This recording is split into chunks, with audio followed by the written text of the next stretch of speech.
Welcome to part 1 of the Water Magician audiobook saga. Hold on to your seats because this is going to be one heck of an adventure. Vampires, demons, devils, dragon gods, alchemy, golems, international diplomacy, cake and more cake. Oh, and is there really a sky island? Well, anyways, you will definitely enjoy this one. Don't forget to subscribe. Rio, please calm down and listen. It was a phone call that informed him of his parents' death. Having just entered his second year at university, Rio took a leave of absence and returned to his hometown to take over the family business. However, being completely lost, Mr. Shige, who had been the executive director, became the president, and Rio became the vice president. All the employees were people who had played with Rio since he was a child. Even though he was vice president, his salary was the lowest. He gradually learned the ropes without incurring the resentment of those around him. 11 months passed, and it was now March. Rio, would you like some help? Seeing Rio working late on the computer, Mr. Shige, the president, offered a helping hand. No, it's for the youth division of the Chamber of Commerce. It was a troublesome organization for Rio, consisting only of young entrepreneurs. It's an organization found in local areas with many small and medium-sized enterprises as members. Of course, there was no problem if one did not belong, and there were no benefits for Rio's company to be a member. However, due to the previous president's insistence, they remained affiliated even under Mr. Shige's leadership. Rio wasn't particularly struggling with company affairs, but he was spending time on external relations. Mr. Shige, looking at it like this, our company really has few documents. While creating documents related to the youth division, presentation materials, and event scripts, Rio was impressed by the lack of paperwork in his own company. That's right, the previous president used to say, there's no need for paperwork reports. It's a waste of time to create reports. Writing documents doesn't bring in money. Revenue doesn't increase. The amount of time spent on paperwork lowers productivity. The time that occupies hours out of the 8-hour workday isn't a normal company structure. That time should be used to develop at least one new business opportunity, hone one's skills, or come up with an idea. He wanted us to use it for those things. Therefore, if we want to report, we do it verbally. If a superior wants to know something, the superior goes to ask the people on site. That's the basic principle. Of course, if it were a giant organization, it might not work that way, but their company had only 97 employees, including the management team. The people on site understand things better than anyone else, he said, so a lot of authority is given to the people on site. It's not easy, though. When something happens, the responsibility doesn't just fall on the people on site. It also falls on the superiors and, of course, us in management as well. Mr. Shige said with a wry smile. What's necessary for management is that resolve. That's why we don't have a human resources department. Human resources is the prerogative of management. Placing people means sharing responsibility when that person fails. Mr. Shige said with a smile. Now I must convey this message from the previous president to you, who is trying too hard, Rio. Don't work to the point of exhaustion. Rio and Mr. Shige's voices overlapped, and both of them laughed. Of course, it wasn't said out of laziness, cowardice, or coddling the employees. It was purely from a management perspective. Failures, mistakes, and do-overs. Problems arise regardless of how careful one is. However, in many cases where these occur, there is a common reason. That is fatigue and lack of leeway. Redoing something means that all the time, effort, and materials spent previously become wasted.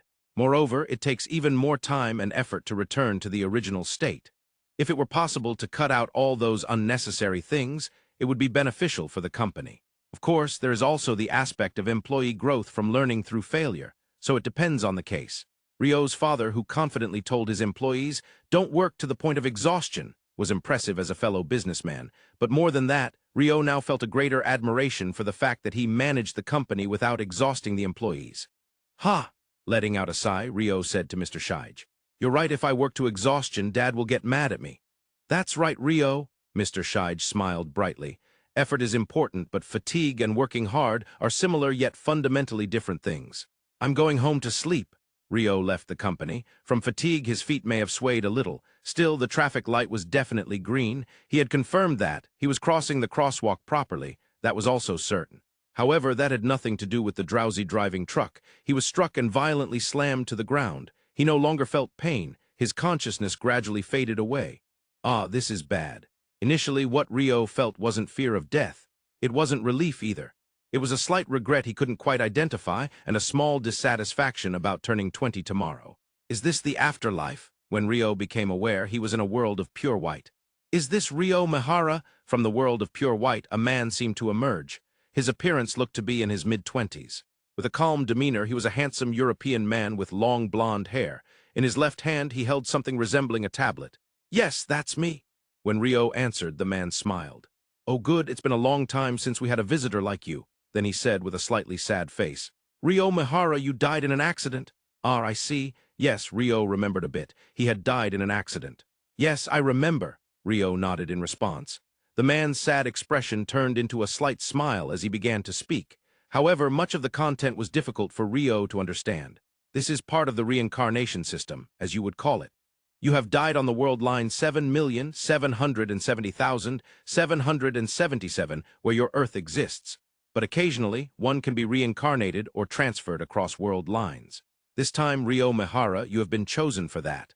Huh. That's right, it's hard to understand. To put it simply, would you like to be reincarnated into a world different from Earth while retaining your memories? That's the offer. The man smiled as if he expected Rio to understand.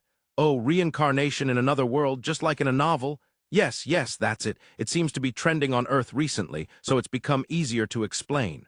For Rio, if he were given a second chance at life, it would be a blessing. However, he had one question. What does this person want him to do after reincarnating? I have a few questions. Yes, please ask as many as you like. The man waited with a smile for Rio's questions. Are you a god? No, I am not a god. To put it in terms familiar to you, I'd be closer to an angel. I see. Angel. When it comes to angels, I'll just recognize him as Michael. As Rio thought that in his mind, he felt a slight movement in Michael's eyebrows. It was such a minor movement that he almost thought he was mistaken. Can he read my mind? Well, whatever. Michael continued to smile and seemed to be waiting for Rio's next question. What is your purpose in reincarnating me? I'm sorry, but I can't answer that question. Michael suddenly turned serious, looking apologetic. The decision to reincarnate you was not made by us. It was decided by those who correspond to the god you just mentioned. Therefore, we do not know the purpose. But then, what should I do in my new life? Michael smiled again as he answered. Live however you like. I haven't heard of any specific mission or anything like that. Live as I please. What a wonderful phrase. All right, then I'll live a slow life. I understand. I accept the offer for reincarnation. At Rio's response, Michael broke into a smile reminiscent of blooming flowers. That smile would likely captivate many women in the world. Such a smile. Oh, that's great to hear. Now let me explain about the world of your reincarnation. According to Michael, the new world would be one of swords and magic. Gunpowder was still not common. The size of the planet in the new world was the same as Earth, and the molecular composition was also the same. As for physical phenomena, it would be almost identical. But this world has magic, right? Since there was magic, wouldn't there be differences from Earth's physical phenomena? Yes, there is magic, but Earth had magic once too. Well, various things happened, and it seems it's not used anymore. That was quite shocking for Rio. Magic existed on Earth. What's that? Is it like an out-of-place artifact? But those can be explained without aliens or ancient people. Surely, there are many legends and fairy tales from Earth featuring wizards and magic. Oh, I'm sorry. I seem to have confused you. But to say this, Rio, since you are already set to be reincarnated, I think it's not good for your mental health to dwell on the past of Earth. Ah, yes, that's true. No point in thinking about things that can't be changed. I'll walk forward. So about the world with magic, for convenience, we call it Phi. In Phi, about 1/5 of the population can use magic. Your attribute is water attribute. Water. In reincarnation and transfer stories, having magic is often a given. But if it's a given, shouldn't fire magic, which is often thought to have high attack power, or perhaps earth magic, which seems convenient, like creating mud to stop an enemy's movement or quickly building a fortress to turn the tide of battle, something like that should be possible. If possible, can I change it to fire or earth? With yet another apologetic face, Michael informed him, I'm sorry, but changes aren't possible. Rio's magical affinity falls within the realm of creation, which pertains to the so-called gods. It's outside the scope of our management.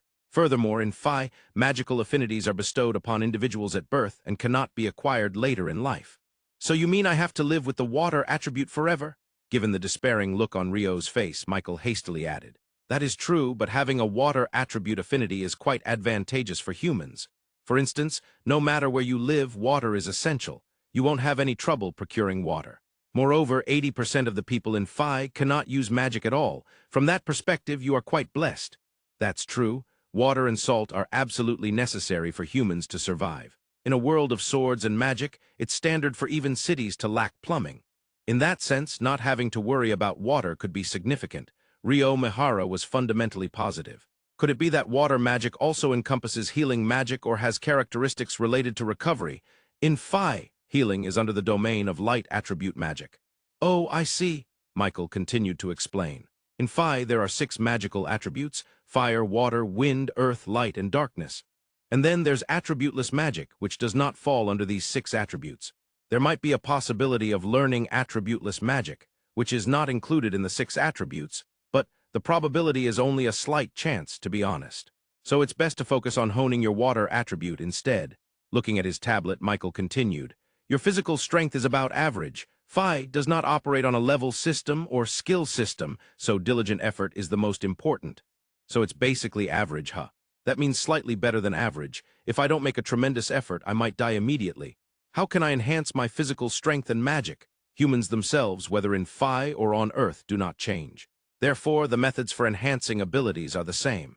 On Earth, human bodies become stronger the more you use them, right? If you do weight training, you build muscle, and if you keep running, your cardiopulmonary capacity improves.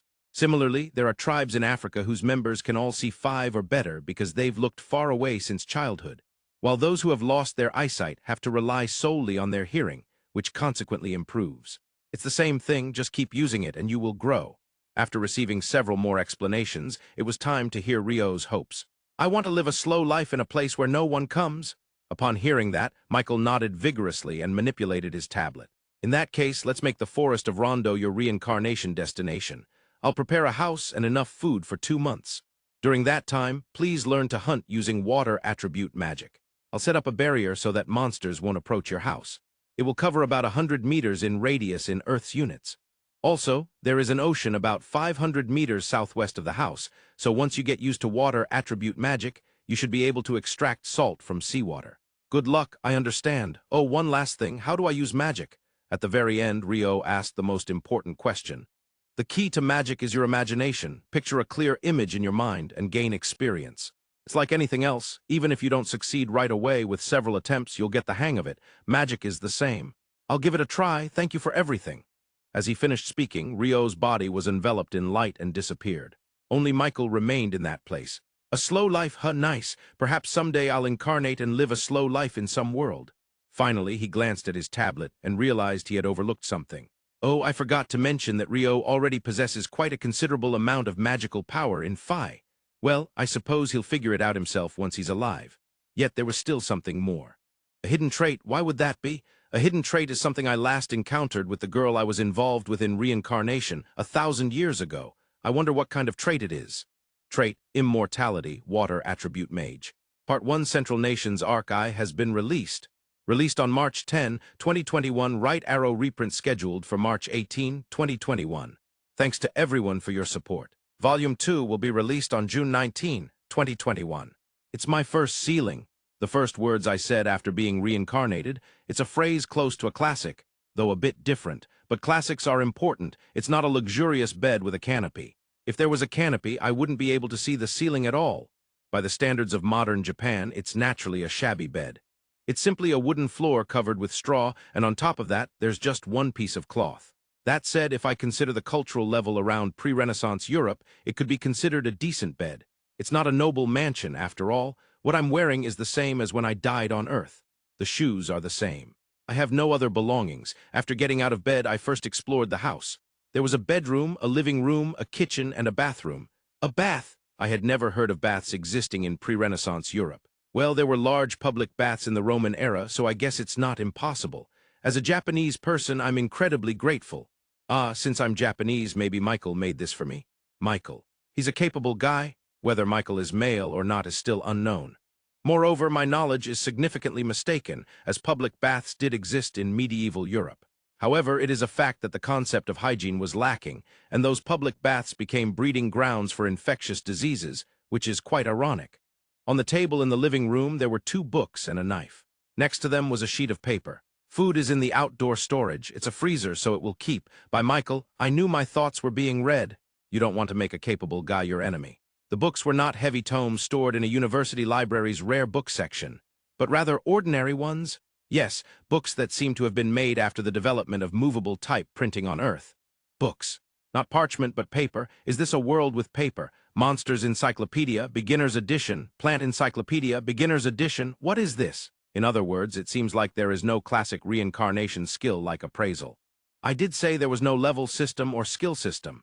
Both books have quite understandable illustrations. This aspect is very appreciated.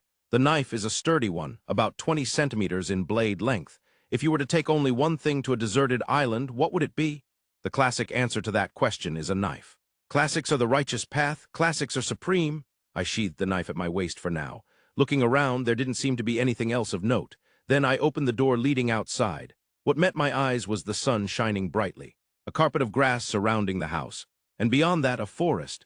The expression dense fits perfectly. It's a forest where I can't see very far into. In the opposite direction, there is a similar forest. Just beyond that, I could see a mountain that seemed to reach the sky, though it was likely quite far away. This place I was transferred to seems to have a warm climate, but there is snow on the top of that mountain. Are there dragons up there? Yeah, let's avoid getting close. I firmly vowed, speaking aloud. I wasn't hungry yet. In that case, there are things I must do. No, since I've come to this world of swords and magic, there are indeed things I want to try. Yes, I want to actually use magic.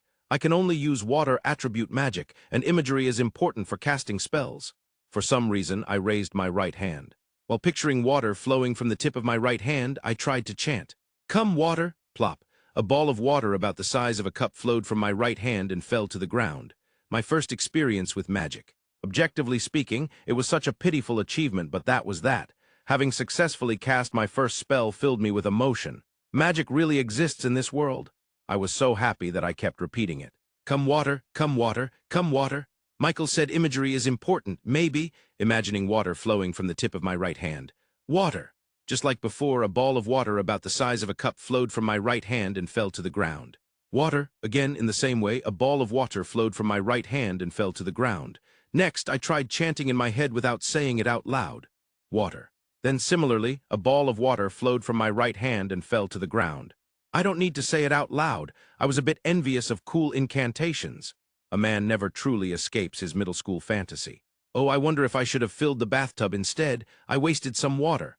After that, I hurriedly moved to the bathroom and continued practicing water magic. I want the water to keep flowing, not just a cup's worth. I want it to fill the bathtub. The bathtub is quite an impressive stone structure. It would be closest to the image of an open-air bath in a luxury hot spring inn. It's certainly challenging to fill this using only water. Speaking of continuously flowing water, it's definitely a faucet. Wait, this is a bath. Speaking of baths, it's not just water but hot water. Yes, let's try to create hot water. I pictured hot water in my mind. To clarify the image, I chanted out loud. Hot water. Then a ball of water about the size of a cup flowed from my right hand and fell into the bathtub. So water came out, not hot water. Do I need to picture it more clearly? I visualized the bathwater and chanted. Hot water. Then a ball of water about the size of a cup flowed from my right hand and fell into the bathtub. So again, it was water, not hot water. Yeah, let's give up on hot water for today. The forest of Rondo is quite warm, so a water bath is fine too. I don't dislike putting in effort, but I also know the usefulness of giving up. After all, things don't always go smoothly from the start. Faucet! Imagining my right hand as a faucet, water began flowing continuously from the tip of my hand. All right, this feels good. While I may have failed to procure hot water, being able to continuously produce water from day one counts as quite a success. At the very least, I secured drinking water and a water bath. Among the significant problems I face daily while living, the remaining big one is definitely fire. Yes, whether for cooking, keeping warm, or perhaps upgrading from a water bath to a proper bath, I need to figure out fire. If I could use fire attribute magic, that would be great. But apparently that's not possible in this world. I must live my life relying solely on water attribute magic. How to obtain fire? It is said that the first fire used by humanity was a tree burning from lightning. Or was it given by Prometheus? Either way, neither seems feasible right now. If I had flint, it would be the easiest. From a quick look, it seems there is no flint available in this house. Striking the steel part of the knife against flint should create sparks.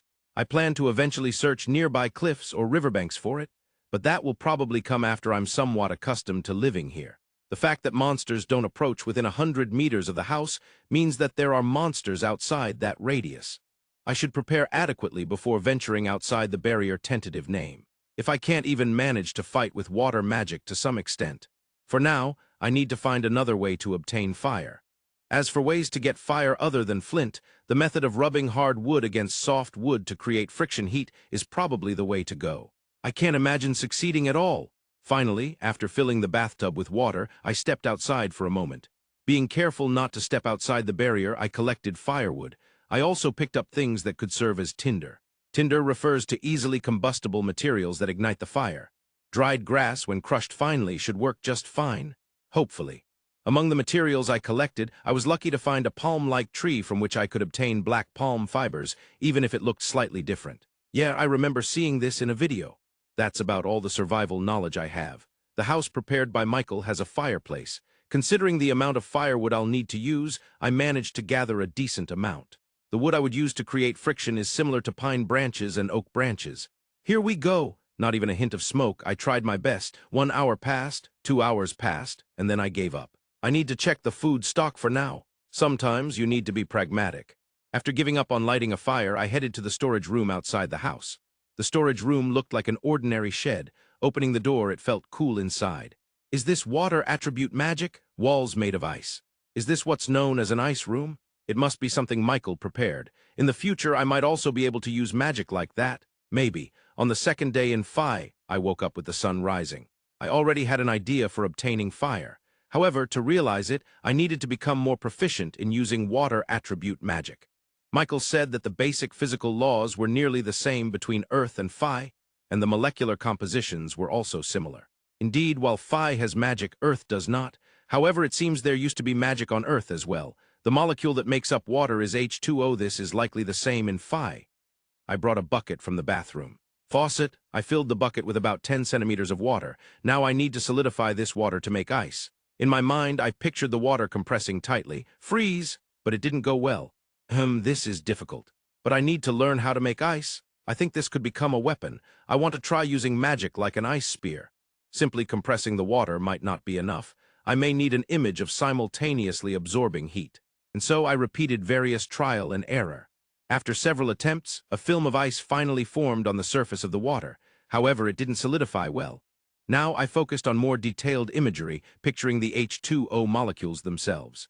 There are two mechanisms by which ice stores heat. One is molecular vibration. The other is that by altering the strength of the bonds between water molecules, heat is stored. This is known as configurational enthalpy.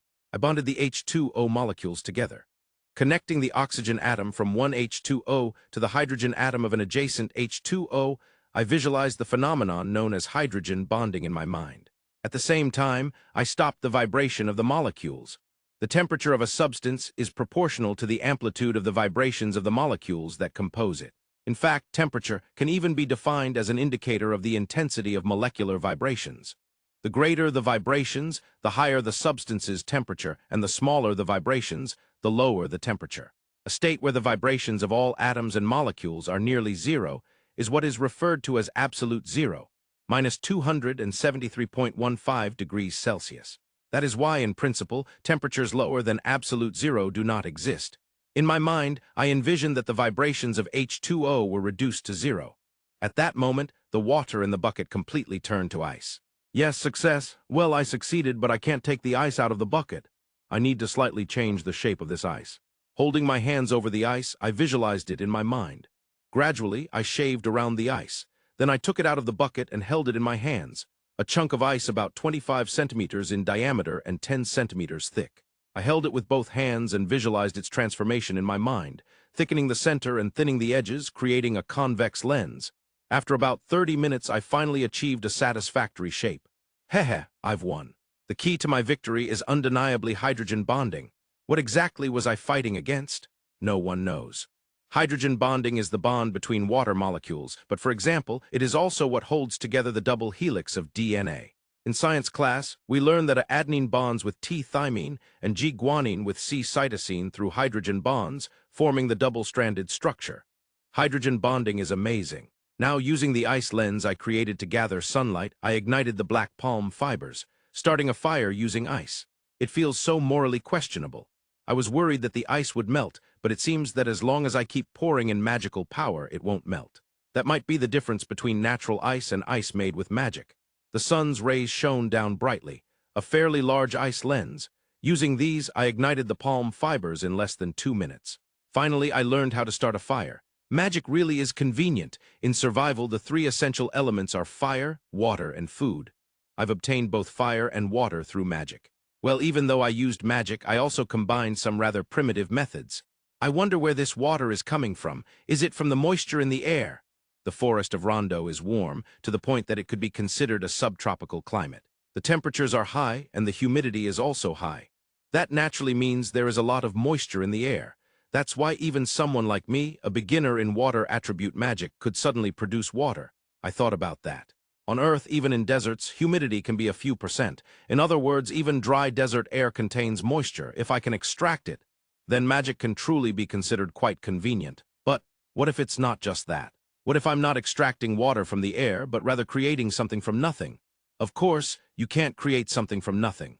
To be precise, even though we call it nothing, it's only that there is no matter, while energy exists. Michael said that physical phenomena are basically the same in both Earth and Phi, so I thought that the physical formulas that were effective on Earth would also be applicable in Phi. Recently, even everyday people on Earth know of the famous Einstein formula. E equals mc2e, energy m, mass c, speed of light energy is equal to mass times the square of the speed of light. To put it simply, it's possible to generate energy from matter. A direct example of this is nuclear power generation and atomic bombs. However, what we should pay attention to here is the equals sign. As learned in middle school mathematics, what is connected by equals is equal. They are equivalent. In other words, if energy can be extracted from matter, then it should also be possible to generate matter from energy. Of course, even in the 21st century on Earth, technology to generate matter from energy has not been established. At most, there is some generation of particles like electrons through pair production. Moreover, an enormous amount of energy is produced even from just 1 gram of matter. This means that even if we can control vast amounts of energy, we can only generate about 1 gram of matter. How vast is that? It is said that the atomic bomb dropped on Hiroshima had about 0.7 grams of mass converted into energy. In other words, even if all that energy could be converted into mass, it would only produce 0.7 grams of matter. Nonetheless, in Phi, there is the convenient phenomenon of magic. Perhaps within the depths of magic lies the technology to generate matter from energy. That without a doubt connects to the mysteries of the universe's creation, where something was born from nothing and energy generated matter. Dreams are expanding. Due to hydrogen bonding, Rio, who had achieved victory over something unclear, now aimed for a higher goal: hot water. However, this should be simple. Rio had confidence in his chances. He had created ice by stopping the vibrations of water molecules H2O. Now, he just needed to perform the opposite process. In other words, he needed to increase the vibrations of the water molecules. Rio had done this before during a summer vacation research project. Of course, he hadn't used magic for it. He filled a magic bottle with water, sealed it, and shook it vigorously. After shaking it about 2,000 times, the temperature of the water had increased slightly. By forcibly increasing the vibrations of the water molecules, he could raise the temperature. This was already a process that had been promised success. First, he would use a hand bucket, which was frequently used. Let's give it a try. Water supply. He cast the spell Incantationless. He needed to practice both Incantation and Incantationless to be proficient in either. Just like when he created the ice lens, he prepared a depth of about 10 centimeters of water. Then he held both hands over it and visualized the H2O molecules themselves in his mind. And then vibrate them. There was no change in the water of the bucket. It didn't feel like it had turned into hot water or even steamed. Even when he put his hand in the water, he couldn't feel any change in temperature. Why? Was his image of H2O not sufficient? He needed to visualize it more clearly before vibrating. Still not warm. He should be able to perform the exact opposite process of making ice. What else did I do back then? He recalled his actions. Before stopping the vibrations of the water molecules, I had them bond together. I need to reverse that too. He held both hands over the water in the bucket again and visualized. He imagined breaking the hydrogen bonds between the water molecules, allowing them to move freely. And he envisioned each individual molecule vibrating as well. Whoosh. Suddenly, it was as if a geyser erupted from the bucket, hot water spouting upwards. Hot! Rio barely managed to avoid the falling geyser. Getting burned would be a disaster because water magic has no healing properties. That said, it seemed he had succeeded in creating hot water. However, there was a practical problem. It was scary to suddenly try this unstable, hot water boiling technique as defined by Rio in the bathtub. If the stone bathtub cracked, it would be a big deal. So what to do? In times like this, there was a standard response. Practice is all I can do. He would increase his proficiency. He would experience success and failure multiple times. Little by little, the number of successes would increase. Experiencing success repeatedly would lead to confidence. For lunch, he munched on the non-frozen dried meat that had strangely remained unfrozen in the storage room. Among the items in the freezer, for some reason, the dried meat alone was not frozen. While continuously repeating the generation of water and boiling hot water, the sun seemed to be tilting, probably around 3 o'clock by Earth's time. Rio suddenly felt dizzy and could no longer stand. My consciousness is fading. This was his first mana depletion. He took a sip of the freshly generated water from the bucket, somehow made his way to the bedroom, and collapsed, losing consciousness. It was the 3rd day since he had come to Phi. Reflecting on yesterday, I should use up my magical power after taking a bath. Speaking out loud, Rio reflected on his thoughts. He felt uneasy about having slept without taking a bath, as expected of a former Japanese person. He then realized something. I only have the clothes I'm currently wearing. Indeed, in the house that Michael had prepared for him, there were no spare clothes. By the way, what was Michael wearing? Something like a toga of ancient Roman nobility. Well, no matter what, first of all, this house lacks a large piece of cloth. No, there was one, the one being used as a bed sheet. But that was necessary for sleeping. Well, since nobody is watching, going without anything is also an option, right? However, even in paintings of Adam and Eve, their groins were covered with leaves. Maybe when I hunt animals, I can use their skins as a wrap. Rio had never been particular about clothing. Now he had a plan for clothes, did he? He had fire, water, and food. That meant finally it was time for that. Yes, a means of attack using water magic. He had 2 months until the food in the storage ran out. Before then, he needed to be able to go outside the barrier and procure food. For weapons, he only had the knife that Michael had left him. As someone who hadn't made a name for himself as a knife user on Earth, Rio had no confidence in hunting any attacking animals or monsters with just a knife. After all, even on Earth, it would be nearly impossible to take down a regular wild boar with just a knife. Navigating the forest of Phi, which even had monsters, with just a knife would be nothing short of madness. That meant that Rio's only usable weapon was water attribute magic. If only I had the skill to craft and shoot arrows, but that's not an option. Yesterday, when he was creating the ice lens, he had thought about eventually using something like an ice spear. However, that was still out of reach. Even turning the water before him into ice took several minutes. Making a spear and launching it in front of prey was far from realistic. Or rather, could he even launch it? Once water or the water supply left his hands, it just fell freely. Yes, first he needed to see if he could use something like a water ball. He extended his right hand and visualized. A ball of water the size of a head shooting from his right hand and flying away. Water ball whoosh, just as he imagined, a ball of water the size of a head shot from his right hand. It flew at the speed of a basketball pass. It traveled about 10 meters before hitting the ground.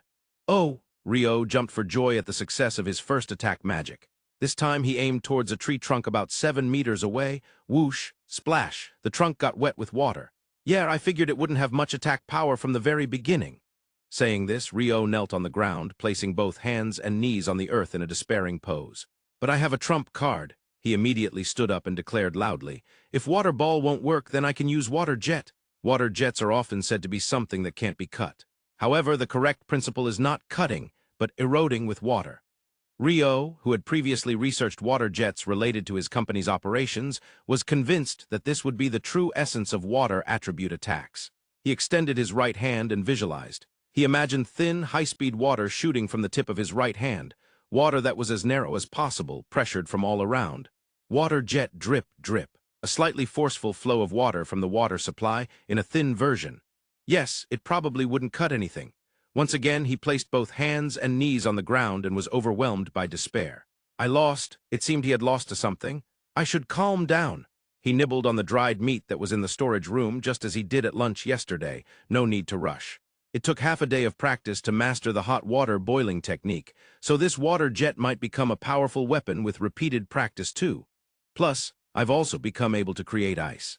This should come in handy during the upcoming battles against monsters, though I'm still unsure how to use it. After all, it's just practice. Effort won't betray me.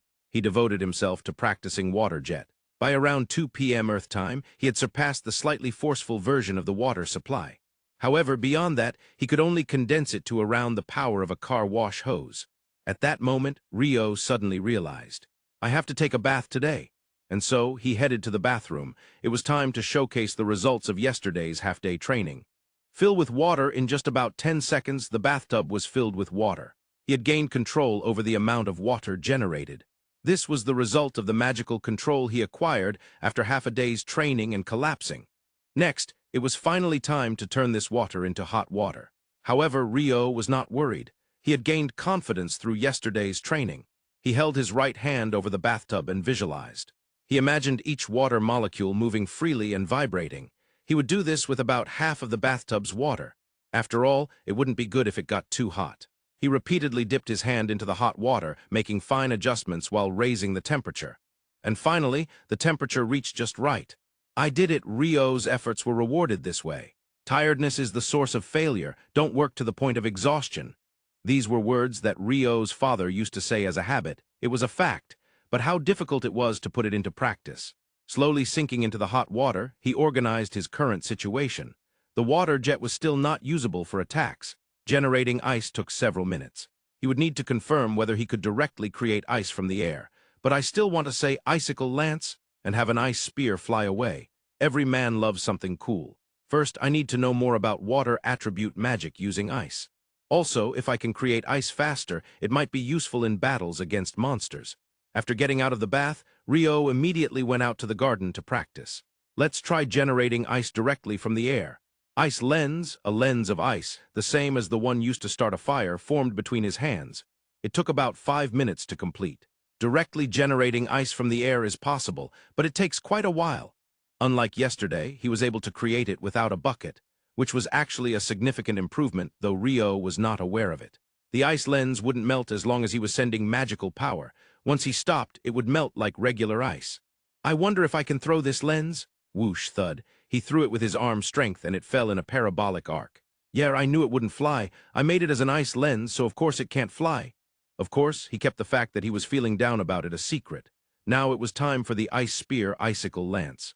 This is the true essence of attack magic using ice. First, the image was essential. He envisioned an icicle about 30 centimeters long in his mind. Icicle lance, compared to the ice lens generation his second time, it took a significantly longer time. After 10 minutes, then 15 minutes, it finally took shape. All right, just as I imagined. Now go fly. Whoosh, thud. Ah, he threw it with his arm strength, and it fell in a parabolic arc. I had the image of it flying, but was that not enough? The water ball had shot from his hand, flying about 10 meters. Yet why wouldn't the icicle lance fly? Is it heavier than the icicle lance? No, the water ball is also about the size of a head, so they should weigh about the same. I don't know. Maybe I'll figure it out after trying it several times. Water ball, thanks to repeated practice, the time from casting to launching had significantly sped up. When he first cast it, it took about 5 seconds to launch, but due to these dozens of practices, he could now launch it in about 1 second. The distance seemed to have increased from the initial 10 meters too. As for power, it had not changed at all from the beginning. Ah, I'm getting better at this. Well, the water ball was going well from the start. Now, keeping that in mind, it's time for the icicle lance. I'll try to launch it from my right hand like the water ball.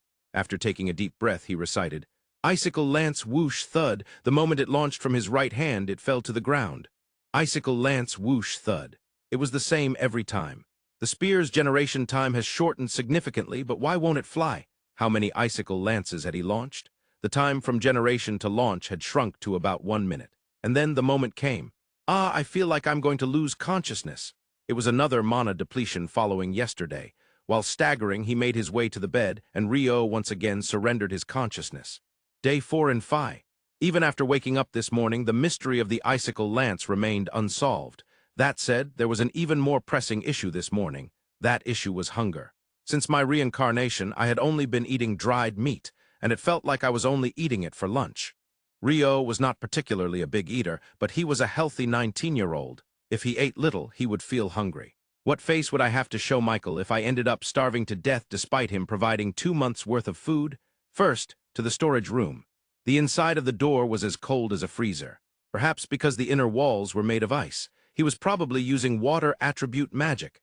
But the ice Rio created began to melt once he stopped supplying magical power. However, the ice on the walls of this storage room showed no signs of melting whatsoever. Was Michael's magical power reaching this far? Or was it embodying the heights of the water attribute that Rio had yet to see? Either way, it was intriguing. I would eventually want to solve this mystery. But first, I needed to satisfy my hunger. I could eat the dried meat right away, but by the 4th day of being transferred, I craved something different. Yes, properly grilled meat. Inside the storage room, there were frozen meats of beasts and monsters, rabbits, wild boars, and something resembling chicken. And there were also pieces that seemed to have been butchered. This is meat that has been butchered separately, right? I think Michael prepared this. In other words, it means that if I butcher it like this, I can get meat for eating. As expected of Michael, a capable man. Grateful for that preparation, I picked up 2 pieces of what seemed to be rabbit thigh meat. Both are frozen solid, but will they melt? It would be great if they melted just by taking them out of the storage room. Holding the meat in both hands, Rio exited the storage room. Then he placed the meat into a wooden bucket. The bucket was quite useful. The 2 pieces of meat were illuminated by the rising sun. However, they showed no sign of melting whatsoever. This means, as a water attribute mage, I have to thaw it myself. I held my right hand over one of the frozen pieces of meat and visualized it in my mind, imagining separating the water molecules that were bonding the ice covering the meat. Something is repelling me. The bonding between the water molecules wouldn't come loose, and the fact that it wouldn't come loose clearly fed back into Rio's mind. Is it because this is ice I didn't make myself? It might be repelling me because it's ice made by Michael. But there was no law that said I should give up because of that. I couldn't live without eating. Besides, since it was prepared by Michael, there was no way it couldn't be thawed and made edible. Yes, because Michael was a capable man. Therefore, it should be possible to thaw it. I'll take my time. Instead of melting everything at once, I focused on just one spot.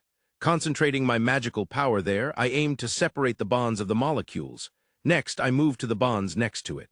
Then to the next one, and the next one. From the spots where the bonds came loose, the ice turned into water.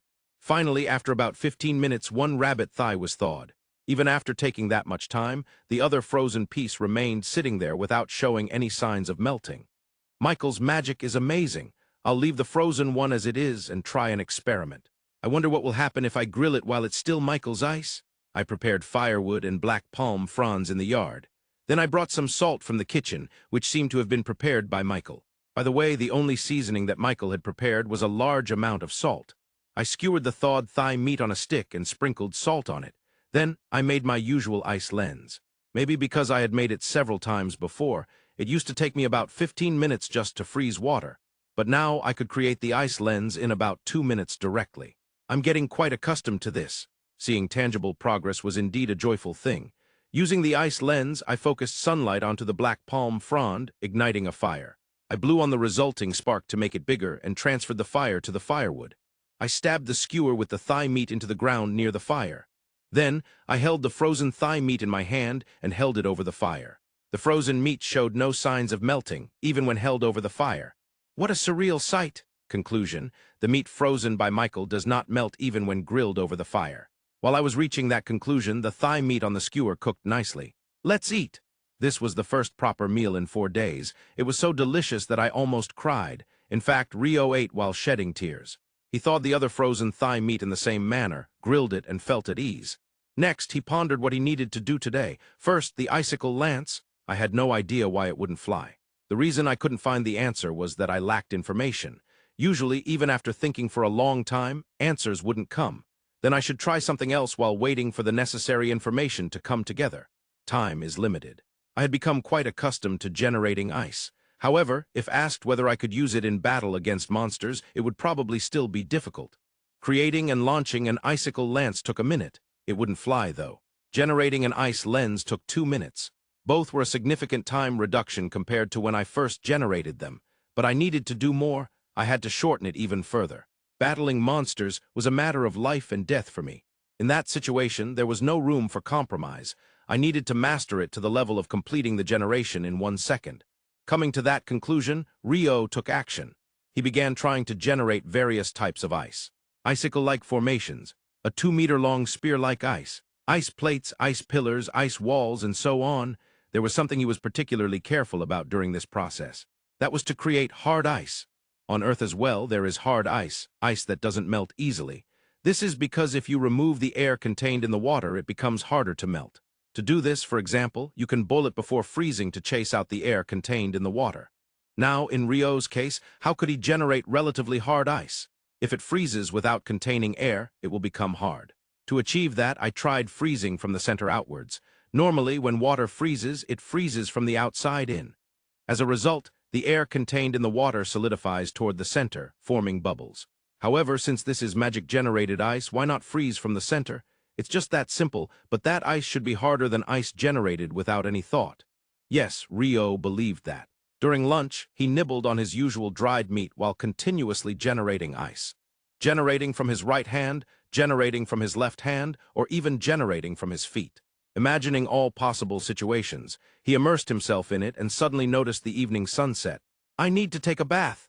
After eating, he took a bath and repeated his magic training. What a culturally rich life it was. Rio was happy. Day 5 in Phi. Today I decided to review what I had been doing so far. In the morning, just like yesterday, I brought a rabbit thigh from the storage room, grilled it, and ate it. Thawing the meat, igniting the fire, grilling, eating. Everything went smoothly. Then continued from yesterday, generating ice. Thanks to the training from the previous day, the generation time for the icicle lance was reduced to 20 seconds, and the ice lens generation was also down to 20 seconds. However, it was still not at a practical level. Of course, since I couldn't launch the icicle lance, it couldn't be used in battle, but I never knew when a technique could protect me. Moreover, generating ice itself would likely be a skill I would use for the rest of my life. Ultimately, I wanted to improve it to the level where I could generate it as easily as breathing. That was how Rio thought. Ice spears, ice plates, ice pillars, ice walls, and so on. He created and melted them, melted and created them repeatedly, with single-minded focus. He also satisfied his lunch with the usual dried meat. In the afternoon, he continued to devote himself to generating ice. Suddenly, when he looked up at the sky, something fell onto his cheek. Rain. It was the first rain since Rio had reincarnated to this land. Well, it's a good time to take a bath. In the house Michael had prepared, there were no window panes. There were windows, but they were shaped by cutting into the walls, and during rainy weather, wooden boards were placed over them to prevent the rain from pouring in. Also, there were no lamps in the room. There was no fire. Yes, it was pitch dark. There had been no particular problems until yesterday. After the bath, he had used magic outside until he ran out of magical power. Once he returned to bed, all he had to do was let go of his consciousness. The window had been left open, and the moonlight illuminated the room, but he hadn't even had the luxury to acknowledge that. Today it rained, and since the window was closed, there was no moonlight. Though this doesn't relate to magic practice. After getting out of the bath, Rio lay down on the bed and repeated the ice generation he had done outside just moments ago. Instead of melting it afterward, he would let it remain in the air as water vapor. This way, he could avoid soaking the bed when it melted. The ice generation he had repeated yesterday and today had started to take less than 5 seconds for certain shapes. Just as he recognized that, he experienced magical depletion that night. After dispelling the icicle lance, Rio let go of his consciousness. For the next week, Rio immersed himself in ice generation. Day 12 in Phi. Finally, I had become capable of generating the icicle lance almost instantaneously, meaning in less than a second speed. However, the icicle lance still wouldn't fly. That said, I had finally established a prospect. What prospect? Of course, it was the prospect of exiting the barrier. Though I had established a prospect, preparations were not yet complete. What needed to be done urgently was securing a means of recovery. As is typical for reincarnation in another world, potions should be the way to go. The plants used for potion making were written in Monsters Encyclopedia, Beginner's Edition. It was written, but Rio lacked confidence in gathering the materials other than plants. However, it was foolish to attempt to go outside the barrier without any means of recovery. Even if it wasn't as effective as a potion, there were plants that could aid in wound recovery if crushed and applied to the wounds. First, I needed to ensure I could secure those plants within the barrier. Once secured, I would try to go outside the barrier tomorrow, according to Monsters Encyclopedia. Beginner's Edition, one of the most useful plants for recovering wounds was something called the wound-healing herb, which had a name that was quite straightforward. It was said that local residents, who often found it difficult to obtain potions, frequently used it. The wound-healing herb was growing right behind the house. It could be said to be at a level where it was in abundance. Wonderful! Sometimes, it's nice to have an easy mode like this. I wish the icicle lance would solve problems this easily too. Rio muttered something that would likely infuriate the 80% of residents in Phi who could not use magic. Unfortunately, the other plant he wanted to obtain, the detoxifying herb, which would work as an antidote when brewed, was regrettably not found within the barrier. He would have to obtain it when he went outside the barrier. Securing flint and the detoxifying herb seemed to be his first goal outside the barrier. Next, he had to evaluate whether he could actually hunt and obtain food. The only physical weapon he had was the knife that Michael had prepared for him. With a blade length of 20 centimeters, it was on the larger side for a knife. But as a weapon for attacking, one had to get quite close to the opponent. To be frank, Rio doubted he could manage such a thing in his current state. It would be better if he had a wider range. A spear's length gives soldiers a sense of security. The sixth Heaven Demon King had probably said something like that. Maybe he would turn the knife into a spear. However, not by using water attribute magic. He would physically craft a spear, visually something resembling bamboo. Or rather, from any angle it looked like bamboo, which he cut to a suitable length. This alone would be usable as a bamboo spear, but since he had the knife, he split the end of the bamboo and inserted the knife inside. Wrapping the vines he had gathered around it, he tied it securely so the knife wouldn't fall out. Finally, when he went outside the barrier, he could reinforce that part with ice. This spear wouldn't be 6 meters long like a soldier's, but it would be about 2.5 meters long, which seemed manageable. The Japanese spear known as Nihongo is said to be 3.2 meters, while Midake is 3.8 meters, and Tombo Kiri reached over 2 shaku, meaning 6 meters, but there was no way a novice like Rio could handle such lengths. While he could also use an ice spear as a physical weapon, one never knew what could happen in battle. In a life-and-death situation, it was conceivable that he might not be able to calmly generate ice. For now, I'll just relax today and prepare for tomorrow's departure outside the barrier. Rio had been using magic until he ran out of magical power almost every day before going to sleep. One reason for that was what Michael said: the more you use it, the more you train it. Of course, another reason was to gain experience so that he could use magic as if breathing. However, in reality, he did not know how much his magical power had recovered by the time he woke up in the morning. He couldn't see any numerical representation of his remaining magical power. Because of that, when he goes outside the barrier tomorrow, he wanted his internal magical power to be close to full, so he thought it would be good to rest a bit more today. He read Monsters Encyclopedia. Beginner's edition, until dusk, ate grilled meat, took a bath, and went to sleep. Thus, he welcomed the morning of the decisive battle. 13th day in Phi. Finally, the day of the decisive battle. I start a fire with practiced ease and eat the meat. Slowly, I ruminate over everything I have prepared so far in my mind. After finishing my meal, I confirm what I will take with me. The wound-healing herb is already crushed and packed in ice using water magic. It can be applied to wounds immediately after defrosting. A bamboo spear with a knife attached to its tip. I reinforce the joint between the knife and the bamboo spear with created ice. That's all. In reality, there wasn't much to take outside the barrier. The goal is to obtain flint and detoxifying herbs, and to engage in combat with weak monsters, preferably a slime. I don't intend to go too far. If something happens, I need to be able to escape back into the barrier immediately. I close my eyes briefly and steady my breathing. All right, let's go. The direction I aim for is southwest. Michael informed me that the coastline is about 500 meters ahead in that direction. There are several stones that can be used as flint, but I don't know them very well. Even I can distinguish certain stones, and one with a proven track record of being used as flint is quartz. Among quartz, the colorless and transparent ones are called crystal, but those that are opaque white quartz are also quite common. A good place to find such stones is the riverbed. If there is a river, it should be connected to the sea. So I wonder if I might encounter a river somewhere along the way to the sea from home. Well, if I don't find one, I can always try going to the opposite side next time. In a sense, it's an adventure. Not knowing what will happen is what makes it adventurous, right? As I leave the barrier, I felt a slight resistance. Is this feeling the outer edge of the barrier? Given that I am in a forest, visibility is not very good. I listen closely, relying on auditory cues as I walk slowly. I can hear the distant sound of birds flapping their wings. I haven't even walked 100 meters after leaving the barrier when suddenly the forest ends. Before me lies a river that stretches several hundred meters to the opposite bank. Bingo! However, I emerged on a cliff. It looks like it will be difficult to descend to the riverbed to search for flint. I'll just walk upstream from here. The river flows from east to west, and I carefully walked upstream along the edge of the cliff. I can't believe there's such a large river less than 100 meters from home. This scenery is somewhat moving. That said, I don't have the luxury to leisurely admire the view right now. After walking a bit, I managed to descend to the riverbed. I quickly found quartz. I decided to try striking it for flint. I struck the quartz I picked up against the back of the knife attached to the tip of my bamboo spear. Click, click. Oh, sparks flew. Now I can start a fire even if the sun isn't out. Knowing that there's no time to linger. The river is a drinking spot for beasts. I don't know what might come. I hurriedly returned to the cliff I came from and headed northeast. If I continue north, I should reach the southern edge of the barrier around home. By heading northeast, I can keep the house in mind on my left while moving. If something happens, I can escape back into the barrier of my home. I can't stress how important this is for me right now. After all, I have no idea how strong the monsters in this fight are. I think I can defeat a slime, but that doesn't guarantee that a slime will show up. Of course, I have only read about slimes in the Monsters Encyclopedia, Beginner Edition. I quickly found flint, but the detoxifying herbs were not so easy to come by. I moved while constantly keeping my home's position in mind, so I haven't strayed far from the barrier.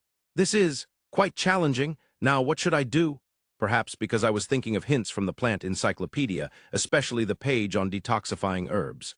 At least my consciousness had strayed from paying attention to my surroundings. Suddenly, I noticed a wild boar looking at me. Oh no, that's a lesser boa. The lesser boa charged straight towards me. It is indeed a lesser boa. It's coming straight at me. I have to intercept it.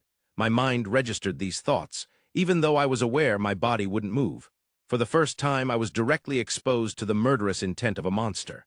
In all my life, this was the first clear experience of such intent. It might be the same principle as a frog paralyzed by a snake's gaze. I'm in trouble, move, move, move. Finally, my body jumped to the left. Rather than jumped, it might be more accurate to say I fell. Ugh!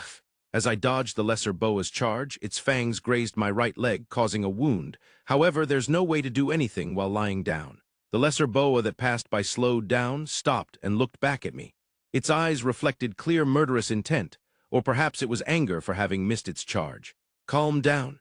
If one could calm down just by saying that, no one would struggle. I am no exception. My heart is pounding like a drum. My mind is blank. Not quite. It's not that, but my body won't move as I want it to. The lesser boa charges again. As usual, I still can't move as I wish. But even though my body is unresponsive, I have magic. Repeatedly, again and again, I practiced water attribute magic. Effort does not betray you. Ice path, a 2-meter-wide ice path forms from in front of me to the lesser boa. The lesser boa, gaining momentum, slides towards me across the ice path. It's on ice and can't stop. Icicle Lance 16, I still can't launch icicle lances, but I can grow them from the ice path. Like a spear wall, they sprouted in front of me. 16 icicles emerged from the ice floor at a 30-degree angle. The lesser boa, unable to stop, crashed into the mountain of icicles head-on. Jaiwu! The icicles pierced it. The lesser boa screamed in pain, yet the lesser boa was not dead. However, the fear of death that had bound me began to dissolve. My body finally started to move. I readied the bamboo spear with a knife. I had practiced kendo, but of course, I had no idea how to wield a spear.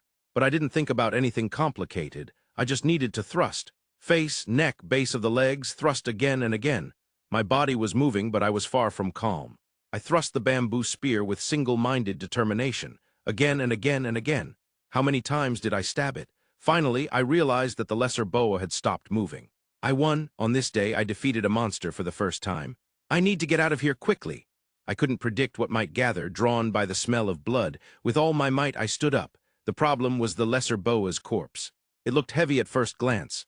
Now, how am I going to carry it? Of course, leaving it here was not an option. It was my first prey. I decided I would eat the meat of this lesser boa tonight.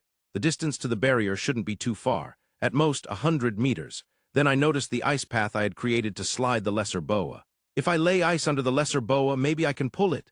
If I spread the ice path all the way to the barrier, it would be a hassle for me to pull it. I adjusted while generating an ice path only beneath the lesser boa as I pulled it along.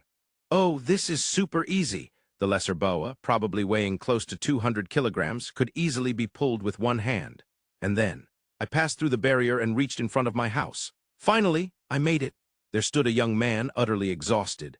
Though I couldn't obtain the detoxifying herbs, I had flint, a victory in my first battle, and one lesser boa. It was a sufficient harvest. 14 days since coming to Phi. Last night, I enjoyed the thigh meat of a lesser boa. The other parts have been frozen and thrown into the storage. After reflecting on yesterday's battle calmly, I broke into a cold sweat. The lesser boa is the weakest type among the boa type, or in other words, the weakest kind of monster classified as lesser. Of course, compared to slimes or lesser rabbits, they are still troublesome, and their ferocity in charging makes it impossible for ordinary farmers or hunters to defeat them solo. However, according to the Monsters Encyclopedia, Beginner Edition, it is still ranked the weakest. But it's good that my first enemy was a lesser boa. There was a chance I could have encountered a stronger foe, so I consider myself lucky. Rio was positive. Even if I can't throw the icicle lance, I can use it like a spear thrust, or Yarabusuma. I can use it, but it inevitably means using myself as bait to draw in the enemy before launching it. If I fail, the damage could be immeasurable. What if the enemy moves faster than I anticipated? What if they don't slide on the ice? It seems like I wouldn't be able to use it if attacked from the air. Once again, since I can use magic, I want to establish a safer way to hunt from a distance.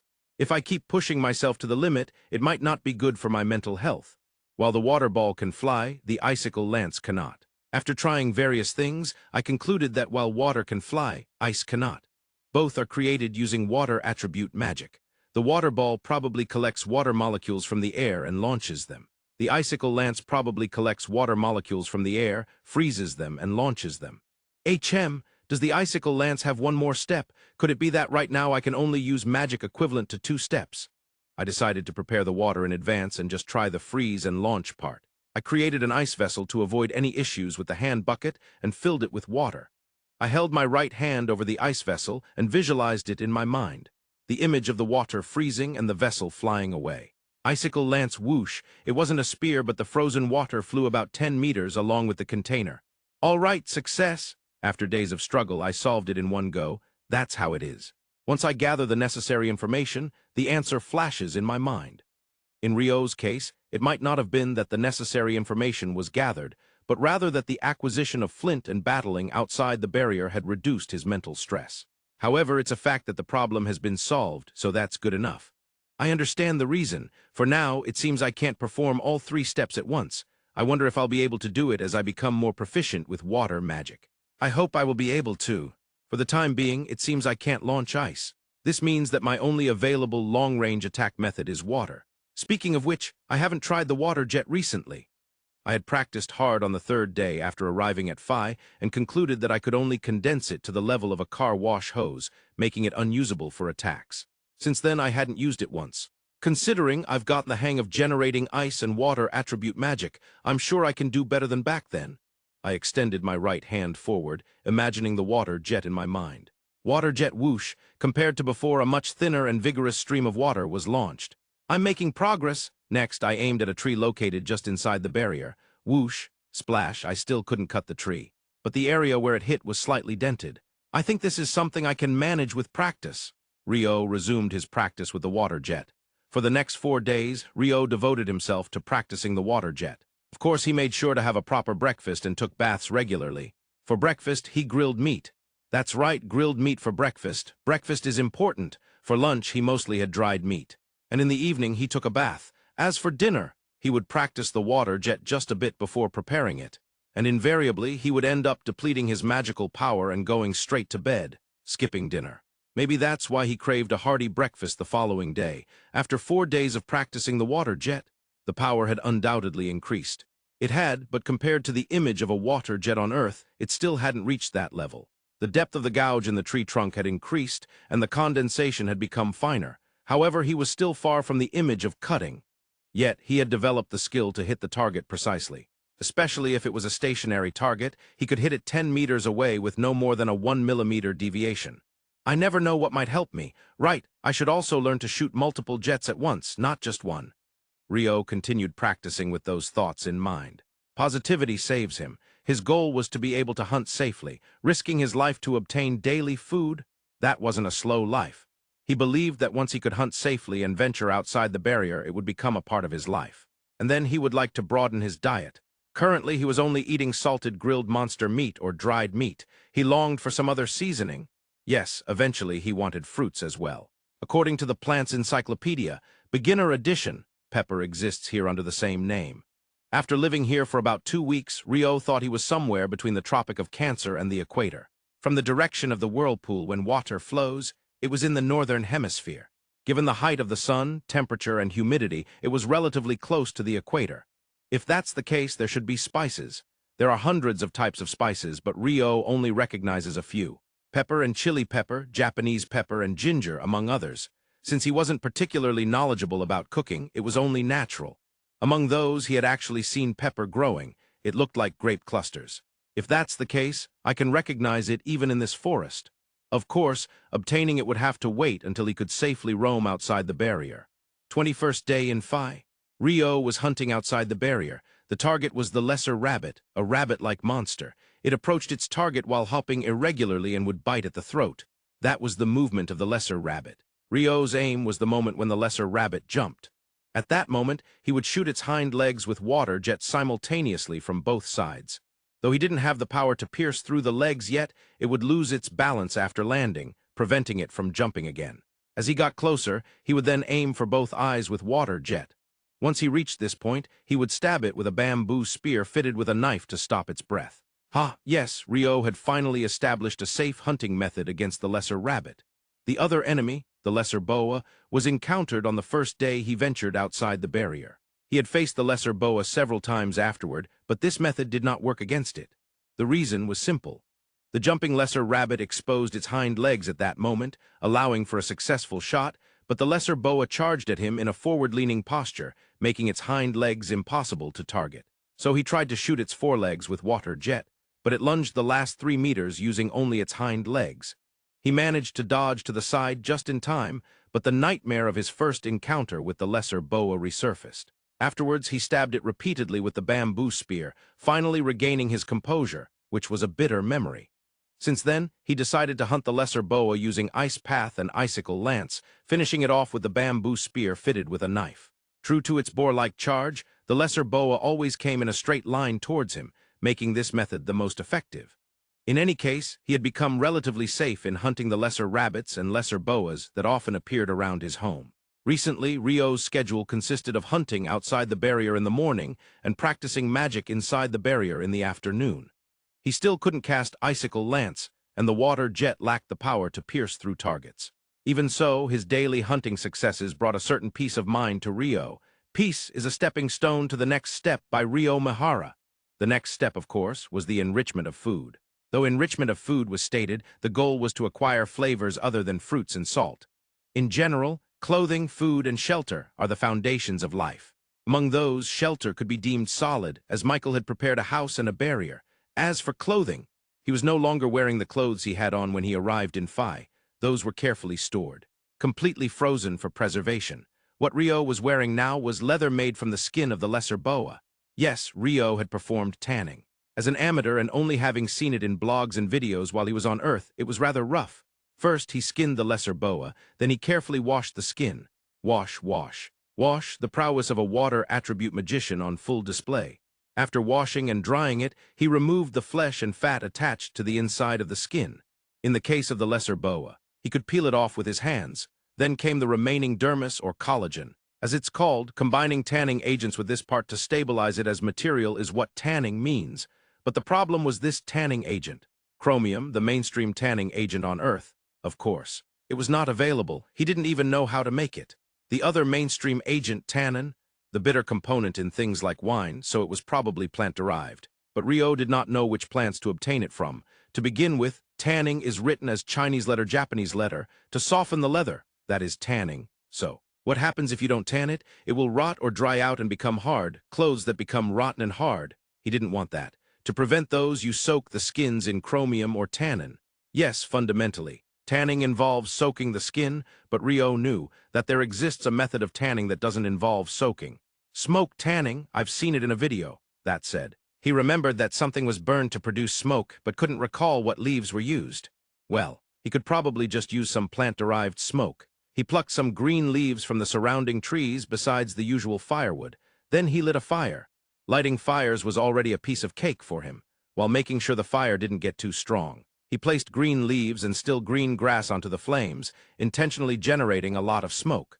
Typically, for actual smoking, one would burn wood chips like cherry to produce smoke. But Rio's casualness was showing as he wondered if he could manage with plant-derived smoke for now. The smoke would undoubtedly reach a level that would invite complaints if done in a housing area.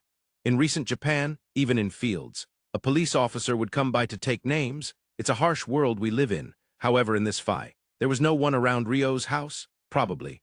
The skin of the lesser boa was hung on something like a futon drying rack made of bamboo. It became smothered in smoke for about half a day.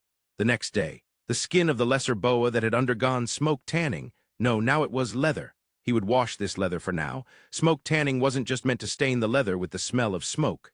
Finally, he would stretch the washed leather thin and evenly with the ice roller. Yes, this was truly the calling of a water attribute magician. The finished leather of the lesser boa had an area the size of a ping-pong table.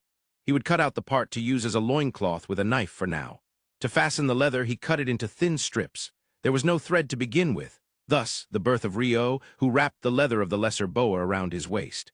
Skinning the monster I hunted and tanning it. This is classic slow life? The definition of slow life varies from person to person. Lesser boa leather, loincloth equipped. Lesser boa leather, sandals equipped. He wore nothing else. In Japan, he would undoubtedly be reported. Honestly, I should probably make something like a chest guard too, but it seems this leather, made by an amateur, won't have much durability. Rio muttered as he patted the leather of the lesser boa with his hands. If it's about durability, shouldn't I apply ice to the surface of the leather using water attribute magic? No, if that's the case, I might as well just wear an ice armor directly instead of a leather chest guard. But that might be too cold and could stop my heart, which is dangerous, right? Someday I want to see an automatic ice shield form when attacked. Ha ha ha, did you really think such an insignificant attack would reach me, you fool? No matter the age, men are forever stuck in their teenage fantasies. With the clothing and shelter in place, it was only natural that he would seek to enrich the last aspect, food. The goal was to acquire fruits and new flavors. The problem was which direction to head in. To the southwest from his house, there was the sea about 500 meters ahead. Michael had said so. In the southern direction, there was a river that was a few hundred meters wide to the opposite bank, the river where he found Flint. In the eastern direction, he first fought the lesser boa and afterward used it as the main hunting ground for lesser rabbits. However, he hadn't strayed far from the barrier. That left the northern direction, which he hadn't entered at all. There's a possibility of finding something nearby in the north. Should I give it a try? Aside from his loincloth and sandals, his belongings were the usual bamboo spear fitted with a knife and a hemp bag. He wasn't sure if this hemp bag was truly made of hemp, but it was one of the 2 bags that Michael had used to store dried meat in the pantry. Even if he found fruits, he had no bag or container to bring them back. He had no choice but to use what he had. He had left all the dried meat in the pantry for now. This hemp bag was the kind used to carry coffee beans or something similar. Being between the Tropic of Cancer and the equator, could there be coffee trees or something? He felt that coffee trees weren't listed in the beginner's plant encyclopedia. Even if he gathered coffee beans, there would still be the question of how to brew them. But for now, enriching his food with a drink wouldn't be a bad thing. Then, let's set off. Just because he was heading north didn't mean the vegetation would be any different from the east or south. Well, if upon heading north, he encountered a frigid land with howling cold winds, that would certainly be troubling. Though it was definitely very fantasy-like. Immediately after heading out, he found something resembling figs. I remember seeing ikazuku listed in the plant encyclopedia. It was said to be edible. He picked one and tried to eat it. The balance of sourness and sweetness is great. It was the taste of fruit spreading in his mouth for the first time since coming to this other world. He gathered about 10 ripe ikazuku into the hemp bag. I hope I can find various things like this. After an hour or so of exploring the area, he found no more fruits. Well, no choice. I'll extend my search a bit further north. Currently, he was about 200 meters away from the barrier by feel. He had never experienced straying further away from the barrier in any direction. However, eventually, he would venture farther. It just happened to be a bit earlier than expected, but Rio couldn't proceed any further. It was not a thought-out action. Don't think, feel. He acted on that principle. Suddenly, as Rio crouched down, something invisible whizzed past above his head. In the direction where it was thought that the invisible something came from, something was fluttering. A bird. That bird flapped its wings widely. Then, although it was invisible, he heard something slicing through the air and approaching. He dodged sideways. Is this wind magic? A monster wielding wind magic. In bird form, it was an invisible wind attribute long-range attack spell, like air slash or sonic whatever. Yeah, I can't win against this. His judgment was quick. Ice wall U-shape. An ice wall designed for defense was formed, 1 meter wide and 2 meters high on the front left and right. A barrier for retreating backward. As he began to run towards home, the ice wall followed closely behind Rio. In reality, he was manipulating it to match his speed while infusing magic, but from the outside it looked like the wall was following him.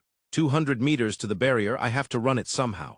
But after running roughly 100 meters, the ice wall shattered. What?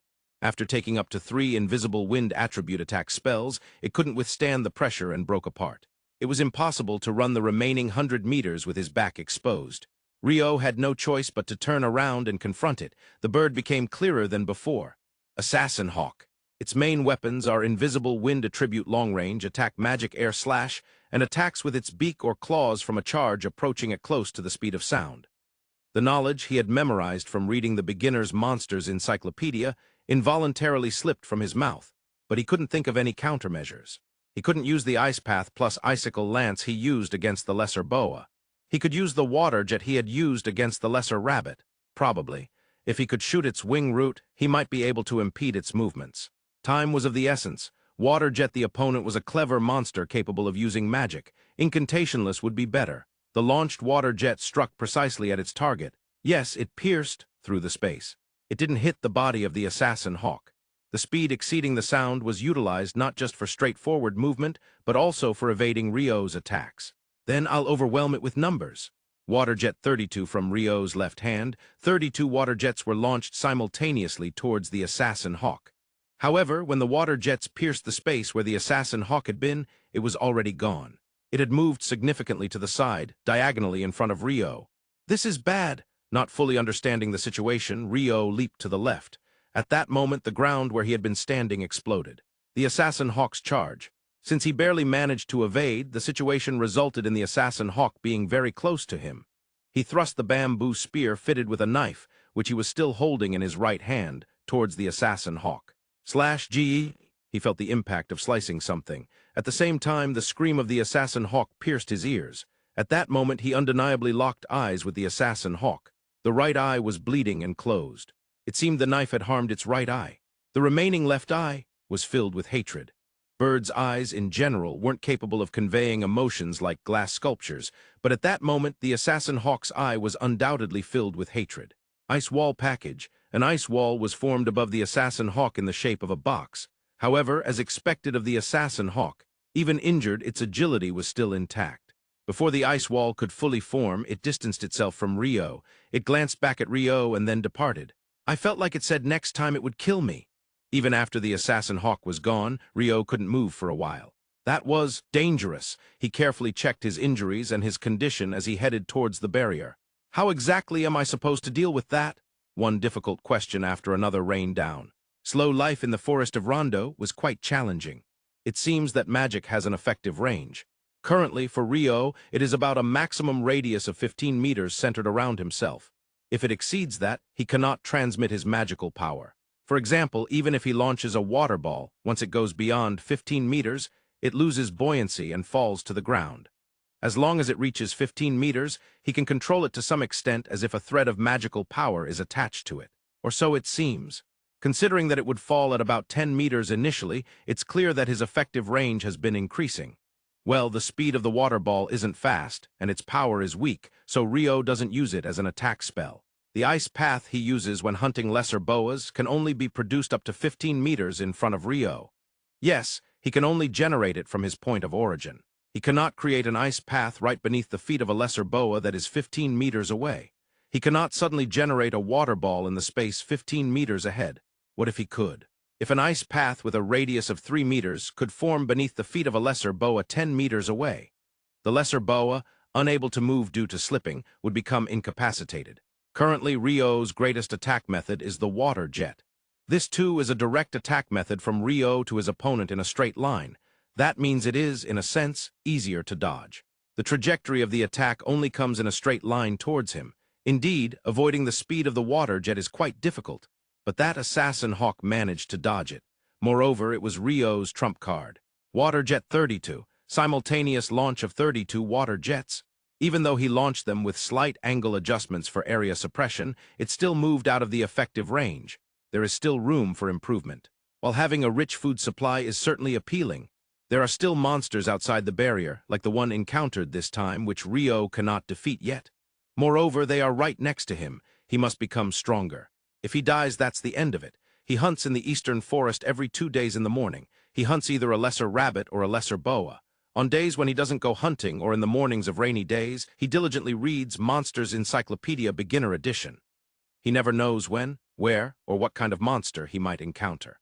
Saying, "I wasn't able to deal with it because I didn't read," would be far too shameful. Besides that, he practices magic. He practices generating water or ice at locations away from himself. Suddenly generating it 10 meters away is still beyond his capability. He extends his right hand. When he generates a water ball at that point, it appears in the space 10 centimeters away from his palm. Ultimately, he wants to extend it to 15 meters or even further, but that also seems to have a long way to go. However, just because it seems like a long road does not mean he has a reason not to try. Whenever he can practice outside, he always incorporates the practice of launching water jets from a distance. This way, he covers both practicing generating at a distance and increasing the power of the water jet. Growth has been very gradual. Even so, seeing the results of his growth makes Rio happy. It directly relates to life and death. It doesn't matter whether he is happy or not, he must do it. That is indeed true, but humans aren't that strong. Whether the results of their efforts are visible or not greatly affects motivation. It's not about reason. It's an emotional issue. Humans are made of half emotion. Whether one can move that half part is very important for obtaining good results. Rio knew this without relying on reason. Rio is not a genius. Nor is he particularly smart, but he knows the importance of effort. He understood this not by reason but through emotion.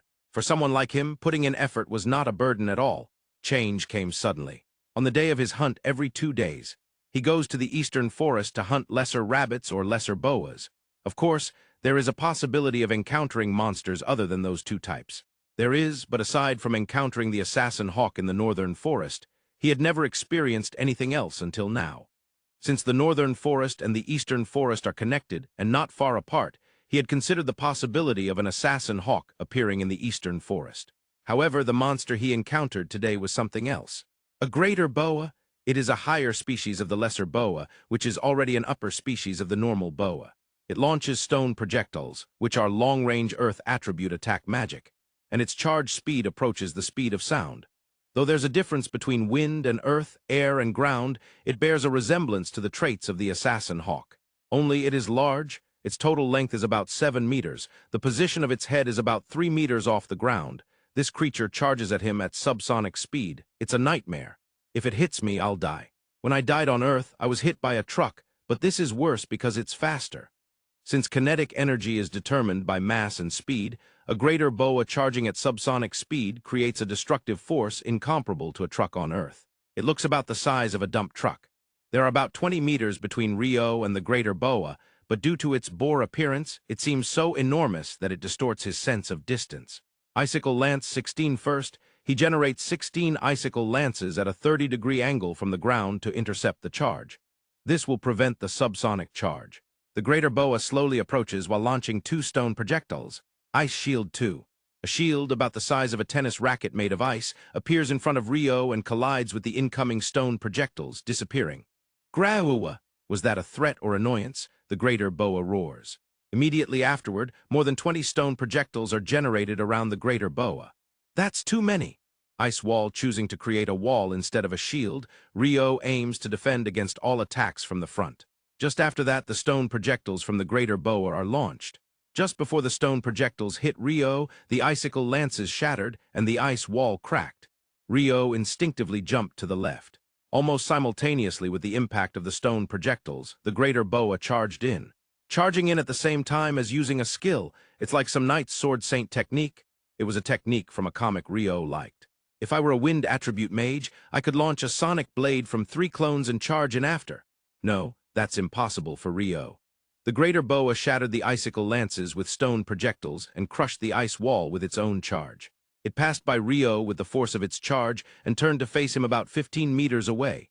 It's your fault for stopping there. Ice path and ice floor is formed centered around the greater boa. The area around the greater boa has a radius of about 3 meters covered in ice, and the space between Rio and it is also entirely an ice floor. The greater boa seems unable to stand on the ice, slipping multiple times. It probably has never walked on ice before. The forest of Rondo is warm. Icicle Lance 16, despite all the practice, he still cannot launch icicle lances. However, since he has become capable of generating them at a distance, a different usage has emerged. 16 icicle lances, with their center of gravity near the tip, are generated at a height of 18 meters above the greater boa. And then they fall. Jaya! The icicle lances pierce one after another into the area behind the greater boa's neck, the parts other than the head. Due to the nature of its charge, the whole head, including the nose, is incredibly tough. A regular sword wouldn't be able to pierce it. That's precisely why it shattered even Rio's ice wall. However, the area behind its neck and body isn't nearly as tough. It's about the same as a lesser boa and only slightly harder than an ordinary boar. That's what Rio aimed for. I'm glad I thoroughly read Monsters Encyclopedia. But this skin is so full of holes that it seems unusable now. Now here we are, the second team of the Northern Forest Exploration Squad. It was unclear who this declaration was for, but Rio was determined. This time, I will achieve a bountiful harvest of food. During the last trip to the Northern Forest for the purpose of a food bounty, he was obstructed by an assassin hawk. As the name implies, the assassin hawk, known as an assassin, is a monster that often takes the life of its prey without them noticing. From the dead angle in the sky, it unleashes the invisible wind magic, air slash. Last time, it was almost by coincidence that Rio managed to dodge the first attack from the assassin hawk. Was he now fully prepared for that assassin hawk? I still can't win, so if I encounter one, I will retreat immediately. It felt like he hadn't progressed since their last encounter, but that was definitely not the case. Now he should be able to execute a more composed retreat compared to the last time, or so he hoped. Not being able to defeat it was, in a sense, a matter of compatibility. The Greater Boa was by no means a weaker monster than the assassin hawk in terms of strength. However, the reason Rio believed he could defeat the Greater Boa but not the assassin hawk lay in the difference of whether he could stop the enemy's movements. If the Greater Boa entered the effective range of Rio's magic, he could stop its movements with Ice Path. However, the assassin hawk floating in the air did not operate in the same manner. Even if he tried to surround the assassin hawk with the ice wall package, he had failed to capture it last time. The basics of Rio's hunting strategy involved hindering the enemy's movements and then attacking. Currently, the assassin hawk, which cannot be hindered, was the worst possible opponent. Thus, the principle of retreat immediately upon encounter applied. Setting aside the assassin hawk, I managed to get some figs last time. There should still be some ripe figs in the same spot, so I'll go collect those, and it would be ideal to find something to spice it up, like pepper. His equipment consisted of a loincloth made of lesser boa leather, sandals, a knife with a bamboo spear, and a burlap sack, the usual set of expedition gear. As he stepped out of the barrier to the north, there were newly ripe figs in the same location where he had obtained figs previously. Yes, what a great catch! He stuffed 10 figs into the burlap sack and headed further north. Then he arrived at the location where he had been attacked by the assassin hawk last time. It was about 200 meters from the barrier. I was attacked here last time, but this time it seems clear. Looking around carefully, he noticed a slightly dense area of forest that was not too thick with overlapping trees. In other words, it was a suitable location for aerial attacks. I didn't notice it at all back then. I was probably just too overwhelmed. While remaining vigilant of his surroundings, he continued north. About 500 meters away from the barrier, he finally found it. There it is, this green bunch. It's pepper, right? Green clusters the size of Delaware grapes, which are soaked in liquid to prevent seeds from forming. From the perspective of grape and pepper farmers, Rio's recognition might earn him a scolding of, "It doesn't resemble that at all." He picked one, bit into it. With a sharp spiciness, the aroma spread through his mouth and nostrils. Generally, black pepper, known for being harvested in its green state, is dried over time until it turns black.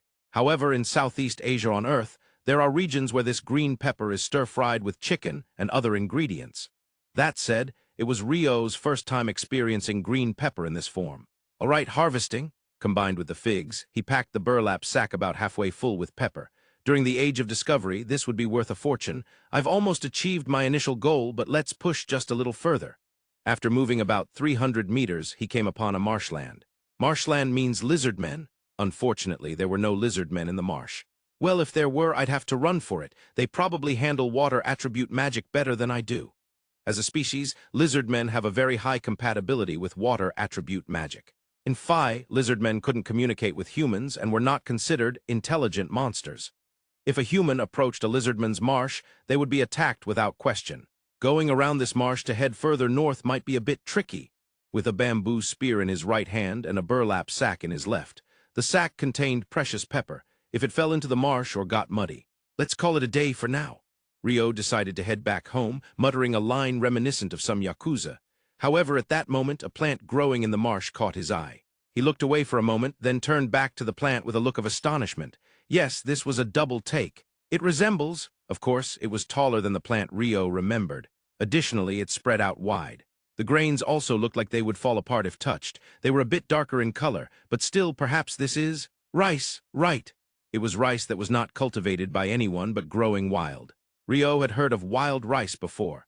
Even on modern Earth, there were regions in Southeast Asia and India where wild rice grew, but could such a convenient thing exist? Rice, or rather, the act of finding it, often requires a significant amount of effort and walking halfway across the world in reincarnation stories before finally encountering it. Yes, that is the norm. The first thing one encounters is hard, black bread, then comes soft, white bread, and finally they encounter rice. Yet despite that, no, let's not think about it now. For now I should secure this and take it back home. Upon closer inspection, there appeared to be a wild rice plant growing quite extensively throughout the marsh. Using the knife removed from the bamboo spear, he cut the ear of rice and placed it in the burlap sack. Ultimately, he harvested until the sack was nearly full and ran home to avoid any potential danger that could cause the day's spoils to be lost. Upon arriving home, Rio immediately created an ice box. It seemed that the ice formed from his water attribute magic now invariably absorbed magical power from him unconsciously, preventing it from melting normally. If he consciously cut off what could be called that magical power line, the ice would melt like ordinary ice. As a result, there were quite a few ice boxes made by Rio inside the house. The amount of magical power required to maintain them was minimal, and it had never caused any inconvenience in his life. This time, he made a larger ice box about the size of a big suitcase and placed the pepper he had brought back inside. He also put the figs he collected on the kitchen table. Now the only thing left in the burlap sack was wild rice. First, this rice, can it be eaten as rice? Generally, rice is obtained by thrashing the ears to get the paddy. This paddy is dried well. Storing rice in this paddy state maintains its flavor for longer. If one intends to cultivate rice seedlings for the next year, they would use this paddy for that purpose. Before eating, this paddy needs to be processed through a huller to remove the husk. Only then can the substance referred to as rice by Japanese people be obtained, and currently Rio had none of those tools, absolutely none. While he thought a little about how easy it would be to obtain rice, he realized it was the hard work that came afterward which was significant. If this were a typical reincarnation story, there would already be a culture of growing and eating rice in some region or country, eliminating difficulties in that aspect. However, in the forest of Rondo in Phi, there was no such culture. In fact, according to Michael, no other humans lived here except for Rio. That said, he first needed to decide on a plan. First, I'll go to the marsh tomorrow and secure more wild rice. I'll make sure to dig up some roots and transplant them to create rice fields around the house. It seemed that creating rice fields was already a definite plan. What I collected today, I will find a way to extract the rice and cook it. First, he would start with thrashing, obtaining paddy from the ears by hand. A task that had been done with tools like the thousand-tooth thresher from the Edo to Taisho periods. But this was unnecessary. Inside the burlap sack, the paddy had naturally fallen off the ears. This was one of the characteristics of wild rice, as the grains fall off with just a slight touch. Because of this, difficulties can arise during harvesting, but that was not a concern at the moment. Oh, it's falling off on its own. Lucky me, Rio's understanding was that minimal. The paddy obtained should be dried well. In recent Japan, a large drying machine would dry them for over 10 hours to remove a significant amount of moisture. For now, let's skip the drying for the portion I'll eat today. Then came the hulling, that is, removing the husk covering the surface of the paddy. He picked up one grain. In terms of size, it was almost the same as Japanese rice. This is called Japonica rice, right? I thought it was more like indica rice, but if it's closer to Japonica, then cooking it like Japanese rice should be fine. It was a bit premature to think that way when he hadn't even hulled it yet. In current Earth understanding, the origin of rice cultivation is believed to trace back more than 10,000 years ago in the Yangtze River basin of China. Of course, this is the so-called Japonica rice. From there, it is said to have flowed westward, giving rise to indica rice, with Japonica rice being cultivated earlier. He took the grain in his hand and used his nails to peel off the husk. It peels off surprisingly easily. If necessary, I might just have to peel them one by one. He wondered how many hours he would spend on hulling, or if this was merely a Japanese obsession with rice. Thinking about better ways to peel, Rio realized that the only method at his disposal was water attribute magic. Among those, he would likely use ice here. He recalled using the ice roller when tanning the lesser boa leather. At that time, he pressed the tanned leather to soften it. This time, he would use it not for pressing, but for peeling. Using 2 ice rollers, he would increase the rotation speed and attempt to flick the rice out with force. Generating the ice rollers and spinning them in midair would be done with water magic. If he managed the magical control well, he should be able to do it.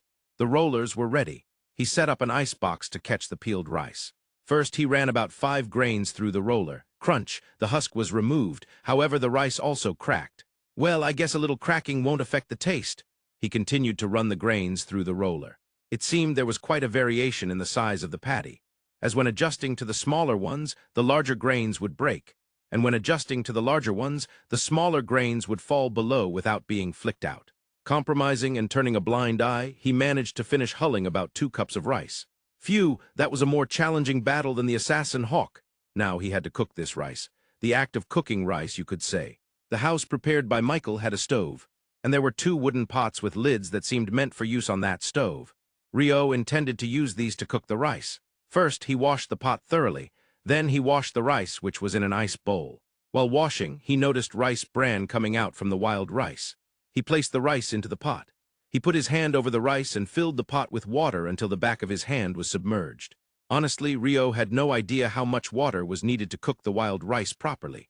Therefore, he decided to rely on his knowledge from Earth. Then he put on the ice lid. This lid was a bit heavier so that it wouldn't fly off even under pressure.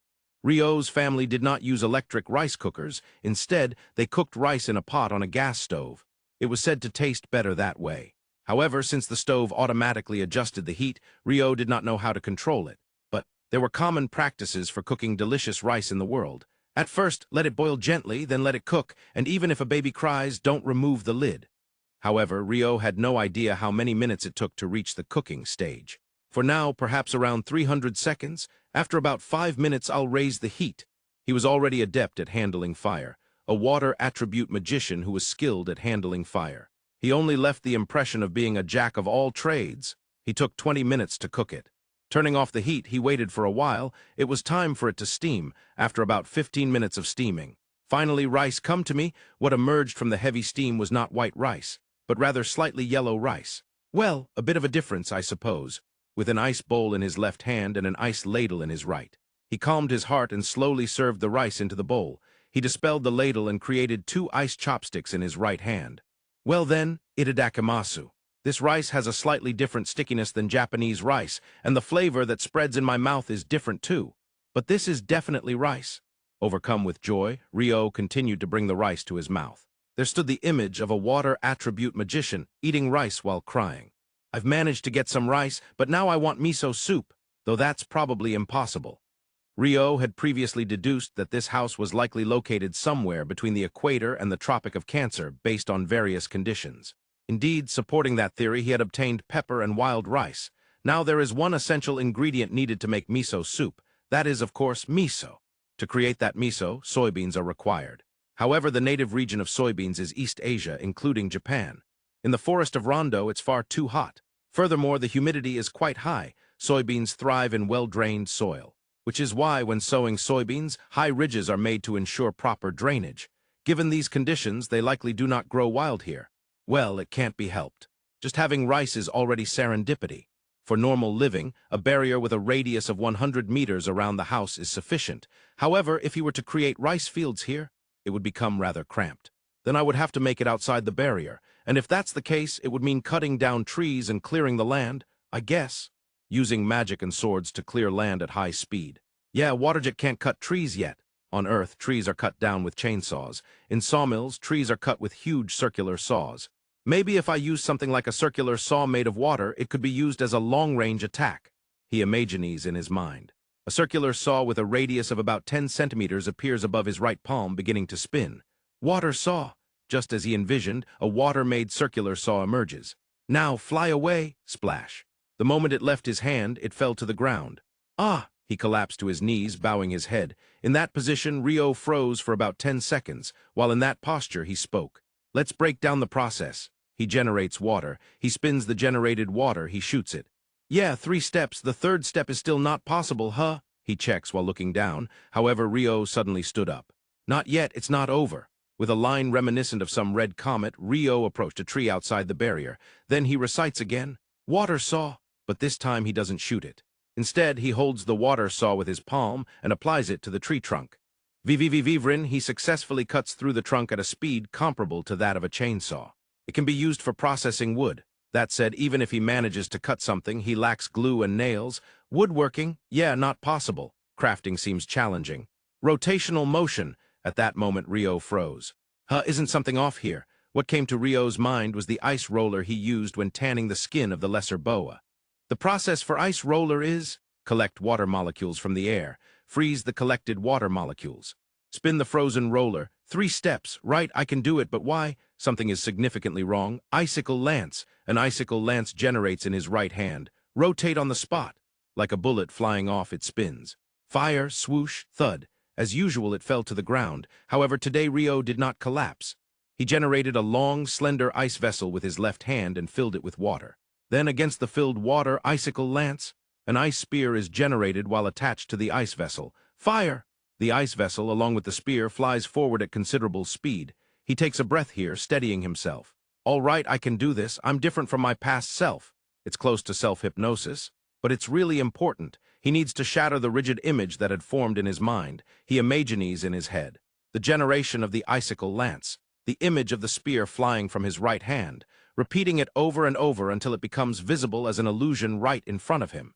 He imagines clearly. Icicle lance. An icicle lance generates at the tip of his right hand. Fire! It flies forward with amazing speed. This means, I don't know when it happened, but at least I've gained the skill to shoot before I reach the stage of tanning skin, right? What's important in magic is the image. That holds true whether it's good or bad. The image that icicle lance cannot be shot had stuck in Rio's mind. Surely, at the stage just a few days into his reincarnation, he couldn't shoot it yet. But thanks to his training afterward, he had somehow acquired the technique to do so. However, it seems the image of not being able to shoot was obstructing him. Perhaps it could be called a mental block. What was all my effort up until now for? Nevertheless, I can say I've gained quite a significant power. This means I've won. The next day, Rio found himself in a dire situation. The day after successfully launching the icicle lance, Rio went hunting in the eastern forest as usual. He had now gained the ability to launch the icicle lance. To be honest, he thought he could achieve a complete victory even against a Greater Boa. He felt confident. He felt bolder than ever before. However, Rio was not attacked by a Greater Boa. Instead, he was struck by invisible wind attribute attack magic, air slash coming from both the front and back. One is already troublesome, ice wall all directions. Ice walls, 1 meter thick and 2 meters tall, surrounded Rio on all sides, blocking the direct hit from the air slash. In Rio's right hand, he held the front part of a bamboo spear with a knife attached, which was broken halfway. The back half up to the stone tip had already been sent flying somewhere. The ice wall was transparent, allowing him to see through it. In front of the ice wall, a single assassin hawk was flying. The assassin hawk with one eye closed. Yes, that very assassin hawk that had once made Rio contemplate death. Moreover, behind Rio, another assassin hawk was flying. Both were attacking him with air slashes while maintaining their distance. And annoyingly, one of them always maneuvered to attack from Rio's blind spot. In most cases, the role distribution was that the one-eyed assassin hawk faced Rio directly, while the rookie assassin hawk took the blind spot. After receiving the third air slash, the front ice wall shattered. At that moment, countless lines of water shot from Rio's left hand toward the one-eyed hawk. Water Jet 32 yet, with some kind of aerodynamic property, it evaded the attack and moved outside the effective range with a swift sideways movement. Then, the ice wall that was protecting Rio's back also shattered from the third air slash coming from behind. To be honest, Rio was still out of breath. He had been dodging the air slashes from both the front and back while running around to counterattack. However, while he could evade the enemy's attacks, his own attacks were, as usual, being completely evaded. The bamboo spear had become a sacrifice to fend off an air slash he nearly missed, and he had sheltered himself behind the ice wall like a turtle, trying to catch his breath. But the ice wall was broken by 3 air slashes. Every time the ice wall shattered, he would counterattack once and then regenerate the ice wall. I want to run away, but being sandwiched front and back means there's no escape route. The rookie had accurately maneuvered right behind Rio, thus entering his blind spot and cutting off his escape route. Rio honestly didn't know how long his magical power would last. At the current pace, he felt he might manage to sustain ice walls and water jets for about 24 hours, but fatigue was accumulating. Fatigue leads to mistakes. He was battling against unavoidable fatigue, and if he made a mistake, he would die. That only added to his fatigue. Now, what to do? He once again generated an ice wall and took stock of the situation. So far, Rio had shown only 2 tactics, ice walls and water jets from his hands. And he knew that even 32 water jets fired simultaneously could be dodged. This time, the victory condition was not to defeat the enemy, but to escape into the barrier. To achieve that, it might be best to deal damage like before, even if it wasn't fatal, to force them to retreat. Shall I lure them? The moment Rio muttered that, both the front and back ice walls shattered simultaneously. Without hesitation, Rio fired Water Jet 16 at the one-eyed hawk. Then he dashed forward. Naturally, the one-eyed assassin hawk dodged the water jet. As Rio ran, he thrust his left hand forward, attempting to cast a magic spell. But at that moment he tripped. The rookie assassin hawk charged toward the fallen Rio. It seemed frustrated from only exchanging ice walls and air slashes for too long. "Gotcha!" it charged in as if to say. But this was exactly what Rio had intended. After falling, he rolled to the left, dodging the rookie's charge from behind. Then, as the rookie came close due to the charge, he thrust out the half-length bamboo spear with the knife attached. No, he intended to thrust it, but stopped the spear and rolled further to the left, by a hair's breadth. The one-eyed assassin hawk charged at the spot where Rio had been, as if it had read Rio's trap. Moreover, it did not stop after the charge and flew back into the air. Perhaps it had learned from the previous experience. In the meantime, today's rookie assassin hawk also returned to the air. "Gee, the one-eyed hawk seemed to be lecturing the rookie. Perhaps it was saying not to let their guard down. Then the one-eyed hawk took a position directly in front of Rio, while the rookie took the blind spot behind him. The distance between them was about 20 meters from Rio. Without taking his eyes off the one-eyed assassin hawk, Rio slowly stood up. "Ice wall all directions with ceiling." Seeing that, the rookie assassin hawk seemed to smirk. It had been dangerous earlier, but it seemed to recognize the tactic again. I wanted to say out loud, "Rookie, you're already dead," but that one-eyed guy is too sharp, so I'll hold off. "You always move to that spot around me, don't you?" The moment Rio thought that, a rain of icicle lances fell above the rookie. The number was a staggering 256. Rain of shining ice poured down in a radius of 30 meters centered on the rookie assassin hawk. "Gee-ya!" The rookie tried to move to evade, but the area was simply too wide. A few lances injured its wings, making it crash to the ground. All of it had been generated in the air, falling freely as icicle lances. Even though he had gained the ability to launch icicle lances, he could only consciously launch one at a time. That one had already been generated outside the ice wall. Launch! As intended, it pierced the neck of the rookie assassin hawk that had been knocked down. "Goo-ah!" It was the one-eyed assassin hawk that screamed. In its eyes, Rio could see the same hatred as before, or perhaps even more intense than that time. The time they stared at each other lasted only a few moments. The one-eyed assassin hawk turned and flew away. "Ha, somehow I survived. But this icicle lance from the air, raining down like light spears, might look cool. Yeah, I should make it one of my finishing moves." Though he struggled to the point of contemplating death, all's well that ends well. Rio had somehow survived the battle with the fateful assassin hawk, but it had highlighted a challenge, strengthening his physical capabilities. At the start of the battle, he had been running around, gasping for breath, and had needed quite some time to catch his breath. This time he had succeeded in buying time with the ice wall because the one-eyed hawk had focused on long-range attacks, but that wouldn't always be the case. "Stamina is important," Rio said clearly. From the next day, Rio's daily routine changed slightly. First, upon waking up, he did stretching exercises for 30 minutes. Flexible muscles help prevent injuries. Rio was not particularly flexible, but he knew that with daily practice, anyone could see results from stretching. After that, he had breakfast. Breakfast is important. It's the foundation of the day. He made sure to eat well. Once he finished eating, he would read or practice magic until his stomach settled. After about 30 minutes, he would run along the perimeter of the barrier. Walk, just keep walking. While generating ice or water in his hands and using magic, he would run. If he got tired, he would walk. In the afternoon, every other day, he would go hunting outside the barrier in the eastern forest or northern forest. Since then, he had not encountered the one-eyed assassin hawk even once. However, Rio understood that he would eventually have to settle things with it. It was not a matter of logic, it was just how things were. After hunting and gathering food, he would practice magic. On days when he didn't go hunting, he would still practice magic. And before taking a bath, he would do 1,000 practice swings, not with a baseball bat. He would use cut bamboo, treating it like a shin, adjusting its weight with ice, and practice swinging. Rio had attended a kendo dojo from first grade in elementary school until the winter of his third year in middle school, somewhat as a playful activity. He had never participated in any tournaments. While his friends in middle school took part in club activities at school, Rio was in the homecoming club and attended kendo at the local martial arts hall 3 times a week. That was his lifestyle. Instruction at the martial arts hall only continued until middle school. When he became a high school student, he was advised to join training at the prefectural police headquarters, but he declined. He didn't dislike kendo, but he didn't have the intention to dedicate himself to that extent. He wasn't lacking in athletic ability. He liked both watching and playing baseball, soccer, and basketball, but he could never immerse himself fully. Ryo had never found anything he truly devoted himself to in his life. He did not dislike putting in effort. He understood its value. That's why he would try things he wanted to try. He would work hard at it, and then he would become able to do it. After that, he would lose interest, but he had never pursued something to its limits. Ryo was by no means a genius. Still, he was able to reach a level of satisfaction in most things if he applied himself seriously to some extent. However, coming to this world had changed that a bit. What changed Ryo was magic. Not having a teacher might have been a good thing after all. Not having some kind of magic book might have been a good thing too. For the first time in his life, Ryo immersed himself in using magic. It didn't go well easily. There were mountains of things he didn't understand, but that was fine.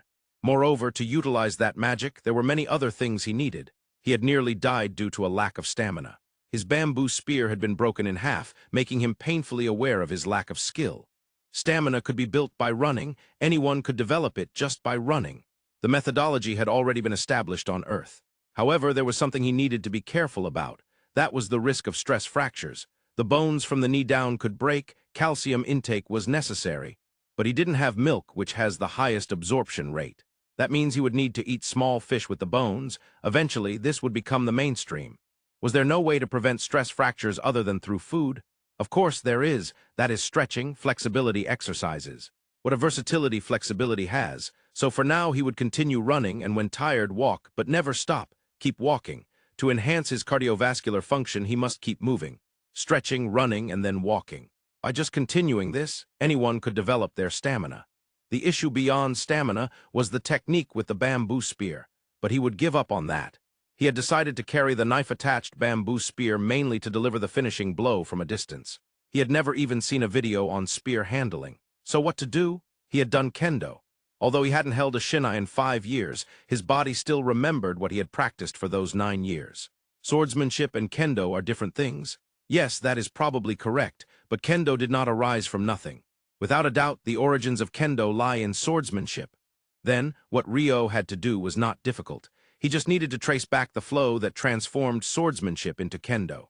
It might not be easy, but he could surely do it. Well, if he couldn't, that's not a problem. Basically, it's a sword to enhance his magic. The main focus is water attribute magic, and Ryo is a water attribute mage.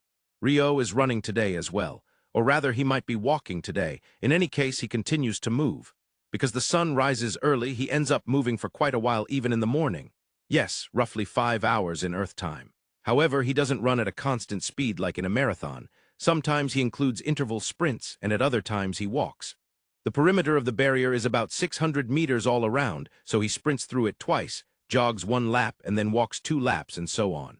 In this way, mixing and walking, he continues for at least 5 hours without stopping. While continuing to move, he also practices magic. By the time the morning training ends, Ryo's body reaches its peak fatigue. But he can't collapse here. First, he cools down. He cools down the elevated temperature in his muscles. This is precisely the hallmark of a water attribute magician. A film of water dotted with ice is applied to his body, cooling his muscles. After about 15 minutes of icing, the blood vessels constrict. When the icing is over, the rebound expands the blood vessels, allowing the fatigue substances to be efficiently flushed away by the increased blood flow. And then he does some stretching exercises as a cool-down. This also helps prevent injuries, probably. For lunch, he eats the leftovers from breakfast. He prepares 2 meals when cooking breakfast. It doesn't take more effort whether he makes 1 or 2 meals. And finally, it's time for hunting. It's hunting, but lately it has mostly become routine work. With lesser rabbits and lesser boas as opponents, he obviously wouldn't fall into a pinch. With normal rabbits and normal boas, it's hardly any different.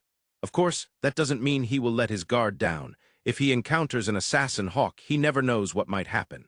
Considering that, one could really say that the assassin hawk is a troublesome enemy for humans. As he is still struggling with the morning training regimen, it has affected his afternoon activities as well, but once he gets more accustomed to it, Ryo thinks he'd like to expand his range a bit. For now, he decides to head east or north, and eventually he must go southwest to the sea. Yes, he must go to the sea eventually. That's because he needs to procure salt. Water and salt are absolutely essential for human survival. He can produce water almost inexhaustibly, but salt isn't as simple. He can't perform miracles like turning Lot's wife into salt as described in Genesis. Rio certainly can't do that. In fact, it would be frightening if he could. It would be safer to simply obtain salt from the sea through salt pans or some other method. The salt that Michael is preparing for him is enough to last for over a year at the current rate of use. However, since Rio has never done anything like salt pans, he wants to understand just how much effort it takes to obtain salt. He hates the idea of panicking right before it runs out. Moreover, there's also the possibility that he might want to eat seafood again after a long time. Rio, who loves meat, doesn't dislike seafood at all. It's been about 2 months since he started working on a training regimen to build endurance. Finally, completing the morning routine no longer affects his activities in the afternoon. All right, today let's go a bit further. First, I need a landmark. Saying that, Rio began to build an ice tower within the barrier. The appearance was more like a flag-raising platform than a tower. It was about 100 meters tall. From a distance, it reflected the sunlight beautifully. At this height, it should be visible from most places. The forest of Rondo is a dense forest, but there are still quite a few gaps in the woods. At this height, it should be visible from 2 kilometers away, maybe. For now, this should serve as a landmark so he won't get lost on his way back. While it's a height of 100 meters, it was built with speed in mind, so it's quite haphazard. The tower has a diameter of about 3 meters, and it's basically a cylinder. It doesn't fall easily, because as long as Rio's magical power is flowing through it, he somehow knows that it won't fall. I think this kind of thing doesn't follow the physical laws I know. Rio's magic skills have improved, and he's starting to feel the differences from Earth. Or rather, it might be more accurate to say that he's begun to cause phenomena that couldn't happen on Earth. That said, his awareness of this is still quite weak. His expedition gear is the usual, his usual loincloth and sandals, the usual knife-equipped bamboo spear and a hemp bag. He practices swinging bamboo daily like a shinai, but he doesn't have any weapons that can be used as swords. For a while, his physical weapon will likely be this newly acquired knife-equipped bamboo spear. No matter how many times it breaks, as long as the knife part is intact, it can be replaced. Very eco-friendly. All right, let's head northeast. To the north, there's a large wetland area. He doesn't know where the eastern edge of that wetland is, so he decided to head somewhat northeast. If he ventures and there's still a wetland, that's fine too. He'll at least be able to confirm that the wetland expands significantly east and west. For about a kilometer from his departure point, there were no particular changes. The only monster he encountered was a single lesser boa, and the fruits he was able to collect were about 10 figs and a red fruit called rindo, which resembles an apple. It looks and tastes like an apple. I could make apple pie with this, though of course I can't make it myself. Rio engaged in a one-person banter. After his reincarnation, he clearly started talking to himself more. Securing about 10 rindos, he continued moving northeast. He was now almost 2 kilometers away from home. Crack, the ice wall behind him shattered in one blow. As he ventured deep into the forest of Rondo this time, Rio had been moving while constantly placing a thin ice wall around himself, not knowing what might happen. Even though it was thin, it should have enough strength to withstand 2 hits from an unseen wind attribute attack magic like air slash from an assassin hawk. Yet it shattered in one blow. Before he could think, his body moved. He dove diagonally forward to the right, fell to the ground, and rolled to absorb the impact. Getting up and looking back, he chanted hurriedly. Ice armor formed around his chest, waist, bracers, and leg armor. For now, he should have at least some simple armor to avoid instant death upon impact, even if it isn't full plate mail. It looks like a cobra, a kitasnake. It strikes with its tail like a whip to deal damage in direct attacks. The air slash generated from its tail movements, and the worst part is the venom it spits from its mouth. What a nuisance!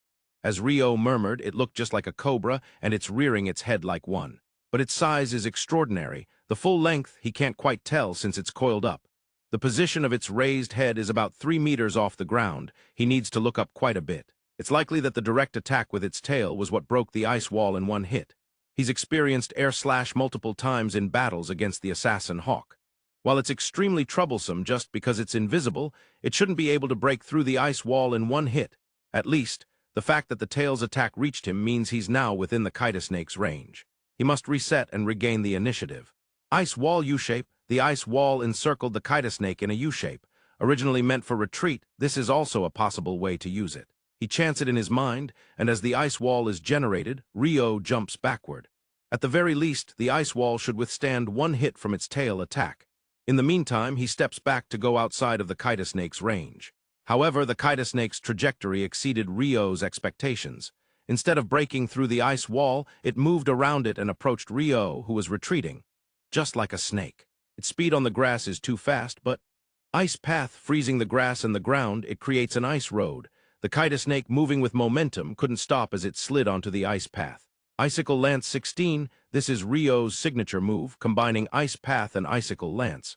16 Icicle Lances grew from the ice path at a 30-degree angle, ready to intercept the sliding Kite-snake.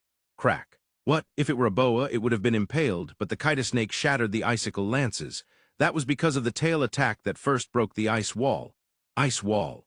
The sliding momentum hasn't stopped, which means the distance between him and Ryo is closing moment by moment. First, he must stop that. But bang, once again it broke through with its tail attack. Of course. Ice wall level 5, instead of the thin ice wall he had constantly deployed, he creates a 5-layer ice wall, 3 meters wide, 3 meters high, and twice the normal thickness. This is a spell crafted for complete defense. Crack. Boom, it tried to break through with its tail as it had before, but this time it couldn't break it in one hit. It only put a crack in the first layer, and the sliding body came to a halt against the ice wall. But there was no time for Ryo to take a breath. Realizing it couldn't catch him by sliding, the Kite-snake wrapped its prized tail around the outside of the ice wall and lunged at Ryo, and it unleashed an air slash simultaneously. Ice shield, a shield about the size of a tennis racket, was created in the air to block the air slash. However, during that time, he allowed the Kite-snake's tail to get closer. That was a critical choice mistake. Ice wall level 5, the 5-layer ice wall boasts the highest durability among Ryo's defenses. However, while generating a normal ice wall takes about 0.1 seconds, the 5-layer ice wall takes nearly a full second. Normally, that would be sufficient speed, but in such close-range combat, 1 second is decidedly not fast, and this became evident this time. Although he cast the 5-layer ice wall, the generation didn't fully keep up. The Kite-snake's tail, though somewhat slowed, still reached Ryo just in time. Gah! The armor on Ryo's chest shattered. Thanks to jumping backward to reduce the damage, it seems he avoided having a hole punched in his chest. He might have a severe bruise or perhaps a cracked rib. However, Ryo didn't feel any pain. He was seemingly in a battle-junkie state, with a rush of adrenaline coursing through his brain. Without losing a moment, he raised his left hand and chanted. Icicle Lance 2, the Icicle Lance fired from his left hand, tracing an arc towards the Kite-snake's head, crossing over the ice wall. In response, the Kite-snake quickly retracted its tail to intercept. Finally, Ryo managed to reset the situation. Ice armor, he reconstructed the shattered chest armor. Without this, he would have undoubtedly been dead. The situation now had Ryo and the Kite-snake about 15 meters apart. In front of the Kite-snake stood the 5-layer ice wall, 3 meters in both height and width. Underneath the Kite-snake was an ice path, but only covering a radius of about 2 meters. The Kite-snake was rearing its head, about 3 meters tall, right at the edge of the ice wall. Though I've reset the situation, I really don't want to engage in close combat anymore. The Kite-snake's tail is too vicious. It launches air slashes from a distance, and if he gets close, delivers physical attacks that can break through the ice wall in one hit. However, once again, it was the Kite-snake that took the initiative. From its coiled position, it jumped. What is that? It leapt over the 5-layer ice wall and charged toward Ryo. Ice path. But before the ice path could reach the Kite-snake, it moved sideways as if to say it had seen that move before. The attack changed from linear to curvilinear. While moving, it launched consecutive air slashes. Ice Shield 4, while Ryo floated 4 ice shields to intercept, the Kite-snake approached, moving left and right as if to feint. And finally, it unleashed the venom from its mouth. It was a far wider range of poison attack than Ryo had imagined. There was no way to escape. Normally, this would be a checkmate, but Ryo was not normal. He was a water attribute magician. Downpour, the moment he chanted, a torrential rain, much like those that occur in Southeast Asia, began to fall locally, from right in front of Ryo to where the Kite-snake was. That downpour washed the poison mist suspended in the air down to the ground, carrying it away downstream. It was probably the first time the Kite-snake had encountered such a response. Even though they were of different species, Ryo could tell it was startled.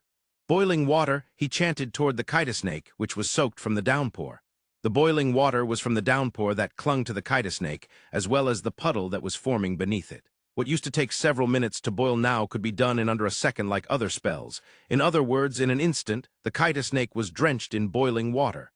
Jaioi! Letting out a scream, it opened its mouth wide. Icicle lance, a massive ice spear plunged into its mouth. The icicle lance pierced its oral cavity, and the kitesnake perished. Rio involuntarily fell back and sat down. Phew, thanks to the bath, I was saved. The boiling water technique is something I wouldn't have mastered without having a bath. I'm grateful to Michael for preparing the bath. Throb. Once he felt relieved, the rib that had been hit by the kitesnake began to hurt Rio. Somehow Rio made it back home. He froze the corpse of the kitesnake and stored it in the storage room. He didn't have any desire to eat the snake. Even if his university friend, who returned from Southeast Asia, said, "It's pretty bland but quite tasty," he still didn't want to eat it. However, there might be some materials he could use. Yes, he had seen snake leather wallets and bags even on Earth. A bag! Well, a burlap sack wouldn't be too much of a problem.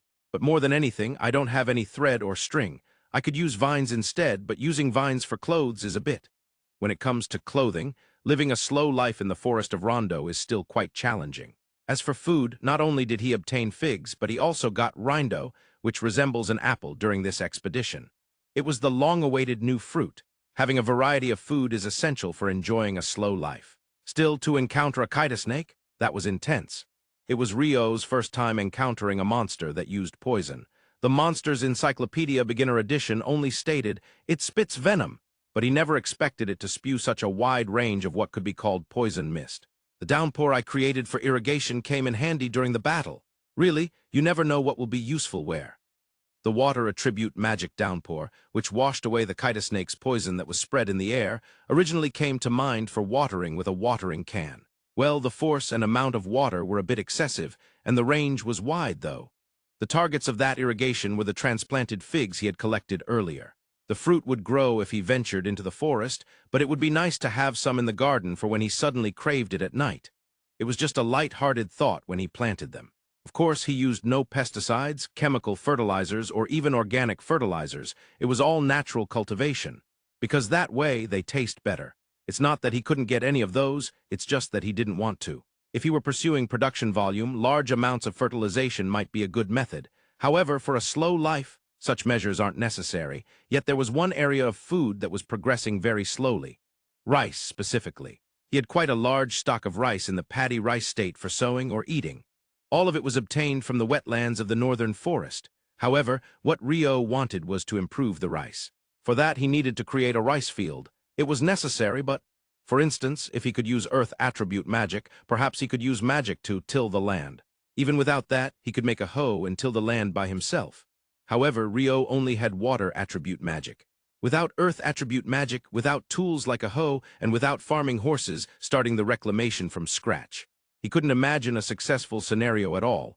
For now, he decided to shoot an icicle lance at the candidate site for the rice field. Icicle lance 2, it was a bit uncertain. Let's drop it from above. Icicle lance 128. He generated 128 icicle lances 20 meters above and let them fall freely onto the candidate site for the rice field. Thud, thud, thud, they pierced into the ground. Oh well, they just pierce, right? I wonder if they'll burst after piercing. He envisioned one of the lances piercing and exploding. First, I need to guard against that. Since it was, so to speak, his garden within the barrier, he wasn't even wearing ice armor. Ice wall level 5, the most robust wall, would separate him from the explosive planned objects. Originally, the ice wall was transparent, so it wouldn't interfere with his work. Once again, he conjured the image of one of the pierced icicle lances exploding in his mind. Crack! It was more like the ice shattered and flew everywhere rather than an explosion. This won't allow any tilling. He envisioned the second icicle lance exploding into finer ice crystals. Swoosh, once again the ice shattered and flew around, but the individual pieces of ice that scattered were smaller than before. I really can't seem to till at all. Was it that causing the ice to burst was ineffective? Rather than bursting, what he really wanted was an explosion. Speaking of water explosions, there's that experiment where sodium is added to water and it explodes, but that's not realistic in this case. Then what about a steam explosion? A steam explosion occurs when a high-temperature substance comes into contact with a low-temperature substance like underground water, causing water to turn into steam instantly and explode. Since water expands about 17 times when it turns into steam, the phenomenon occurs explosively. But I don't have any high-temperature substances. No, rather, if I could instantaneously turn the icicle lances into steam, wouldn't that create a phenomenon similar to a steam explosion? It was like the moment he turned water into hot water, increasing the vibration frequency of the water molecules H2O.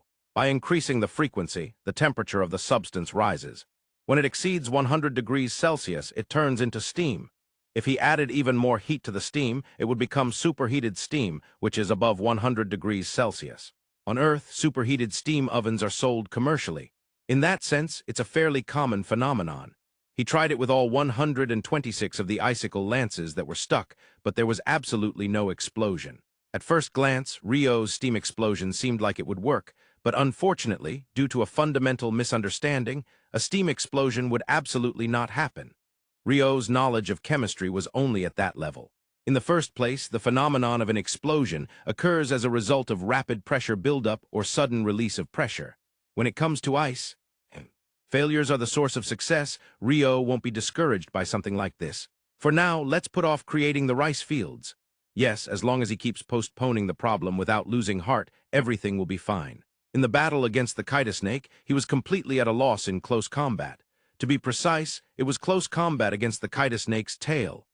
In other words, defending or evading the opponent's attacks is currently difficult for Rio. Well, that's precisely why he aimed to hunt safely from a distance, so it makes sense. He will continue to train his long-range attack methods as he has been doing.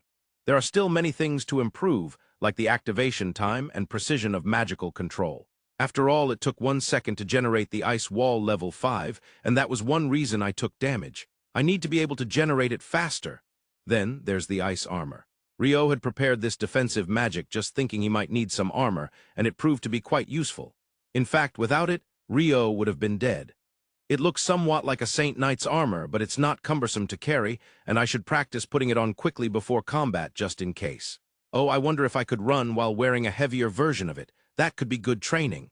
His thoughts were completely leaning toward the muscle-headed side, but he was entirely unaware of it.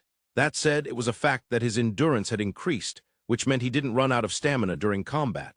No matter how excellent one's technique, it cannot be utilized if stamina runs out. Every day, along with his stretching exercises and running, Rio always practices his swings. A bamboo sword, about 1 meter in length, coated in ice and adjusted for weight. Normally, a bamboo sword is made by combining 4 pieces of bamboo split vertically into 8 parts, but Rio uses it just as it is. He simply cut a piece of bamboo, about 1 meter long, that is just the right thickness for gripping. Of course, there's no guard or anything, but he has been holding it for 9 years. He has a rough memory of the length of the handle. Whether it's kendo, kenjutsu, or bamboo swords and Japanese swords, the way to grip them is quite similar. Grip the end of the handle with your left hand and hold the area near the guard with your right hand. The 2 fists do not touch. There is enough space between the fists for another fist to fit in. This fundamentally differs from gripping a baseball bat and such. This is due to the differences in purpose. For a bat, it is essential to transmit power, while for a bamboo sword or a blade, control is even more important. This is the difference. Therefore, the length of the handle, whether for a short sword or a slightly longer takai, is typically around 8 sun, or about 24 centimeters. This length has been recognized over time as being just right for swinging a sword. By the way, in the case of the so-called two-handed sword in the West, the 2 fists touch while swinging the sword, much like a baseball bat. If the emphasis is on power, the fists should be together, and if the emphasis is on control, the fists should be apart.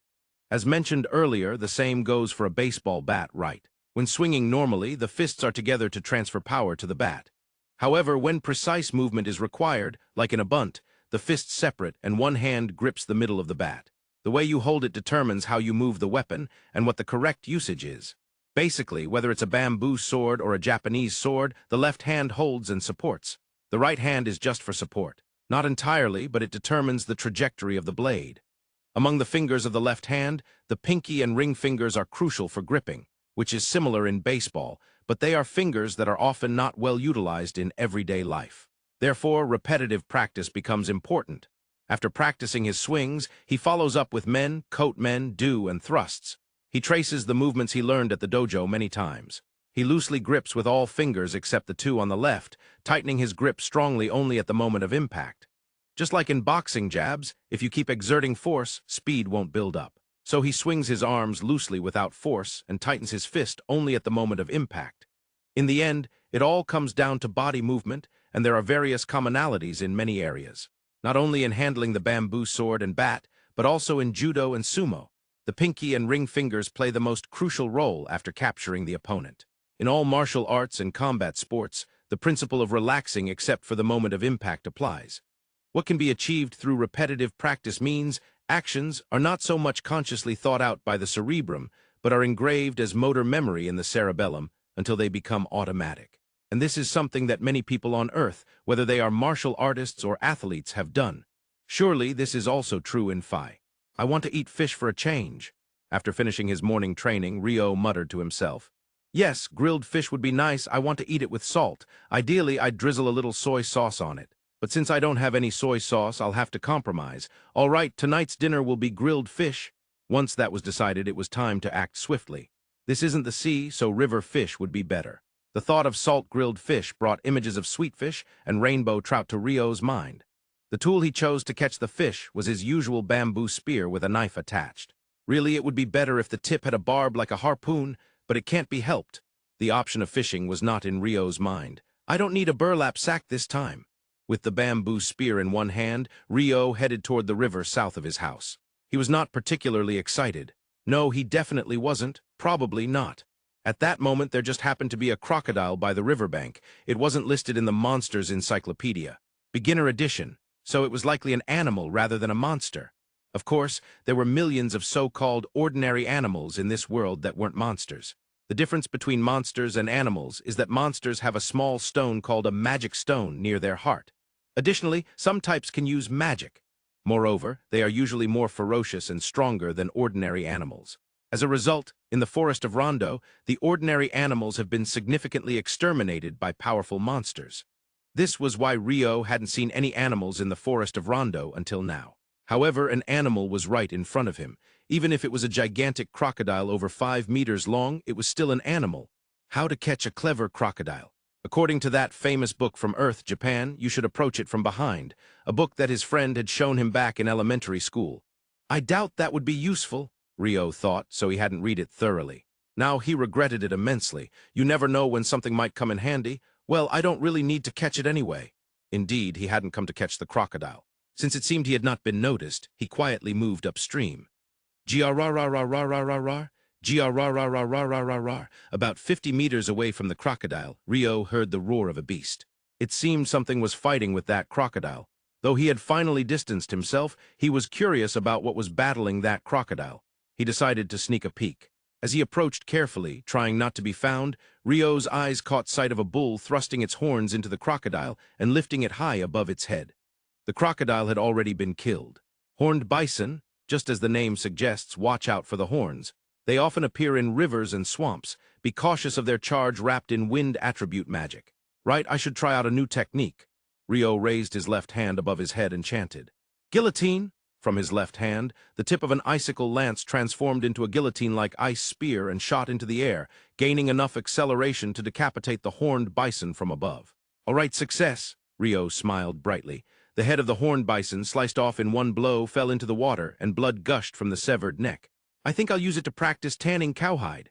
Muttering this, he slowly approached the corpses of the horned bison and crocodile. However, what Rio saw there? Splash, splash, splash. The head of the horned bison and the body of the crocodile seemed to be shrinking in the water. Huh, what's happening? He hurriedly grabbed the horned bison's body and tossed it onto the shore. There several fish were already gnawing at it. Looks like something like a piranha. It wasn't listed in the Monsters Encyclopedia, but carnivorous. This must be a relative of the piranha. Aggressive piranhas over 40 centimeters in length. For now, he stabbed at the ones biting the horned bison with his bamboo spear. Then he froze the body of the horned bison for storage.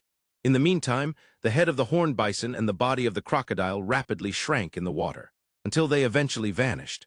The piranhas that had been attracted by the blood also disappeared, and the river regained its original tranquility. I absolutely can't play in the water here, Rio firmly vowed to himself. The hunt had ended in less than an hour, but the sight of the piranhas had been quite shocking. The scent of blood really draws all kinds of things. He needed to be cautious. The horned bison and piranhas were stored in a frozen state. Now he had obtained fish from this hunt. Though they were a little different from the sweetfish and rainbow trout he had originally anticipated, they were river fish. For dinner, he planned on making grilled piranha, which opened up a significant possibility. There was fish, there was salt, and there were no soybeans. Thus, the possibility of obtaining that black liquid known as soy sauce, which is the heart of Japanese cuisine, had emerged. However, there were no soybeans. Soy sauce is originally derived from miso, which is based on soybeans. That's right, there are no soybeans.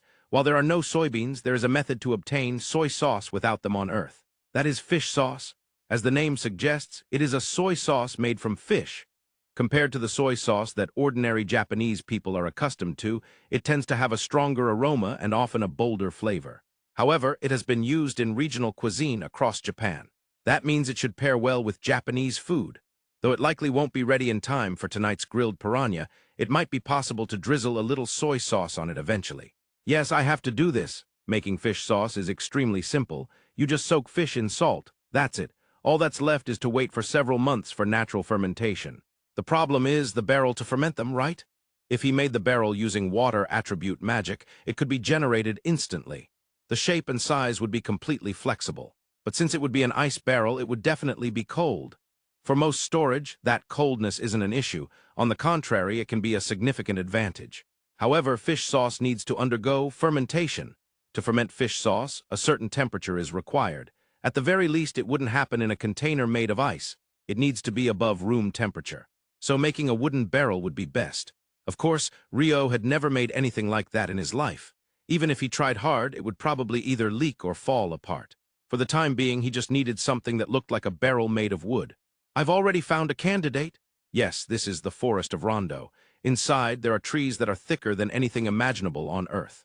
Moreover, right next to his house is barrier. The trunk's diameter is 2 meters. Its height is 10 meters. It's a conifer like cedar or cypress. If only there were heavy machinery like on Earth. Well, even with heavy machinery, cutting down a tree this size might be quite troublesome.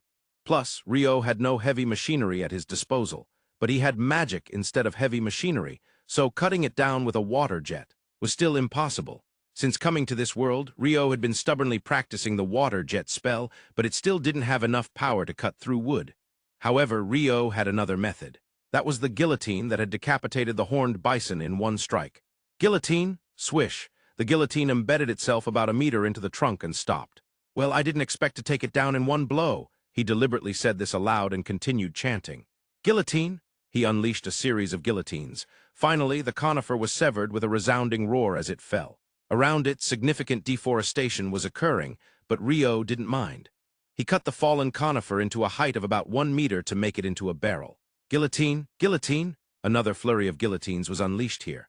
A magnificent table, 2 meters in diameter and 1 meter tall, was carved out. All that was left was to hollow it out to make it barrel-shaped. For that, he would use water saw. It was the water saw that had once failed when he tried to use it as an offensive magic. It probably could now be used as a long-range attack spell, just like the icicle lance, but he didn't need that effect here. Water saw? In his right palm, a rotating saw made of water materialized. Then he began to carve into the conifer that had been cut. It was cutting at a considerable speed compared to a chainsaw on Earth, with almost no resistance and without stress. Finally, after an hour, he finished carving it into a satisfactory shape. It resembled a high-end wooden open-air hot spring bath. While generating an ice path under the fermentation barrel, he transported it back home. Truly a convenient spell. Even though it was hollowed out, it was still quite large. It must have a considerable weight, and upon bringing it home, Ryo realized, "Where should I put this barrel?" It was too big to fit through the door. The fish sauce barrel was set up under a large tree for now. If it were on Earth, it's common to line up jars outdoors and ferment them inside. Yeah, it should be fine. Ryo forced himself to be convinced. First, he laid a generous amount of salt on the bottom of the barrel. On top of that, he placed 4 thawed piranhas that he had chopped up randomly. He covered the piranhas with more salt. Then, to prevent drying, he laid out wide leaves resembling banana leaves on top of the salt. Finally, he used the leftover wood from the barrel as a lid, and that was it. The fish sauce barrel was complete. If all goes well, fish sauce should accumulate in a few months, hopefully. After a long time, he enjoyed grilled fish and white rice for dinner. Initially, he had planned to use sweetfish and rainbow trout, but due to various circumstances, it was grilled piranha. However, surprisingly, it tasted incredibly good. Ryo, who usually loved meat, found himself craving fish every now and then.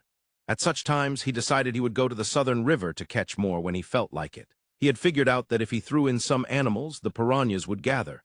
It was a satisfying dinner, and after taking a slow bath, he relaxed while practicing magic. Until drowsiness overtook him, he primarily focused on generating ice. When it comes to ice generation, even if he suddenly fell asleep, it wouldn't turn into a puddle of water. He believed that even while asleep, the magical power line remained connected. If it were water, would it really turn into a puddle if it were water? I had that kind of image in my head, which is why I haven't tried it. For instance, if he generated a water ball and fell asleep while moving it around the room, it would drop to the floor, its shape would collapse, and he'd be soaked. That was the image he had, but what if he generated an icicle lance and fell asleep while moving it around the room? The next morning when he woke up, the icicle lance would still be floating in the air. Does that mean the water ball would also be floating in the air, maintaining its shape? Still, I won't test it because it could be scary if something went wrong. There were still many things Rio didn't understand about water attribute magic. Tomorrow, I'll carve out lots of boxes from the wood I cut today. He was using water attribute magic to create ice boxes and filling them with various items, but if any trouble arose and he completely depleted his magical power, all the ice boxes would start melting. When the magical power line is severed and the supply of magical power stops, they turn back into regular ice. It won't immediately turn into water and make a mess, but he wanted to avoid it melting. Yes, he had experienced it once. Rescuing the soaked blue pepper fruits, since he still had some time, he thought he could chop some wood now, but night forests are still scary. Indeed, in any era or world, the night forest is not a place for humans to live. This holds true for both Earth and Phi. Basically, humans understand their surroundings through visual information and auditory information. The darkness of night robs people of visual information. Understanding a situation with only auditory information is impossible for an ordinary human. Many creatures, whether monsters or animals, have better hearing than humans. Moreover, some creatures possess organs that humans do not have, allowing them to gather information, like snakes or bats. The night filled with such beings is not a place for humans to venture into, Rio thought. At least not for now. By the way, I heard there are people who can sense presence. What is that about? He could understand the sixth sense. It must be the experiences he had accumulated, the information stored in his memory, which his brain unconsciously judged. Rio recognized it as such. It was probably something akin to intuition or a sense of unease. However, presence, feeling a gaze that shouldn't be visible, was still something he didn't quite understand. If I were a wind attribute magician, I could probably create magic to sense unseen opponents. That would be the principle of passive sonar. Unlike active sonar, which sends out pings to explore the surrounding situation by analyzing the reflected information, passive sonar gathers information from changes in the surroundings caused by the movements of others without sending out anything. Since it doesn't emit anything, the opponent wouldn't be aware of his presence. What he described was underwater, a story from submarines, but he thought it could be applied on land, using airflow instead of water to gather information about others. If he were a wind attribute magician, it seemed possible. Of course, Rio was a water attribute magician. Breakdown charge and wind attribute magicians, I kind of envy them. Breakdown charge apparently refers to a technique where you unleash sonic blades from 3 clones and then charge in behind them for an attack. Normally, even wind attribute magicians can't do something like that. A few days after eating the grilled piranha, today is another day to go hunting in the afternoon. The location is the usual eastern forest. There are many lesser rabbits and lesser boas. Occasionally, a normal boa might appear, but it's not a threat to Rio at this moment. He still couldn't envision a victory against the assassin hawk, but in ground combat, he would likely not lose. This is definitely not arrogance. Just after saying that out loud, a greater boa appeared right in front of him. However, even a greater boa was no match for Rio right now. Suddenly, he heard a rustling sound from behind. Turning his head just slightly to look back, there was another greater boa. Ice armor in that moment, he lost sight of both greater boas in front and behind him. Ice wall level 5, he generated ice walls level 5 in front and behind him. The generation speed was about 0.1 seconds. Each day, the generation speed was increasing. However, it was still cutting it close.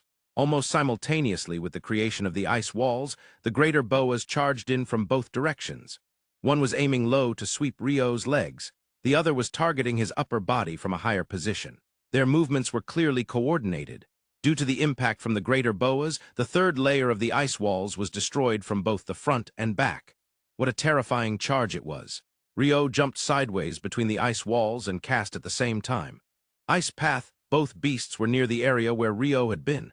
He made their movements difficult by making the ground slippery. But even if their movements were restricted, the greater boas had their own means of attack.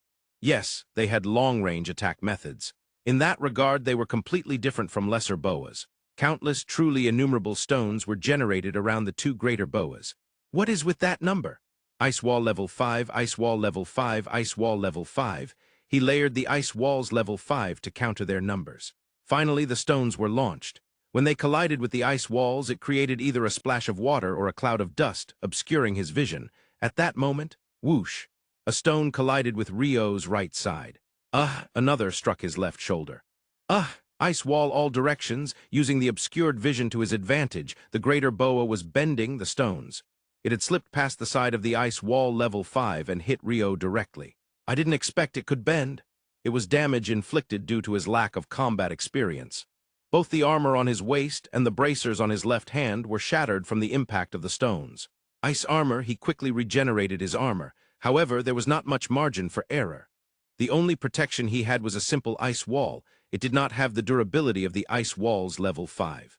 Yet beneath the Greater Boas was an ice path. They shouldn't be able to move. They shouldn't be able to, but can they really not move? The Greater Boas had legs capable of generating charges that approached the speed of sound. That power and speed were produced by hooves that could dig into the ground. Could it be that with time, they could run on the ice with their claws? The Greater Boas he had hunted before had indeed stumbled several times on the ice path. However, just because that particular specimen had stumbled does not mean others would do the same. Just like humans, some may fall often while ice skating, while others can even jump. First, it's troublesome to deal with two at once. He should take them down one by one. Which one to target? They had attacked from the front and back. The one attacking from the front might be the leader or more experienced, like the one-eyed assassin hawk. Then he should take out the one that attacked from the back first. When facing multiple enemies, one common strategy is to strike the enemy's head first to confuse them. However, another strategy is to weaken the enemy's forces by attacking the weaker foes first, then dealing with the tougher ones last. This time, he chose the latter. If they had less experience, they might be slower to adapt to moving on the ice. Ice wall all directions, release he maneuvered around the layered ice walls level 5 from the left. In his line of sight, there was only one Greater Boa, struggling repeatedly on the ice path. The other was nowhere to be seen. It was likely that the other Greater Boa had circled around the opposite side of the layered ice walls level 5. Let's start with you. Icicle Lance 16. 16 icicle lances were generated above the tumbling Greater Boa. And since you circled around, you'll likely come right behind me. As Rio muttered this, he quickly cast again. Ice Wall Level 5 Icicle Lance 2, he generated 2 icicle lances on the other side of the ice walls Level 5 and readied them for launch. In that moment, the scream of the Greater Boa pierced by the 16 icicle lances echoed. Gia! Startled by that voice, the other Greater Boa appeared right where Rio intended. Fire, however, it broke the 2 flying icicle lances with its hard nose. The moment the Greater Boa shattered the icicle lances, ice scattered, fogging his vision. Water Jet 64, countless water jets erupted not from Rio's hands but from around the Greater Boa's face. The targets were its eyes, ears, and mouth, areas thought to have lower durability. In this state of obscured vision, additional water jets appeared at close range. How could one possibly evade such thin streams of water erupting from just 30 centimeters in front of their eyes?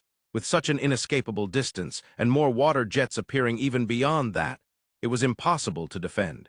As Rio envisioned the steps to blind and panic them before delivering the final blow, the plan went awry. Without falling into panic, the Greater Boa's life was extinguished. The water jets that entered its eyes, ears, and mouth penetrated straight through to its brain. With dozens of penetrations to the brain, survival was impossible. Oh my, did I actually defeat it? Even though it was a Greater Boa, it seemed that attacks to the brain could easily reach the ears and eyes. That being said, the fact that a finishing blow wasn't necessary was quite surprising for Rio. Could it be that the power of the water jet has increased? Back inside the barrier, Rio decided to test it right away. The target was the corpse of the Greater Boa he had just hunted. The Greater Boa had a completely different hardness in its skin above and below the neck. Since it used charging as one of its main attacks, the head, including the nose, was very hard. However, compared to that, the area from the neck down was not so tough. Its legs were also not hard. Rio targeted the Greater Boa's right leg. Water Jet with a flash. He severed the Greater Boa's right leg.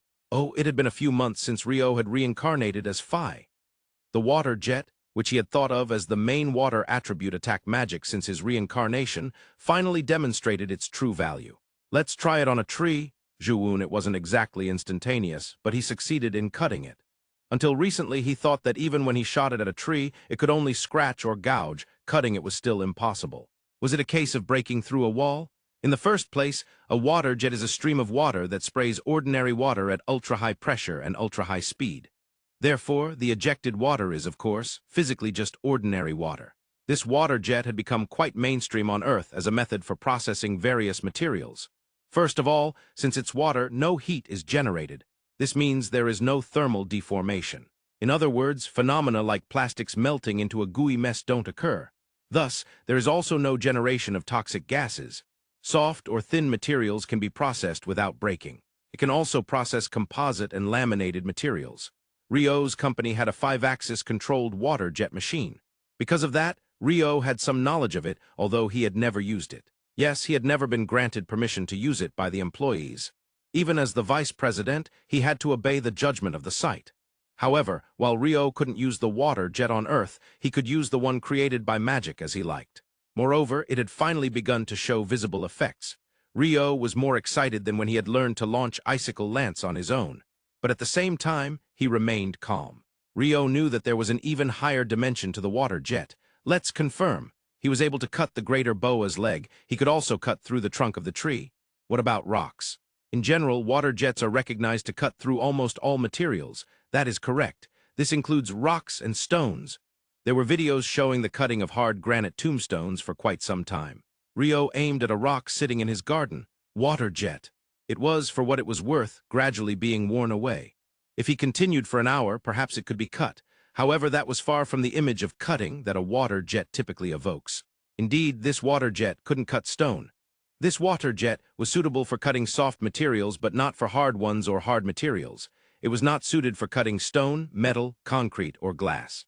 However, Rio was not disheartened. This was well within his expectations. This water jet was meant for cutting soft materials, animals, monsters, wood, food, etc., and the other water jet existed, which was meant for cutting hard materials. What is the other water jet? It is a water jet that is not just water. Generally, this is often referred to as abrasive jet. On Earth, when it comes to cutting hard materials, one does not cut with water alone. They mix extremely small, abrasive materials into the water stream and spray that mixture onto the target. The water, approaching Mach 3, along with the abrasive material, wears down the target, thus achieving a cut. The materials used as abrasives are also predetermined. That material is powdered garnet. Garnet? Yes, the gemstone garnet. Though it is a gem, the quantity used is minuscule, so the cost isn't so high. In the first place, powdered garnet is mined extensively and is very inexpensive.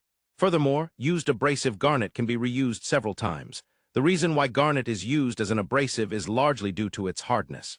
Of course, sapphires, rubies, and even diamonds are harder, but using those wouldn't be cost-effective. Then it might also be due to the shape of the crystals. Garnet is a dodecahedron or an isometric polyhedron. In short, it is very close to a sphere. Since it's easier to cut accurately when targeting a specific area with particles that are close to spherical, it makes sense to use them. Now, while it is established to use garnet as an abrasive on Earth, that is not the case in Phi. First of all, garnet can't be obtained. At least Rio couldn't think of a way to acquire it. That means he would need an alternative abrasive. So Rio had an idea. Ice. Yes, using microscopic ice as an abrasive. Ice is not hard enough to be used as an abrasive. At least normal ice isn't. However, Rio had realized that ice created through water attribute magic becomes harder the more magical power is infused into it. Of course, during combat, there is no time to do such a thing, so it shatters easily. The problem was that a significantly small size of ice crystals was required. Rio had seen the abrasives used for the water jet, or rather, abrasive jet, at his company. The garnet used as an abrasive was so small that it could almost be called powder. He needed to generate a large amount of ice at that size and mix it in water. First was the generation of microscopic ice crystals. He tried to bond two H2O molecules together through hydrogen bonding. What he ended up with was too small. In fact, it was completely invisible. For the time being, he tried connecting about 30 of them. He had a vague feeling that he could see something, but no, it was just his imagination.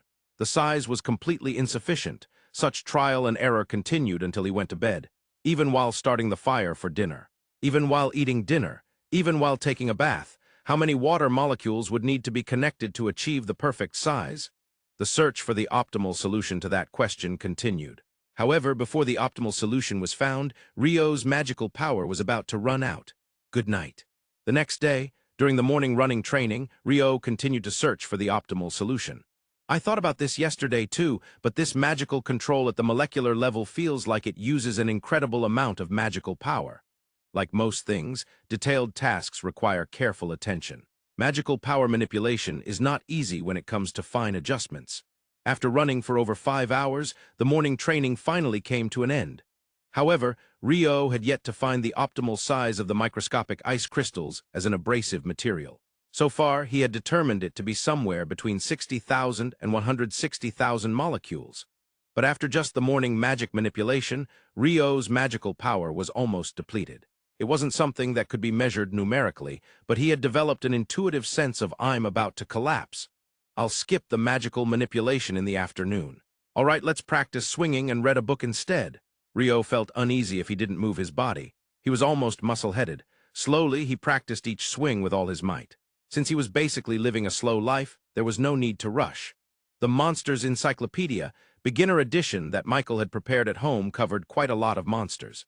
Of course, since it was the beginner edition, there were probably intermediate and advanced monsters not included in it, but so far, Rio hadn't encountered any of those. However, this Monsters Encyclopedia Beginner Edition had 2 pages at the end that could be considered an appendix titled Special Rank Edition, featuring 2 monsters. One was the dragon, the other was the demon. These 2 Special Rank Edition entries were written in a different handwriting compared to the previous Beginner Edition. It was possible that only these pages had been added by Michael. Dragon, one of the apex creatures in Phi habitat. Worldwide lifespan, from several thousand years to several 100,000 years strength. Ranges from weak to strong, even the weak ones can easily obliterate a city by themselves. Notes: if encountered, run away. The chances of escaping are slim. Wow, it really conveys that they are incredibly strong. If you meet one, it's the end, huh? In the case of monsters in the beginner edition, it usually lists attack methods or special techniques, but nothing like that is mentioned for dragons. It's probably on a completely different level. Demon, not a fallen angel. Its origins are unknown. Habitat, worldwide lifespan, unknown strength. Ranges from weak to strong, even the weak ones can easily obliterate a city by themselves. Notes: pray that you don't encounter one. Most likely this was written by Michael. He said his job was to manage this world, so why is it its origins are unknown? And what about the last note, pray that you don't encounter one? What does that mean? I wonder if people aiming to be the strongest in the world have to fight against things like these. It sounds really tough. Yeah, there's absolutely no way I could do that. In reincarnation stories, aiming to be the strongest in the world is standard, but that's a standard I can leave aside. It has nothing to do with me. What I aim for is a slow life. After a night's sleep, Rio's magical power was restored. Today he was determined to tackle the abrasive jet problem. He firmly vowed in his heart. 1 hour after making that vow, the optimal solution is between 90,000 and 100,000. He finally solved it. Phew, I won. Yes, Rio had achieved victory. Now all that was left was to generate a large amount of ice crystals made of these 90,000 water molecules. Originally, even this was supposed to be difficult. However, Rio, although unaware, had significantly improved his magical control through this molecular manipulation.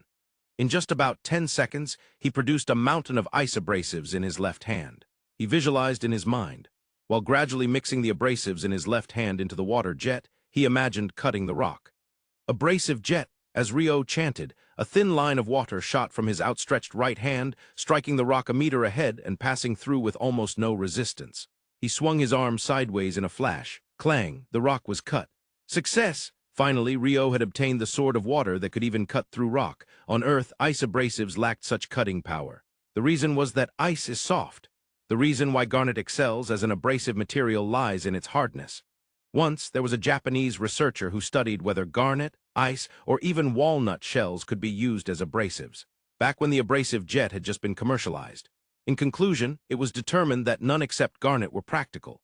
Since then, several experiments and papers have been published, verifying the size of abrasives, the phenomena occurring at contact points, the optimal hardness of various components, and much more, leading to the daily evolution of machines that are the water jet and abrasive jet.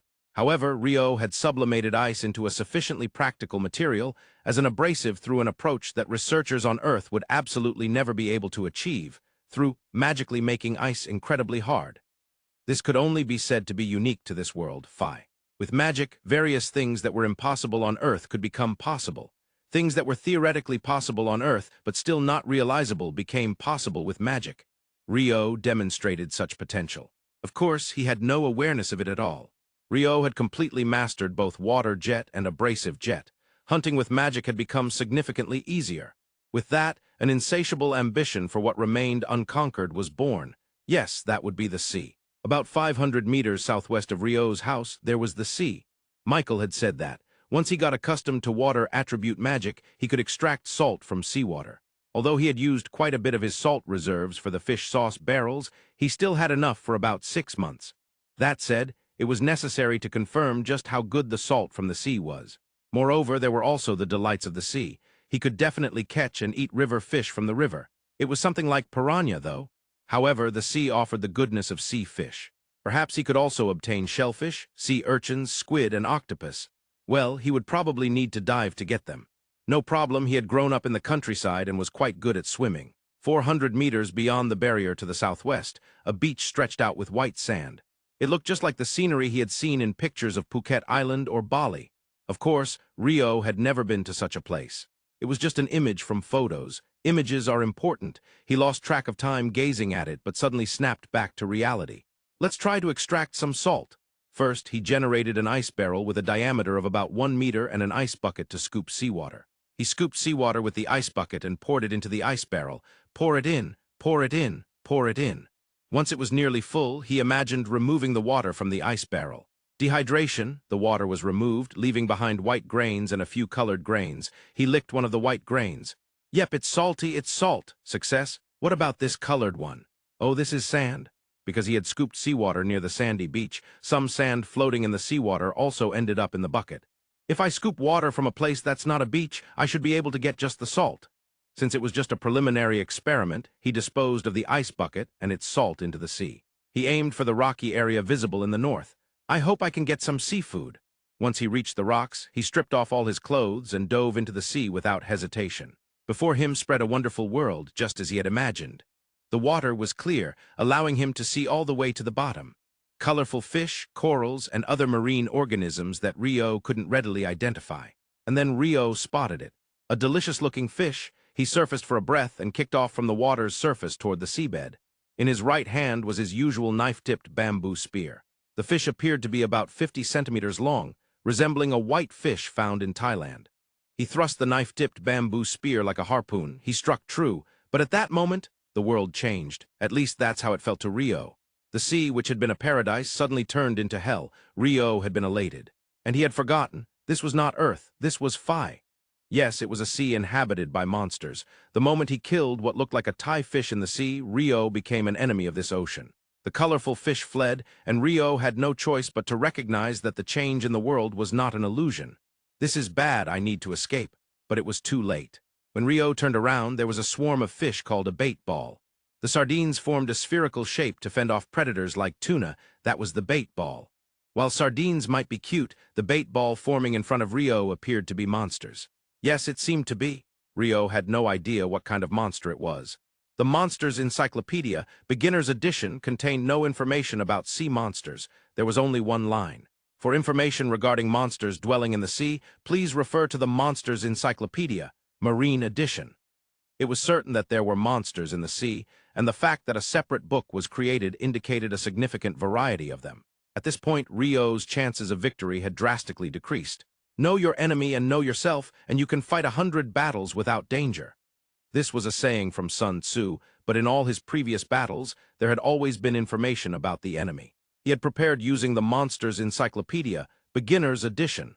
He had even had some information to fight against the assassin hawk, yet this time there was absolutely no information about the enemy. Without knowing the enemy and only knowing oneself, one is half likely to win and half likely to lose.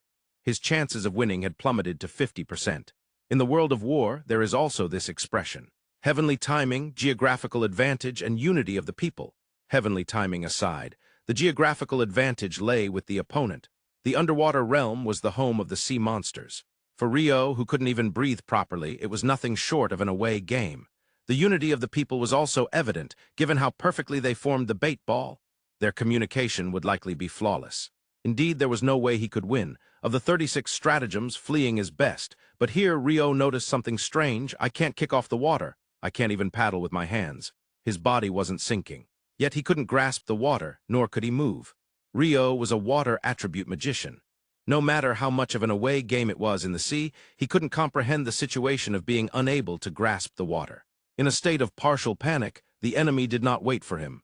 From the bait ball, monsters charged toward Rio like missiles or torpedoes. Ice wall. It was a difficult situation to cast an ice wall underwater, but since he couldn't move and thus couldn't evade, he had no choice but to defend. However, after deflecting a few monster torpedoes, he soon lost control of the ice wall. It was stripped away from in front of Rio and vanished midway. Were my generated ice walls taken from my control? The monster torpedoes continued to assault him. He was generating ice walls in succession to defend, but they were stripped away from in front of Rio and disappeared into the sea less than a second after he created them. Not being able to grasp water is likely related to this. The water around me is under their control. Rio was a water attribute magician, and he had trained extensively in magical control. Molecular control had significantly improved Rio's proficiency in magical control. However, this time the opponent was formidable. The monsters in the sea, they seemed to possess the technology to use water attribute magic at a genetic level. They were beings that had integrated the control of water attribute magic into their lives over generations. Even though he had trained at a level that allowed no rivals, Rio, who had only become a water attribute magician just a few months ago, was nothing more than a novice against such opponents. Moreover, the number of enemies was in the thousands. Since they formed a bait ball, he couldn't determine the exact number, but it was likely no less than 1,000. The balance between generating monster torpedoes and ice walls was barely maintained. Although they were stripped away immediately after creation, he was generating them just before the collisions, so the used ice walls were being removed at that moment. While defense was holding up, the problem was oxygen. Thanks to his daily training, he could go for about 4 minutes without taking a breath, but in this situation, it was only 4 minutes. How could he turn the situation around? For now, I need to see if I can bring the water around my limbs under my control. When he tried to touch the surrounding seawater with his magical power, he was repelled. It felt similar to when Michael had tried to thaw the frozen meat in the storage and had been repelled. However, this was much more forceful. At least, there seemed to be no way Rio could bring the water under his control that was under the enemy's control. Truly, the sea monsters were formidable, or perhaps it was their numbers. Either way, he had no chance in a magical control contest. He began to probe the seawater that was specifically under the enemy's control. It's around my hands and feet, but it's quite thin. Well, even if it's thin, I can't grasp it, so it's quite an efficient method. I'll just have to try it. The principle is the same as the water jet, so I should be able to do it. Continuing to generate ice walls almost unconsciously, he imagined it in his mind. Water jets bursting from the soles of both feet. However, this time it wouldn't be the usual thin stream of water, but rather a super thick stream. It would be as thick as the water from a car wash hose, which was the size it had when the water jet had not yet taken shape. With that, he would shoot it from each foot, with the same force as a water jet. Water Jet 64, the moment he chanted, he was propelled upward by the recoil of the water jet directed at the seabed. He reached the surface of the sea in an instant. With that momentum, he leapt out from the surface. However, that wasn't the end. He took a breath and dove back into the surface again. His aim was a surprise attack on the bait ball from above. As expected, the monsters in the bait ball were confused since Rio had suddenly disappeared after shooting upward. No matter how perfectly the swarm of monsters communicated, they couldn't respond to a situation they had never experienced before. In that state, Rio dove straight down from above. And as he plunged down, he thrust his knife-tipped bamboo spear multiple times. He swung it around indiscriminately. He thought there would be resistance to swinging the spear underwater, but it wasn't that bad. He was inflicting significant damage on the monsters. Though the monsters seemed able to wield powerful magical control, their physical endurance was no different from ordinary fish. With a single swing of the bamboo spear, some fell away. In less than a minute the bait ball shattered and the monsters that formed it scattered. Phew, I managed to do it. Rio let his guard down. The enemies were not just one group. Rio had turned the entire sea against him. The best course of action had been to escape to land the moment he surfaced. However, it was too late. He noticed a shrimp about a meter long lurking in the shadow of a nearby rock. The pincers on its right side are unusually large. What is that? A bubble? A moment later, Rio lost consciousness. Rio woke up. Yes, he had not died. He had only lost consciousness for a few seconds, probably just 1 or 2. This could be inferred from the fact that the bamboo spear he had dropped was still close by. Why was he alive? He wasn't sure, but that wasn't something to think about right now. The shrimp that had been hiding behind the rock was now facing off against a crab. it seemed to have completely forgotten about Ryo. Ryo reached out to grab the bamboo spear and used the water jet propulsion he had employed to escape from the bait ball to shoot straight up to the surface of the sea. He leaped out of the water and crash-landed onto the land. Hastily putting on his sandals and grabbing his loincloth, he sprinted home like a startled rabbit. He was finally able to catch his breath once he entered the barrier. This time I survived? Still, how weak am I? A water attribute magician losing control of water magic. Ryo felt downcast. The fact that he could take control of someone else's magical creation was completely unexpected. Perhaps you can only take control of magic of the same attribute. But if I could control a different attribute, that would be a serious threat. Putting aside the possibility of controlling a different attribute, he realized that being able to take control of magic created by others was a skill he needed to acquire. Otherwise, he might be robbed of his magical creations, just like how the ice walls had been peeled away one after another. Of course, the goal was not to allow the opponent to have control over his magic. But honestly, he had no idea how to avoid losing control.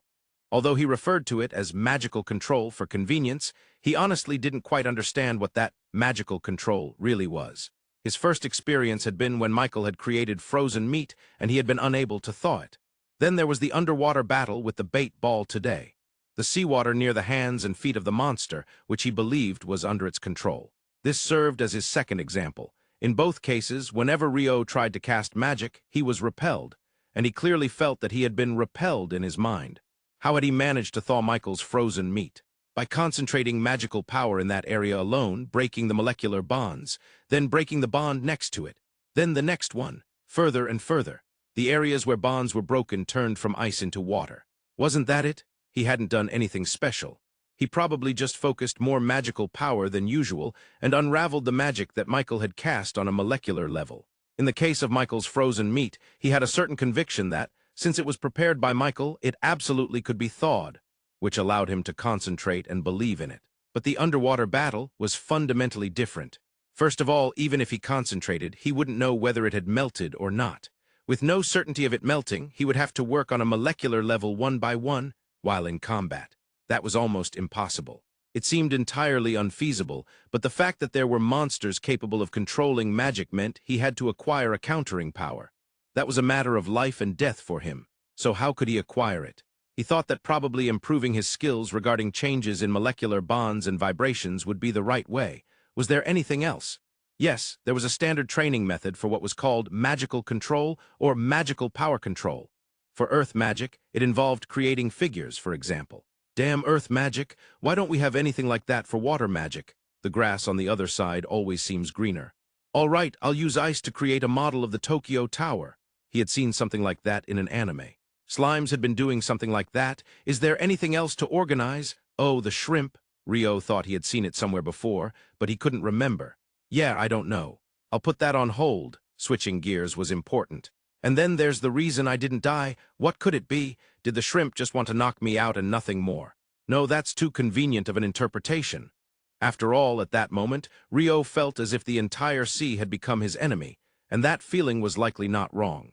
The shrimp attacking him immediately after the bait ball made it seem reasonable to think there was a common recognition that, for the beings living in the sea, Ryo was an enemy. Of course, that was a consequence of Ryo's own actions in the sea, carelessly killing something like a sea bream. Ryo, who had been the enemy of the entire sea, had lost consciousness due to the shrimp's bubbles. That meant the presence or aura, or perhaps even his very consciousness had vanished. Maybe at that moment, he had become a being that was neutralized and no longer an enemy. If that were the case, it was entirely possible that the usual state had returned, with no Ryo, the enemy of the sea, and a normal survival competition began between the shrimp and the crab. I don't really know, but could it be something like that? But really, I can only say I was lucky. Next time there won't be one, right? There were still too many areas where he had to train more. Having defeated 2 Greater Boas and being able to use water jets at a practical level, he might have been a little too conceited. He learned from the sea monsters that he was still far from enough. Thus, Ryo decided to start thinking it wouldn't help to be downcast forever. From the next day, he began running while practicing magical control. Well, that part wasn't very different from before. While running, he was creating a Tokyo Tower out of ice the size of his palm, or, conversely, trying to construct a gigantic 5-story pagoda out of ice at the center of his running. In addition, Ryo conducted a little experiment during his hunting. The target was the lesser rabbit, which he would later enjoy eating. In humans, about 60% of the body is water. The same is true for monsters. There seem to be variations depending on the type of monster, but it was generally thought to be around 50 to 70% water. If that were the case, Rio thought that as a water attribute magician, he could directly manipulate the water in a monster's body. He pictured it in his mind. He would freeze the water inside the lesser rabbit that was hopping in front of him, specifically the blood circulating inside its body. Blood freeze, he was repelled, just like when he had tried to thaw Michael's frozen meat. And similarly, he received feedback in his mind that he had been repelled. This could be useful for training. After that, whenever he hunted rabbit and boa types, he decided to always practice freezing blood before delivering the finishing blow. However, he had yet to succeed even once with blood freeze. He could not freeze the blood that flowed from the body. However, when the monster died, he succeeded in freezing it. In that case, he could freeze the entire body of the monster. What if he extended that experiment to freezing a living monster? To be more precise, could he freeze the water molecules in the air surrounding the monster? To put it simply, Rio could not do it. He was able to freeze the air 10 centimeters away from the monster, but when trying to freeze the water molecules in the closer space, he was repelled. In other words, the air in that vicinity might be under the monster's control. Is it a personal space? Previously, he had pierced the head of a Greater Boa with countless water jets generated from close range. But that had succeeded because he fired from about 30 centimeters away from the Greater Boa. The more he tried, the clearer his magical control became. I need to know much more, Rio silently vowed to himself. It has probably been about a year since Rio was knocked unconscious underwater. Even now, the blood freezing has not succeeded. It is unlikely that it would be successful in just about a year. Still, I have not missed my daily training in magical control. By the way, as of now, the frozen meat that Michael prepared can be thawed in an instant. However, Rio has been going to a certain place almost every night for the past few months. That place is by the lake in the center of the great wetland, beyond the northern forest. It appears around the time the moon reaches its zenith. A headless knight called a Dullahan rides on a headless horse. This Dullahan is not holding its head with its left hand. Why is there a headless knight in the forest of Rondo? Could it be that there was once a thriving kingdom in the forest of Rondo? However, there are no signs that people ever lived there, nor have I seen a single human-made artifact. The original Dullahan in Earth's folklore is a fairy from Ireland, so it is certainly not a ghostly knight. Thinking of that, Rio casually considered that perhaps it is a fairy that flowed into this forest of Rondo from somewhere that once had people. For Rio, the existence of this Dullahan holds value as a sword master. Of course, since it has no head, it doesn't speak. However, when I take up my sword, which is a bakken coated in ice for durability, the Dullahan also prepares its stance. It somehow gives off a feeling of, here we go again. What a troublesome fellow. Of course, since it has no head, that is all speculation on Rio's part, and the sword fight begins. In the first place, Dullahans are not listed in the Monsters Encyclopedia. Beginner edition. This means it is either not a monster or not at a beginner level. From the perspective of whether Rio could defeat this Dullahan, it would probably be impossible at his current level. It doesn't use magic. So Rio refrains from using it as well. The only thing he wears is the ice armor to protect his body. However, even with just sword techniques, it is quite strong. Moreover, it looks down on him. I'll give you some practice. That's what it feels like it is saying. Of course, it has no head, so that's just imagination. This Dullahan, after successfully delivering what seems to be 3 fatal blows to Rio, then turns away. As if to say, come back after you've improved. What would happen if Rio were to deal 3 fatal blows? That remains unknown. After all, he has never dealt any damage at all. Still, recently the duration of their battles has significantly increased. In the beginning, it was truly a matter of seconds, but these days, the fights last about an hour. Of course, there are various complaints.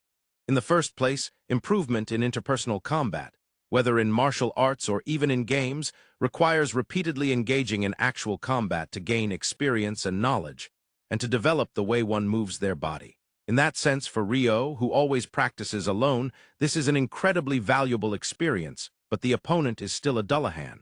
Once one begins to understand interpersonal combat to a certain degree, they inevitably hear the saying, breathing is important. This is said because it is essential to both regulate one's own breathing and to read the opponent's breathing. However, Dullahans do not breathe, or rather, they have no head.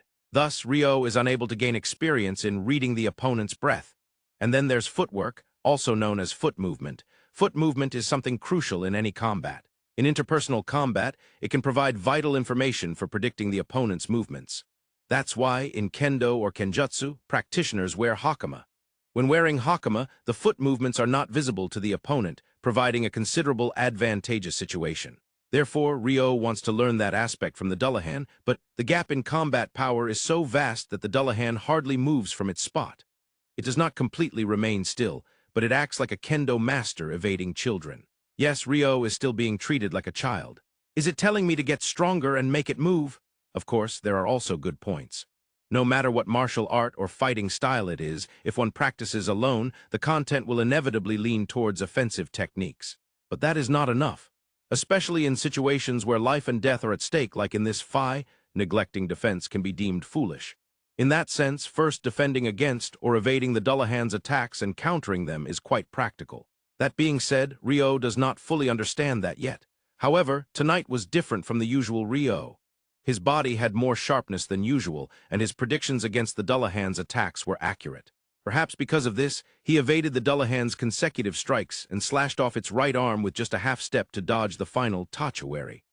Well, if it were a human or a normal monster, he would have severed it, but the Dullahan's arm did not come off. At the same time, the Dullahan's sword, which had been lowered to ground level during the Tachawari, swept diagonally down towards Ryo's torso like a swallow reversal. Tonight, Ryo received the third fatal blow and fell down. Thanks to the ice armor, the damage to his body was almost nil, but he collapsed due to the mental damage. Usually at this point, the Dullahan would sheath its sword and ride off on its headless horse, but today was different. It approached the fallen Ryo and took out some oddly shaped knife. The blade was about 10 centimeters long, and the protrusion between the blade and the handle, known as the hilt, was about the same length as the blade, but the grip part was quite long, over 20 centimeters. Ryo realized. The length of that handle was the same as his bakken, approximately 24 centimeters. Thus, when viewed from the side, the knife had a vertically long cross shape. Ryo had never heard of such a knife. The Dullahan held the handle of the knife with its left hand, placing its right hand at the base of the blade, moving it as if there was a blade there. Then, following the movement of its hand, a water blade was created. A sword of water. As the Dullahan infused it with magical power, it froze and became an ice sword. So that's why the handle is so long. The Dullahan extinguished the icy blade and handed it to Ryo. You want me to master this? As Ryo took it, the Dullahan mounted its usual headless horse and disappeared. What a fantasy! Even on the way home, he repeatedly generated icy blades from the sword. That sword, terrifyingly, allowed magic to flow through it without any stress. It was as if it had been made specifically for Ryo. It could be said to be a sword for a water attribute magician. Upon arriving at his home's barrier, Ryo immediately generated an icy blade and swung it. During this time, he shaped it like a Japanese sword or bakken, giving it a curve and a single edge. It felt like that was the right mood. Given its shape, he was concerned about the center of gravity. Whether it's a Japanese sword or anything else, the position of the center of gravity affects maneuverability. Of course, it's not a matter of where the center of gravity is correct. It varies from person to person. It also changes depending on the purpose. Basically, Japanese swords, which emphasize maneuverability, have their center of gravity close to the hand, but even that has its limits. Since the knife part is metal and the blade part is ice, he was worried about how the center of gravity would turn out, but the knife part turned out to be lighter than expected. By generating a blade of about 80 centimeters and adjusting the thickness of the blade a little for center of gravity, it felt just right. All right, with this, I can defeat the Dullahan. Or at least I can land a hit. Ryo understood the opponent's strength. The fact that it handed me this at that stage means that with this sword, I can strike as much as I want. It's saying I won't disappear no matter how many times I get hit, so I can strike with confidence, surely. He didn't quite grasp the difference in their powers. The next day, it goes without saying that Ryo and the Dullahan were seen exchanging blows by the lakeside. In the sword fight with the Dullahan, I gained confidence in my swordsmanship. But still, I've only managed to strike once a day at best. Even so, my confidence has grown. I also feel I've significantly improved in magical control. Although I still haven't succeeded with blood freezing. I'm not even sure if it's something that can succeed in the first place. In any case, Ryo was determined to confirm his growth. It was a path he could not avoid. Since that time he had been knocked out, Ryo had not entered the sea. He had been extracting salt from seawater on land by evaporating the moisture, but he had never entered the water. Whenever he absolutely wanted to eat fish, he made do with river fish. Yes, the unavoidable path was combat in the sea. A struggle for magical control over the bait ball. He needed to win this. Certainly back then he had scattered the bait ball. However, that was merely an escape from a surprise attack where he had been unable to contend with the magical control.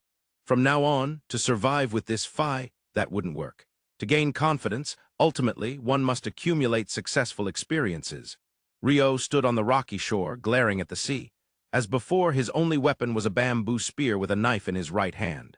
Along with a loincloth and sandals, the knife, an ice sword received from the Dullahan, colloquially named Murakumo, named by Rio, was set aside.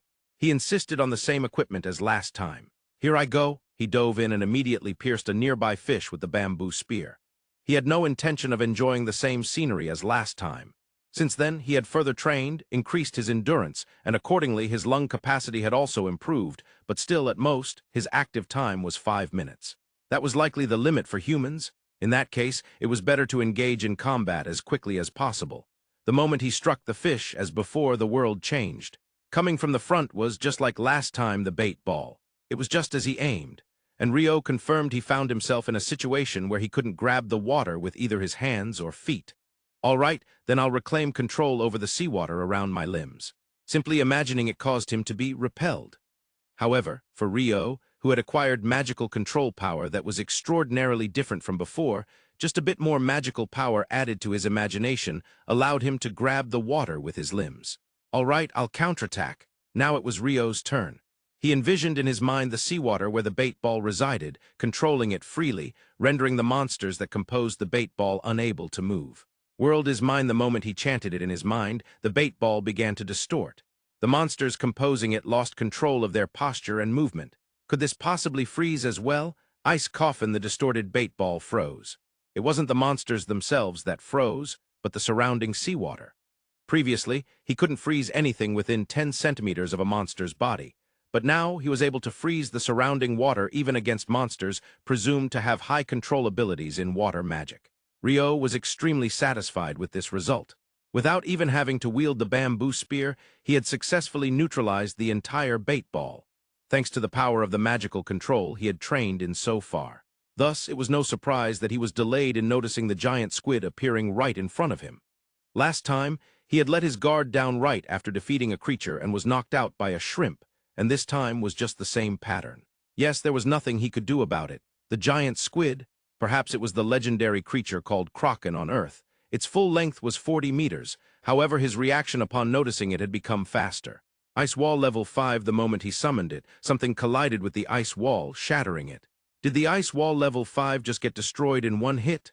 That was indeed unexpected. Ice wall level 5, ice wall level 5, ice wall level 5. He cast 3 in succession. But this time, as soon as he cast it, it was stripped away and vanished. The Kraken effortlessly snatched away the control over the ice wall that had been woven with rigorous training in magical control. Ice coffin, using the area ice-binding magic that had frozen the entire bait ball earlier, he tried to freeze the area around the Kraken. However, just for a moment, ice formed, but it quickly dissipated and returned to the original seawater. He had lost control to the Kraken. This is impossible. I need to escape. Water Jet 32, he shot out a water jet from the soles of his feet and made an emergency escape. Even the Kraken likely hadn't anticipated this. His escape was successful. He hurriedly put on his sandals, grabbed his loincloth and Murakumo, and dashed home like a startled rabbit. He was finally able to catch his breath once he entered the barrier. The sea is terrifying. Once again, I lost to the Kraken that appeared afterward, but I completely defeated the bait ball. Yes, I have definitely grown. It's just that I met the Kraken a bit too early. That creature was undoubtedly a boss character I should encounter after getting stronger. The difference in the level of magical control between the bait ball and the Kraken was something he could hardly overlook. In other words, it meant that there was even more potential to raise his magical control. Probably. Indeed, I need to train more. Until now it was the 5-story pagoda, but from now on I will aim for the Tokyo Skytree. He was making some significant mistakes, but that was just part of who Rio was. Rio is not always engaged in combat. Yes, the purpose of being here is for a slow life. If the slogan were, a slow life filled with battles that are always on the brink of death, then no one would think about living a slow life in the countryside. First, spices. I dried the pepper I collected and finally completed black pepper. This is very useful for meat dishes. Also, the pepper that has been pickled or freeze-dried is sometimes called green pepper. In Southeast Asia, it is used as an ingredient in stir-fried dishes, but Rio made green pepper by pickling it. When I tried to freeze-dry it, it just ended up as a dried product. I only achieved dry. Freeze was ignored, and as a result, it was just a dried item. However, the most satisfying has been the fruits.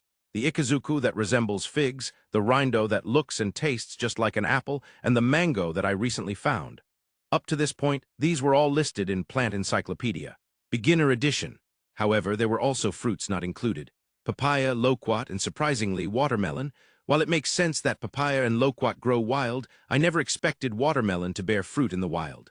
It was smaller than any type I've seen in Japan, with almost no sweetness, and before cutting, its appearance was more like a gourd than a watermelon. But when I sliced it open, the familiar red flesh appeared. When I saw the red flesh emerging, I was so moved that I shed tears, though I also shed another type of tear due to its lack of sweetness.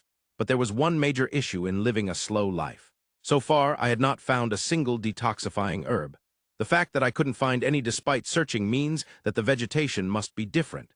There were no descriptions saying it grows well in cold regions. The forest of Rondo might be too warm, or rather, it could be said to have a tropical climate, which could be why it doesn't grow here. And that was true for soybeans, which I had initially worried about. I couldn't find soybeans either. I managed to substitute soy sauce with fish sauce. Although it was somewhat different from the soy sauce eaten in Japan, the difference was negligible enough that I thought, if I look nationwide, there must be soy sauce like this, so it was not a problem at all. However, miso was another story. Since I couldn't obtain soybeans, I had already given up on miso. And finally, there was the staple food, rice. A certain project was in progress in my mind. Project name: Rice Paddy Improvement Plan in the Forest of Rondo. As the name suggests, it aims to improve the rice paddy and cultivate rice. Previously, I had attempted to develop a rice paddy and failed. Due to the absence of earth magic and tools to create a rice paddy, I had tried dropping icicle lances from the sky, or even exploding them like a steam explosion to reclaim the land, but that plan ended in total failure, postponing the issue.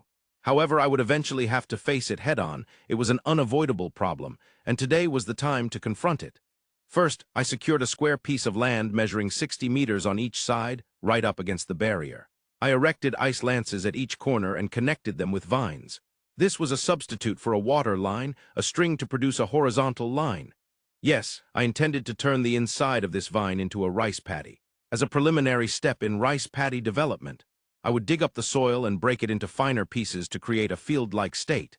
Then, I would supply water to moisten the entire field.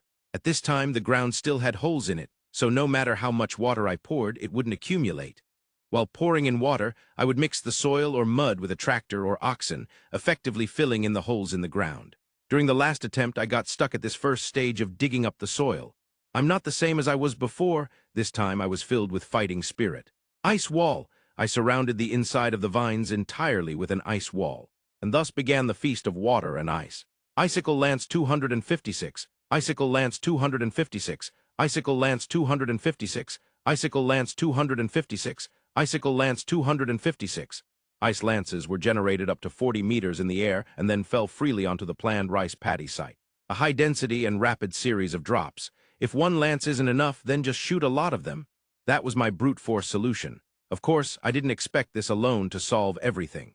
Water Jet 128, Water Jet 128, Water Jet 128, Water Jet 128, Water Jet 128. I unleashed thick water jets in succession, breaking the clumps of soil into smaller pieces. The ice lances falling from the sky and the streams of water pouring from close range. From a distance, it must have looked quite fantastical. But the reality was soil, and more soil being blown up. Soil being blown up and crushed by the stream of water. This spectacle continued for about 10 minutes. Even for Rio, generating hundreds of times was quite a burden. I knelt down to catch my breath. I had never unleashed such a wave of attacks against a monster. Well, if it were the unmoving ground, then that was possible. The ground at the bombing site was gouged out, as is often described in battlefield reports, but the original ground of my rice paddy was no longer there. It had been gouged, crushed, and mixed with mud as if done by a tractor. Yeah, this should do. The first stage was complete. Next, I would pour water to moisten the entire soil. In Japan, with land-improved rice paddies, there are places where turning on a faucet fills the field with as much water as desired. Of course, for decades, paying for land improvement fees that last for generations is practically eternal. Naturally, there are also fees for water rights that need to be paid continuously. But still, having a constant and free supply of water is a great blessing when it comes to agriculture. Throughout history, famines are often caused by water shortages. But here, there is a man who can supply water for free at any time. What an incredible situation. Without a doubt, the calling of a water attribute magician is agriculture. Let's do this all at once. Downpour. A downpour that quickly washes away the toxic mist of the kite snake and waters plants like the ikazuku in the garden. To have it rain down on a 60-square-meter plot of land was, in a way, a violent sight. That violent scene lasted for about 2 minutes. Just that much turned the soil into a mushy mess. A little bit of water had accumulated. However, this accumulated water would soon flow underground if left unattended, returning to its field state. Normally, at this point, a tractor would be used to mix up the soil and mud, but I had none of that. Of course, I was fine without it. Ice wall level 2.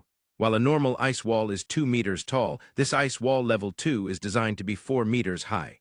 This was so that mud wouldn't splash out. Icicle Lance 256. Icicle Lance 256. Icicle Lance 256. Icicle Lance 256. Icicle lances were generated at around 30 meters high, dropping down onto the planned rice paddy site one after another. The idea was the same. If there's no tractor, then just shoot a lot of lances, and occasionally chanting downpour to replenish the water while shooting more icicle lances to mix in the mud. Compared to the bombardment during the reclamation, this was done at a considerably slower pace, but I continued shooting icicle lances for 30 minutes. At this point, I couldn't tell how much the holes in the ground had been filled. However, it seemed like it had turned into a fairly fine mud. Finally, I needed to level the muddy surface underwater. If I didn't, when planting the rice seedlings and filling it with water, the seedlings could be completely submerged in some areas. Leveling and planting are critical tasks that must be done before sowing. Those are important. Wait, seedlings? I was horrified. I didn't prepare the seedlings. Yes, before preparing the rice paddy, I should have spent about a month growing seedlings from paddy rice in another location. However, I had not prepared the seedlings. I sank to my knees, dejected. Today's preparation for the rice paddy had been completely wasted. And no, I confirmed that I can prepare the rice paddy, so it wasn't completely wasted. Yeah, it wasn't wasted. It shouldn't have been. I want to believe it wasn't wasted. Still hunched over, I couldn't stand up for a while. After quite some time had passed, I once again confronted my destiny, for the third and final time. As usual, I headed to the eastern forest to hunt for meat, when a figure appeared before Rio. Ice shield. Rio felt an invisible wind attribute attack coming from the front and intercepted it with an ice shield. The opponent likely did not intend to kill him with that single strike. It made its appearance. His right eye was blocked. Is that the assassin hawk? No, it's pitch black, and more importantly, isn't it larger than when I saw it before? Yes, this was the assassin hawk with whom Rio had fought fiercely twice before. The first time he had crushed the assassin hawk's right eye. The second time he defeated what appeared to be its disciple. For Rio, this was the first opponent he had ever consciously faced death against. Not just once, but twice. They both felt they were fated rivals. However, there was a different kind of pressure this time. Along with the change in appearance, there was a presence, no, a dignity, that felt different from before. It seemed to be cloaked in something unlike anything he had seen up to now. There's no doubt it has become considerably stronger. Perhaps it has undergone some kind of evolution. Either way, it won't let me escape, and I have no intention of fleeing either. Ice armor, although invisible, something was flying towards Rio from the single eye. Is that an enhanced air slash? Ice wall level 5, however, the ice wall level 5 shattered in a single strike. Furthermore, a series of air slashes assaulted Rio. He dodged the invisible attacks. And while dodging, he ensured he never took his focus off the single eye. Over and over again, the relentless distant assaults from the single eye continued, and Rio avoided all of them. That stalemate lasted for about 3 minutes. At the same moment the single eye unleashed an air slash, its figure vanished. Ice wall level 10, an even higher tier than the defensive-focused ice wall level 5. There, along with the air slash, the single eye charged at him. Breakdown charge, how enviable to possess such skills as a wind magic user. It was something only a monster could do. It seemed like a technique that a human wind attribute mage couldn't replicate. As Rio took the charge with the ice wall, Icicle Lance 16, he shot icicle lances from the ground towards the single eye. Ignoring the laws of aerodynamics, the single eye evaded it with a quick lateral movement. Then, without hesitation, it slammed its right wing into the ice wall level 10 like a boxing right hook. Crap! Rio instinctively crouched down. With a sharp sound, the wing sliced through the ice wall and swept over Rio's head as he crouched. You can also engage in close combat. Ryo felt cold sweat trickle down his back from the terrifying sharpness of the wing. From close range, the single eye continued to bombard him with rapid air slashes. Ryo defended himself with a continuous generation of ice walls. Of course, he couldn't just let himself be pushed back and end it there. Unbeknownst to him, he had generated 16 icicle lances in the air, a vertical drop from directly above. The fastest ice spear, combining the speed of a ranged attack with the acceleration of gravity. Yet even that was avoided by the single eye. It lightly backstepped as if to say, "I've seen that technique before." Indeed, he had struck down the single eye's disciple with icicle lances launched from the air. But this was a spear that moved at a different speed than back then. He needed to reset the situation. At that moment, the atmosphere around the single eye changed. Simultaneously, both the ice wall and the ice armor it was clad in disappeared. Damn ice armor! Even when he chanted it, the ice armor did not generate. Has my control been taken away? He hurriedly tried to regain control of his magic, but something felt off.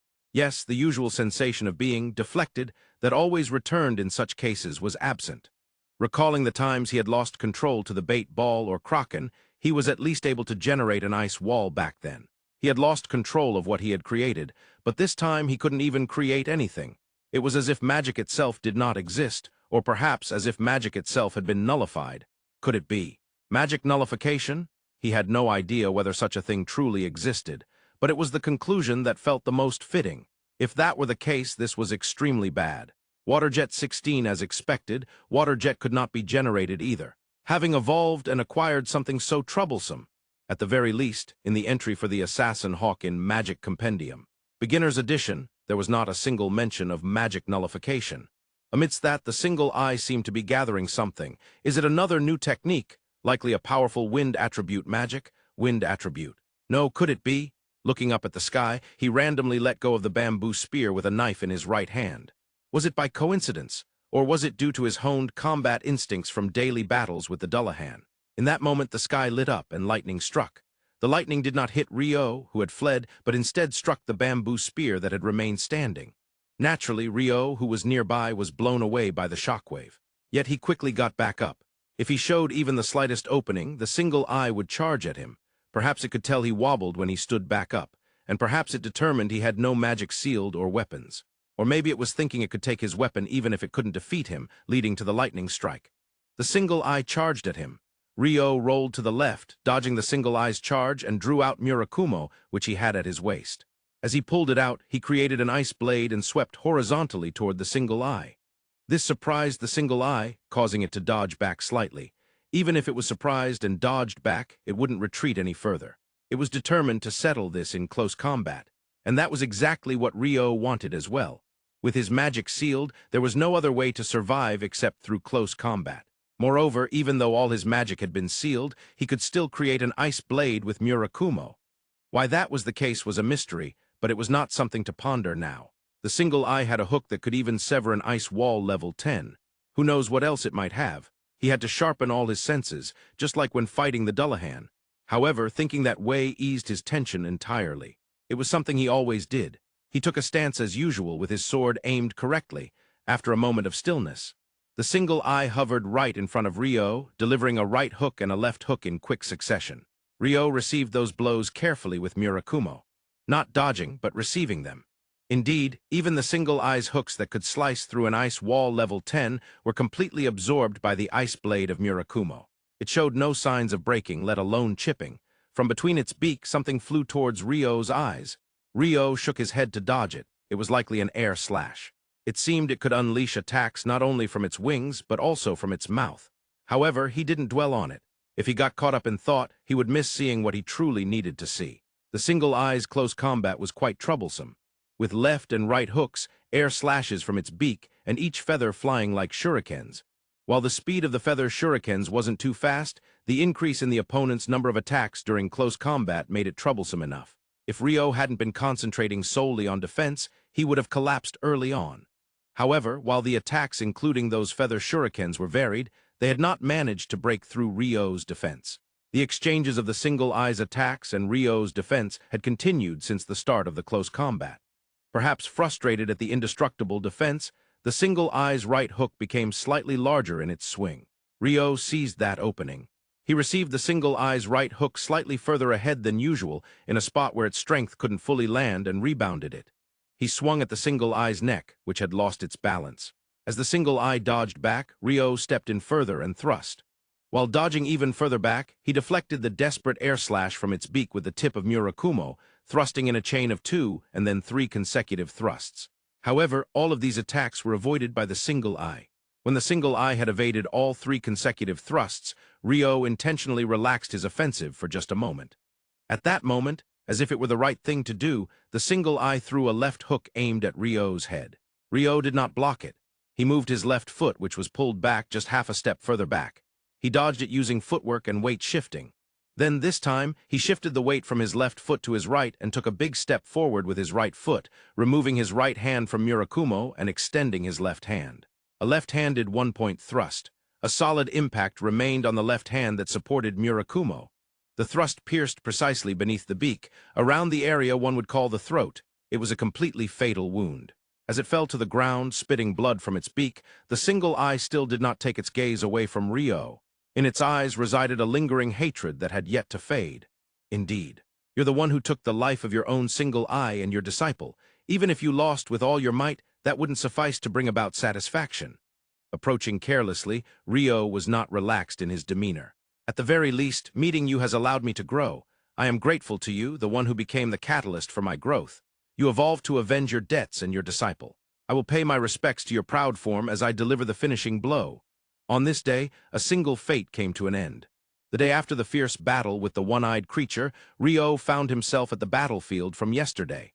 There wasn't any particular reason for his return. It was just a feeling. Coming back and seeing the scene again, he finally felt the weight of his victory. However, there was no joy in that feeling. Before Ryo, someone descended. The moment he saw it, his mind went blank, except for one single word. That was dragon, a dragon shining red, possibly 50 meters long. Though his mind was blank, it started spinning rapidly a few seconds later. Why is there a dragon in a place like this? No, that doesn't matter right now. I need to escape somehow. Can I even escape? This seems impossible no matter how I look at it. Fight. No way, that's out of the question. Even if the world turned upside down, fighting would be impossible. The difference in our existence is just too great. Seriously, I could be killed with just the tip of its pinky. Because of these desperate thoughts, Ryo didn't hear the voice that called out to him. Hey, human. A voice that directly addressed him in his mind. Isn't this how telepathy with humans works? It's been so long that I can't remember. Human, can you not hear me? What? I think I hear something. Ryo finally came back to his senses. Oh, you can hear me? I am the dragon standing right before you. So this is telepathy. Yes, I'm sorry, I was quite flustered. I can hear you. Good. I apologize for startling you. I wanted to ask you something. Do you happen to know about any birds in this area that evolved from assassin hawks? He had too many thoughts on that. Too many, and it was likely referring to the one-eyed creature he had killed yesterday. However, he knew that trying to deceive the dragon would be futile, and lying would lead to dire consequences if discovered. Ryo himself understood that well. Yes, I have some information. Saying this, Ryo spoke honestly about everything, from the fate he had with the one-eyed assassin hawk to what had transpired there yesterday. If it was one of your kin, I'm very sorry. I apologize. With that, Ryo bowed his head. I see, so you were the one who killed it. The dragon said, pondering for a moment before speaking again, or rather using telepathy. That's fine, it was not one of my kin. Just the reaction of such a bird suddenly disappeared yesterday. If one of us dragons had eaten it, I would have understood, but it seems that was not the case. So I became curious as to why it disappeared and came down from the mountain. Saying this, it looked up at the eastern mountain. Indeed, the mountain Ryo had thought there might be dragons was home to dragons. I see, that one-eyed assassin hawk was indeed killed by me. As long as you understand the reason for its disappearance, that's good. It was an evolved type that hadn't been seen in this forest for several hundred years. But to think you managed to take it down, impressive. Did it not use magic nullification? Yes, it did. It was outrageous. Being a mage, magic nullification is just unfair. The dragon nodded in agreement. Then it suddenly focused its gaze on Ryo's waist. What you have sheathed at your waist, that is quite a rare item you possess. Waist! Ryo took out Murakumo to show it. By this point, the fear he once felt toward dragons had vanished. Ryo's nerves might be tougher than he anticipated. Oh, indeed, that is the sword of the Fairy King. The Fairy King? I received this from a Dullahan that appears every night at the lake in the northern wetlands. In Irish folklore, a Dullahan is a fairy. I don't know what a Dullahan is, but if it gave you that, then it must be the Fairy King. The one in this forest is the Water Fairy King, if I recall correctly. Ah, I see. Since I'm a water attribute mage, that's why I was able to receive it. Thanks to this sword, I was saved yesterday. I see, a water mage. That's why the Fairy King took a liking to you. So you are learning water magic from the Fairy King, right? No. I'm learning swordsmanship and I haven't even seen any magic yet. What? You're a water mage but learning swordsmanship from the Water Fairy King, not water magic. Well, I may not understand, but perhaps there's such a relationship. That Fairy King has lived for several 100,000 years just like us. Regardless, if you received a sword from them, it must mean you are quite favored. That's not a bad thing at all. The dragon laughed, though Rio couldn't quite understand what was amusing. I have a few questions I would like to ask. I don't mind. Feel free to ask anything. The dragon nodded generously. I want to know the size of the forest of Rondo and what kind of place it is. That's quite a vague question. Well, this forest, Rondo, I seem to recall it was called that in the past. As for the size, it's hard to say since I don't understand your units. Oh, right, that's true. My apologies. That said, in rough terms, it's about the size of a small continent. In the past, it was also referred to as the Londo continent. A continent? That was something Rio could hardly imagine. No, while Michael Pseudonym had hoped for a slow life in a place where people didn't come, he never expected it to be this large. It's a subcontinent, surrounded by the sea on 3 sides, southeast and southwest. To the north, there's a mountain range running from northwest to southeast, and another one running east-west to collide with it. It feels like the northern part caps the subcontinent. Because of this, humans from the dwelling areas north of it don't come here. To my knowledge, you are the only human currently on the Londo continent. The dragon burst into laughter, a booming sound echoing. So it's such an isolated world? What, you didn't know you were living in such a place? Where did you come from anyway? With nothing to particularly hide, Rio talked about being reincarnated from another world. That's quite rare. Occasionally, there are those who come from another world. At that moment, a roar echoed from the east. I apologize. I've been summoned. I would have liked to talk a little longer, but we may meet again. Saying this, it prepared to take off. At least your name? My name is Rio. Rio, is it? I am Rune. Until we meet again, Rio. Oh, but do not approach the eastern mountain. Some dragons attack without question. With that, Rune flew into the eastern sky. Phew! Dragons have incredible presence. I guess that's why they would be positioned as gatekeepers around here. With such a commanding presence, I can't even imagine what the top of that mountain is like. Yeah, I absolutely must avoid it. Rio strongly vowed in his heart. Meanwhile, Rune, the Dragon King, headed toward the eastern mountain. That was indeed a strange human. Or rather, is that really a human? Are there humans like that? I've lived for several 100,000 years, but I've never seen one like that before. Could it be a mutated type of human or an evolved type? I've never heard of anything like that. Heh, whatever it is, it's interesting. Even after living for so long, there are still things I don't understand. I can see why the Fairy King would take an interest in him. After all, it has been thousands of years since he came to this subcontinent. He must be thrilled to encounter something so fascinating after so long. That feeling I understand. Still, I mustn't meddle too much. It could lead to unfortunate situations. Watching as a bystander seems like the most enjoyable option, wahahaha. The next time Rio meets Rune, it will be quite some time later. And as for the Dullahan, who is presumably the Fairy King, they would continue their usual swordsmanship training tonight as always. Indeed, there would be no teaching of water magic, as expected. Time passed since the decisive battle with the one-eyed beast and the encounter with Rune. In Rio's perception, about 20 years had gone by. And then, a crisis arrived in Rio's slow life. That day, Rio was heading toward the sea. He wanted to procure some salt, and had a craving to eat grilled fish from the sea for the first time in a while. Since he had almost been killed by a kraken while diving into the sea before, he hadn't encountered a kraken since. Well, to be honest, he only ventured to the sea 2 or 3 times a year. Perhaps that memory of nearly dying in the sea subconsciously affected Rio. Despite being a water attribute magician, he wasn't good with the sea. No, it's not that I'm bad with the sea, I'm just bad with krakens. I actually defeated that shrimp and ate it.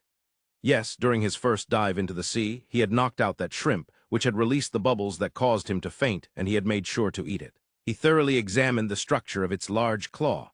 What surprised him the most was that despite releasing such powerful bubbles, it was not a monster but a normal shrimp. He realized it was a giant version of the mantis shrimp, which could also be found near Japan, when he remembered watching videos of mantis shrimps. By snapping its large, grown claw together, bubbles were generated, and when those bubbles burst, shockwaves were created. This phenomenon is called cavitation collapse or cavitation, during which plasma is generated, creating incredibly high temperatures of 44.0 degrees C. The mantis shrimp found near Japan is about 5 centimeters long, yet it can generate plasma at that size. The three states of matter, solid, liquid, gas, and above those, the fourth state is called plasma. To generate plasma using only the shape of its claw is a testament to the terrifying power of nature. By consuming that shrimp, he overcame his fear. However, he couldn't say he had overcome his fear of the kraken yet. Now what Rio saw when he reached the sea was a mess. Usually there was a beautiful white sandy beach, contrasting with the blue horizon, creating a coastline that seemed otherworldly, but now it was scattered. It looked as if a ship had wrecked and its debris was washed up on the shore. Among the debris, there were also people lying about. 3 of them. It had been 20 years since he was transferred from Earth to this Phi. Rio approached cautiously and placed his hand on the neck of one to check for a pulse. It seemed that 2 of them were already dead. Only one person, in his mid-20s, with dull red hair and a sturdy build, was holding a sword in one hand and a sword that exuded a certain presence in his left hand. It was clear he was a man who lived by the sword. Leaving them like this would be quite a bad dream. Rio thought some rather cruel thoughts. Cart, a 2-meter-long cart made of ice, was generated. Essentially, it was a self-propelled cart that only followed Rio's movements. Originally, he had created it to generate an ice path and pull supplies over it, but it became tedious, and when hunting a lot of prey in one trip, transporting them became difficult, so he came up with this idea. In truth, he wanted to create something like a golem that could walk on 2 legs and traverse any rough terrain. However, he had never succeeded in making a golem, and even after 20 years, he still hadn't. For now, he had made a cobbled road from this beach to his home to travel back and forth a few times a year. Therefore, this cart was sufficient for moving. He loaded the likely alive swordsman and other usable items that were lying around onto the cart. As for the salt, I can come back for it later. However, as he packed, Rio noticed. The swordsman's left arm had a deep cut and blood was gushing out. Bright red blood! This is an arterial injury, isn't it? If this continues, he will bleed out. He looked around to see if there was anything useful. The basic principle of stopping bleeding is compression. Applying pressure to the bleeding point with cloth or something can be effective. However, the washed-up items were dirty, and he couldn't help but worry about infection. But aside from that, well, there were no cloth or thread present here. I have no choice. Rio muttered to himself, pressing down on the sleeve of the swordsman's clothing and began to apply pressure. 60% of an adult's body is water. 2/3 of that is inside the cells, while the remaining 1/3 is interstitial fluid and blood. That means, as a water attribute magician, I might be able to manipulate human blood. Rio envisioned it. Inside the swordsman's arm. Through the hand he placed, he felt as if he could see inside the swordsman's arm, probably through the water in his body. He felt that way. At the very least, he could visualize it. He concentrated especially on the blood vessels. Found the bleeding point? He carefully coated the bleeding blood vessel with a layer of water from the outside.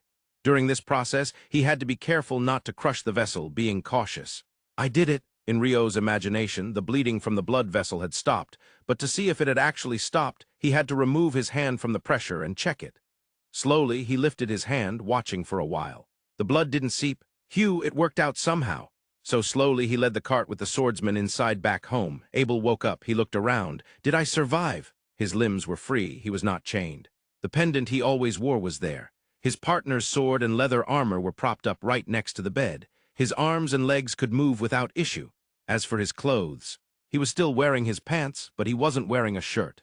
He had a deep wound on his left arm, but there was no bleeding. The situation was generally good. It seemed he hadn't become someone else's slave. Abel got off the bed, stood up, and sheathed the sword he had propped up at his waist. This house seems unusually spacious for a commoner's home. Is it the village chief's house? He passed through the living room and opened the door to go outside. There he found the blazing sun shining down and a wide garden. A village. Is it? Where exactly am I? Oh, you're awake. I'm glad to hear that. Abel turned around in surprise. He hadn't sensed anyone's presence at all, but more than that, he was surprised by the appearance of the man who spoke. He was a head shorter than Abel, in his late teens with black hair and black eyes, and his skin was tanned. But more than that, he was only wearing sandals and a loincloth made of some kind of leather. He wasn't wearing anything that could be called clothes. Even the children from the slums wear something a bit more presentable. No, the first thing I should say isn't that. My name is Abel. Thank you for saving me. Saying that, Abel bowed his head. Ah, don't worry about it. I just carried you home after you were washed up on the beach. Unfortunately, only you, Mr. Abel, survived the others. Well, oh, there were more washed up. Don't worry about it. They were traffickers. Traffickers? Rio, who couldn't quite grasp the situation, tilted his head. If they were traffickers, then what about this Abel who was washed up with them? Is he a trafficker? No, if he were a trafficker, he wouldn't say it like that. Though he speaks bluntly, he doesn't seem like a bad person. That blunt tone? Oh, we're communicating. It doesn't seem like it's Japanese, but somehow we can understand each other. I don't get it, but as expected of Michael, he's quite capable. For now, let's eat. Mr. Abel's clothes are hanging over there. They should be dry by now. Oh, by the way, my name is Rio. Nice to meet you. The lifesaver named Rio had changed in various ways. First, regarding food, he mentioned there was no bread. However, he served rice. It was a grain that was only produced in the southern regions of the Central Nations, and Abel had eaten it before. He remembered it was excellent when paired with a thick dish seasoned with various spices. The spiced grilled meat that Rio provided was surprisingly delicious. The combination of rice formed into onigiri, and grilled meat tasted even better than the combination of bread and meat. The clothing Rio was wearing, or rather the loincloth, was made from boa-type leather. When he asked, he found out that Rio had tanned it himself. Indeed, the signs of hard work were evident. But what surprised him even more was that he had no other clothes. No other clothes? Yes, I haven't obtained any cloth or thread, so I haven't made any. No, you could just buy some. Abel regretted saying that halfway through. If he had no money, he wouldn't be able to buy what he wanted. That was obvious. Had he inadvertently insulted the man who saved his life? There isn't even a town nearby, let alone a single person living here. That was an answer beyond Abel's imagination. He learned that this place was called the Forest of Rondo, where no humans seemed to live. Forest of Rondo. Sorry, but I've never heard of that place. I did hear them say that they were carried far south while I was on the ship, though. Oh, is that so? What actually happened to your ship, Mr. Abel? Abel briefly recounted what had happened to the ship. They had set sail from the port earlier than planned, which was why Abel couldn't disembark. Once they got offshore, they encountered a storm that damaged the mast and rudder, causing them to drift quite far south. Then, unfortunate for them, they encountered another storm 2 days later, which further swept them south. And finally, the ship was destroyed by a kraken. A kraken? A chill ran down Rio's spine. You survived that somehow. Well, I guess I was just lucky. That's why everyone else probably died, right? Ah, indeed. What Abel found strange was also regarding Rio's armament. He had 2 knives sheathed at his hips. He was presumably a knife user, but he had shockingly little armor. Just a loincloth. While he knew that knife users or scouts preferred light gear, this was too light. He had said there were no towns nearby, and no one lived around here. Yet the grilled meat, which had been excellent, was from lesser rabbits. It was likely that Rio had hunted it. In other words, he should be quite capable. Otherwise, he wouldn't be able to survive in a place where a kraken was offshore. The grilled meat earlier was exquisite. You must have hunted that, Rio? He was curious, but felt it was too direct to ask outright. He decided to ask indirectly. Yes, they're often caught in the eastern forest nearby. It's the hind leg meat of a lesser rabbit. Is Rio a knife user? It seems pretty challenging to hunt lesser rabbits with just a knife. Abel was not good at asking indirectly. In the end, he blurted it out. I'm a water attribute magician. This knife is mainly for self-defense or dismembering, Rio answered while a bit embarrassed. Only about 20% of people in Phi could use magic. The remaining 80% couldn't use magic at all. Rio remembered what Michael had said, which made him blush. Wow, it's amazing that you can use magic, or you're one of the chosen ones, or I admire you, were the reactions he had hoped for. But magic, huh? Even in the Central Nations, only half the people can use it. By the way, I can't use it. Half, Michael, you said 20%. This is a different story. Rio's face fell dramatically in a comic fashion, exclaiming, what a thing. Rio, is something wrong? And no, it's nothing. Rio, I have something I'd like to discuss. After finishing the grilled meat and tidying up a bit, Abel asked, what's up? Actually, I want to go to the beach where I was washed up. There's something I need to check. Sorry, but could you guide me there? Sure, no problem, let's go. Rio was wearing his usual loincloth, sandals, and carrying 2 knives. Recently, he had stopped using the bamboo spear with the knife attached. Originally, he used the bamboo spear because its long reach provided a sense of security during combat. However, after daily sword fights with the Dullahan and close combat with the one-eyed assassin Hawk, he had grown accustomed to using Murakumo in close quarters, making the long reach unnecessary. Yes, Rio had grown, but it wasn't the same for Abel. Rio, you said you're a water attribute mage, right? Yeah, that's right. Are you not bringing a mage's staff? Huh. In the Central Nations, mages typically carry a staff.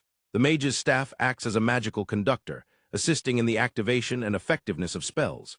Without a staff, a mage needs 10 times more magical power to cast spells, and the resulting effects can be reduced to 1/10 of their original power. In other words, it's practically useless. However, Rio had never used a staff until now. Ah, well, I don't have one. Upon hearing that answer, Abel felt deep regret. Another failure. If I had lived a poor life, I might have lost my staff. I embarrassed my savior. What a foolish question to ask. Ah, yeah, there are cases like that. I'm a swordsman, so as long as I have this sword, I'm fine.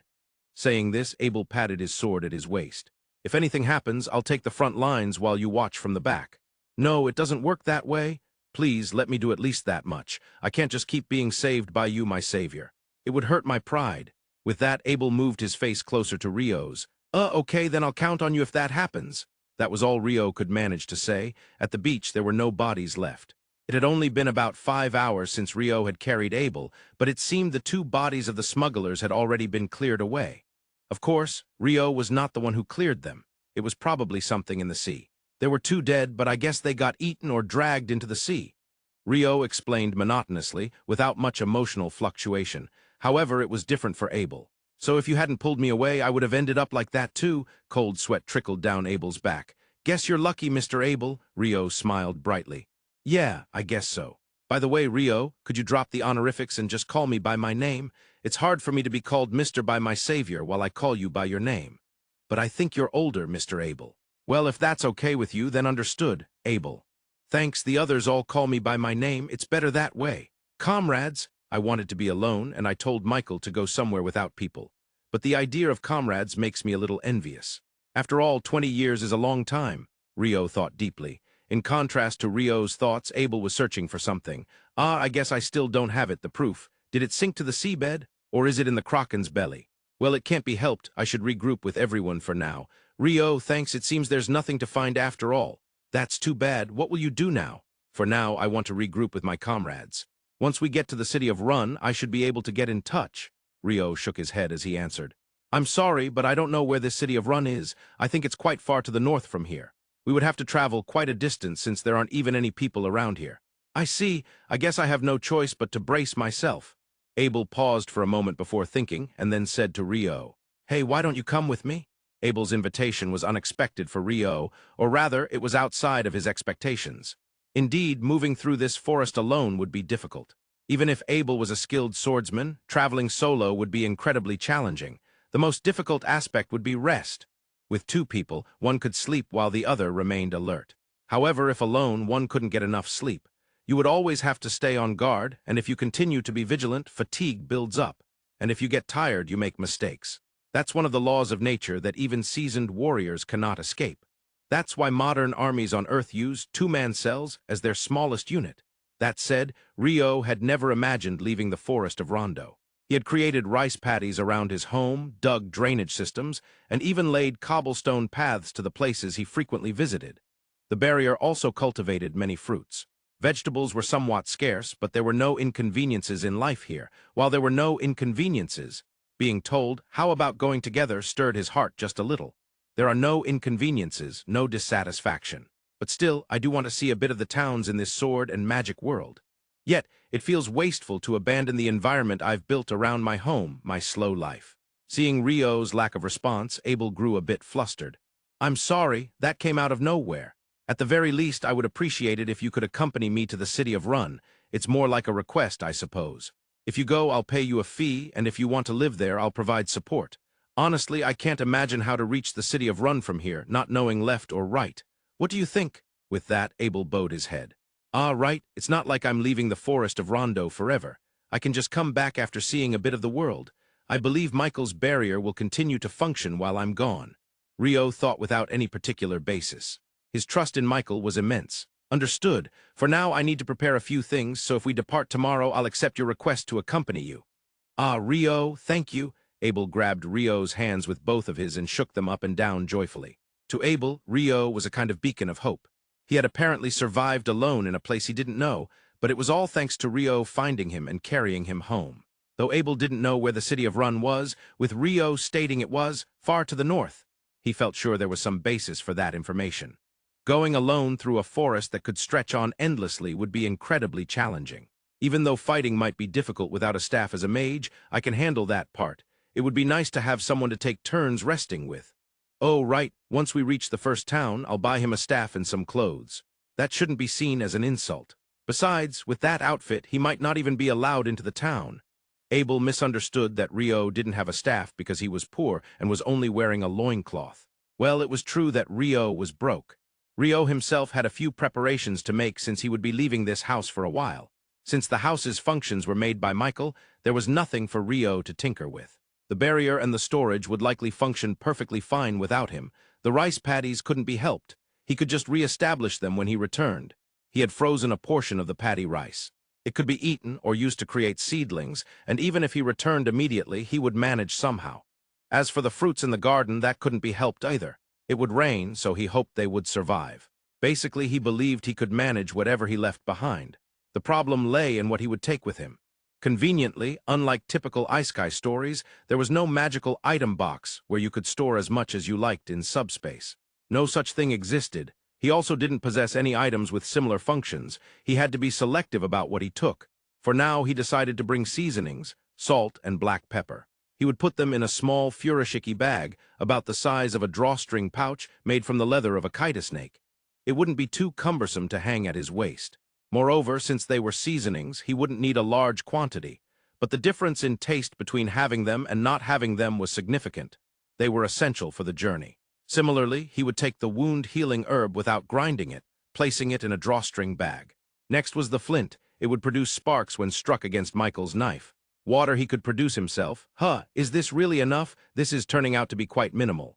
As long as he didn't consider change of clothes, it seemed that the tools necessary for travel could be quite few. Then there's the farewell. After finishing dinner, Rio told Abel he was going out for a bit. At this hour, Abel appeared suspicious. Yeah, I can't meet them at any other time. I need to let them know I'll be away for a while. It might take some time, so please wait here, Abel. Ah, got it. There's not a soul living around here. Informing them about leaving? No, I suppose there are spirits of important people and such. Even if I'm alone now, it doesn't mean I was always alone. It's not my place to question their circumstances. Rio arrived at the center of the great wetland by the lake. Around the time the moon was high in the sky, the Dullahan riding the headless horse appeared as usual. Typically, Rio would ready Murakumo, and the Dullahan would do the same, beginning their swordplay. But today was different. Rio approached the Dullahan without drawing his sword. I have something to tell you today. Starting tomorrow, I'll be away from the forest of Rondo for a while. This will be my last time here. He wasn't sure if his words would be understood. After all, he didn't know what a fairy king was. Even so, he believed that sincerity would get through. Even if it didn't, he felt it was only right to express his gratitude for the training he had received until now. Thank you so much for everything. I've been able to survive thanks to you. I sincerely appreciate it. Was it his imagination, or did the Dullahan seem to carry a slightly lonely atmosphere? Of course, the headless knight had no face, so he couldn't tell. But even so, Rio felt a hint of loneliness emanating from him. For tonight, could we have one last training session? I'll go all out more than usual this time. With that, Rio made the blade manifest on Murakumo. In response, the Dullahan also drew his usual sword from its sheath and readied himself. The swordplay began. The fighting continued non-stop for 2 hours. The score was 2-3. Rio managed to land 2 fatal hits, but received 3 in return, losing the match. Although he had lost every time until now, still today he couldn't just collapse. He needed to say his final goodbye. Despite his unsteady footing, he managed to stand up. Thank you very much, and Rio bowed deeply. Seeing this, the Dullahan approached him and held out something in his hand. This is a robe for me? It was a white, or rather a light blue robe. The kind of robe worn by mages in RPGs and movies, with a hood that covered from head to toe. It was the quintessential mage's outfit. Indeed, with just his usual loincloth, he might get caught when trying to enter the town. Rio received it and immediately tried it on. It fit perfectly in every way. Moreover, the sleeves were tailored so that he could swing a sword easily. Rather than a pure mage, it felt like something a knight wielding a lightsaber from the galaxy could wear. Rio immediately loved it. Thank you, I'll take great care of it. He bowed deeply once more, seeing that the Dullahan looked satisfied. Though he had no face, Rio felt that way. The Dullahan mounted his headless horse and disappeared as usual. Well then, shall we depart? After conducting a final check to make sure he hadn't forgotten anything, Rio said this to Abel. Yeah, let's go. Both of them were lightly dressed. Abel had no belongings due to the shipwreck. Just some clothes, a wallet, light armor, and a sword. Rio, too, carried only the robe given to him by the Dullahan, a loincloth, sandals, a knife, and Murakumo, along with some seasonings. Since they would be passing through the forest, the less they had to carry, the better. Basically, all the food will be sourced locally. I'll provide salt and pepper and water, so that's not a problem, but we'll be hunting animals and monsters or eating wild fruits. Well, this forest has plenty of creatures, so it should be fine. I understand. If we head north for a while, there's a fairly large wetland. I've been there often, so I know the situation. Up to that point, there shouldn't be any significant monsters. As he said this, Rio recalled the scene when he first encountered the one-eyed assassin hawk. That was when he met it in the northern forest. Got it. For now, let's head to that wetland. Once they left the barrier, the two were silent for a while. Rio was lost in thoughts about the home he had lived in for a long time, while Abel was concerned about Rio. Unable to hold back any longer, it was Abel who broke the silence. Hey, Rio, I have something I want to ask. What is it? Well, it might be an impolite question, so you don't have to answer if you don't want to. But where did you go last night? Despite hesitating, Abel felt he had to ask what was bothering him. Oh, it's not a problem. I went to visit my master to say goodbye since I'll be away for a while. Your master. Is that robe from your master? Yeah, that's right. I received it as a parting gift. At first glance, it seemed to be a well-made but ordinary robe. However, Abel felt something was off about it. Having grown up surrounded by fine and high-quality items, he had a certain aesthetic sense. That sense was telling him something is not normal, but he couldn't pinpoint what exactly was unusual. Is there any special effect with that robe? Usually, asking about such matters is taboo, but within a party of companions, it's not considered so. Knowing the weapons, armor, or special techniques of party members is essential for coordinating effectively in times of need. However, the reason Abel asked Rio was simply because he wanted to know the source of the discomfort he felt. Well, I don't think there's anything special. My master didn't mention anything. The Dullahan had never spoken before. Well, given that it didn't have a head, it was understandable. I see. If the owner doesn't know, then there's nothing more to be done.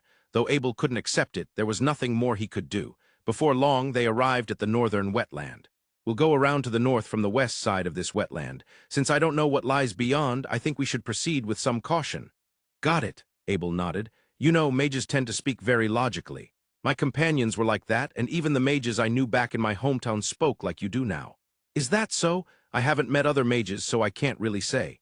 Rather, Abel is the first person I've met, let alone other mages. Rio thought to himself with a wry smile. They circumvented the vast northern wetland and did not encounter any monsters even after moving further north. By the time they made decent progress and it was past midday, they finally encountered a monster as evening approached. It's a lesser boa. As I said yesterday, I'll handle it. Rio, just watch from the back. With that, Abel drew his sword and got into position. Rio complied and stepped back. The scene of his first battle upon arriving in Phi resurfaced in Rio's mind. Yes, my first opponent was a lesser boa. It was the first time I felt killing intent, and my body froze. In the end, I defeated it with Ice Path plus Icicle Lance and a flurry of thrusts with a bamboo spear. Those were the days. While Rio reminisced, the battle began. The lesser boa charged at Abel. Combat technique. Sidestep. With minimal movement, Abel dodged to the side just before the lesser boa collided with him. Then, while dodging, he executed combat technique, complete penetration. He thrust his sword into the lesser boa's left ear. The sword pierced all the way to the brain, and the lesser boa fell without being able to do anything. Rio was astonished, not at his brilliant technique, but at the new concept he had just learned. Combat technique? What's that? The side dodge just now and the ear thrust right? Does Phi have things like that? Phew, that settles what we'll have for dinner tonight. What's wrong, Rio? Oh, it's nothing. I just saw a combat technique for the first time. Ah, I see. Mages don't use them. They're special techniques for swordsmen or those who fight with weapons. I see. Rio pondered over this. More importantly, it's almost evening. Shall we prepare to camp? Since I pierced its ear, it's naturally bleeding out, so we can manage that easily. Ah, right. Speaking of which, there was a big tree with a hollow back where we just came from, so let's camp in front of that. There should be enough space to make a campfire. Setting aside his thoughts, Rio began to consider the most important matter, that is, food. You're observant. Well then, let's dismember this lesser boa and take only the edible parts. Abel took out his knife to begin the dismembering. I'll gather some dry branches and start the fire. Rio was adept at starting fires, being a water attribute mage. The grilled meat from the lesser boa's thigh was delicious. The combination of salt and black pepper was undoubtedly elite. However, regrettably, there was no rice. Though Rio felt a sense of satisfaction, he still sensed something was missing. Abel, on the other hand, seemed quite content, having no such feelings. This might be the difference between someone who had been settled here until yesterday and someone who had been an adventurer all their life. Who would have thought that just half a day after leaving home, nostalgia would tug at him? The importance of rice in a meal. One only understands its sorrow after losing it. If I had known this would happen, I should have brought rice no matter what. Although he had no concrete plan for how to bring it, Rio was convinced. Rice is important. When he returned home, he would cherish it. All right, I'm going to take a nap first. I don't think I'll sleep deeply, but feel free to wake me if anything happens. With that, Abel entered the hollow of the large tree. With the current phase of the moon, Rio would be waking Abel after it passed its zenith. Now that I have some time, I guess I'll practice my magical control for a bit. Having walked all day and not engaged in battle, Rio had plenty of magical power left. He wasn't sure how much magical power would recover during his nap, but he thought some minor magical control training would be enough to use up a bit of it. He vaguely felt that way. In the past, he had made giant 5-story pagodas and the Tokyo skytree with ice during his magical control training, but recently he had found a liking for creating a miniature Tokyo tower instead. As is often the case, making large things smaller is exceptionally difficult. Even calling it miniaturization, various skills are required, and careful attention is needed from design to production. This attention can be considered the control of magic. Creating a giant Tokyo skytree requires a significant amount of magical power. However, in terms of magical control, Rio felt that the production of a miniature Tokyo tower would be more beneficial for training. Well, either way, it was his favorite training, so he had no complaints. Deliberately, he began assembling the Tokyo tower with ice threads thinner than a strand of hair. With his right hand, right foot, and left foot all working simultaneously. When working with just one body, it was no longer even the kind of training he desired. Training should involve some burden. While he felt that it was fun, creating a training menu that imposed a load was, after all, an essential aspect of training. While Rio was constructing the Tokyo tower on his palm and toes, several monsters were being drawn closer by the scent of him and Abel. Abel had told him to wake him if monsters approached, but since they had a long distance to walk the next day, it would be better to let him sleep. Rio thought that way and decided to deal with it on his own. That said, given that these monsters weren't particularly strong, there was no need for him to move. He simply pierced through the monster from its right ear to its left ear with a water jet. Abel had just shown him how to pierce the lesser boa's ear. Rio knew from experience that piercing through the ears was quite easy. This way, he could defeat the monster without making a lot of noise, thus not disturbing Abel's sleep. The defeated monster could be left as is, and another monster would soon take it away. The blood spilled by the monster would attract other monsters, but before that could happen, it would be gone from near Rio and Abel. The night forest was such a place. So for the next morning's meal, Rio secured one lesser rabbit for themselves and left the rest to the laws of nature.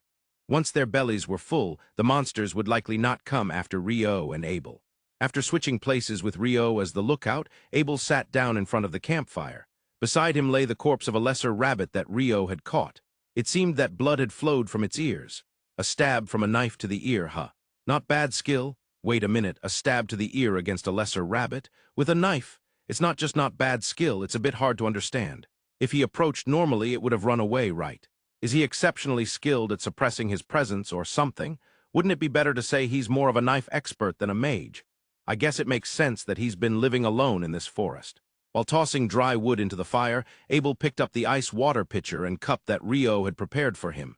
Speaking of things I don't understand, there's this too. This pitcher and cup that he prepared without me noticing. He said I could drink if I got thirsty while he was sleeping, but is his magical power all right? He poured water over my head like a shower under the pretense of replacing a bath before eating. But I think he used quite a bit of magical power for that. He doesn't seem to be experiencing mana depletion, though. I really don't get it. Glancing briefly at Rio, who was wrapped in a robe and sleeping, Abel thought to himself, that robe is definitely not ordinary. It's likely something that can't be created by human hands. Was it a parting gift? What kind of master gives something like that? When he said he would be away for a while, I thought he might be going to greet the spirit of someone he used to live with who had passed away, but if he received something like that, it's definitely not a spirit. But it's not human either. What on earth is it? A dragon or some kind of legendary creature? No, if it can't be created by human hands, there's also the possibility he received it from a spirit or something. No, but it was a circular reasoning that was unlikely to lead to any conclusion. Well, since it was just a lookout time with no particular tasks, it wasn't a problem. As he pondered, the eastern sky began to lighten. Around the same time, Rio woke up. Abel, good morning. Ah, good morning. In the end, Abel was not attacked by any monsters that night. After eating the lesser rabbit that Rio had caught, the two began to walk north. Of course, there was no road in the forest.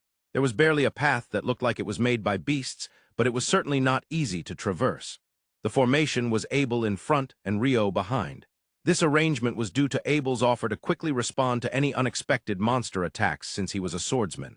Well, for Rio, who was following along while creating tiny Tokyo towers in both palms, it was fine to only have to pay attention to the back. If he walked ahead, he would have to pay attention to whether Rio was keeping up, which would lead to quicker exhaustion. That day, starting from the morning, they were somewhat frequently attacked by monsters. The monsters that attacked were all weak ones, like lesser rabbits, lesser boas, or lesser snakes. Rio, leave the defeated monsters as they are. When it gets close to noon, we'll have the ones we defeated for lunch. Understood. From the lesser rabbits and lesser boas, they could extract magic stones from around the heart. These would be used in alchemy, but the magic stones from weak monsters named lesser were small and of poor quality, making them nearly useless. Because of this, adventurers do not bother to collect the magic stones from lesser monsters. They can't even sell them, so collecting them would only waste time. Once it becomes greater, they can sell for a decent price, but at least on Rio and Abel's journey, they had yet to encounter any greater monsters. Abel took charge of all the battles. Rio observed Abel's movements from behind. The existence of combat techniques, which he learned for the first time yesterday, was something he was very curious about. Of course, Rio couldn't use them, but he felt like the Dullahan, who taught him swordsmanship, also didn't use them. There was a possibility that Rio just didn't catch it, though, as he watched Abel activate his combat techniques, he noticed that a part of Abel's body glowed white at the moment of activation. For the combat technique, sidestep, both legs glowed, and for the combat technique, complete penetration, his weapon hand and upper body did. However, in the 20 years of sword fighting with the Dullahan, there had never been a moment where the Dullahan's body glowed in such a way. Thinking this way, it would mean that the Dullahan did not use combat techniques at all. If he could reach that level of strength without using them, that might be fine, but seeing something he had never witnessed before being used right in front of him was intriguing. Moreover, using combat techniques to pull off a comeback, that's pretty cool, isn't it? Yes, a man remains a middle schooler at heart, no matter how old he gets. On the other hand, Abel was, of course, aware that Rio was watching his combat with keen interest. Is he interested in the battles of swordsmen? Well, there might be aspects he can apply to knife combat. That was the extent of his recognition. Abel was already accustomed to being watched by others. Since childhood, he had grown up being called a sword genius. He had also learned magic, but that never suited him. Instead, he immersed himself in swordsmanship. He devoted himself to sword training from morning till night, and he acquired several combat techniques. Being the second son, he did not need to inherit the family. Taking advantage of that, Abel became an adventurer as soon as he turned 18. Now, after 8 years, he was quite a well-known B-rank adventurer. It was about time for lunch. Rio and Abel emerged into a slightly open area within the forest. Even in the dense forest, there were sometimes such places, like the place where Rio had first been ambushed by a one-eyed assassin hawk. Clang. As Abel drew his sword and swung it horizontally in front of him, the sword struck something invisible. Something unseen, imperceptible. Assassin hawk, Rio shouted from behind. When Abel looked up, he saw a large hawk flapping its wings in the air, looking at them. What I just saw was a wind attribute attack magic. Rio ran up to Abel and stood beside him. An assassin hawk, this is troublesome. In our party, we might run into the forest and escape. What do we do? Unfortunately, that's not possible. There's a normal boa behind us, and in the forest ahead, there's a monster I've never encountered before. Seriously. We're surrounded all of a sudden. Is it a trap or something? After a moment of thought, Rio shook his head. No, it's probably just a coincidence. Well, this clearing might be a hunting ground for the assassin hawk. The place where Rio had first been attacked by a one-eyed assassin hawk was also an open area like this. The assassin hawk would know that in such places they could leverage their advantage. Well, what should we do? Let's ignore the one in the forest ahead for now. If we fight here, it's possible it won't come out. Okay. So we're going to take on the assassin hawk and the normal boa here. Abel sighed softly. Either way, they were troublesome opponents. I'll handle the assassin hawk, and you take care of the normal boa, Abel. Abel was surprised by this allocation. The air slash and charge of the assassin hawk could potentially kill even Abel if he wasn't careful. No, but that's... The assassin hawk is in the air, so it would be difficult for a swordsman. I'm a water attribute mage, so I'm good at defense. Rio smiled brightly. For lunch today, you can choose either bird meat or boar meat. As he said this, Rio moved toward the assassin hawk. Fine. I'll take down the normal boa and rush over immediately, so don't die. Saying that, Abel dashed backward.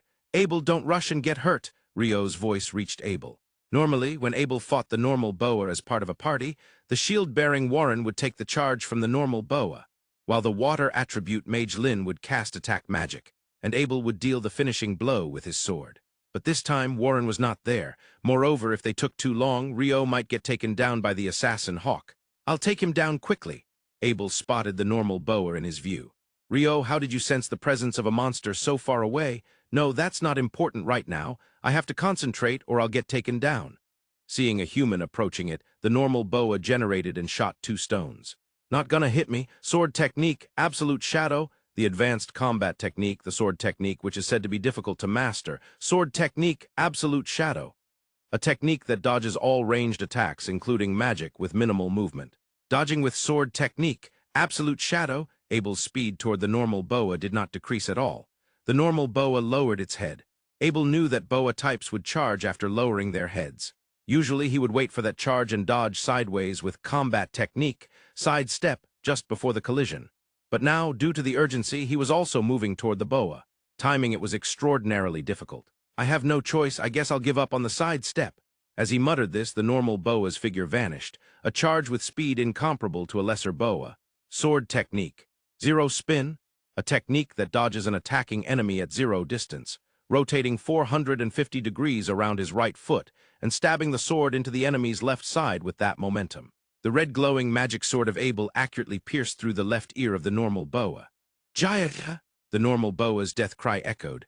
However, as the normal boa fell, Abel also knelt on one knee. The continuous activation of sword techniques would cause even a genius swordsman to feel considerable fatigue. Yet, there was no time to take a slow moment to recover here. Rio was fighting the assassin Hawk in the place they had just been. Summoning his willpower, Abel stood up and took a deep breath. After regulating his breathing, Abel ran back toward the clearing. Naturally, he wasn't able to move at the same speed as when he charged toward the normal boa. But he hurried back to the clearing, and there, Rio was cutting the neck of the assassin Hawk with a knife, draining its blood. "Ah, welcome back, Abel." "Ah, I'm back. Did you defeat it?" "Yeah, I was just about to drain its blood. The monster that was in the forest in front seems to have retreated deeper." Hearing this, Abel crumbled to his knees. "Hey, Abel, did you get hurt?" Rio panicked at the sight.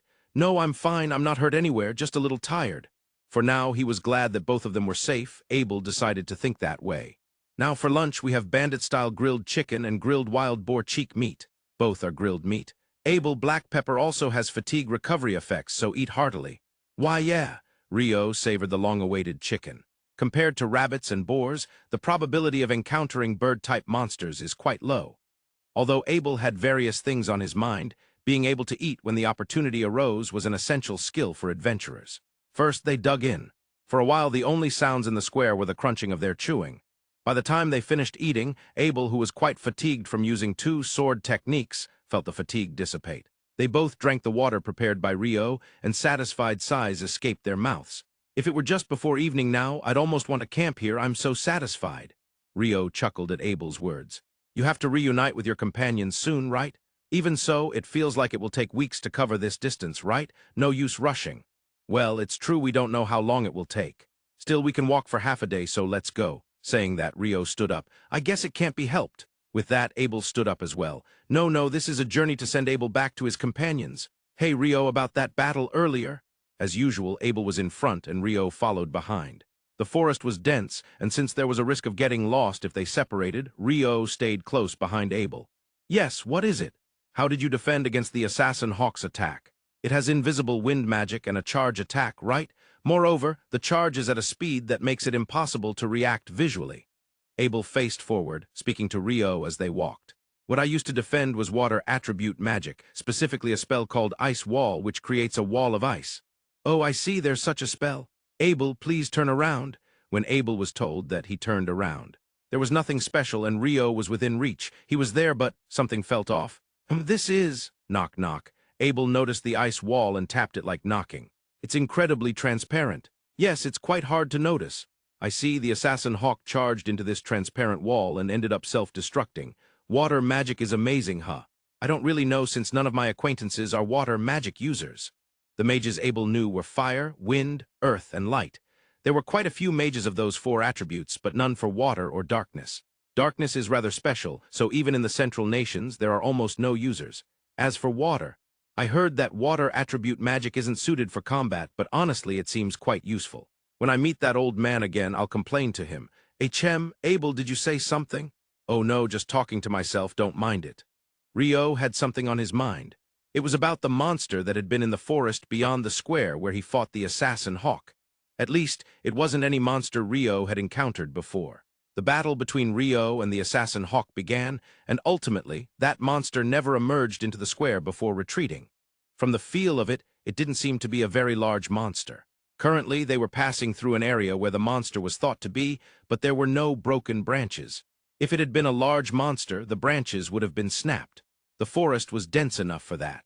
Well, there's no point in worrying about various things. If it was something pointless to think about, he wouldn't dwell on it. That was one of Rio's strengths. I hear something from the front, Abel whispered to Rio. Rio nodded in response. After advancing for a while, the forest opened up, revealing what seemed to be a wetland ahead, and unlike the Dullahan's wetland, there were lizardmen there. Lizardmen? Abel grimaced as he spoke. Lizardmen live in groups. This meant there was a high possibility of a lizardman settlement deeper in the wetlands. Lizardmen are monsters that dwell in wetlands in groups, and as they grow, their tails shed, which they use as spears. They cannot communicate with humans and will attack unconditionally upon seeing one, as human organs are one of their delicacies. Abel looked at Rio, surprised. You know a lot. Have you fought lizardmen before? I just read about it in a book called Monsters Encyclopedia, Beginner's Edition at home. I've never fought them. Rio shook his head in response. Lizardmen don't use magic, but they can be quite troublesome in wetlands. Plus, they come in large numbers. We should detour. Of course, Rio had no objections. Both of them headed west, which was also downwind. After walking a considerable distance and distancing themselves from the wetlands, they began heading north again. Honestly, they weren't sure how vast the wetland was, but both wanted to stay as far away from it as possible. However, that plan quickly fell apart. Abel, it seems the lizardmen have noticed us. Are you serious? Should we prepare for an ambush here? It was a dense forest. At least it wasn't a wetland, so a single lizardman shouldn't be too troublesome. Abel, you can fight without worrying about me, okay? Why, yeah, just don't overdo it. Use the wall from earlier or something. Abel felt that Rio would be fine somehow. After all, he's been living alone in this forest. I just have to do my best to take down as many as I can in front and draw their attention away. While he was thinking that, the front-line lizardmen appeared. Since I don't know the number of enemies, I'll save my combat techniques. He stepped in and swung his sword horizontally. With that one strike, he took down a lizardman. Continuing, he lunged at the enemy to his right, taking down the second one. After that, Abel moved around deftly, never getting surrounded, easily dispatching the lizardmen. Even without using combat techniques, Abel was an excellent swordsman. Amazing, Abel, he's completely unfazed. That's not just self-taught, those are refined movements from proper training since childhood. Rio was genuinely impressed. The figure of a top-tier swordsman who had honed his skills through relentless training and hard work was right there. However, even someone like Abel couldn't handle all of them, and a couple of lizardmen headed towards Rio. I'm fine, Rio shouted to Abel. Abel glanced at Rio and immediately got back to dealing with the lizardmen around him. Icicle Lance 2, the two ice spears shot from Rio's hands, precisely piercing the foreheads of the lizardmen. I feel like it's been a while since I've cast Icicle Lance. Just as they thought the end was in sight, something different was approaching. Abel, something big is coming among the lizardmen. What? Without stopping his onslaught on the lizardmen, Abel looked towards where the large one was coming from. The creature that was coming was the Lizard King. Why is something like that showing up? Stay back in the village, the Lizard King. It is the higher form of the lizardmen that exists only within their settlement. It hadn't evolved like higher species. It was merely a leader. It would be close to a king or village chief in the human world. However, the individual that becomes the Lizard King is larger in size and, more importantly, possesses high combat power. Such a creature becomes the king. There are 4 left in the king. This is a bit troublesome. Abel, you take care of the king. I'll take down the others with magic. No, but Rio, your staff? Icicle Lance 4, the 4 ice spears that Rio launched from his hands pierced the foreheads of the remaining 4 lizardmen, just like the previous 2. Abel was left dumbfounded. Just now, 4 spears flew out, but I thought Lynn said she didn't have any rapid-fire spells. No, does water attribute magic have that? Is it allowed if it's not rapid-fire? Abel, the Lizard King is coming. At Rio's words, Abel snapped back to reality. Thinking comes after. First, we take down the king. In a one-on-one situation, and not in a marsh, even the Lizard King was no match for Abel. However, in a place where piles of lizardmen corpses were stacked high, there was no opportunity to catch a breath. so they decided to move a little north for the time being. As they quenched their thirst, "Water, come forth, cup, arise," Rio chanted in a somewhat cool manner to prepare water in front of Abel. Abel, while casting a sidelong glance at him, drank water as they walked. "Hey, Rio, what's up, Abel? Wasn't the chant you used to prepare water in the pitcher last night, water, arise, or something like that?" A. Rio's eyes darted around. "W was it? Isn't it just your imagination, Abel?" Rio's suspicious behavior left no room for persuasion. "Well, whatever. By the way, what was that I spear earlier?" "What do you mean by what was that?" "It was the water attribute magic icicle lance, you know?" "No, you sent for it once earlier, right?" "Well, yes, I sent for, but that's just how the magic works, so I don't know how to answer that." Abel pondered for a moment about what kind of question to ask, and then he decided to share a fact he knew. "I have a companion who is a wind attribute mage, and she says that magic can only be activated once per chant, but the icicle lance you just used sent for. Don't you think that's strange?" However, Rio confidently responded, "I don't know about wind attribute magic, but as far as water attribute magic goes, that was perfectly normal. There's no problem at all." I see." Abel could only say that in response to Rio's overly confident expression. After walking for about 30 minutes from where they buried the Lizardmen, they came upon a slightly open area in the forest. From past experience, he thought there would be an assassin hawk in such a spot. So they waited for a while, but no sign of one appeared, and thus decided to camp there for the night. As for dinner, Lizardmen don't taste very good, do they? "Ah, they're incredibly nasty. That's why we left all the corpses behind." "Right, then I'll go hunt something, so Abel, please gather some dry branches and prepare for a fire." Abel, having no doubts about Rio's magical abilities anymore, agreed to the suggestion. Without a doubt, mages were better suited for this kind of hunting than swordsmen. "Got it. Please bring back something." With that said, Abel began collecting dry branches. Rio ventured a little into the forest. I should unify the chant as water, come forth."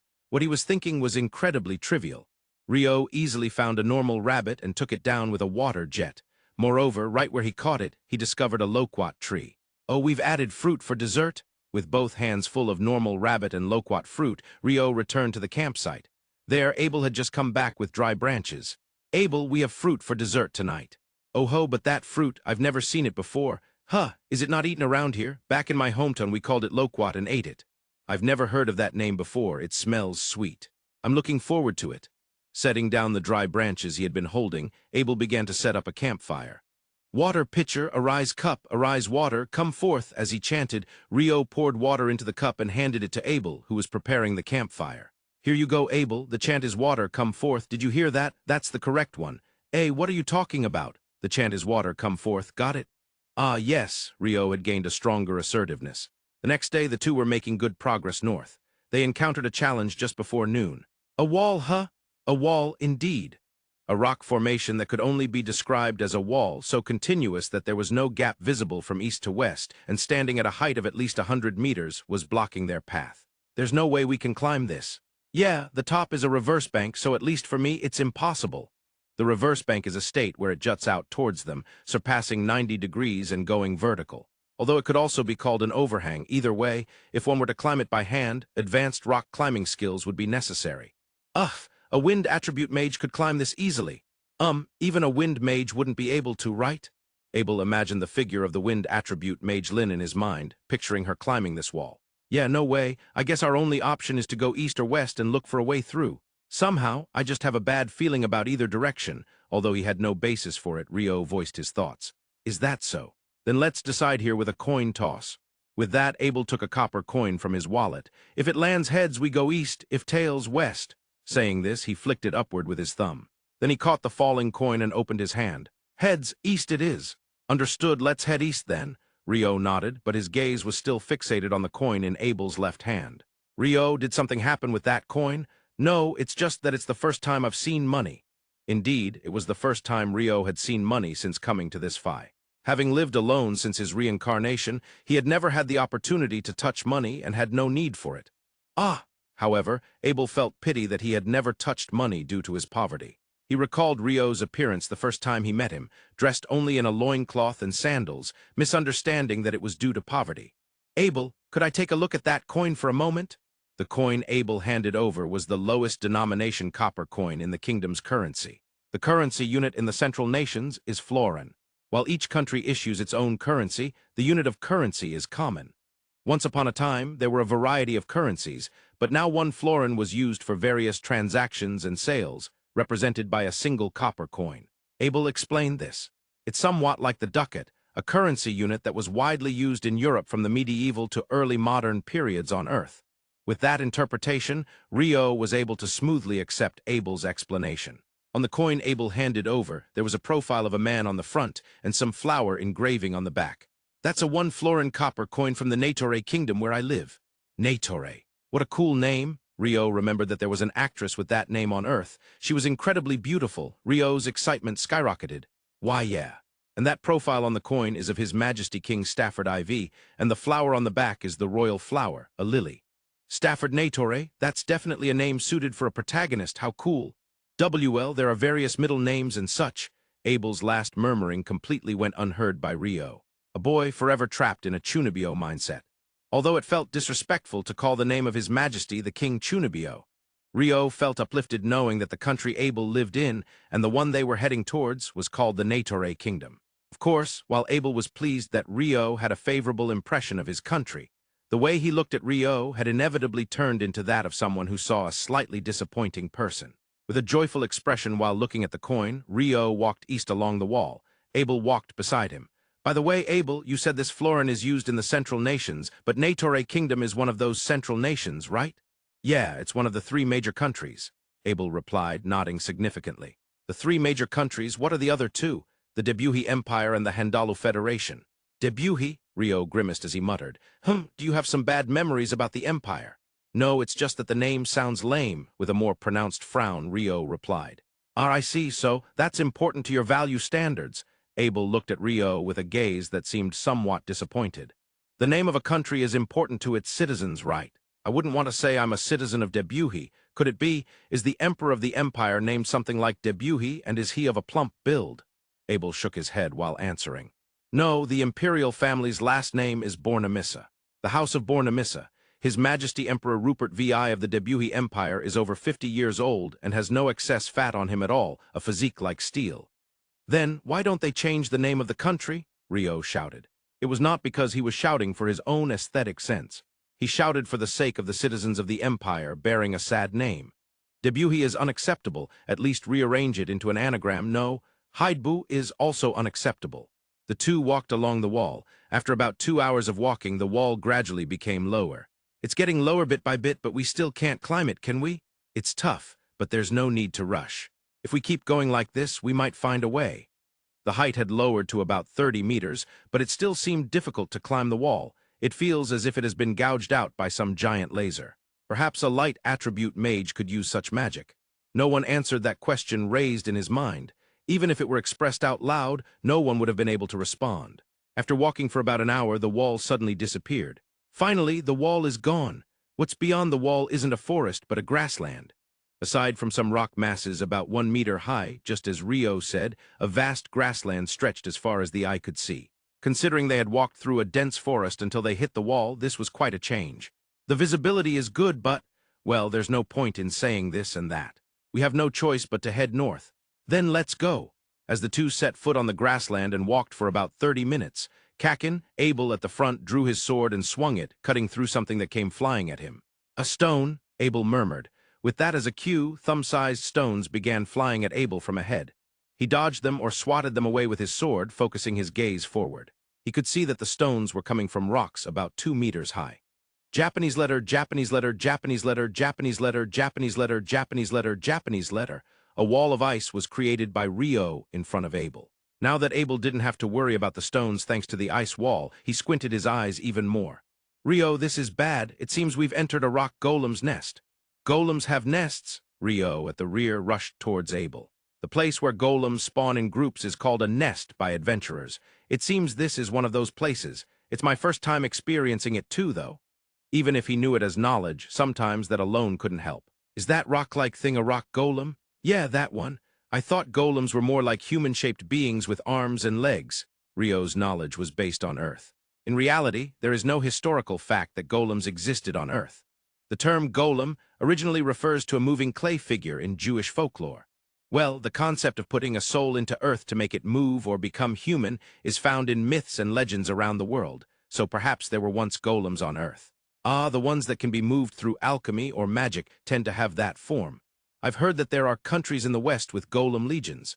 However, the naturally occurring golems seem to come in various shapes. So it seems that golems here are those rocks.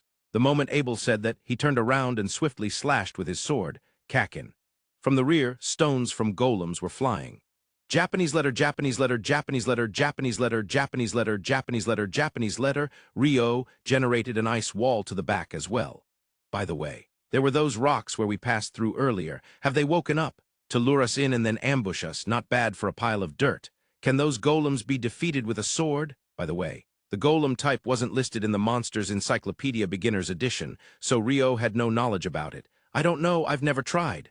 Right. Well, this might be a good experience. I'll attack a nearby one. Rio. Stay here. With that, Abel stepped out from between the front and back ice walls and ran towards the approaching rock golem.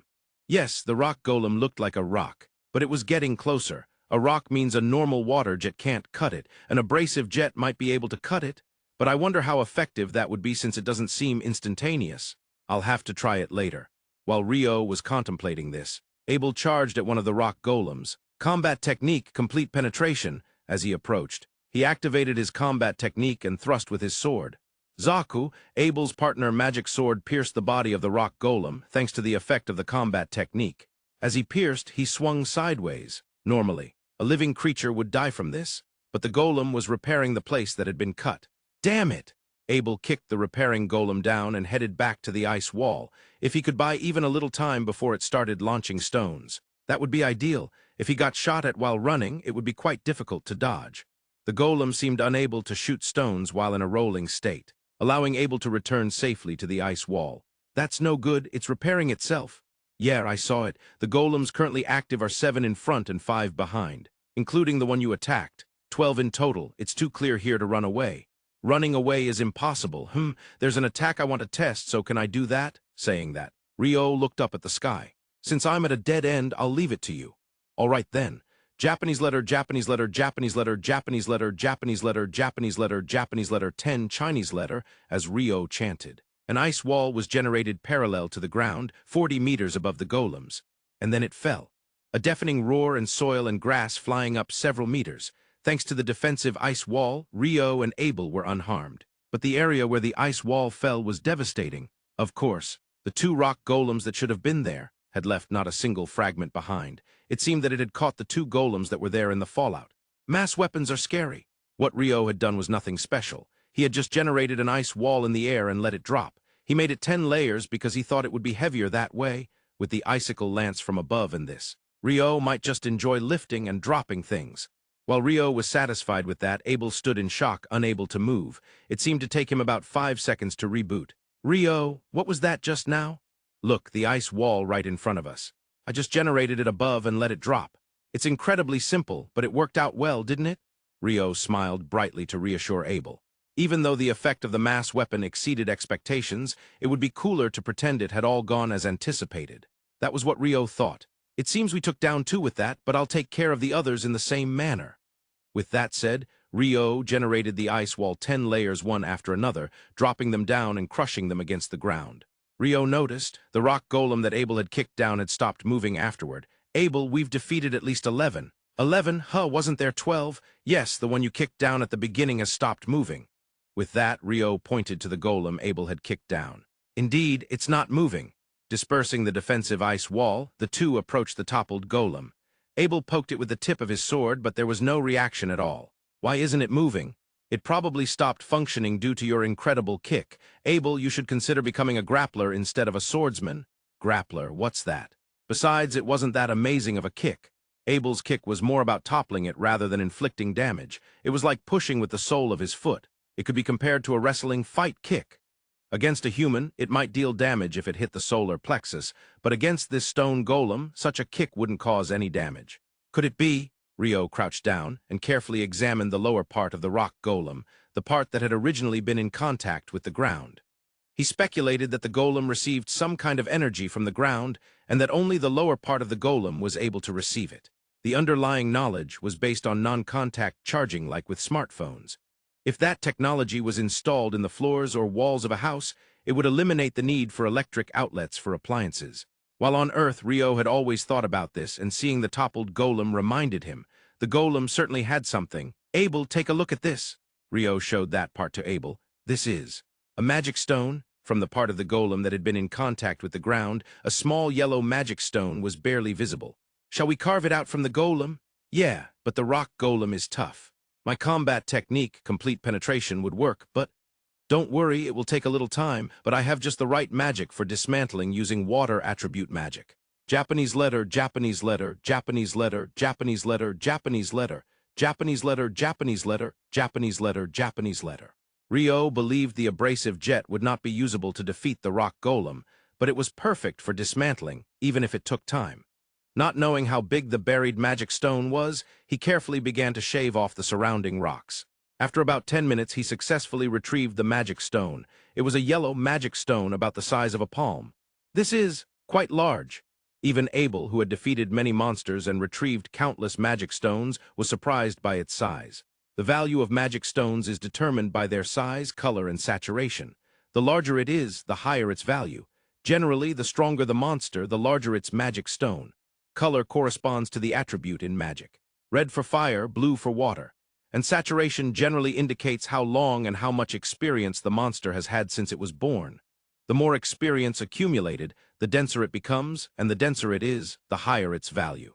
The size is impeccable. The color is yellow, indicating the earth attribute. Its saturation is surprisingly dense. It's likely that it has defeated monsters that have been here for a long time. Abel said while looking at the golem's magic stone. Oh, this is our prize. Please keep it, Abel. Me? Yes, I don't have pockets in my clothes. Oh, okay. Rio looked around at the rock golem that was crushed by the ice wall. The magic stone had been thoroughly shattered. This method was a failure, wasn't it? Rio sighed and looked disheartened. No, if we hadn't defeated it, we would have been the ones in trouble. It was unavoidable for survival. Besides, I didn't even know that we could extract the magic stone in the first place. That's true. First, we need to survive, and then we can think about profit. Rio remembered the words of a man who had earned several billion yen in annual salary and had bankrupted the England Bank. He was one of the 3 great investors in the world, and it was a fact that he was still alive. So Rio nodded vigorously. It seems there are some that haven't moved a bit farther away. What should we do? The only ones who had attacked Rio and his companions were the rock golems in the area. In the distance, towards the west, quite a number of rock formations could still be seen. Honestly, I'm scared of it turning into a hornet's nest, so I don't want to get involved too much. Not to mention, it would be a hassle if Abel's pockets were filled with nothing but magic stones, right? Well, setting aside my pockets, I agree about the hornet's nest. Let's head north quickly. With that, the two started walking north. Does that mean the area we walked along the wall was the nest of these rock golems? Positionally, it seems that way.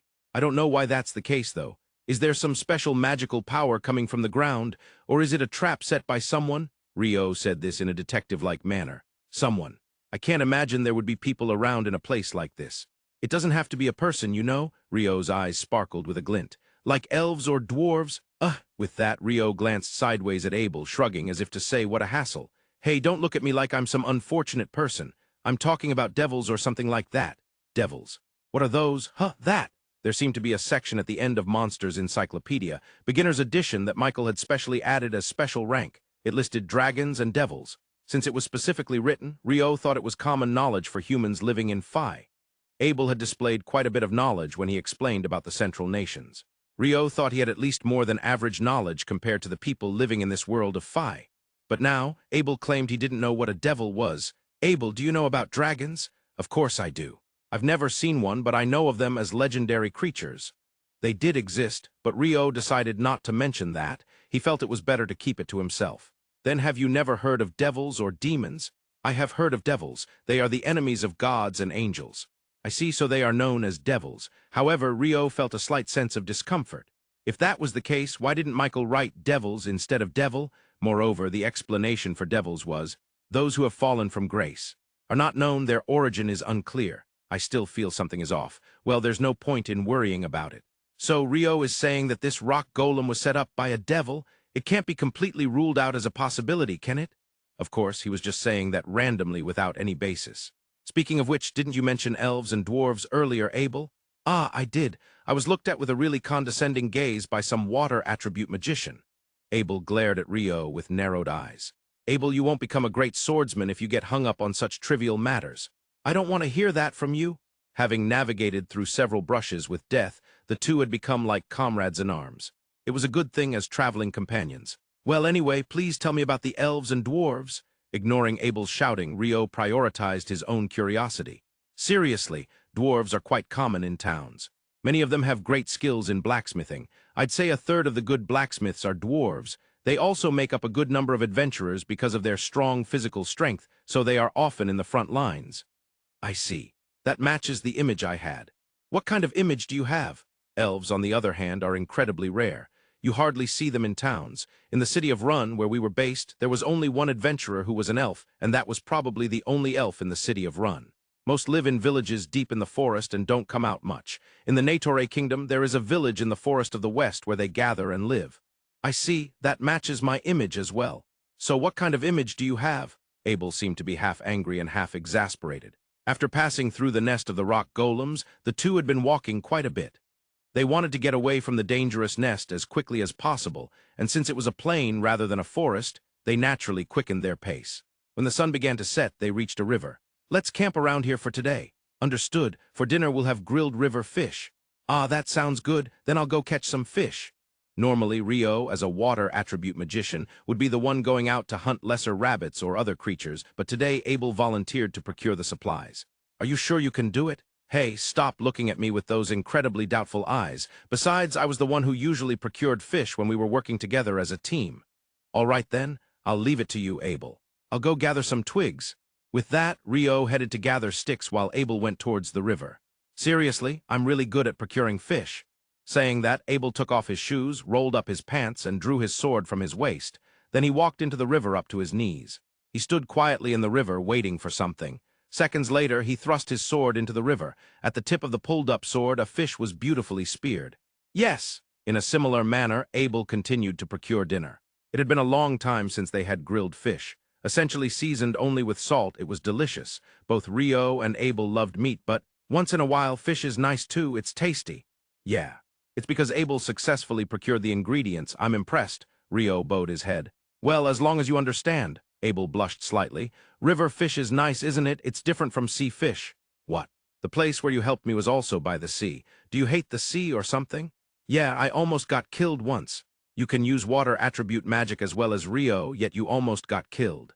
By what? A kraken. With that, Rio firmly vowed to defeat the kraken someday. Rio was also attacked by a kraken, but there was no ship, right? Oh, was it that the kraken destroyed the ship at that time? No, I faced a kraken one-on-one underwater and lost. I really don't understand what you're saying. Of course, I didn't want to fight it. There are battles that a man cannot avoid, you know? It was one of those. Saying that, Rio nodded as if he had come up with a good idea. Back then, I lost because I was solo, but now that Abel is here, we should be able to take on a kraken. When we go to sea, let's fight the kraken. A rematch. Ah, yeah, good luck, Rio. I'll be cheering for you on land. I'm good at cheering, you know, despite how I look. You ran away. How terrible. Of course. Thus, the night in the Londo continent deepened. Early the next morning. Last night's watch was split between Rio and Abel, with Rio taking the first half, followed by Abel for the latter. When Rio woke up in the morning, he noticed that Abel was not in front of the campfire. A little distance away, he was swinging his sword. His form was so refined that it wouldn't have felt out of place to call it a sword dance. Slowly, yet without any hesitation, he swung the sword with the precision of someone confirming their movements. Rio's kendo, or perhaps Japanese swordsmanship, was completely different from what Abel was demonstrating. However, even someone like Rio, who was a complete novice in Fai's swordsmanship, was captivated by his movements. With no shortcuts taken in the fundamentals, he had carefully built his skills to reach this level. It might be what it means to obtain both innate talent and hard work. Abel himself probably didn't think, I've worked hard, he likely thought. This is natural, or it's just what one does, and while it appeared as effort to outsiders, he probably didn't see it that way. Just because one works hard doesn't mean they will achieve the desired results at the desired time. That's why some people say, efforts don't yield rewards. It's a sad story. But Rio believes that effort does not betray. While it is indeed limited to receive the desired result at the desired time, the fruits of hard work will eventually come back. That said, it's also true that no matter how many times you say it, it may not resonate with others. After all, people can't understand what they haven't experienced themselves. People believe what they want to believe, that's just how they are. Being close to someone like Abel might change that a bit, Rio thought as he watched Abel's sword dance. While captivated and impressed, Rio was unconsciously analyzing and memorizing each of Abel's movements. "Oh, Rio, you're awake," Abel called out after finishing a series of movements. Of course, Abel had noticed that Rio had been watching for quite some time. Well, he was quietly observing, and Abel wanted to move his body a bit more, so he continued swinging his sword. He was so used to being watched that it didn't bother him at all. "It's amazing. I always thought your sword was beautiful, Abel, but it's truly refined and elegant," Rio praised wholeheartedly. "Don't mention it. I've been doing this for so long that my body just remembers. I'll be over there after I wash off in the river," Abel replied. He practiced by the river because it's there. If he bathes in the river, then there's no need for me to set up my shower. Abel thinks of everything. For breakfast, they grilled the fish that Abel caught while bathing in the river. Breakfast is important. This is a truth that remains unchanged across time and space. "This river seems to flow from the north. Should we follow it upstream?" Abel suggested. "Yes, I think that sounds good," Rio agreed. Maybe Rio thought and decided to share some information with Abel. "Abel, the land we're in is surrounded by the sea on 3 sides. East, south, and west." "Oh, so that's why we should head north," Abel realized. "Yes, however, it seems there are mountain ranges to the north. There are mountains lying east and west, and another mountain range connected to them, effectively blocking the way from the north. And apparently humans live beyond those mountains on the northern side." Abel paused, looking skeptical. "Rio, I'm not doubting you, but where did you get that information?" "Better not to ask. Just know that it comes from a being beyond human understanding," Rio responded, looking straight at Abel. "In moments like this, eyes can speak volumes. He must not look away." Seeing Rio's seriousness, Abel nodded. "I understand. If it's something you're saying, I'll believe it. After all, there's no other information we can rely on." "Thank you, Abel," Rio said, bowing his head. "No, I should be the one thanking you. The fact that you brought this up now means there's a chance that the river to the north flows from those mountains, right?" "Yes, but it's just a possibility. For now, we'll head north, but keep in mind that we will eventually have to cross those mountains," Rio warned. "Got it." The two of them walked along the river, heading north. After some time, they encountered a horned bison drinking water. This was the same monster that Rio had seen back home, with a crocodile gored by its horns. The horned bison was mercilessly hunted by Abel and became their lunch that day. When they came across the horned bison, Rio remembered something. While it had gored a crocodile, he recalled that there were piranhas in that river. But apparently this river didn't have any such ferocious fish. If it did, Abel would have been eaten by piranhas by last evening. Now that he thought about it, Rio realized that he had asked something truly terrifying of Abel. "Hey, Rio," Abel called. "Yeah, what is it, Abel?" Rio replied. "You're hiding something inconvenient from me, aren't you?" Is he a mind reader? In Rio's mind, he saw his own face with a shocked expression, drawn in a dramatic manga style. However, it was best to play it cool here. In such situations, the eyes can say more than words. He must not look away. I have no idea what you're talking about," Rio stammered. "Your eyes look fine, but you're sweating and your words are shaky. I can tell," Abel said, giving Rio a skeptical glare. Rio tried desperately to deflect, but after a short while he gave in and told Abel about the piranha situation. "So there were such terrifying fish lurking," Abel said. "Of course I didn't offer you as a sacrifice knowing that," Rio clarified. "Of course not. Well, since there weren't any fish like that yesterday or this morning, maybe they're not in this river. Rio, is there anything else I should know? You're not hiding information that's vital to my life, are you?" "Are you sure? I'm fine. All the information is given to you, Abel." Of course, that was a lie. He hadn't mentioned anything about the dragon or the Dullahan. However, Rio had judged that it was better not to mention those, so it was different from merely forgetting to say something about the piranha. Rio had made that judgment on his own. That evening, it went without saying that Abel entered the river much more cautiously while gathering food. Rio and Abel found themselves in a difficult situation. "Abel, what is that over there?" In the distance, something huge was lying by the riverbank. "It's my first time seeing it too, but I think it's probably a behemoth," Abel replied in a hushed voice.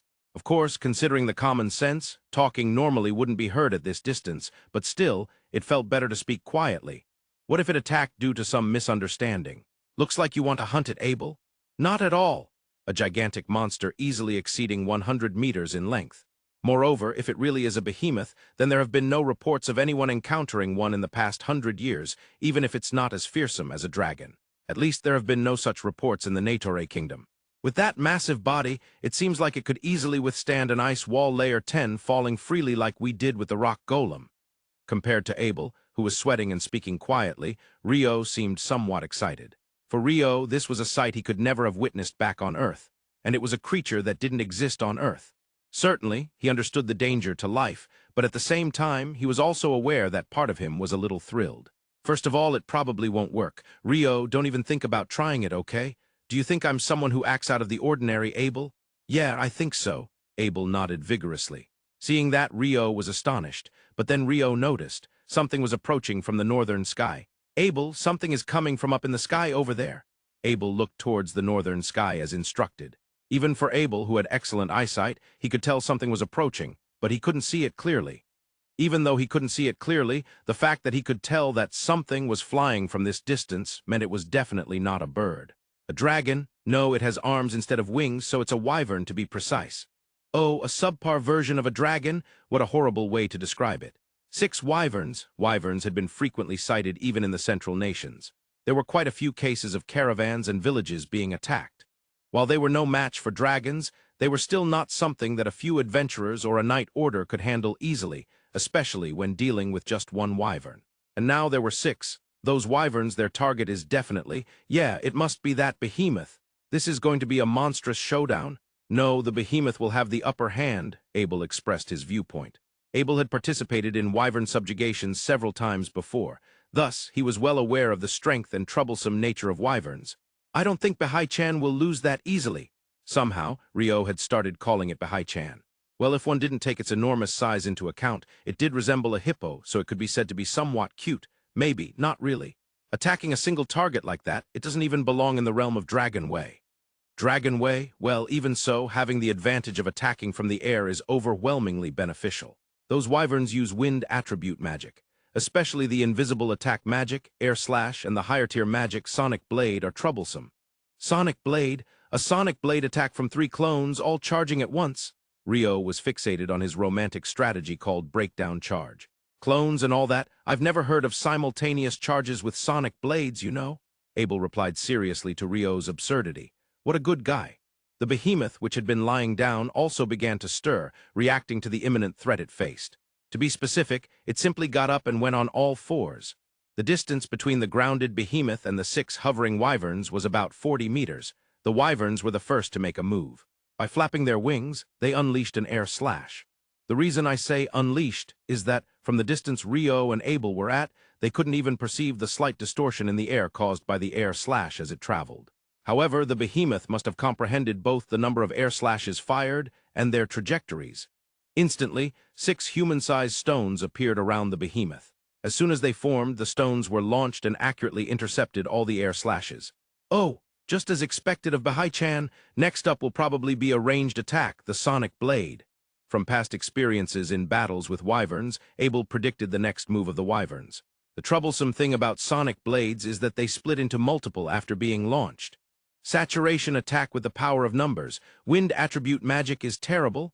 Magics that split before impact are incredibly troublesome for those on the defensive. Just as Abel had anticipated, 6 Sonic Blades were launched from the 6 wyverns. Unlike Air Slash, Sonic Blades were visible wind attribute attack magic. The 6 wind swords aimed at the behemoth split into several small swords halfway to their target.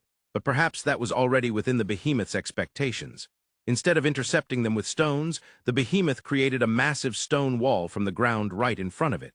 A stone wall that would block all Sonic Blades. I've heard that behemoths are earth monsters, but they certainly wield earth attribute magic quite well. I had envisioned a hand-to-hand battle, but who would have thought it would turn into magical combat? However, either way, they lack a decisive blow. The wyverns that had been gathering to attack began to move, surrounding the behemoth. By attacking from all directions, the previous stone wall won't be able to defend against them, I suppose. Come on, Bahai-chan. As the encirclement was completed and the Sonic Blades were about to be launched, Rio felt a sense of discomfort. He felt something was off around the behemoth. He didn't know the reason or cause, of course. It was the very reason it felt off, but it was a sense of discomfort he had felt before. Rapidly, that discomfort spread out from around the behemoth, and the wyverns entered that range of discomfort. As soon as they did, the Sonic Blades that had been about to launch disappeared, and the wyverns plummeted. As if they had suddenly lost their buoyancy while hovering, they fell, paralysis, and from all directions. No, that's not it. When Abel looked at Rio, he noticed that Rio's face was a bit pale. That's probably magic nullification. Yes, the discomfort Rio had felt before was the magic nullification that seemed to have been acquired by that one-eyed assassin hawk after it evolved. The wyverns likely flew using the power of magic. Otherwise, it would be impossible to keep a body that large hovering. Gliding might be possible, but hovering in midair is not. And that magic was sealed by the behemoth, causing them to fall. Having their magic sealed, they could no longer fly, and while they should also be unable to attack with wind magic, if it's not paralysis, they should still be able to move.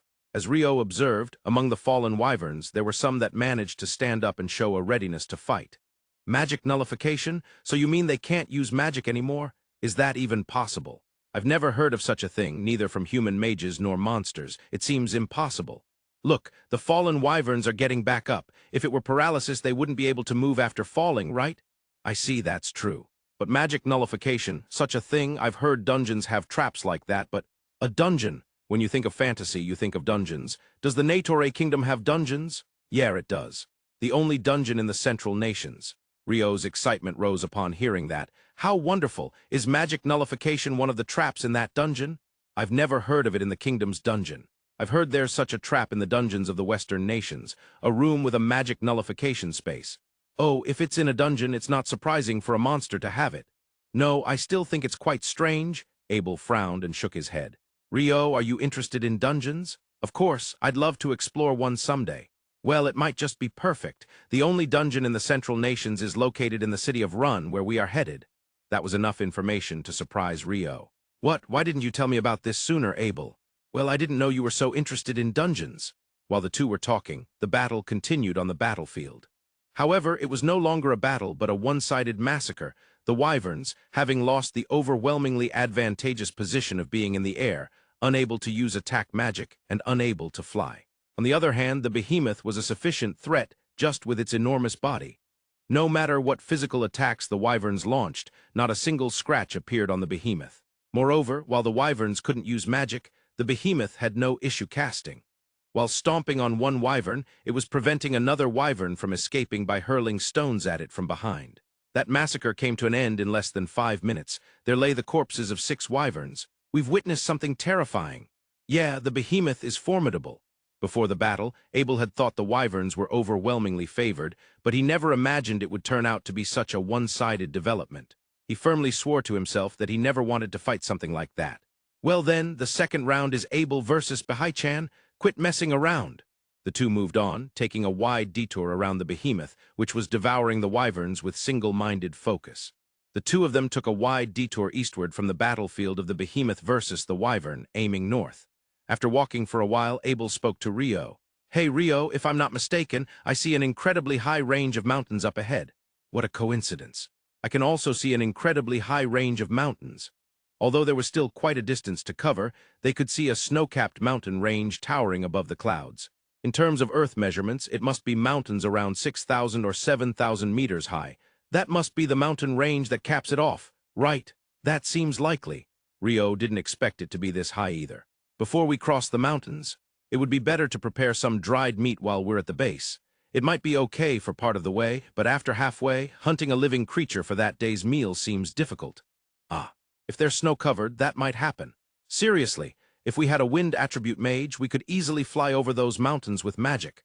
Abel imagined Lin, the party's wind attribute mage, trying to fly over that mountain range but failing completely. No, that's impossible. Abel denied Rio's delusion. They continued north, moving deeper into the forest. By the way, Abel, have you ever defeated a wyvern? I've participated in subjugations a few times. Why do you ask? Well, the wyverns that showed up at the behemoth's place came from the northern mountain range, right? Upon hearing that, Abel slowly turned his head towards Rio, making a creaking sound as he did. No way, you mean there are wyverns ahead? Yes, there's almost certainly some. In contrast to Abel's shocked expression, Rio's face could even be described as bright. In reality, Rio had a desire to see a wyvern up closer. He had watched the battle with the behemoth from quite a distance. Were wyverns something we could handle with just the two of us? In fact, during wyvern subjugation, at least 20 C-rank adventurers are deployed. Even then, there are casualties on the adventurer's side. Having seen adventurers get injured and sometimes die during wyvern subjugations, Abel wanted to avoid such encounters if possible. How do you subjugate them? Since they're in the air, your combat techniques probably can't reach them, right? When dealing with a creature like a Wyvern, we swordsmen act as bait and finish them off once they come down. But at the Wyvern level, arrows don't work either, so the main attackers become the mages. "Oh, long live mages!" Rio exclaimed, raising his hands in celebration. "Still, it's not like one or two mages can handle it right. While they're alive, Wyverns seem to guard themselves with wind magic, so even fire attribute attack spells barely deal damage."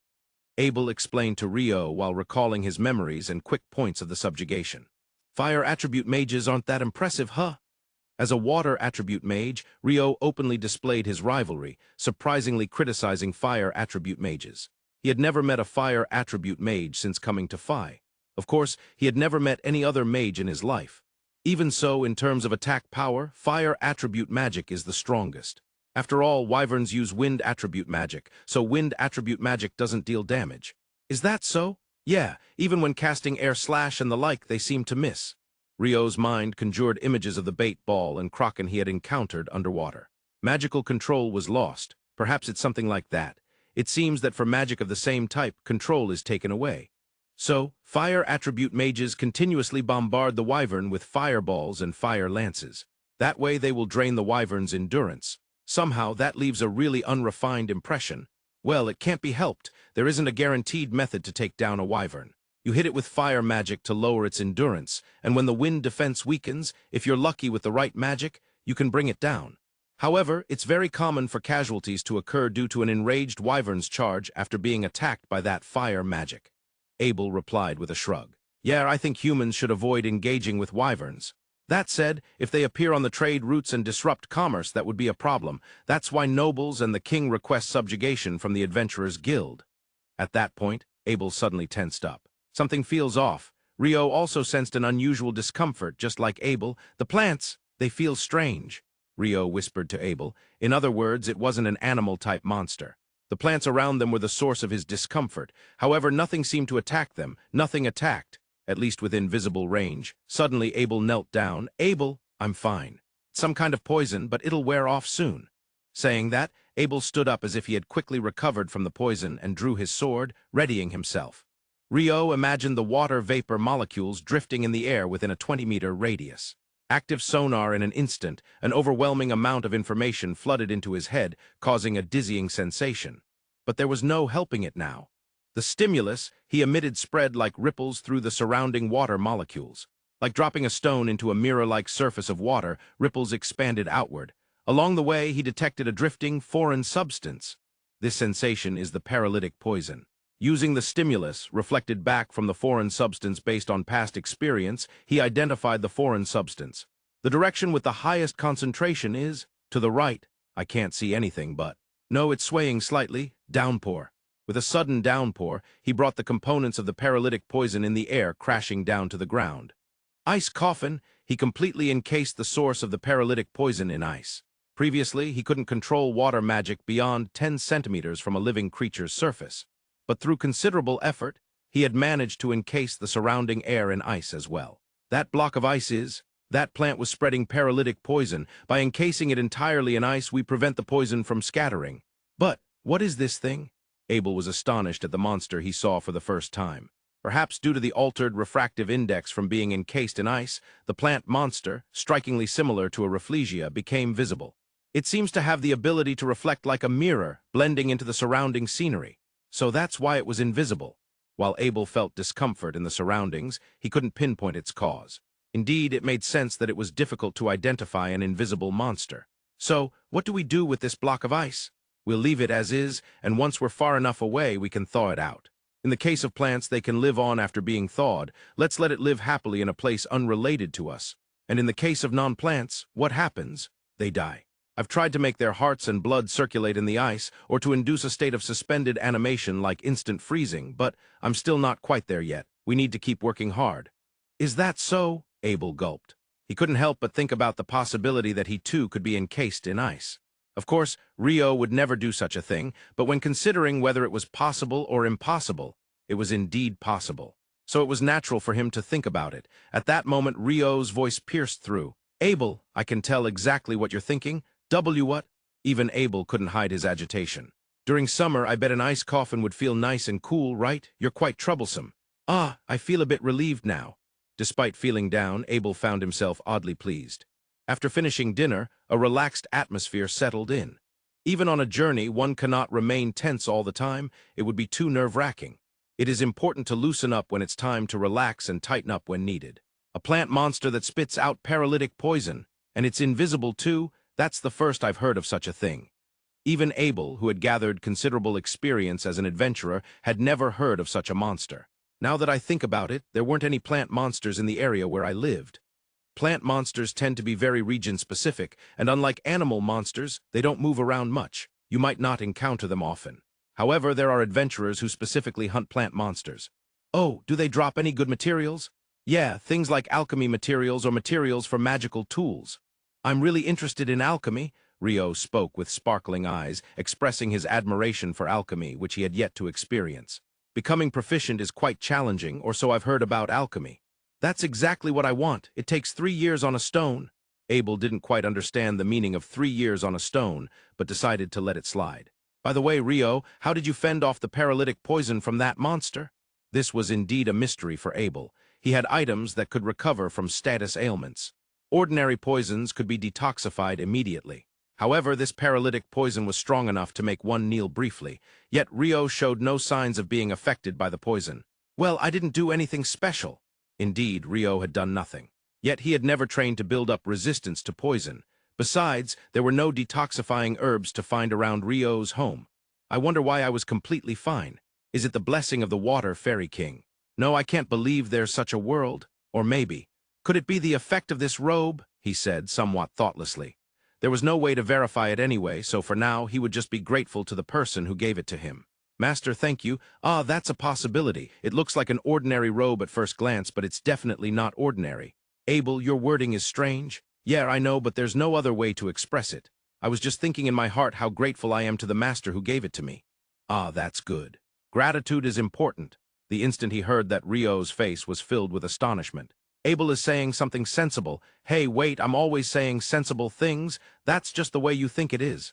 I don't want to hear that from you. From the next day, the two began making jerky to cross the mountains.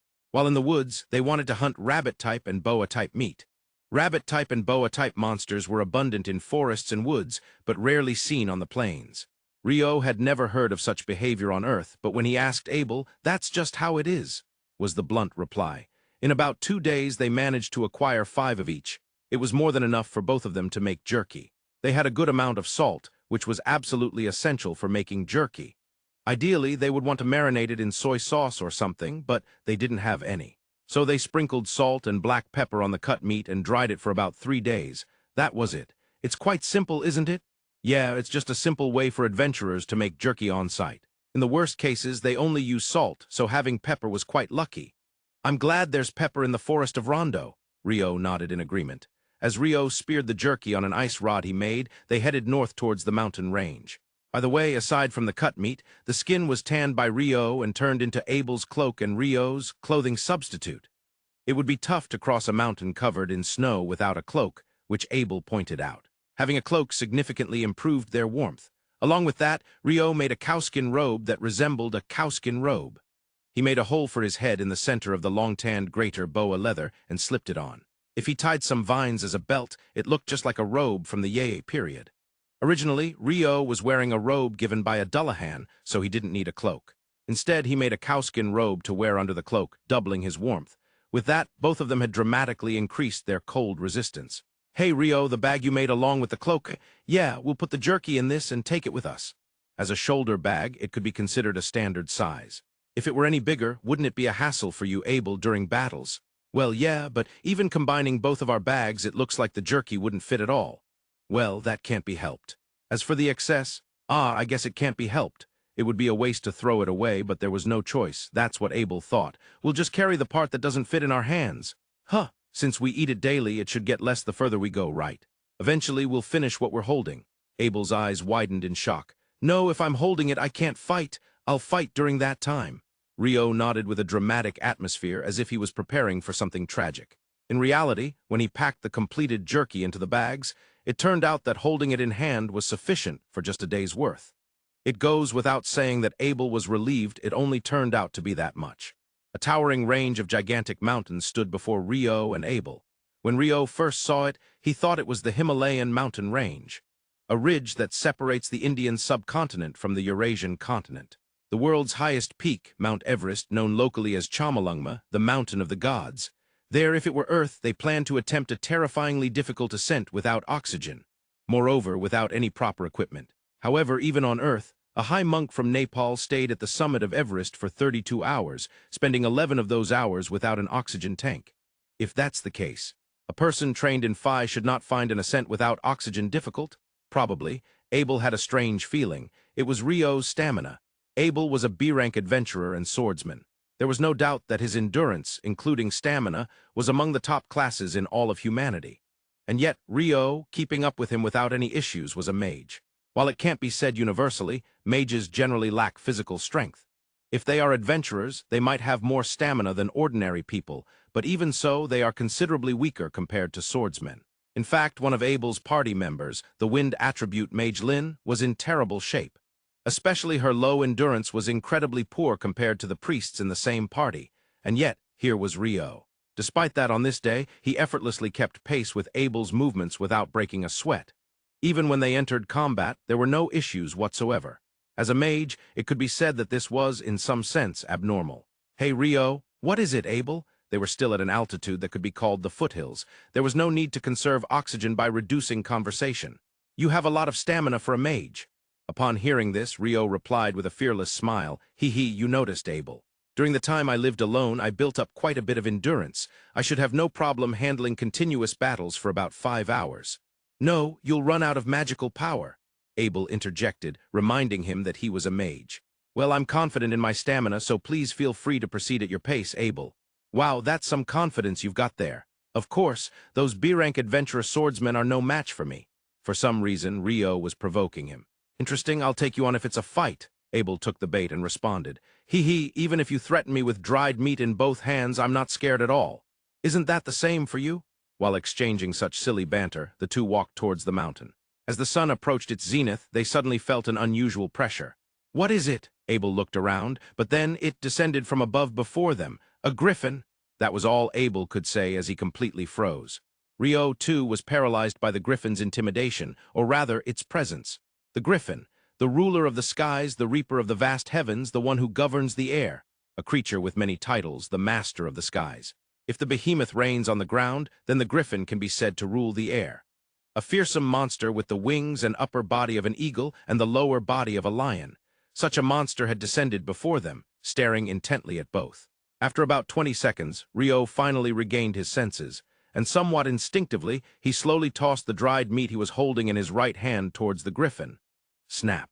The griffin brilliantly caught the flying dried meat with its beak and skillfully began to eat. At that moment, Abel also snapped back to reality. Rio then tossed the dried meat he was holding in his left hand in a similar manner toward the griffin. This time it opened its mouth and easily caught it inside, chewing it up. Once it had finished eating, the griffin's gaze clearly turned towards the dried meat held by Abel. "Abel, the dried meat," Rio whispered in a voice just loud enough for Abel to hear. As if prompted by that, Abel tossed the dried meat to the griffin with his right hand, then his left. After finishing the dried meat Abel had thrown, satisfied, the griffin flapped its wings and soared away, disappearing into the distance. The two remained immobile for a while. Only after the griffin had left and a good 5 minutes had passed were they finally able to speak. "Abel, I'm so glad we're alive." "I completely agree." They sat down at the base of a nearby large tree and took a breath. "Still, you really threw that dried meat well." Rio praised Abel for making the decision to throw the dried meat first. "Well, I thought we should show that we're not enemies, so I remembered the dried meat I had in my hand. I figured there's no way a griffin would dislike meat." "Ah, excellent judgment." With Abel's unreserved praise, Rio blushed. "That said, the presence of that creature was amazing." "Yes, that was terrifying. The behemoth was incredible too, but it was far away. This time it was right in front of us. Thank goodness it didn't turn against us. There's no way we could win if that became our enemy." Nodding in agreement, Rio said, "That thing isn't an opponent humans should face. If I had to choose, I'd rather face 6 wyverns than a griffin. No way, I'd dislike both." Since it was lunchtime, they decided to take out the dried meat they had packed in their bags to eat. Of course, it goes without saying that they looked around carefully while doing so, because it would be catastrophic if the griffin suddenly appeared again. That said, between the behemoth and the griffin, there are numerous monsters out here. Feeling somewhat relieved, Rio murmured, While there have been reports of behemoths, there haven't been any encounters with griffins for the past few hundred years. This land must be quite unusual. Unusual is a rude thing to say. Isn't it a matter of human effort being insufficient? What effort are you talking about? Finally, it seemed their mental state had improved enough for them to exchange jokes. That northern mountain range is probably preventing behemoths and griffins from coming into human territory. Well, around here, there's no shortage of food. I doubt anyone would want to cross the mountains to get to the other side. Crossing that would probably be tough even for a griffin. Yet, I hear there are swordsmen who are trying to cross those mountains. Sighing exaggeratedly, Rio expressed his frustration. Sorry, it can't be helped. I drifted here from the sea, but I have no intention of going back through it. After all, there is a kraken in the sea. On land, a behemoth, in the sea, a kraken, and in the sky, a griffin. We have all three realms covered. They don't need to be all there. In the afternoon of the day they encountered the griffin, the two found themselves in another troublesome situation. Both of them hid behind a large rock, peeking out just a bit to look ahead. What they saw was two wyverns pecking at what seemed to be a boa. Because Abel wished for it, the wyverns have come from over there. I didn't wish for anything, the two argued in whispers. There's no way to go around them, so should we wait here until they finish their meal? Before that, they might notice us, and there's no guarantee a third one won't show up. Rio, are you really suggesting we fight them? Abel looked at Rio with a face that said, What are you talking about? It was only natural for him to have that expression. Normally, to carry out a wyvern subjugation, at least 20 adventurers of C rank or above were needed. Moreover, several mages with attack-capable fire attribute magic. The more, the better. And they were considering doing this with just 2 people, a swordsman and a water attribute magician, against 2 wyverns? That was simply suicidal. I think there are quite a few wyverns further ahead. I don't believe we can avoid combat. If that's the case, experiencing a fight with just these 2 here isn't a bad idea, is it? It's not just 2, I think it's 2 as well. Despite saying that, Abel understood what Rio was getting at. There had been 6 wyverns that attacked the behemoth. Compared to that, 2 wyverns? He shook his head vigorously at that thought. Even one is a tough opponent. He corrected what was becoming strange thinking by voicing it out loud. But, yes, but. Having decided to return to the city after crossing this mountain range, it was inevitable that they would eventually have to fight wyverns. They had seen one during the behemoth battle, and there were 2 right in front of them. It seemed undeniable that this mountain range was home to a significant population of wyverns. It can't be helped, Abel steeled himself. How do we take down those 2? Are wyverns troublesome when they're grounded? No, when they're on the ground, they can use air slash, but they can't use sonic blade. Of course, their claws are bothersome, and they have wind magic defenses on their bodies, so swords won't penetrate. However, they have no wind magic defenses on their eyes, so if they're on the ground, we can aim there. Compared to being in the air, where our swords can't reach, they're much easier to deal with. After hearing that, Rio thought for a moment and then nodded vigorously. I have just the right water attribute magic for this. Abel drew his sword, ready to leap out at any moment. Then let's go, Abel. Abel nodded and looked at the 2 wyverns. The wyverns were still unaware and engrossed in their meal. Ice lance that pierces all, come from the heavens and strike the enemy, icicle lance 4. 4 icicle lances were silently generated in the air. Of course, the incantation was added for the sake of style, though it wasn't necessary. As soon as they were created, they fell, piercing one of the wyvern's wings each and pinning them to the ground. Jiwai! The wyvern's screech echoed. As Rio chanted Icicle Lance 4, Abel dashed out from behind the rock. Thick ice lances were piercing the wings of the wyverns in front of him. Moreover, they didn't disappear after piercing. As a result, the wyverns were pinned to the ground by their wings, unable to use air slash or swat away Abel, who approached with his claws. Also pinned down by the ice lances, their target, the eyes, were at a reachable height if they jumped. I'll finish this in one blow. Combat technique, complete penetration. He drove the glowing red magic sword into the left eye of the nearest wyvern. The sword pierced through the eyeball, reaching the wyvern's brain. The wyvern fell without letting out a death cry. However, Abel did not even glance at the fallen wyvern and drove his red magic sword into the right eye of the other wyvern. G-U-U-G-I-Y? This one let out a final, strained voice before dying. In the end, it had been a complete victory. The combination of Icicle Lance followed by Abel's charge. Yeah, this synergy looks promising.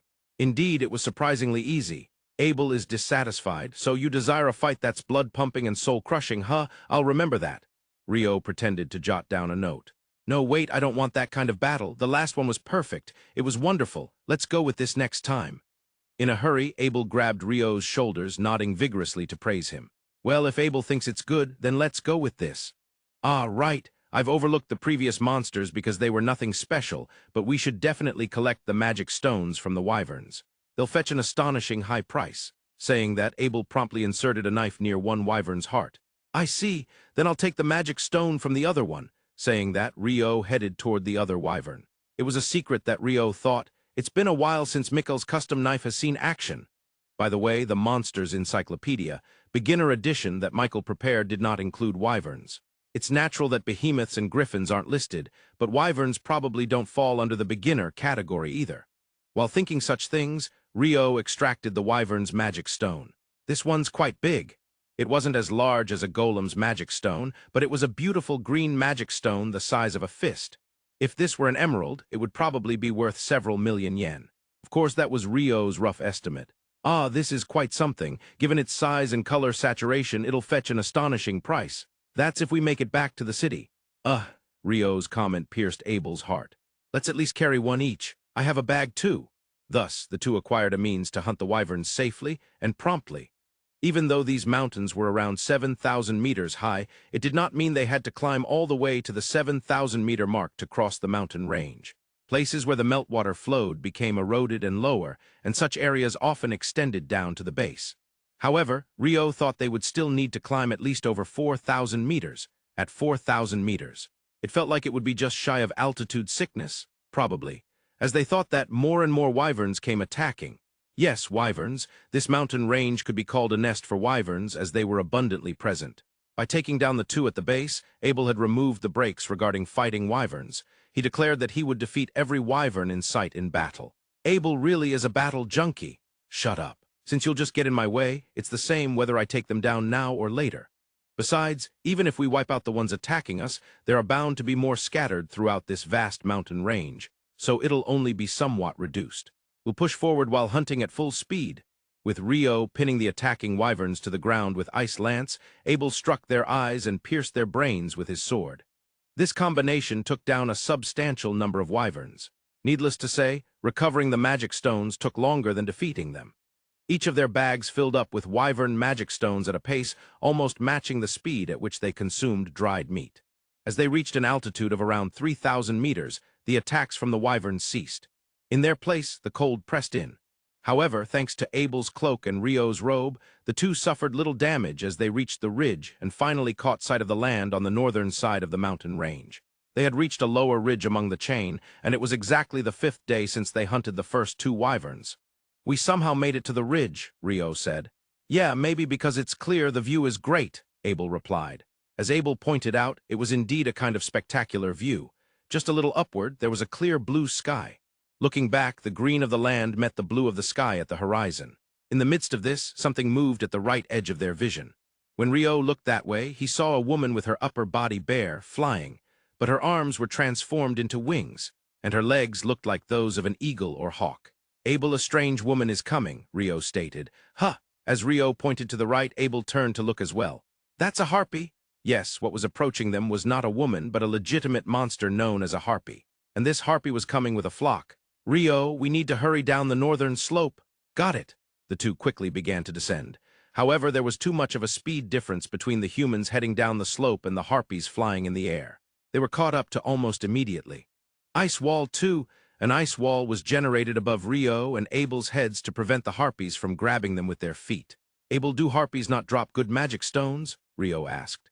Yeah, they have stupid strength, fly in the air, and are incredibly annoying, yet they only drop worthless magic stones. So it's better to just escape and not engage.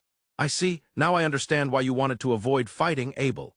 Ignoring fatigue and pace, they continued down the slope, and by the evening they managed to descend to an altitude where the harpies were no longer pursuing them. For now, let's rest around that tree, Rio suggested. Even the two, known for their boundless stamina, would get quite tired after running without rest and continuing to descend the slope. Well, we should be able to get down the mountain by tomorrow, but the direction is... That's right, we need to head to a nearby town or village to find out where we are. Yeah, it would be fine if we were still in the Natore Kingdom, but there's a chance we might not be. Don't tell me we ended up in the Debuhi Empire, Rio said with an extremely displeased expression. No, the Empire is further north than the kingdom, so that won't happen. When Abel said that, Rio felt relieved and took a drink of water. That's good to know. Why do you dislike the Empire so much? Abel, don't misunderstand. I don't hate the Empire itself. What I dislike is the name of the Empire. Oh, yeah, that's right. Abel looked at Rio with the eyes of someone who felt sorry for him. Anyway, once we get down the mountain tomorrow, let's head north. Even if there aren't any towns or villages, there should be a highway, and if we hit the highway, we can at least find a town or village in one direction or the other. After deciding on the broad course of action for the next day, the two took turns resting. The next day, early in the morning, the two had completely descended the mountain. They checked the horizon on the way down, but there were no towns in sight. Thus, as planned, they decided to continue north until they reached the highway. During this time, they encountered no monsters at all. Abel, you look bored, Rio noted. Well, I haven't seen any monsters at all. It's completely different from beyond the mountains. That's how it should be. This is the abnormal situation. No, I think that's wrong. Abel shook his head slightly in negation. Just a step forward and wyverns would attack, and in the distance, you could see a behir, while if you let your guard down, a griffin would swoop down right in front of you. Honestly, what kind of non-human wilderness was it beyond the mountains? I'm surprised I survived and made it back.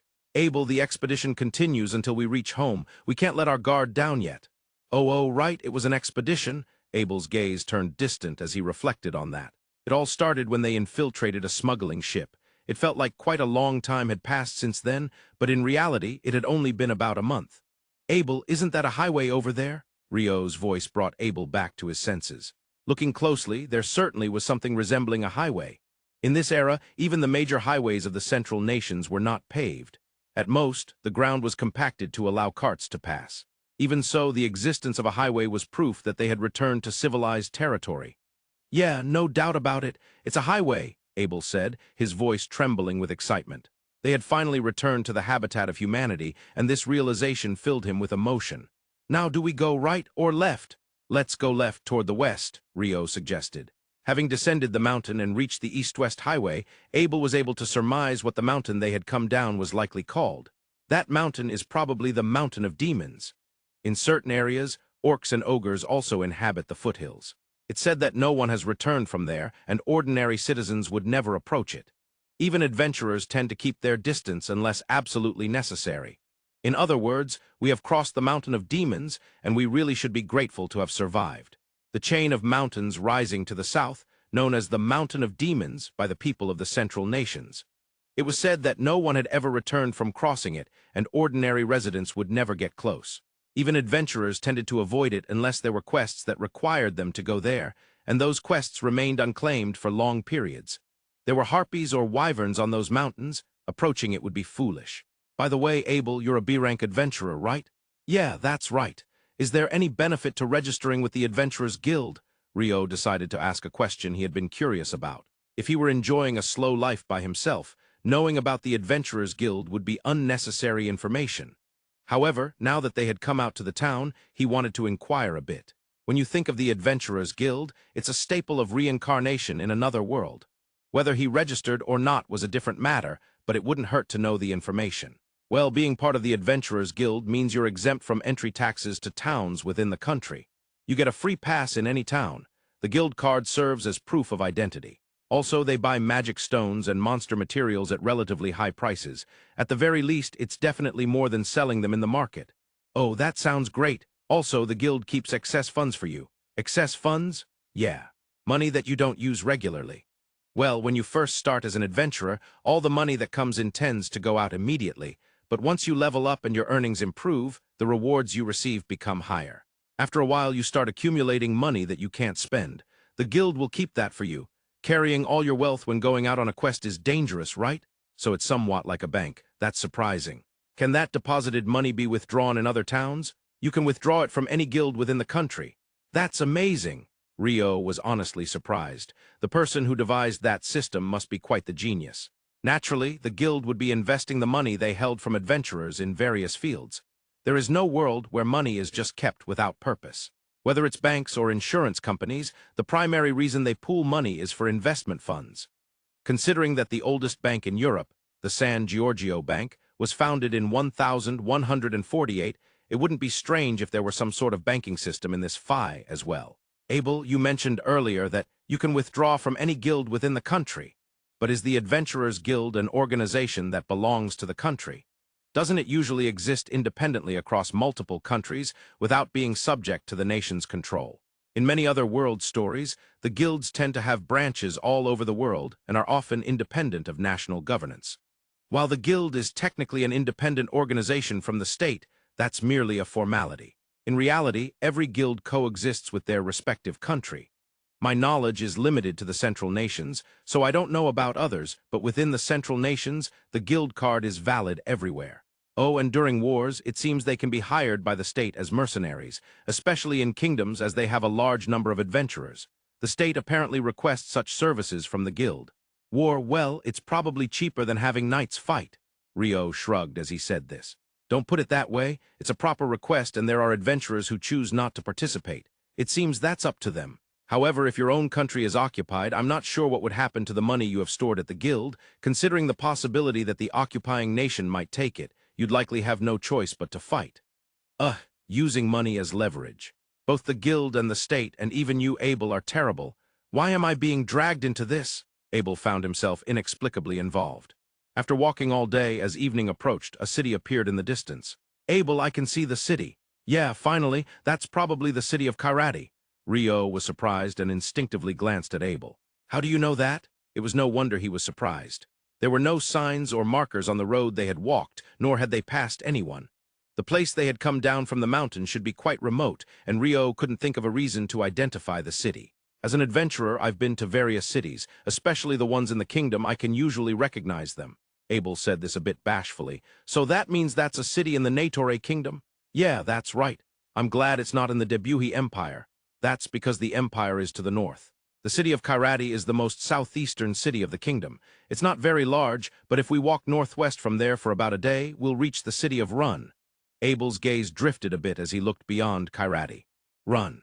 That's the city you're aiming for, right? Yeah, Rio, if you're going to register as an adventurer, it's better to do it in Rune rather than Kairadi. Huh, is that so? Rune is the largest city in the frontier. So many talents and resources gather there. As I mentioned before, the only dungeon in the Central Nations is also one reason why people and goods converge there. If you're affiliated with the city of Rune, it's much easier to get by in the city. Officially, they say it's all equal, but in every world, local adventurers tend to be favored. Hearing this, Rio nodded in understanding. I see, but when we enter the city of Kairadi, what about identification? I can vouch for you. As a B-rank adventurer, it's fine. You'll need 1 market entry tax silver coin, but I'll cover that too. Abel, you're such a good person. I've always thought so, you know. I really mean it. Abel looked at Rio with a slightly dubious expression, but he quickly regained his composure and said, By the way, Rio, we're only staying a night in Kairadi, but there's a recommended dish I want you to try. The two arrived at the east gate of the city of Kairadi just before the sun completely set. Following Abel's advice, Rio had slung his bag over his shoulder and donned a robe to obscure it. This made it harder to see the bag from the outside. Abel also had his bag hidden inside his cloak. Both of their bags contained a large quantity of Wyvern magic stones. They had made themselves less noticeable to avoid unnecessary trouble. They were able to enter the city without any issues. Abel, being a B-rank adventurer, vouched for Rio and paid 1 market entry tax silver coin. Just like that, they were able to enter smoothly. Rio was a bit disappointed, having expected a more dramatic scenario where a guard acted arrogant, trouble started, and then a superior officer showed up.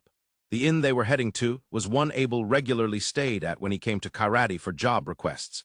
This place has a dining room on the 1st floor, and you can get that recommended dish there. Once they checked into the inn, they made their way to a table in the dining room on the 1st floor. Welcome, what can I get for you? A plain-looking but charming girl came to take their order. For me and him, a curry. Abel pronounced curry in a surprisingly cool way. Yes, certainly. The girl took the order and returned to the kitchen. If it's not enough, feel free to order something else. The food here is on me.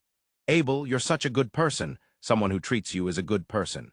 At least a person who treats you is better than one who doesn't, right? After about 2 minutes of waiting, a nostalgic yet fragrant and appetizing aroma wafted from the kitchen. Could it be this scent? As Rio thought this, the girl returned, carrying a large plate in both hands. Thank you for waiting. Here is your curry. What appeared before them was a yellow, thick, spice-laden sauce poured over white rice. Could it be curry? Yes, right in front of Rio was one of the national dishes of Japan, curry rice. Curry rice is a staple in reincarnation stories, but that typically means the protagonist struggles and spends a lot of time traveling the world to finally recreate it. In that sense, it's a standard. To think it already exists in Phi, I remembered the curry when Rio served rice in the forest of Rondo. Now let's eat. Okay. Rio, trembling ever so slightly, brought the spoonful of curry to his mouth. One bite. It was unmistakably curry rice. Moreover, it was an incredibly well-recreated curry rice. It could easily be served at a dining table on Earth without feeling out of place. For Rio, it had been 20 years in his perception since he had last eaten curry rice. He savored it slowly, never pausing the spoon. "Rio, if you like it, feel free to ask for a second helping." That one line from Abel was truly a blessing for Rio. "I'd like a second helping, please. I'm glad you liked it." Abel felt slightly taken aback by Rio's enthusiasm. After that, Abel also ordered seconds, and the two ended up having a very satisfying dinner. "Abel, about that curry earlier, can you find it in the city of Rune as well?" Yes, that confirmation was very important. If it could only be eaten in the city of Kairadi, then their base would have to be in this city rather than Rune. "Yeah, you can get it in Rune too. Some of the spices used in that yellow sauce can only be found around Kairadi, so there are a few more expensive places. But well, since Rune is the largest city in the frontier, many shops are competing with each other, so the food quality is high. You can usually find curry in most southern cities of the kingdom." "Oh, that's wonderful. It seems you really liked it, Rio." Rio nodded vigorously. "Yes, it was very delicious." Someday, when he returned to the forest of Rondo, he vowed to recreate it there as well. Rio firmly made this promise in his heart. The next day, the two of them set out early in the morning from the city of Kairadi. Both were in excellent physical condition. Normally, it would take a whole day to cover this distance, but by early afternoon, they found themselves on a hill overlooking the entire area of the city of Rune. The view from there was beyond imagination. The area below the hill was bathed in golden hues, fields of wheat that were soon to be harvested, and in the center a massive city loomed. It was a scale that could undoubtedly be called a city rather than just a town. The walls surrounding the city were tall and immense. There were probably hundreds of thousands of people living within those walls alone. Furthermore, outside the walls, they could see many houses, presumably belonging to farmers. There are people living outside the city too. Yeah, the farmland is outside the city. Originally, it seems farmers lived inside the walls, but since commuting to the farmland isn't trivial, they now build houses to live outside. Because of that, the city of Rune doesn't close its gates at night. Even Rio was surprised by this. In many other stories set in another world, as well as in medieval Earth, it was common sense for city gates to be closed at night. What about security? Well, compared to other cities, there are more patrols around. Because of that, I think the safety of this city isn't too bad for its size.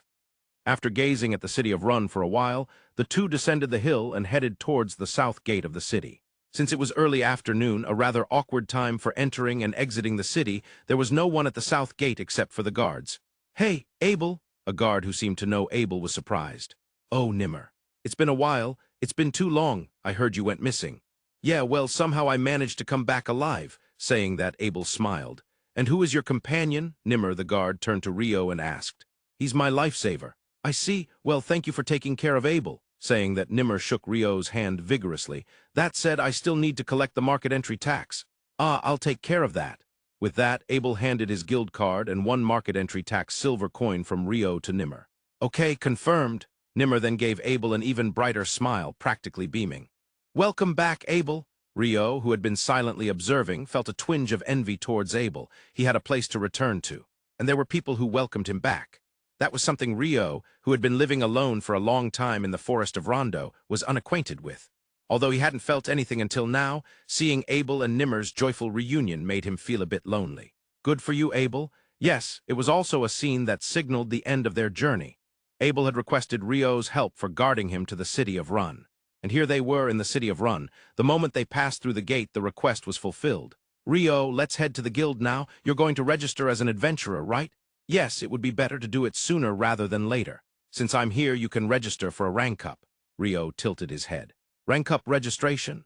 "Ah, I didn't mention this. In the Adventurers Guild, it's normal to start registration at E rank, but with a recommendation from a B rank adventurer or higher, you can register at D rank or E rank. Since I'll recommend you, you should be able to register at D rank. What are the benefits of registering at D rank? You can take on higher ranked requests. The higher the rank, the greater the rewards, you know. I recommend it." "Well, I suppose you won't have any money troubles, though," Abel said, glancing at Rio's bag. "Oh, Wyvern magic stones? Are these really that valuable?" To be honest, Rio had no idea. After all, he had only shot 2 icicle lances at each Wyvern. There was no struggle involved, so it was understandable that he couldn't grasp how expensive the magic stones obtained in that manner could be. However, Abel nodded vigorously. It takes at least 20 people to take down one. These are the magic stones of a troublesome monster. They usually don't even circulate in the market. In other words, they're virtually priceless. I see, but since there are quite a few of them, if they hit the market, won't the prices crash? Scarcity is a very important value. Leave that to me. The guild can manage that well. Having discussed that much, the two arrived at their destination. It was the Adventurers' Guild of the city of Rune, the largest city in the frontier. It's the only city in the Central Nations that has a dungeon, attracting adventurers from other countries to delve into the dungeon. The Adventurers' Guild in such a city was also the largest in the frontier, a magnificent stone-built 3-story building. As they passed through the massive entrance, the two entered inside. Given the time, it was rather empty inside. Mornings were bustling with people accepting requests, while evenings saw crowds reporting and exchanging for completed requests, but now it was early afternoon. However, a single voice broke the silence that hung in the air. "Mr. Abel?" The voice came from a receptionist. She looked to be around 20 years old, with brown hair tied in a ponytail, and she was a head shorter than Rio. Though slender, she wore tastefully chosen clothing. "Hey, Nina." Hearing Nina's voice, adventurers from the adjacent dining area began to peek out. "Whoa, is that really Abel? Welcome back, Abel. I thought you were dead." Though there were some voices tinged with complex emotions, over 10 adventurers gathered around Abel to celebrate his safe return. Every adventurer affiliated with Rune was aware of Abel's disappearance and was quite worried about him. Even in a gigantic city like Rune, B-rank adventurers were quite rare. Among them, the party known as the Red Sword, led by Abel, was quite popular. Abel, a genius swordsman said to possess rank skills. Rhea, the priest rumored to use absolute defense and serve the goddess of light. Warren, known as the pinnacle of shield users throughout the kingdom, called unyielding. And Lynn, still young compared to the others, but whose abilities rivaled those of a court mage. They could be considered the aspiration of many adventurers. Their leader had returned. The adventurers gathered closely around him. Rio watched the scene unfold, much like he had at the city gates, slightly dazzled. Abel really is popular. If I get along with him, I might benefit somehow. Rio occasionally had a calculating side.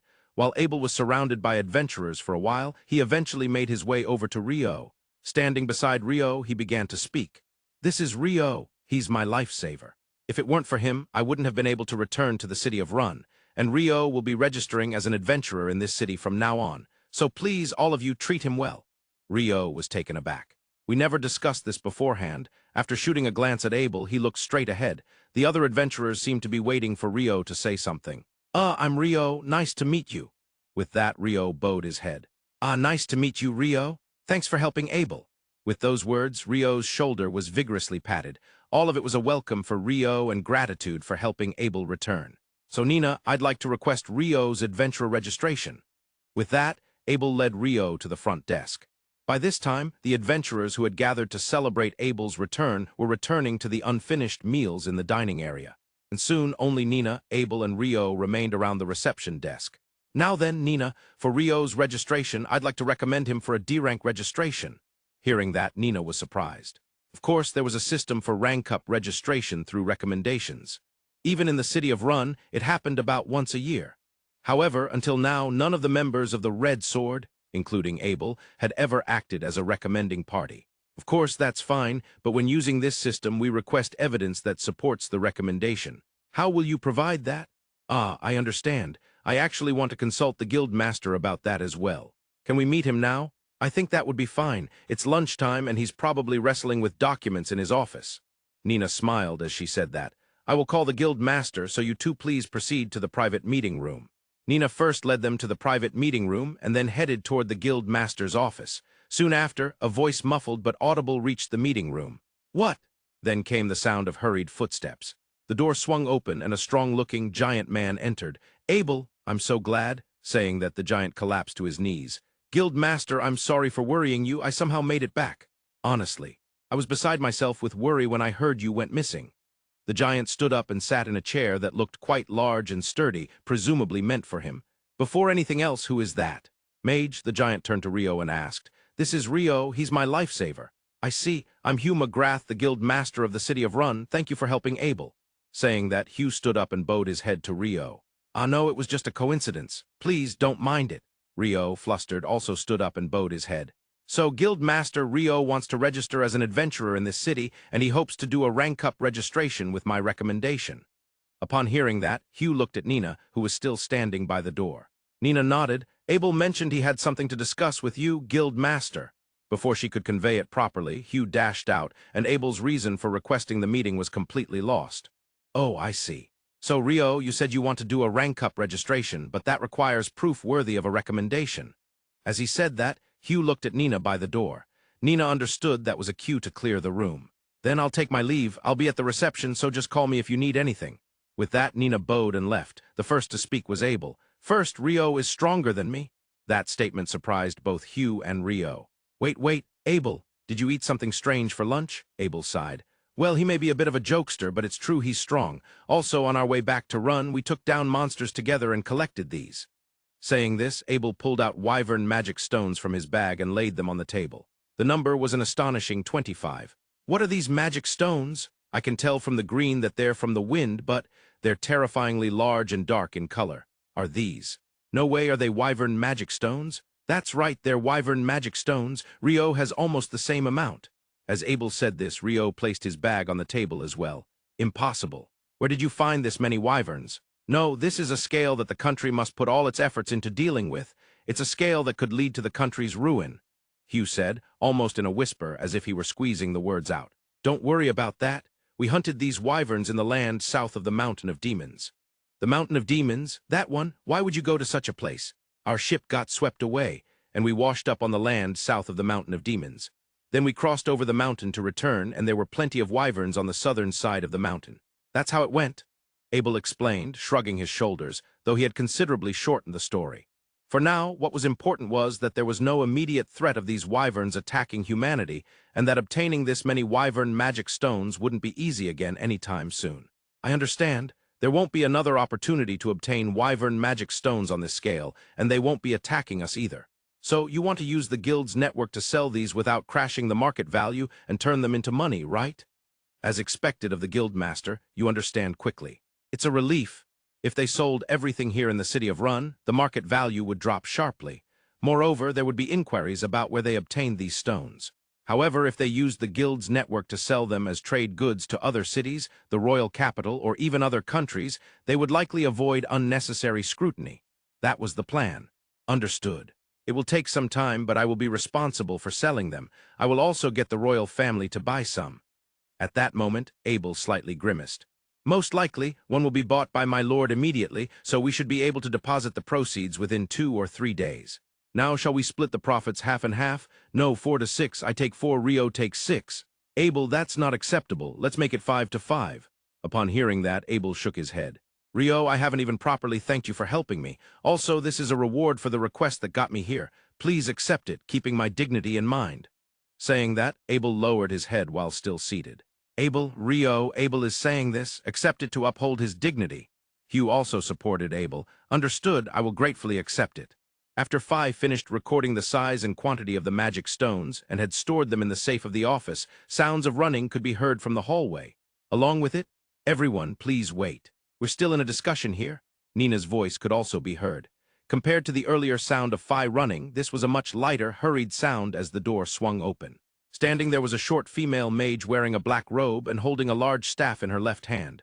Abel, I'm glad. Saying this, the mage fell to her knees. I've seen this scene somewhere before, Rio thought rudely. Lynn, I'm sorry to have worried you. It was Lynn, the wind attribute mage from Abel's party, Red Sword. Following her were a woman dressed in white priestly attire and a giant man carrying a massive shield who entered the room. Abel, the priestess's voice, like the sound of bells, reached Rio's ears. Ria Warren, I've just returned. Yes, welcome back, Abel. Ria with teary eyes and Lynn, who was completely crying along with Warren, who remained silent but had a relieved expression. Seeing their varied reactions, Abel gave a wry smile. Rio wasn't the only one left wondering what expression to make in that scene. Abel, well, I'm sure you have a lot to discuss, so feel free to use this room. Rio and Nina, let's go take care of some paperwork over there. Saying this, Phi led Rio and Nina out of the reception room, and then in the guild master's office. Phi plopped down heavily onto the reception set. Phew, I'm not good with that kind of atmosphere. Rio, please take a seat there. Nina, Rio will be registering as D rank, so I'm sorry, but could you bring the entire set over here? Understood. With that, Nina left the room to prepare. Rio was left alone with the imposing giant of a guild master. Is it all right for you to register as D rank? Yeah, it's fine. After seeing that massive amount of Wyvern magic stones, I have no choice but to accept it. With that, Phi laughed heartily. Well, it was Abel who dealt the final blow. I know Abel's abilities. He is undoubtedly a genius. However, being a swordsman, I also know that he can't take down a Wyvern by himself. That means you have considerable skill, and as a mage, you can support Abel enough to take down the Wyvern. Without a doubt, you have the strength to be registered as D rank. Saying this, Phi slapped Rio on the shoulder with a hearty laugh. The bones creaked. Oh, Rio, you seem like a mage, but it looks like you've trained your body quite a bit too. Phi noticed when he slapped Rio's shoulder with enthusiasm. I've been hunting alone, so I wouldn't want to run out of stamina and become unable to fight. Upon hearing this, Phi nodded repeatedly. That's right. No matter how amazing your skills or magic are, it's all over if your stamina runs out.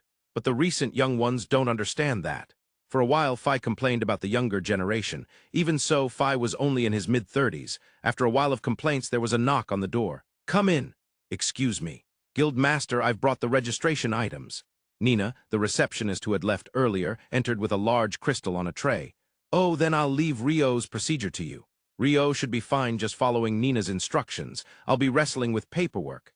With that, Phi turned towards his desk. Once again, Rio-san, I am Nina from the Run Adventurers Guild. Nice to meet you. Thank you for your kindness. I'm Rio. It's nice to meet you too. They exchanged greetings. A proper greeting is important. Now I will first conduct an interview. I will ask questions, so please answer them. Understood. Usually the pattern involves being handed a paper to write down your name and such. And then they ask, do you need assistance in writing? And you respond, no, I'm fine. Since there are many such interactions, is it that guild staff are now responsible for entering data from the start? It seems that the developments in this another world were different from what Rio knew. Your name is Rio-san, correct? Your occupation is a mage, is that right? Yes, I'm a mage. What is your magical attribute? Water attribute. Your residence, you haven't decided yet, right? Yes, I just arrived. You can stay in the guild's attached dormitory for up to 300 days after registration. It's intended to be a place to get on your feet. Also, it serves the purpose of allowing newly registered adventurers to make acquaintances. Nina handed Rio a paper explaining the dormitory. You can move in any time during the 300 days, and you can also leave any time, so please consider it as one of your living options. I will consider it, this paper. I don't think they have printing technology. But it seems like a lot of these explanatory documents are prepared in bulk. Another mystery added. Since arriving at Phi, Rio had nothing but questions piling up. Also, Rio-san, you have never explored a dungeon, right? Correct. The guild holds a beginner's dungeon course every month. It's aimed at those who have no experience in dungeons, covering important points to note within the dungeon, what can be gathered, and their cash value. It also includes beginner lectures for adventurers outside the dungeon as well. You can learn all of this free of charge. If you plan to enter a dungeon, I strongly recommend taking the course. I'd love to take it, Rio eagerly responded. This month's course will be held the day after tomorrow. It will run for 5 days with different content each day, so it would be great if you could attend all 5 days. Saying this, Nina smiled sweetly. It was very appealing, as expected from the receptionist of the largest guild on the border. It was a secret that Phi was nodding in approval while watching from his seat. Then, I will register you for the course, Rio-san. Please come to the guild's 3rd-floor lecture room by 9 in the morning the day after tomorrow. 9 o'clock? The same 9 o'clock as on Earth. Yes, there is a clock tower in the plaza, so please check the time with it. In the city of Run, the clock tower rings at 9, 12, 15, and 18. It seems it really is the same 9 o'clock as on Earth. The interview is complete. Now you will need to register yourself. Myself? Yes, could you please place your hand on this crystal? Following her instructions, Rio held his right hand over the crystal that Nina had brought. Register? As Nina murmured, the crystal began to glow, and for just a moment Rio felt a slight drain of magical power.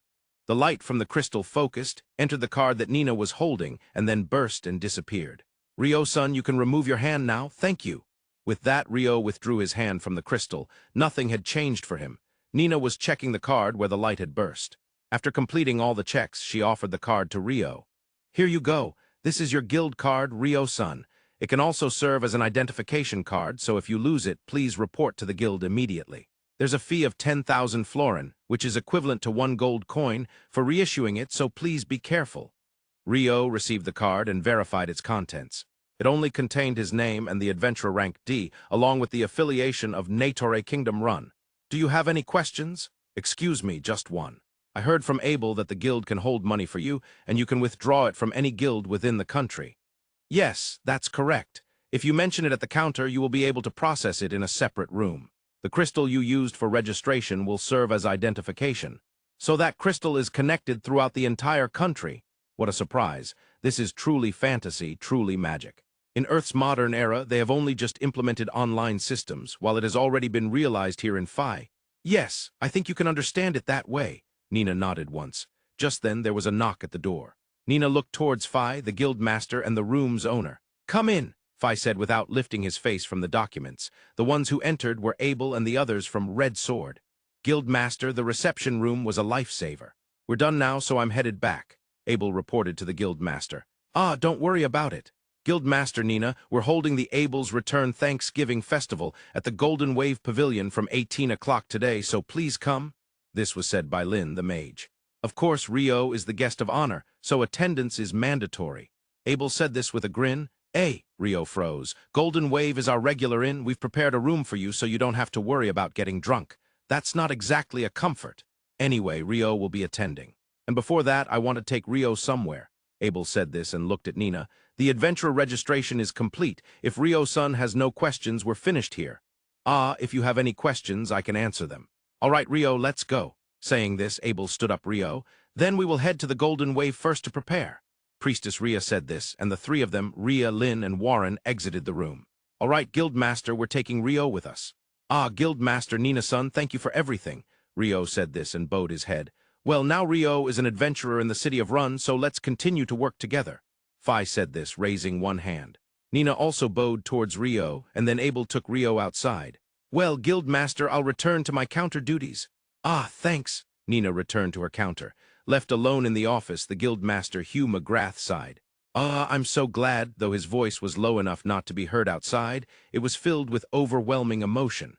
"The atmosphere when I reported that Abel was missing. I never want to experience that again. I'm seriously glad he came back. Seriously, ending up on the other side of the Mountain of Demons. That was absolutely a life-or-death situation for both Abel and me." Having said that, he slumped onto his desk. "For real, I don't want to take on any more requests to investigate smuggling. Seriously, just stay above ground. As long as it's within the scope that can be resolved with a sword, it's rare for him to fall behind. Even in a dungeon, he could probably manage, but being out at sea is dangerous. Yeah, really, speaking of which, I owe a debt of gratitude to Rio for bringing him back. That was a lifesaver. If he hadn't returned, I would definitely have lost my life. Ah, I should probably report that he's back." Saying this, Hugh activated the communication alchemical crystals set up in the cupboard. "Abel, where are you taking me?" After leaving the guild, Abel walked north along the main street with Rio in tow. "Actually, it's about the reward for the escort request. That was supposed to be in magic stones, right?" "Ah, well, it's separate from that. At first, when I asked Rio to escort me to Run, I was thinking about buying him some new clothes and a staff as a reward once we arrived in the city." Abel began, subtly gauging Rio's reaction.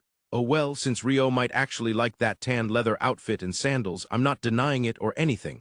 You don't have to worry about that. I understand that the outfit under this robe wouldn't be accepted in the city," Rio said with a wry smile. Indeed, even though he had been living alone since coming to Phi, he had lived a normal 19 years on Earth. "It's not that I particularly like this leather. It's just that I couldn't make any clothes because I couldn't find any thread in the forest of Rondo. So if you're going to buy me clothes, I would be glad to go with you." "I see. Ah, then let's pick out a couple of everyday outfits and some nice clothes, maybe 2 or 3 pieces," Abel said, feeling relieved. He had been worried that it might be taken as mockery of Rio's clothes, so he was glad that things had gone smoother than he expected. "But Abel, I understand about the clothes, but what about the staff?" "Well, Rio is a mage, but he doesn't have a staff, right?" "Yes, I'm a mage, but I don't have a staff. I can use magic without it," Rio answered, tilting his head. "But I heard that having a staff increases the power of magic." As he said this, Abel recalled Rio's magic. "Does it really increase the power?" "That has enough power already." "Is that so? But I don't use a staff. When close combat is needed, I use a sword." This surprised Abel. "A sword? Rio can use a sword, not just that knife at your waist?" "Huh, didn't I mention it? As a wind element mage, I can create 3 clones and use sonic blade along with my own charge attack. If I can't do close combat with a sword, then I can't charge, right?" Yeah. I thought you were just joking." "That's terrible." While they were talking, they reached the clothing store they were aiming for. It wasn't an extravagant establishment, but it had tastefully arranged clothing. This place isn't too expensive, but the tailoring is good and the style is nice. It's quite a popular store. I got my clothes made here too. Abel's clothes are quite durable, aren't they? They lasted all the way from the forest of Rondo to Run. Durable? Well, it's true that they're not easy to tear since they're for my usual activities. After spending about 2 hours, they ended up ordering clothes for Rio to wear today and 3 other outfits to be tailored. Hey Rio, are you sure you really don't need a staff? Yes, I don't need one. I'm not used to it, and as I said earlier, I would use a sword. I see if that's what you want. As he said that, Abel suddenly stopped. Abel, why are you stopping? I'm going to leave you behind. No, you don't know where the Golden Wave Pavilion is. That's not it. Rio, you don't have a sword, do you? While touching the sword he always kept at his waist, Abel said.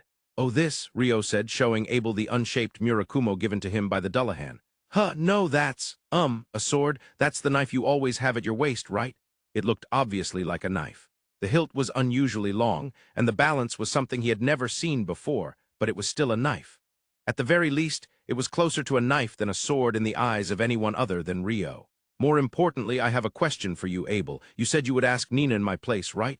Ah, now that you mention it, I did say that. Do you have something you want to ask? Actually, I've realized that there are many fundamental things I don't know. Fundamental things? Yes. Things like how long a day is, other units, and so on. Abel's expression stiffened. You probably thought I was quite knowledgeable. I apologize for betraying your expectations. No, I thought you didn't have common sense, so it's fine. But you really have less common sense than I imagined. Basically, it was almost the same as Earth. A day is 24 hours, a week is 7 days, and the month is about 30 days. It was unexpected that February had 28 days and leap years, though. The units of length were also the same as Earth. With meters and kilometers, even grams, they were non-American but alike in that sense. Conversely, if the weight unit was gallons, Rio would have been surprised. That said, with all this in mind, considering the curry rice incident, it could only be thought that there had been some changes made by reincarnators or transplants in the past. It was a feeling that turned a bad premonition into certainty. Well, it might be difficult to understand everything at once, but you can gradually memorize the various units, Abel said. No, I memorized everything perfectly. A genius, huh? Of course, it was easy to memorize because the units were exactly the same as those on Earth. Also, I was told that as long as it's within 300 days of registering with the guild, I can use the guild's lodging. Ah, that's quite convenient. We used it in the beginning, too. Abel looked up at the sky as if reminiscing. I see. Then I'll start using it from tomorrow. I also signed up for something called the Beginner's Dungeon course starting the day after tomorrow. That course was established about 3 years ago. Apparently, the death rate of beginners has significantly decreased, so it must be quite practical. Rio, considering your magic skills, or rather your lack of common knowledge, you should be fine. Abel, just because you lack common sense doesn't mean I do too. As he said this, Rio shrugged, sighing as if exasperated. Wait, I have more common sense than you? That's the same principle as a drunkard saying, I'm not drunk, isn't it? It's troublesome. Getting told that by Rio is incredibly infuriating.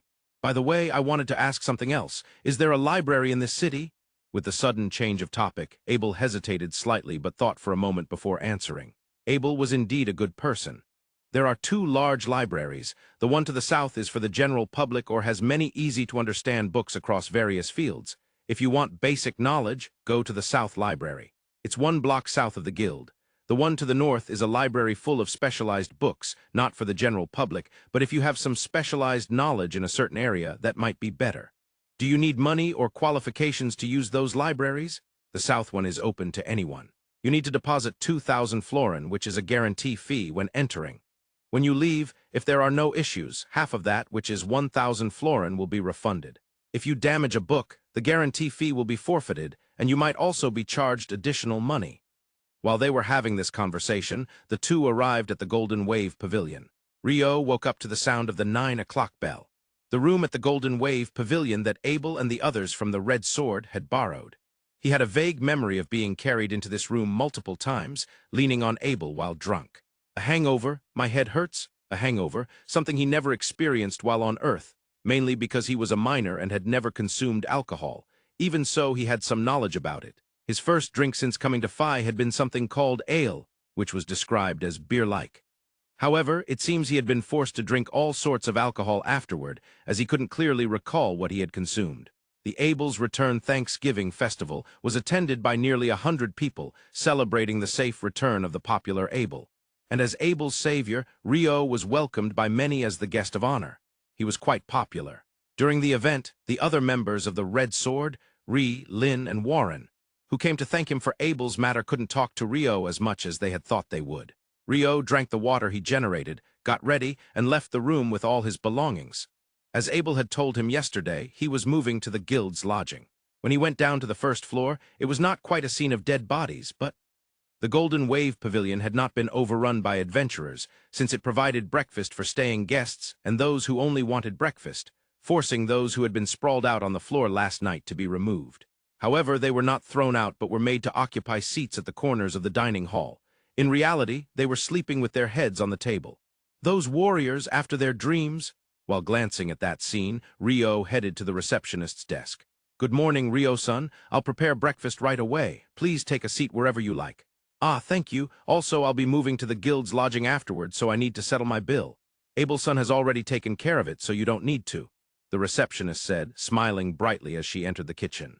"Abel is such a good person. People who treat you are good people. At the very least, they are better than those who don't treat you." After finishing a simple yet delicious breakfast of white bread, stew, and cheese, which was all you can eat, Rio headed promptly to the guild. When he arrived, the inside of the guild felt like the aftermath of a storm, desolate, but mixed with a sense of relief that the worst was over. It was a rather complex atmosphere. The morning's request scramble had ended, and today, those who would take on requests had already left.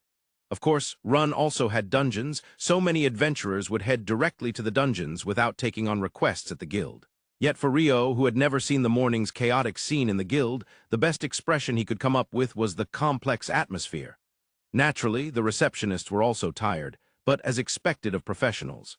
As Rio approached, they smiled. The receptionist at the window was Nina. "Good morning, Rio-san. What can I help you with today?" Rio didn't mind which window he went to, but he thought it would be better to go to Nina, who had helped him with the procedures yesterday. "Good morning. I was thinking of entering the guild's lodging that you explained to me yesterday."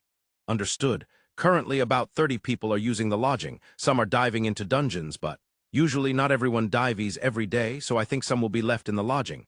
The dormitory is shared with 6 people, and the lounge is free to use. The windows are also open, so I will guide you." With that, Nina stepped out from the reception. They exited from the guild entrance and went around the back. Rio followed behind. "By the way, Rio-san, you did a great job at Abel-san's Thanksgiving festival yesterday. You were constantly caught by Ra-san and made to drink." As she said this, Nina giggled. "Ra-san looks up to Abel-san like his real brother, so he was very grateful to you, Rio-san. Ra was a swordsman who led the C-rank party Switchback." Yes, Ra, who admired Abel, expressed excessive gratitude to Rio as Abel's savior throughout the drinking party. Of course, many people surrounded the guest of honor, Rio, constantly pouring him drinks and bringing food, but Ra continued to thank Rio the entire time. "While being appreciated is nice. To be honest, I drank too much," Rio replied with a wry smile. "The guild's purchasing department has detox potions and such, so if your hangover is severe, you might want to buy some later." "Can a detox potion cure a hangover?" Day by day, Rio's knowledge was increasing. "Yes, I haven't tried it myself, but it seems to be well known among adventurers." The guild's lodging was behind the guild headquarters. Like the guild headquarters, it was a splendid stone building, 2 stories high. "Are there any rules for the lodging? Like closing times or something?" "No, you can come and go freely all day long. Because of that, managing your personal belongings is entirely your own responsibility. The facilities include a 6-person dormitory and a lounge with a shared bathroom. There's no manager, so everything is your responsibility." That's quite a bold approach. There used to be a manager, but for various reasons, they are not there now. The cleaning is contracted out. It's run by a company managed by former adventurers who handle cleaning throughout the city, including the guild. "I see. After retiring as an adventurer, that's also a way to earn money. If you connect with various places while active, they might give you work later. Rio-san's room will be room 10. Currently, there are 2 people, Nil-san and Ito-san. They are in a party together and are diving into dungeons. This is the room." With that, Nina indicated the door. Next to the door, there were 2 wooden plaques hanging with the names Nils and Ito. "The occupants hang their name plaques here. I've prepared one for you, Rio-san, so I'll hang it up." With that, Nina hung the wooden plaque labeled Rio, then she knocked on the door. "Yes, come in," a voice came from inside. "Oh, you're here today." Saying this, she opened the door and entered. "Excuse me, I'm Nina from the guild. Nil-san and Ito-san are here, correct?" Inside was a sturdy-looking young man with brown hair doing push-ups and a delicate-looking man who was clearly in his priestly attire. Nina-san H-hi, the sturdy man replied. Perfect timing. This is Ryo-san who will be moving into room 10 from today. Please take care of him. I'm Ryo, nice to meet you. Ryo introduced himself with a bow. I'm Nils, this is Ito. Nice to meet you, Ryo. Nils stood up and offered his hand for a handshake. Ito, while remaining seated, turned towards Ryo, raised one hand and nodded his head. After confirming their self-introductions, Nina nodded and said, Then I'll return to the reception. Ryo-san, you're signed up for tomorrow's course, so don't be late, but from here you won't be late. With a bright smile, Nina returned to the guild headquarters. Nina-san really is beautiful. As soon as Nina left, Nils muttered, Here we go again, Nils. Nina-san is great, but the receptionists have high competition, so it's impossible for you, Ito said with a chuckle. I know. But it's a man's dream to become big and be with a great woman. This statement would likely be criticized from many angles on modern Earth, but in Phi, it seemed it was still not a problem. More importantly, you're Ryo, right? Since we're fellow adventurers in the same room, it's fine to call you by your first name. We don't mind if you do the same. Yes, it's fine to call me by my first name. Good, I'm relieved. I was quite anxious about who would be sharing the room. With only 2 of us in a 6-person room, it was certain a newcomer would come in. It's good to have someone normal like you. Yeah. If it were someone like Dan in room 1, it would have been tough. Ito and Nils nodded in agreement. So that kind of thing exists, huh? It's something that exists in any era, in any world, universal, it seems. Right. I'm a swordsman and Ito is a priest, but Ryo is a mage, right? Yes, I'm a mage. You look the part. With that, Nils burst into hearty laughter. Since Nina mentioned the course starting tomorrow, you'll be attending the dungeon course, right? Yes, I'll be attending the 5-day beginner course. That was really helpful. Thanks to that, we're still alive. With that, Nils laughed heartily again. Then Ryo learned about the city from the 2. About 30 minutes into their conversation, there was another knock at the door. Come in, Nils said, and Nina entered again. Excuse me, everyone. Actually, a new person who registered with the Adventurers Guild wants to move into the lodging. As she said this, a boy who looked to be in his mid-teens came in behind Nina. I'm Amon. Nice to meet you. I'm Nils, this is Ito, and over here is Ryo. Amon-san will also be participating in the beginner dungeon course starting tomorrow. Please join with Ryo-san. With that, Nina returned to the guild headquarters. Nina-san really is beautiful. See, I told you. Ito shot Ryo a glance as if to say. Indeed, Ryo nodded. Seeing the silent interaction between the 2, Nils felt a sense of betrayal. Come on, it's fine. By the way, Amon is young. You're definitely still underage, right?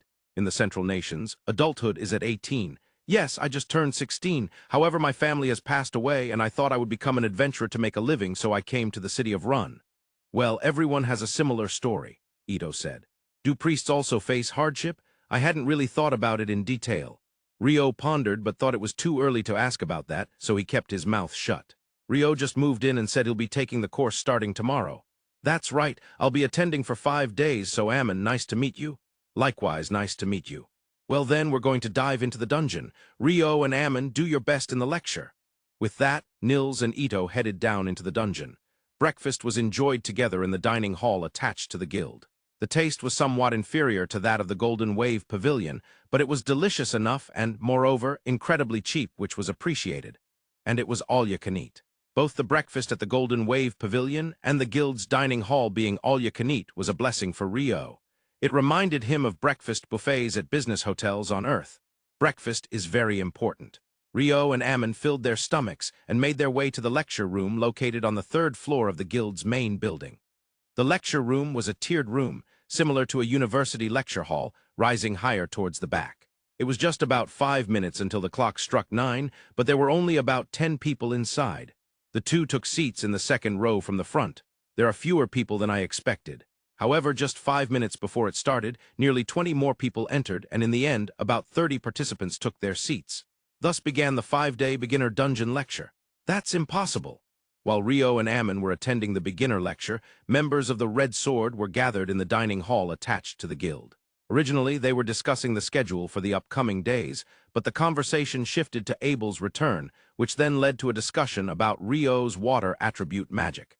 No way. Even if you say it's impossible. It actually happened. When Abel explained Ryo's magic, he was immediately denied by Lin, a wind attribute mage. Certainly, Ice Wall is a magic associated with water attribute magic, but it's thin enough to be sliced through by Wind's air slash, Well, that's fine, but to generate an ice wall in midair and drop it, that's just impossible, Lin insisted, holding a fork with vigor.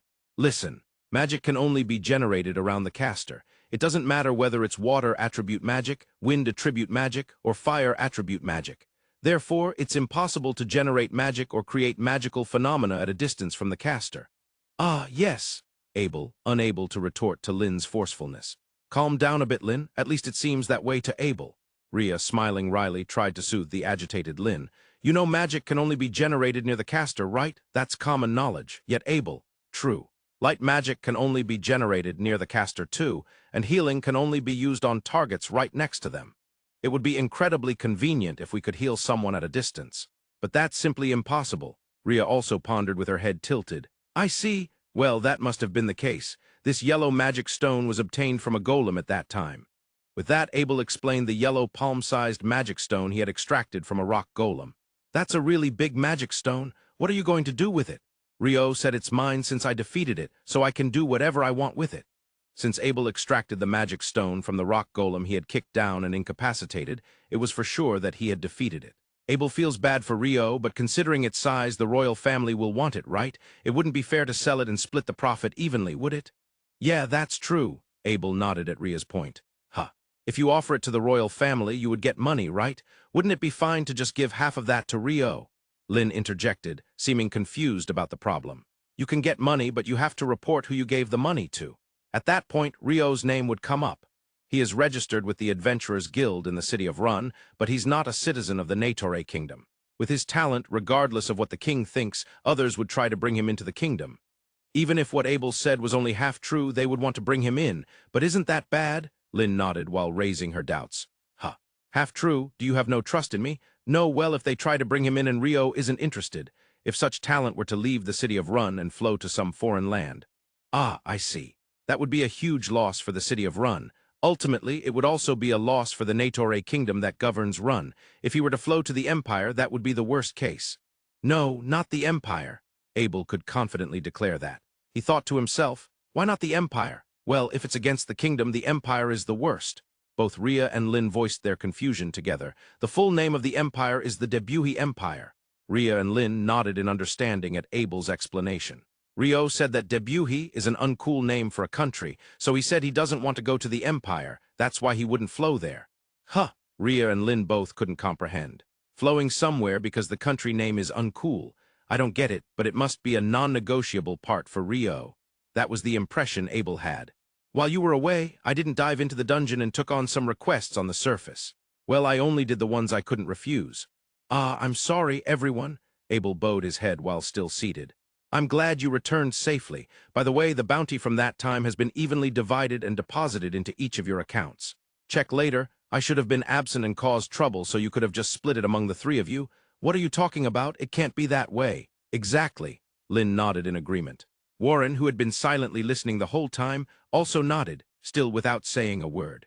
I see. Oh, by the way, I have income too. While on my way back, I couldn't collect magic stones or materials from the monsters I defeated, but I did manage to get a Wyvern magic stone. I've requested the guild master to sell it. Once the money is deposited into my account, I'll share it with everyone. Huh, Wyvern? The three were utterly confused. It was only natural. It was a monster that could only be subjugated with over 20 adventurers. To say he defeated such a monster. Abel, did you help with the Wyvern subjugation on the way back? Rhea naturally asked the question. No. As I said earlier, I returned after crossing the Mountain of Demons, but the southern side of that mountain was a wyvern nest. So I had no choice but to defeat it on my way back. And honestly, I couldn't pass up the opportunity to collect the magic stone from the wyvern, so I did just that. So, does that mean you and Rio defeated the wyvern together? Imagining that scene, both Rhea and Lin turned pale. Yeah, Rio pierced its wing with an ice spear, and when it fell, I hit it with a complete penetration shot. Pierced its wing. But the wyvern is covered in a wind barrier, so magic would normally be deflected. Lin spoke in disbelief, as if asking herself, Huh, come to think of it, that's true, but I pierced it anyway. Abel tilted his head as well. No way a magic of such power exists. Even Master Alalian couldn't do that. Lin shook her head in denial. That's true. The only person who might be able to do something like that would be the Blazing Flame Mage, who I've only heard rumors about. Yeah, the Empire's. Blazing Flame Mage. Rhea and Lin, though having only heard rumors, knew of his terrifying reputation. It was said he had incinerated 1,000 soldiers of the royal army in one strike. It was said he had obliterated a wyvern in one blow. It was said he had annihilated a city occupied by rebel forces in a single strike. To be honest, Rhea and Lynn both thought there was no way someone like that could exist, but since it was an undeniable fact that he had burned 1,000 soldiers, it was also true that he was a terrifying mage. I don't want to meet the blazing flame mage on the battlefield, that's for sure. Abel thought deeply as he acted alongside Rio. A mage is not someone you should make an enemy of. In truth, he had never thought that deeply before. Lynn, a party member, could be considered a high-level mage even within the kingdom. However, even if he were to face Lynn as an enemy, Abel was confident he wouldn't have too much trouble defeating her. Even against Alalian, who was one of the kingdom's top mages known as the Old Man, he believed he would still be standing in the end. But Rio was a different story. First, he could generate magic without incantation.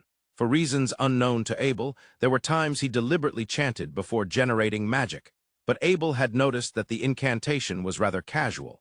Probably, it's for some incredibly trivial reason like wanting to look cool. Abel's reasoning was spot on. That said, Rio could generate magic without incantation and at an unusually fast speed. If an ice wall were generated, Abel honestly couldn't say if his combat technique, complete penetration, could destroy it. Moreover, he could attack with ice spears while being on the other side of the ice wall. That was nothing short of cheating. At this point, he couldn't even think of a way to defeat him. Additionally, Rio had stated since arriving in this city, "I can also engage in close combat." No way, I don't have a vision of winning just with the mage part, and now he can handle close combat too. Yeah, he's definitely out of the ordinary. The conclusion is that Rio is an extraordinary existence, and then there's another extraordinary mage said to be in the Empire. The Blazing Flame Mage? Yes, Mage is certainly not someone you should make an enemy of. Chapter 5, Final Day of the Dungeon Beginner's Workshop on the 5th and final day of the Dungeon Beginner's Workshop. In the morning, a question and answer session was held in the lecture room, and in the afternoon, all participants were to venture into the first layer of the dungeon. By the end of the 4th day, the basic information necessary for entering the dungeon had been provided.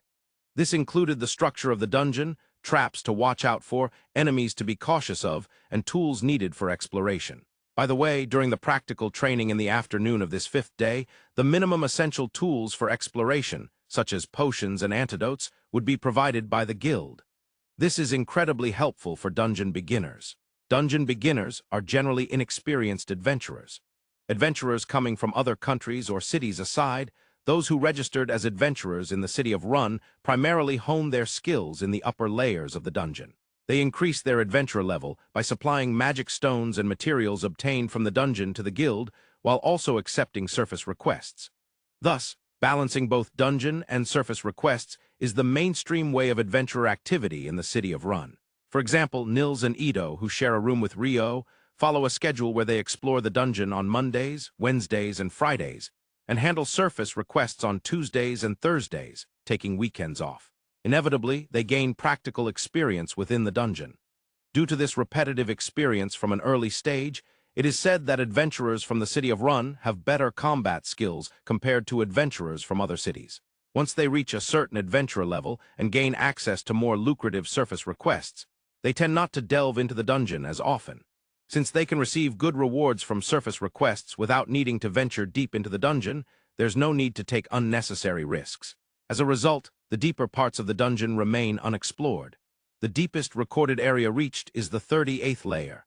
Considering that even B-rank parties start to struggle beyond the 30th layer, it's understandable that exploration does not progress further. Finally, we're heading into the dungeon this afternoon. I'm starting to get nervous, Amon whispered to Rio. It's still morning, Amon. If you're nervous now, you'll be exhausted by the afternoon, Rio replied with a wry smile. I know, but... While they were conversing in low voices, the Q&A continued. Participants were asking questions about things they were curious about that hadn't been covered in the lectures, with the instructor, a former adventurer now working for the guild, answering them. However, no one asked the information that Rio wanted to know. Should I just ask myself? It's embarrassing, but asking is a moment's shame, not asking is a lifetime's shame. Does anyone else have a question? Rio raised his hand. Yeah, Rio, what do you have? Yes, it might not be relevant to the dungeon in the city of Rune, but is there a sort of transfer function for layers that have been cleared once? When he asked that question, everyone except the instructor looked dumbfounded. Amon beside Rio was also surprised. Yeah, that was an expected reaction. Oh, Rio, you know your stuff. There are indeed dungeons like that. To supplement Rio's question, if you've cleared up to the 10th layer, there are dungeons where you can continue your exploration from the 10th layer the next time you enter. Upon hearing this, all the participants were equally astonished. Naturally, if such a function existed, one could return home every day, refresh, and then continue exploring from where they left off. There wouldn't be a more convenient feature for dungeon adventurers. However, unfortunately, that feature does not exist in the dungeon here in Run. They say it exists in the dungeons of the Western nations, but I've only heard about it, so I don't know the details of how it works. Thank you very much. So, as expected, there's nothing like that in the Run dungeon. Well, I'm not aiming to conquer the dungeon, just wanting to explore a bit, so that's fine. While he was thinking this, Amon whispered to him, Rio-san, you really know some amazing things, as expected of a D-rank adventurer. Yes, Amon, along with the other two in their room, Nils and Ito, had been informed on the day they moved into the dorm that Rio was registered as a D-rank adventurer. That said, since Nils and Ito were seniors as adventurers, he wasn't going to undermine their status.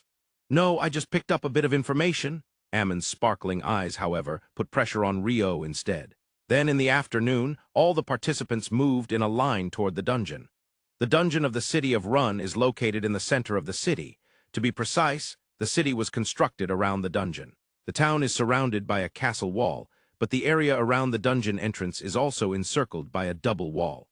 I believe I explained that every few years there might be a monster outbreak within the dungeon that could spill over to the surface. This double wall was built to prevent that from happening in the city. The castle wall protects against external attacks, whereas the wall at the dungeon entrance is meant to contain the monsters that overflow from the dungeon. Next to the entrance of the dungeon is a branch office of the Adventurers Guild. When entering the dungeon, names and timestamps are recorded. If someone does not return for too long, they are treated as missing and presumed dead within the guild. Additionally, when returning from the dungeon, they can sell magic stones and materials at this branch office. Today, all participants have already been recorded, so we will proceed to enter the dungeon. The instructor's voice echoed, sending a wave of tension among the participants. Rio and Amon were no exceptions. Amon was particularly stiff. Amon, I think you should relax a bit more. Come on, take a deep breath. Inhale, exhale. I feel a bit better. Not much had changed, Rio thought, but he couldn't voice that. Ah, yeah. Well, it's all good because everyone is here. Yes. With that, the two followed the group of participants to the very back, passing through the double doors of the dungeon and entering inside. It's quite spacious, Rio said as they stepped through the door and descended about 100 steps to the first layer of the dungeon. There, a large hall awaited them. The walls were hardly visible. As mentioned in the lectures, there aren't significant monsters on this first layer. You can move freely, but stay within the visible range of this hall. We will exit in 2 hours. If you aren't back by then, we'll leave you behind and send a rescue request to the guild. If that happens, consider that you won't be able to enter the dungeon for a while. Rio and Amon were walking together through the hall. Amon was a swordsman, but having just come from the village the day before, he was not very skilled. It seemed like he had been trained by a retired adventurer in the village, but that was only for about 6 months. Therefore, their movement was not that of a frontline swordsman, but rather they walked side by side. There's something up ahead, Rio whispered to Amon. What? Where is it? Upon hearing this, Amon began to look around frantically. No, it's ahead, but still at a distance. We'll encounter it in about a minute. I'll stop its feet with water attribute magic, and then you attack with your sword. Why, yes, understood. Amon was visibly stiff. Well, as long as I completely stop its movement, there shouldn't be a problem. Then, a minute later, they finally spotted the monster.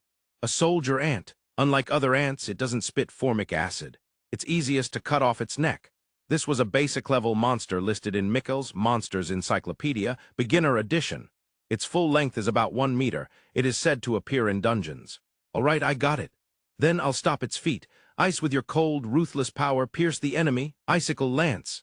9 ice spears shot from Rio's left hand, tracing an arc through the air before piercing the soldier ant from above. G-in, the soldier ant's scream echoed throughout.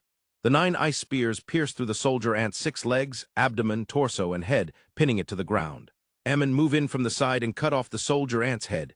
Yes! Drawing his sword, Amon moved in a circular arc around the soldier ant and swung down with determination. Ha! Clang. Skillfully, the soldier ant's head was severed from its body, and it breathed its last. Well done! Rio approached Amon while clapping his hands. Ha ha ha! Amon was still a bit excited. But as he repeated deep breaths, he began to calm down. We did it, Rio-san. Yes, that was impressive. The materials might be tricky, but let's take the magic stone back. It's a commemorative piece for Amon's first catch in the dungeon. Rio said this with a smile. Is that all right? We're adventurers. In the dungeon, it's all about making a profit, right? With that, Rio plunged Mikkel's custom knife into the severed head of the soldier ant. Animal-type monsters typically have magic stones near their hearts, but insect-type monsters often have them in their heads. And it was noted in the monster's encyclopedia that the soldier ant has its magic stone in its head. Before long, he retrieved a small magic stone about the size of his pinky fingernail. Water, arise! After washing it with water, the now clean magic stone appeared a pale yellow. It seemed to be of the earth attribute. Rio handed the magic stone to Amon. It's a souvenir. Yes. Amon, receiving it, looked as if he was about to cry. Although it wasn't a particularly significant enemy, nor had they struggled against it, for some reason his tear ducts felt loose. Nevertheless, he managed to hold back his tears. Well then, shall we slowly return to the meeting point? Inside the dungeon, this corpse will be cleaned up by slimes. Isn't the dungeon convenient? With that, Rio walked alongside Amon, who was happily gazing at the magic stone. To build confidence, it's best to accumulate successful experiences. Amon, who had been tense during their descent into the dungeon, but now there wasn't even a hint of that anxiety left. Well then, let's toast to the completion of Rio and Amon's lecture. In the cafeteria attached to the guild, a celebration was being held by the four from dormitory room 10. That said, the cafeteria did not serve alcohol, and bringing any in was prohibited. Moreover, Amon was still underage, so he couldn't drink alcohol anyway. Thus, all four of them had juice. Nils and Rio had rindo juice, which was like apple juice, while Ito and Amon had orange juice. Both were good for the body, making them quite popular among adventurers of both genders. Still, to think you both hunted a soldier ant in your first dungeon exploration during the lecture observation.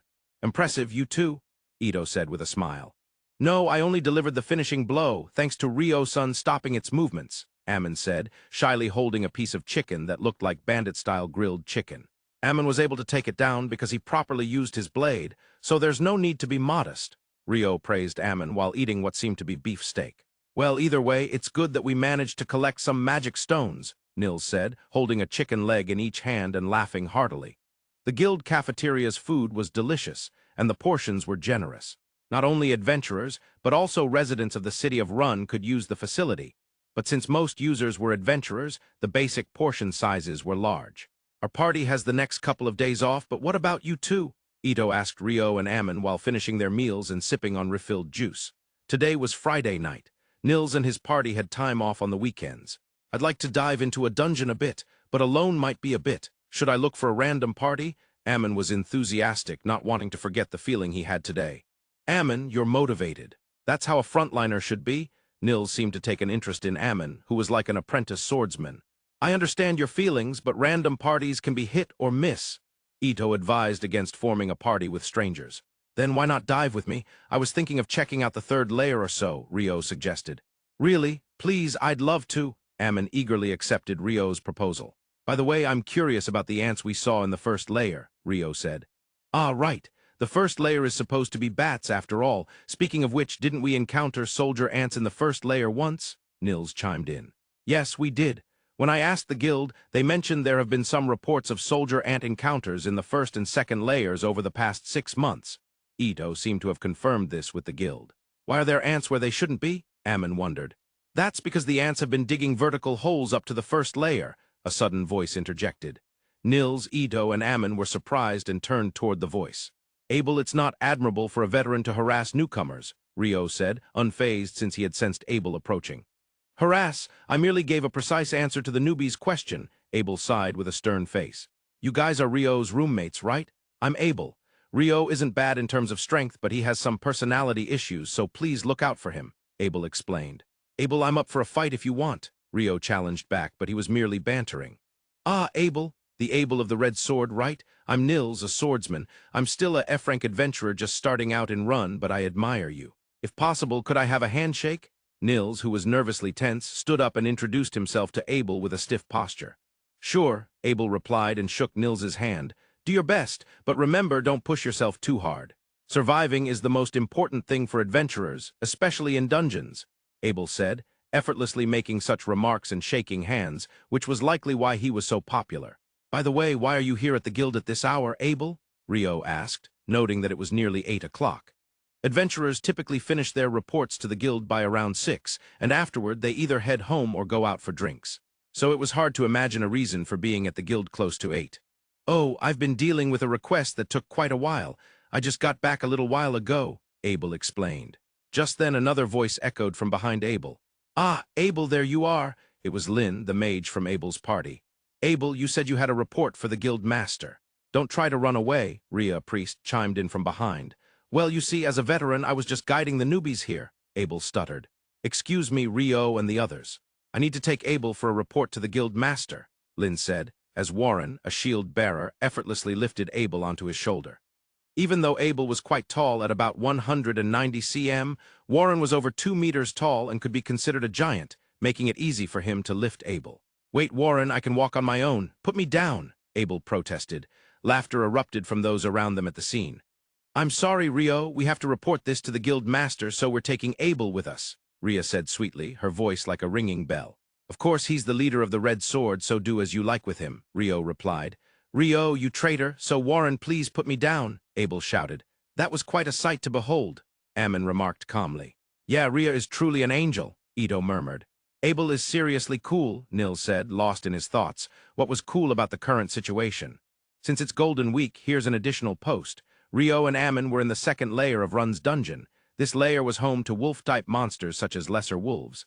Ice pierced through. Icicle Lance 4, Amon used an ice spear to pin down the hind legs of 2 lesser wolves, preventing them from jumping. Ha! Amon launched an attack against one of them. The lesser wolf countered using its front legs and jaws. Amon repeated his attacks and backstepped, accumulating damage on the lesser wolf while ensuring he didn't get hurt. This is very effective against an opponent whose legs are immobilized. I'm curious how he would fight against an opponent that isn't immobilized. After several attacks, Amon incapacitated both of the lesser wolf's forelegs and then thrust at the throat. He defeated the other lesser wolf in the same manner, which had its hind legs pinned down by the ice spear. "Impressive work. Thank you," Amon answered, his face flushed. Though not as much as yesterday, he seemed excited right after defeating them. Rio collected the magic stones from the one Amon defeated first. Since entering the second layer, they had now encountered their 6th lesser wolf. The first 4 were defeated in the same way as the ants yesterday, with Rio using ice spears to pin all their legs to the ground, allowing Amon to deliver the finishing blow. The 2 they just fought had their hind legs pinned down by ice spears, and Amon handled the fighting against them. "Amon, how do you feel? Next, let's try fighting just one. Since a no-damage opponent can be troublesome, how about facing a wolf that has taken damage to one of its front legs?" Rather than exploring the dungeon, it had completely turned into Amon's combat training. "Yes, please. That's a good response." Anyone would like a young person full of motivation and sincerity. Rio was no exception. However, Rio, looking like he was in his late teens, was still a young person himself. "But Rio-san, is this all right?" "I'm really grateful that I can do both dungeon exploration and combat training, but I was wondering if you might find it unsatisfactory." As Amon washed the magic stone he retrieved from the lesser wolf with water, he asked. Water is typically a precious resource in dungeons, but since there is a water attribute magician, they can use it without limit. "You don't need to worry about that. It's only natural to help a roommate become stronger. Speaking of which, your swordsmanship, Amon, or more like your movements, remind me of Abel's swordsmanship. You learned that from a former adventurer in the village, right? From Mr. Abel?" "Oh, yes. I was taught by an old man named Cairo. Even though he's called Old Man, he has a robust physique and works hard in the fields. He learned swordsmanship at a large dojo in the royal capital, and it seems to be from a renowned school. I think it was called Hume School." "I'm sorry, I don't remember much," Amon said, feeling a bit embarrassed. "I see. If you have a solid foundation, I believe you can become very strong. Abel was like that, too. Now shall we move on?" With that, the 2 began walking side by side. Just like yesterday, they walked in parallel. "Rio-san, I think you're a magician, but are you also knowledgeable about swords? I used to get trained by my master a long time ago, but I wouldn't say I'm knowledgeable about swords since I learned it my own way." With that, Rio gazed into the distance.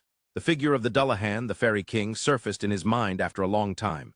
"That's amazing, being a magician and also knowing swordsmanship. Oh, but you usually don't carry a sword, right?"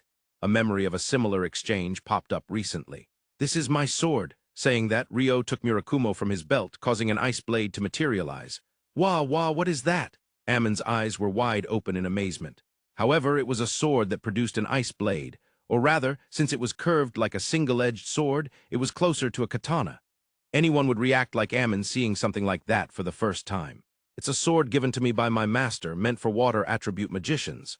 The ice blade. Ah, I see. If you can't use water attribute magic, you can't create a blade like that. But I've never seen anything like this. At that moment, Rio reacted. Two lesser wolves are coming from ahead. Oh, yes. Amon, who had been a bit too cheerful looking at Murakumo, drew his sword and focused. Now, as I mentioned earlier, I will deal damage to one of the front legs, so please fight. Yes. Icicle lance, two water jet, two ice spears pierced the hind legs of one lesser wolf, pinning it to the ground. And the water jet shot through the left foreleg of another lesser wolf. Jayan! The lesser wolf with its foreleg shot through stood on three legs and faced Amon. The magic stone of the lesser wolf was a small green magic stone, so although it was a monster, it was probably attributed to wind. However, it couldn't use long-range attack magic like air slash. Even in its charge, it didn't have a magical sound speed charge like the assassin hawk, which was also a wind-type monster. As a lesser monster appearing in the second layer, it wasn't particularly strong. Still, for Amon, who had just registered as an F-rank adventurer, it was a formidable opponent in a one-on-one fight. For the time being, a very thin magic of ice armor was cast on both Rio and Amon's surfaces. It didn't affect combat movements at all, so Amon had already forgotten about it. If they were training, it was better that way, Rio thought. Amon's fighting style was fundamentally the same as when he faced the lesser wolf, whose hind legs were pinned to the ground earlier. He used a lot of movements, executing hit-and-run tactics. However, since the lesser wolf would sometimes charge in despite having one foreleg shot through, he had to evade diagonally backward quite frequently. I see.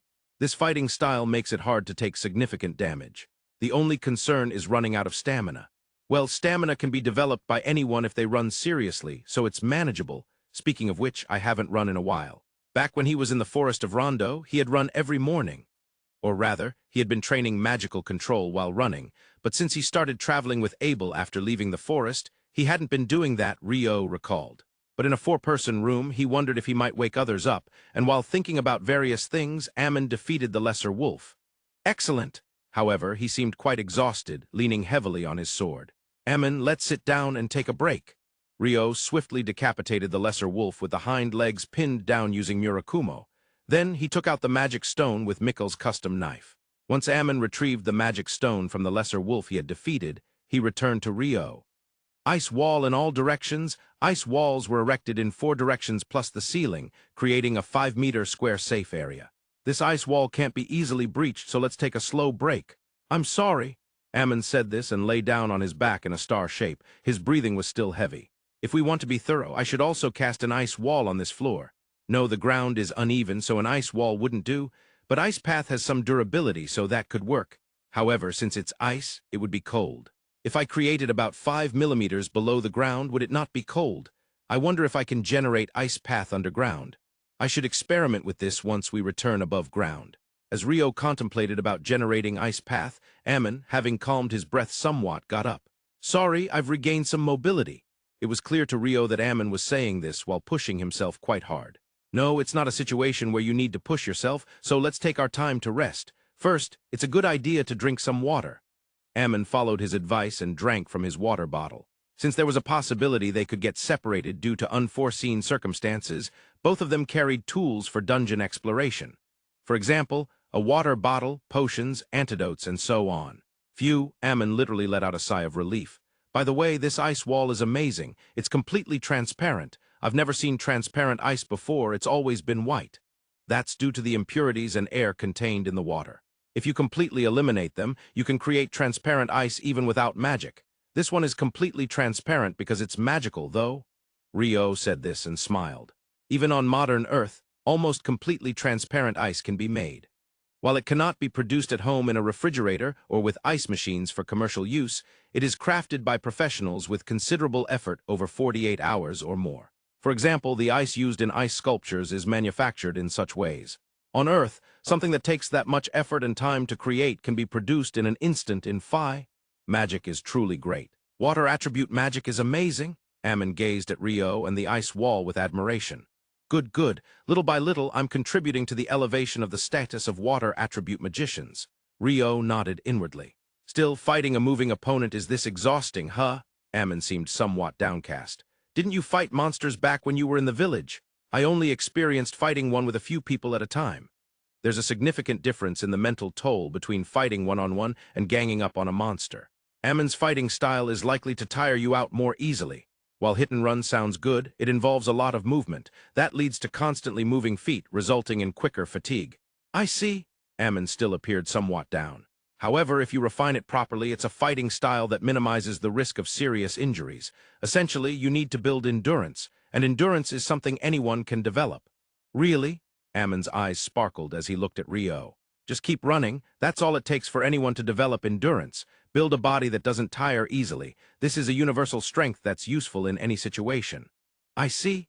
Also, to build endurance in the upper body muscles like arms and shoulders, practicing forms is useful. You learned that in the village too, right? There's no swordsmanship anywhere in the world that doesn't require practicing forms or katas. Yes, I learned forms that I would practice every day. I believe consistently continuing that practice is the path to improvement.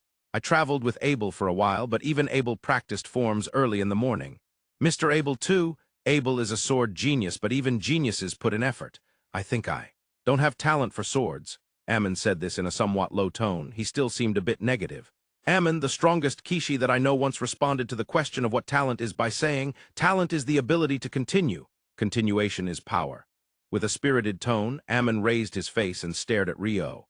"Amon, can you not continue to put in effort?" "No, I will show you." Seeing Amon shout next to him, Rio nodded. "How difficult it is to be a motivator, to spur people on. I would love to have that ability." Rio was good at spurring Abel. The world seemed to be quite complicated. The next day was Sunday. As expected, it would be best to refrain from diving into the dungeon for 2 consecutive days, so Amon immediately began his training. Early in the morning, he swung his sword before breakfast, and after breakfast, he ran in the outdoor training area of the Adventurers Guild for the entire morning. Of course, since he still didn't have that much stamina, he ran slowly. However, he never stopped. He sometimes walked, but he kept moving. It was something he had done long ago when Rio was in the forest of Rondo. His enthusiastic appearance as the youngest member positively influenced his seniors. Seeing Amon running made Nils and Ito start running as well. However, the stamina-lacking priest Ito dropped out quickly. By the way, Rio was not among them. If they saw Rio's boundless stamina, it might actually decrease their motivation. It wasn't that he was being considerate of his comrades, he simply had other things he wanted to do. That was to research alchemy. In the city of Run, there are 2 large libraries, one in the north and one in the south. The Southern Library, which is quite close to the Adventurers Guild, has many beginner-level books for the general public. Since Rio had heard this, he decided to first visit the South Library. In front of the library was a large plaza, and there was also a fairly large bookstore adjacent to it. This business model, where borrowing is prohibited at the library, is something you wouldn't think of on Earth. Searching for books in the library and buying them at the neighboring bookstore. The entrance fee for the library was 2,000 florins. If nothing problematic occurred, half of that, 1,000 florins, would be refunded upon exit. The library was enormous. It was probably the size of a dome stadium that he had been taken to back when he was on Earth. This feels impossible to search for alone. He returned to the counter once and asked where he could find beginner books on alchemy. "Please follow me this way." With that, a woman who seemed to be a librarian, working near the counter, began to guide him. Apparently, it was quite far from the counter. After walking for more than 5 minutes, he finally arrived. "If you are a complete beginner, I recommend reading this book and this one first. Also, for a beginner's recipe, I think this would be good." Saying so, the female librarian found 3 books for Rio. The very basics of alchemy, first steps in alchemy, the first recipe collection. All the authors were listed as Neil Anderson. Rio thanked her and moved to an empty seat with those 3 books. Though it was an empty seat, there were quite few users in the library. 1,000 florins is not a small amount for the common people. The essence of all alchemy is that it must use either a magic circle or a magic formula. There are no restrictions on the materials for drawing the magic circle. The magic circle only activates when magical power is channeled through it. The compatibility between magic stones and magic circles is very good, allowing the magic circle to operate without needing a magic supply from a person. And so on. By the way, concerning the magic formula, it seems it's used at an advanced level or above, so it was not necessary at this stage. The very basics of alchemy and first steps in alchemy explain the reasoning behind why alchemy is possible, what it excels at, and what it struggles with from a logical standpoint, since they were aimed at beginners. Since alchemy, the first recipe collection, was a recipe book, it also included simple magic circles that could be used in alchemy. At the back of the recipe collection, there were several potion recipes and their corresponding magic circles. However, there was also a note. Since there is a high possibility of mana depletion, do not attempt this unless you are a skilled mage or higher. So that's why few people make potions themselves. Rio didn't know how much magical power a skilled mage possessed, but if considerable magical power was required to create a single potion, then it's only natural for adventurers to think it's faster to buy it. Well, for practice in alchemy, it would be better to make things needed in dungeons than to make unnecessary things. He was also pleased to find recipes for antidotes. It seems there are several manufacturing methods for potions, and some recipes can be made with materials that are easily obtainable in the dungeon. They might be hard to get above ground, but in the dungeon, there are materials that can be gathered up to the 5th level. That's lucky. In Rio's mind, it was already a given that after leaving the library, he would buy alchemy, the first recipe collection at the neighboring bookstore. However, since he had already paid 2,000 florins to enter the library, he wanted to do a bit more research. In the end, Rio left the library 2 hours later. He immediately went to the neighboring bookstore and found alchemy, the first recipe collection, for sale. However, the price was 100,000 florins, 10 gold coins, so expensive. No, is this the price for a book? But anyway, I don't have enough money on hand. It was a troublesome situation. As he pondered what to do, he suddenly had an idea. The guild master said that one would be purchased by the lord, so that amount of money should be deposited right away. Hasn't it already come in? Thinking this, Rio walked towards the Adventurers Guild. It was just a block north. To conclude, he was a bit surprised to find a considerable amount of money in Rio's account. It was the proceeds from the sale of the Wyvern magic stones. It seemed he wouldn't need to work hard for money for a while, not needing to work hard for money. What a wonderful feeling that is. He could live doing what he loved. Long live the Wyverns. For the time being, Rio took about 15 gold coins and headed to the bookstore. However, just as he left the guild, he noticed something. Isn't it a bit dark? The sun was out. It was out, but it felt like it was gradually getting darker. Is it a solar eclipse? The people of the city of Rune on the street were looking up at the sky with a bit of anxiety. When Rio arrived at the plaza in front of the library, the sun had completely been hidden by the moon, and the scenery of the world changed. The world turned upside down. Rio could only express it that way. The presence of people around him had completely vanished. However, the scenery remained the same. For example, the cobblestones of the city of Rune were still beneath his feet. It feels like I've entered subspace, as expected of a fantasy setting. Yet there was a strong sense of danger in the air. Should I do what the submarine captain says and fire a single ping?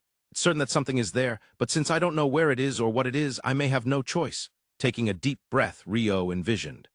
Activate active sonar at that moment. An impulse spread through the air around Rio, using the water vapor that drifted around him as a medium. I found it. About 200 meters ahead, its size is almost the same as that of a human, but the reflection reaction is unusual. Just as he analyzed that much, he sensed something abnormal approaching from the front. Ice Wall Layer 10, a magic that splits like a sonic blade, struck the ice wall and exploded. What tremendous power!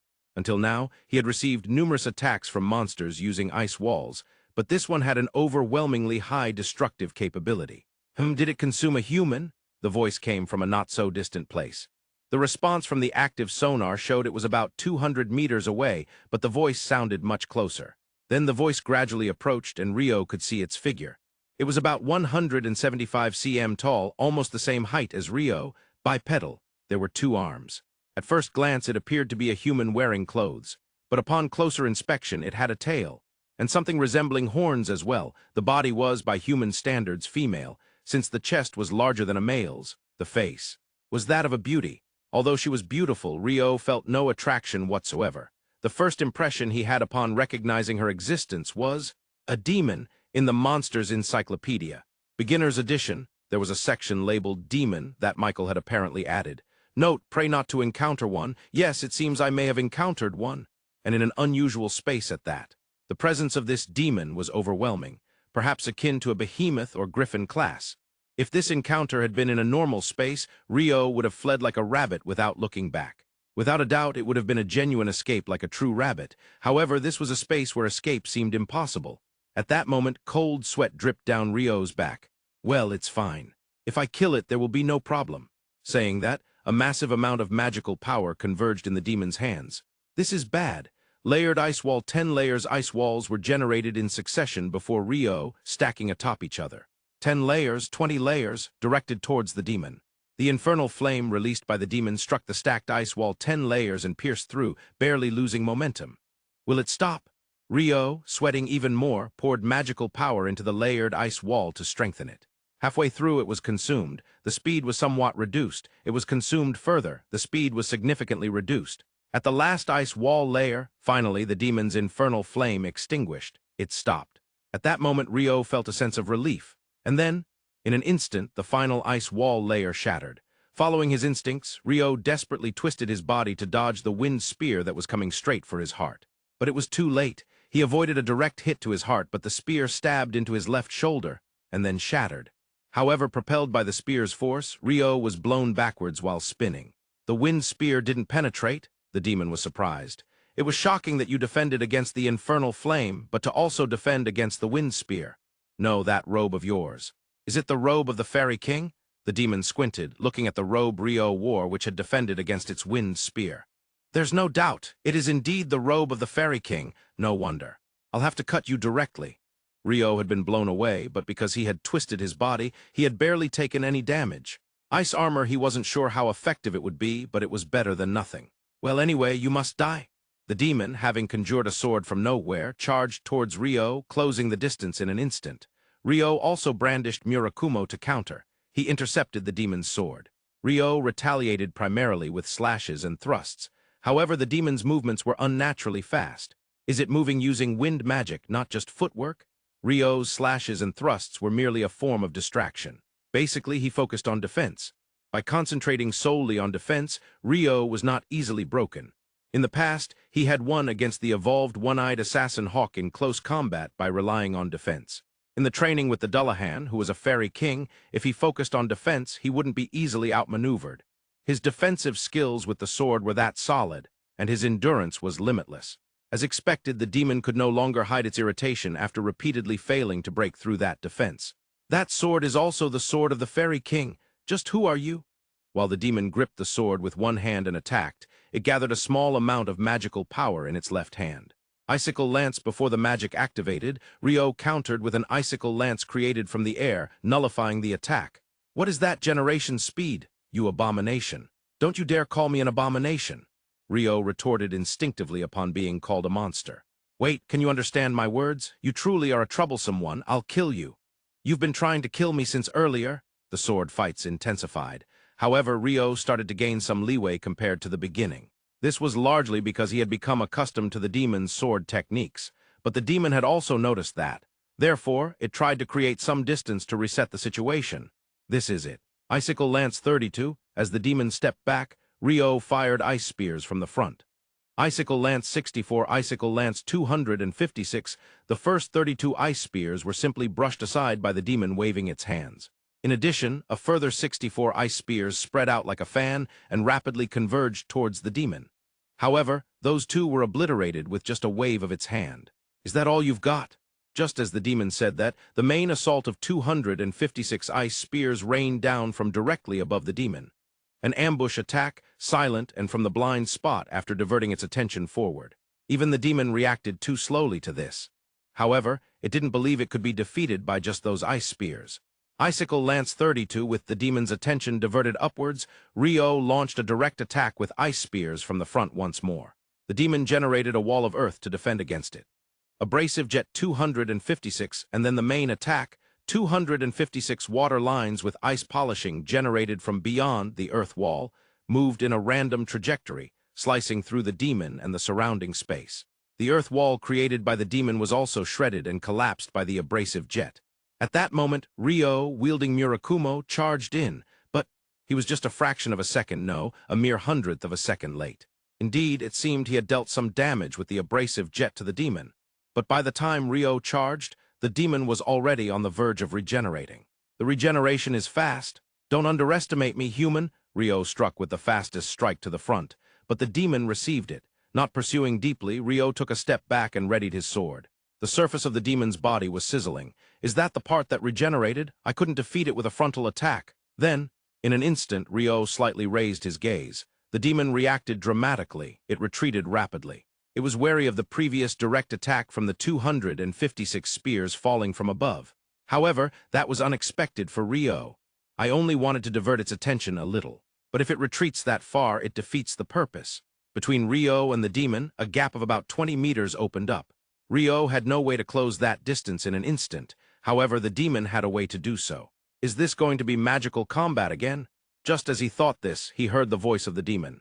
Unfortunately, time is up. This kind of battle hasn't happened in hundreds of years. It's been quite enjoyable, human. Are you escaping? Upon hearing this, the demon chuckled darkly. Provoking me is futile. This sealed corridor is a special space. There are restrictions that I cannot circumvent. My name is Leonor Ulaka Arberkirk. What is your name? Rio hesitated, unsure whether to respond. Names represent the body. Perhaps due to growing up in the land of Katadama, he wondered if saying his name to a demon would bind him to it. What, the human cannot even introduce himself? Leonor, the demon, laughed mockingly. My name is Rio. Demon, upon hearing that, Leonor was taken aback. A demon? So you know our true identity? I should have killed you even if it meant exerting myself. But he shook his head. There isn't enough time, and you are not an opponent I can easily defeat. It cannot be helped. Then, Rio, we shall meet again. No, I'd prefer not to. Saying that, Leonor chuckled again. Don't say that. With that level of power, you will inevitably encounter us again, either me or one of us. Do not be killed by anyone else. It is I who will kill Rio. By then, I shall be stronger than I am now. Until we meet again. With that, Leonor's presence vanished, and the world regained its color. I somehow managed to survive.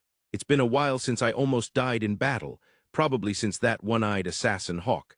For now, I decided to sit on a bench in the plaza in front of the library to avoid standing out. Since that one-eyed assassin Hawk, come to think of it, that guy used magic nullification. The Baha'i-chan had a magic nullification space. And now, that devil Leonor was able to erase my icicle lance just by waving his hand. Whether it was 32 or 64, it was gone in an instant. Ouch! A sharp pain shot through my left shoulder. It was where Leonor's wind spear had hit. My bones weren't broken. It was probably just a bruise. This pain was proof that the battle I had just experienced was definitely not a dream. But more surprising than that was the fact that my robe had no damage whatsoever. If it weren't for this robe, I would have had a big hole in my shoulder. I'm grateful to my master. I imagined the Dullahan in my mind and bowed my head in gratitude. Leonor's magic. That was magic, right? It had incredible power, but more than that, the speed of his movement. The speed at which he charged in and retreated in an instant. I think it's probably not space transfer, but something like wind magic. Like a breakdown charge? Damn that wind magic. For some reason, my self-reflection seemed to lead to defamation against wind attribute magic. Come to think of it, he mentioned something about a time limit. The solar eclipse had already ended. I concluded that it probably had something to do with the eclipse. Even though there were many people around, only Leonor and I had been in that space. There's so much I don't understand. I won't think about the things I don't understand right now. For now, I need to buy an alchemy book and gather information about devils when I get back. But then again, Abel didn't even know. On my journey to Rune, I had asked Abel if he knew anything about devils. But Abel's answer was that he knew about devils but not about devils, which was rather confusing. Abel is probably the third son of a noble family. But if even someone from the so-called educated class doesn't know, it's not easy to gather information.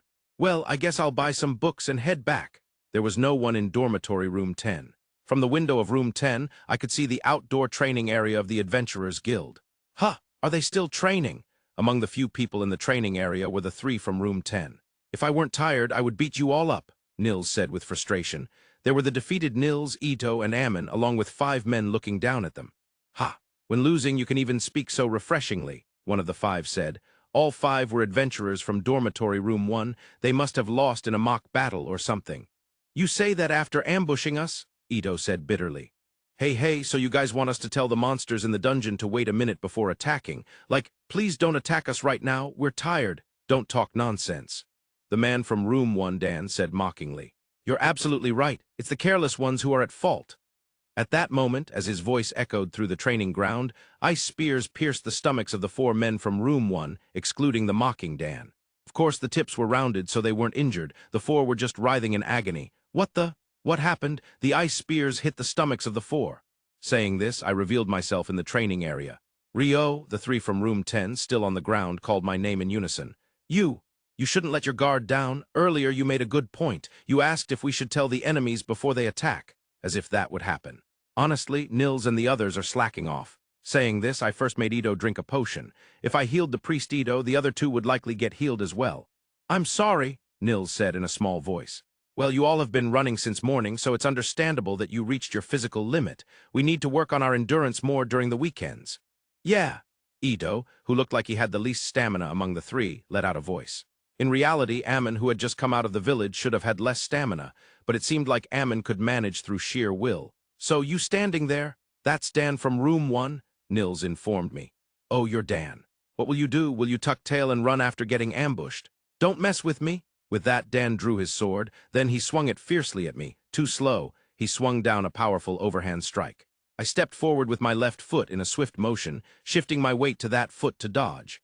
Gripping the hilt of Murakumo with my left hand in an underhand grip, I drew it and struck Dan's right side. If this were boxing, it would be a liver shot, a blow to the liver. Moreover, I had properly added momentum from my lower body and hips to increase its power. Dan's leather armor couldn't absorb the impact. Gah! Dan crumpled and writhed on the ground. Since he was wearing armor, I thought it would hurt to hit him with my bare hands, so I used the hilt of Murakumo. But it really is different from boxing. Just the wrist's angle makes such a difference. I was more focused on analyzing my punch than paying attention to Dan's suffering. That was painful. Nils looked at Dan on the ground with pity in his eyes. Earlier, I almost died, and it seems like I'm still feeling the thrill from that.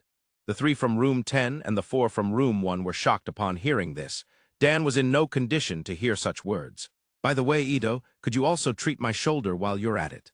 I said and showed my left shoulder to Ito. This is terrible. The bone isn't broken, but I can tell you took quite a shock. If it had been your heart, it could have been dangerous. With that, Ito cast healing magic. Mother Goddess, extend your healing hand. Lesser heal in an instant, the bruise vanished, and the pain disappeared at the same time. I barely dodged the attack aimed at my heart, and it ended up like this. I'm glad I'm alive. What did you fight? Nils, Ito, and Amon shouted the same question. The one who had nearly died fighting against a mage who dominated a swordsman with martial arts. I'll tell you about it next time if the opportunity arises. I smiled and cut off the conversation. I was cornered by Leonor and displayed one-sided power against an F-rank adventurer. That's not cool. The 4 from Room 1 and the writhing Dan remained on the ground.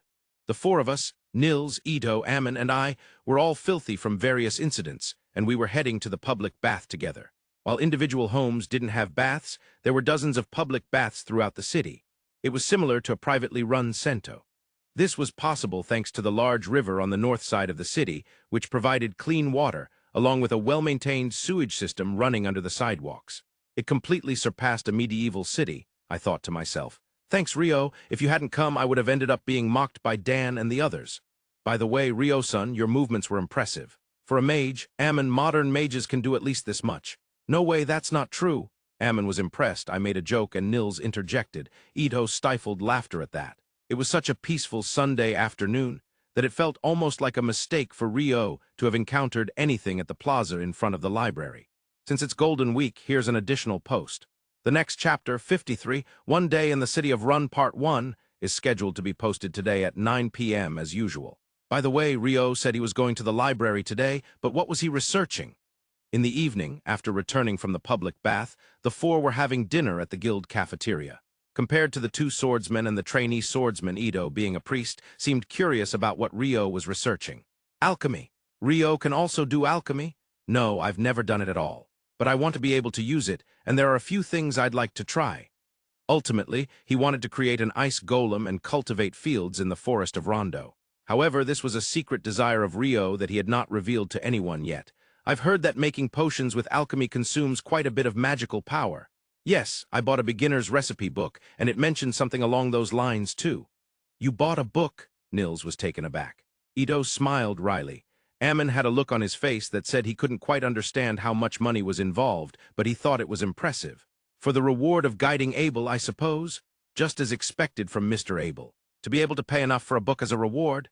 In Nils' view, Abel had become a true heroic figure. Rhea is really an angel. For some reason, Ito seemed to think of Rhea when Abel was mentioned, and he whispered while blushing. Books seem expensive. Amon's reaction was very reasonable, and hearing that reassured Rio. By the way, Rio, tomorrow Amon and I will venture into the dungeon together, so do you want to join us? I'm sorry, but I'll pass. I have a few things I'd like to do above ground. Rio bowed his head in refusal. Ah, yeah, well, I figured you might say that, so don't worry about it. Nils said, scratching his head. Ito was also smiling wryly. Their abilities were just too mismatched. It was clear that Rio was on a different level compared to the three of them. Of course, there was a significant difference between Nils and Ito, who had been diving into dungeons for over 6 months, and Amon, who had just come from the village. However, compared to the gap between them and Rio, it was negligible. Both Nils and Ito understood just how significant the difference was. They had sensed it when Rio suddenly registered as a D rank, but after seeing him take down Dan in one hit today, they were convinced. Dungeon exploration certainly goes smoother with strong adventurers. It progresses well, but it can become difficult for both parties involved. For the one struggling to keep up, and for the one bringing along a burden. That's why the guild recommended forming parties of adventurers with more or less equal strength for exploration. In such a situation, Rio was an anomaly.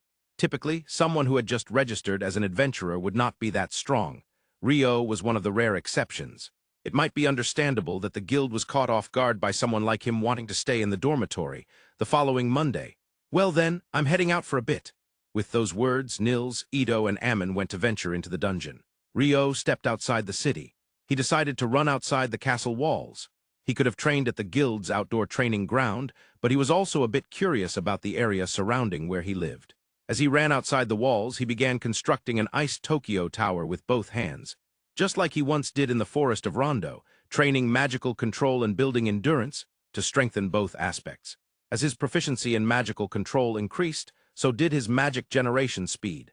Yesterday, Rio had lost to Leonor in many aspects, including power, but he was never behind in the speed of magic generation.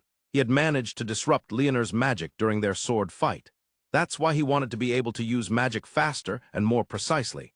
He needed to expand on the areas where he was winning. And he must improve the areas where he was losing to ensure he wouldn't lose again. The overwhelming difference he felt was indeed in mobility. Leonor had closed the dozens of meters between them in an instant. That was likely wind attribute magic, and Rio could only use water attribute magic. Was there some way to work around that with water attribute magic? On Earth, there is something called water jet propulsion. Primarily used in watercraft, it involves sucking in water and ejecting it from the rear, propelling forward due to the reaction force of that ejection. Water jet? Yes, Rio had already grasped that technique, to cut through objects. He could use that. In fact, he had already experienced being able to move using water jet propulsion. He had used it to burst forth from underwater to the ocean's surface, in a previous battle against the bait ball, and to escape from the Kraken. He had ejected water jets from the soles of his feet, shooting straight up. At that time, he had been at his limit, with no time to consider the risks of failure. But he had succeeded on the spot. It was possible to eject water jets from the soles of his feet.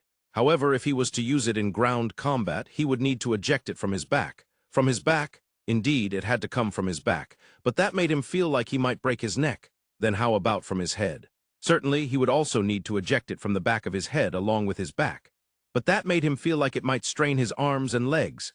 In other words, from his shoulders, upper arms, thighs, hamstrings, and heels. It certainly seemed like he would end up ejecting from the entire back surface of his body. He had formed an initial image in his mind, but he wanted to start with as little force as possible. If I freeze the ground with ice path, then if I manage it well, even a small force water jet might allow me to move forward. Ice path! Then he envisioned the water jets bursting forth from the entire back surface of his body. Water jet 256. He imagined the maximum number of water jets he could currently generate, 256 jets, erupting from his back. And they did indeed emerge. Not moving, not even a twitch. It felt like he barely moved at all. Rio collapsed to his knees, bracing his hands on the ground and bowing down on all fours. I lost. It seemed he had lost to something. A minute later. Well, I guess it means I still can't do it yet. If I can use 256 jets up to 1,024, then maybe I'll have a chance. Rio picked himself up, and he began to run again. Nils, Ito, and Amon were on the 4th floor of the Dungeon of Run. This floor was where goblins would appear. Individually, goblins weren't much to worry about. Compared to the lesser wolves appearing up to the 3rd floor, they were easier to defeat if encountered one at a time. However, goblins come armed and may attack in groups. Their weapons are usually chipped swords or broken spears, although there are occasionally goblins that use bows. Moreover, very rarely there are goblins that can use magic. Excluding those rare goblins, they are relatively easy to take down as long as you do not get surrounded. However, you can't collect any materials from them. They won't sell anything except for magic stones. Having one extra swordsman makes a huge difference in the hunting speed. Nils laughed heartily as he collected the magic stones from the defeated goblins. Indeed, especially with goblins, that becomes evident. Ito, being a magic-type priest, focused on healing during battles, but he helped with stripping materials and collecting magic stones. In fact, he was the best at it among the three. It feels easier to defeat goblins as they seem to move slower compared to lesser wolves. Amon was not yet accustomed to collecting magic stones compared to Nils and Ito. Even so, he managed to collect a magic stone. All right, let's take a little break. At Nils' command, all three leaned against a rock to rest. However, this was still a dungeon. Just resting their bodies didn't alleviate the mental fatigue at all. Still, taking appropriate breaks was important. Nils was the type of adventurer who took a considerable safety margin. This was very helpful for Amon, who had just begun to explore dungeons. Amon, make sure to lick some salt along with the water, and he was also quite nurturing. By the way, you mentioned salt after running yesterday, didn't you? Oh, it said that after sweating it's good to take in both water and salt. That's a saying from my village. Oh, Mother Goddess, extend your healing hand, lesser heal. Ito healed Amon's injured arm. Ah, that was a bit risky. Nils was extracting magic stones from the goblin archer he had just defeated. Yes, in the group they had just defeated, there was indeed a goblin that used a bow. Even though they were now on the 5th floor, which was further than before, this floor had no known reports of encounters with goblin archers. That's not a good sign. Goblin archers on the 5th floor. We managed because it was a group of 3, but... While Ito treated Amon, Nils removed the magic stones from the 3 defeated goblins. All right, let's head back to the surface for today. It's earlier than usual, but we've earned more than normal even splitting it 3 ways. Nils laughed heartily. Surviving was the most important thing. Without even needing to be told by Abel, Nils understood the value of life. It was from past experiences. One should never overreach, always leave some leeway to return safely to a safe zone. Nils understood that importance well. 1 hour after the 3 from room 10 left the 5th floor. On the same 5th floor, the E-rank party, Eternal Waves, was on the verge of annihilation. Why are there goblins on the 5th floor? This is unbelievable. My magical power is running out. I can't go on. Damn it, help! The 5 E-rank adventurers fell into eternal slumber. Nina-san. Ah, Nils-san and the others, welcome back. You came back early today. Why, yes, always, the beautiful buh. Et lightly chopped the back of Nils' head to silence his stammering. The reason we returned early is that a goblin archer appeared in the 5th layer. Saying this, Et showed Nina the magic stone he had obtained from the goblin archer. The only difference between the magic stones of goblins and goblin archers is a slight variation in size.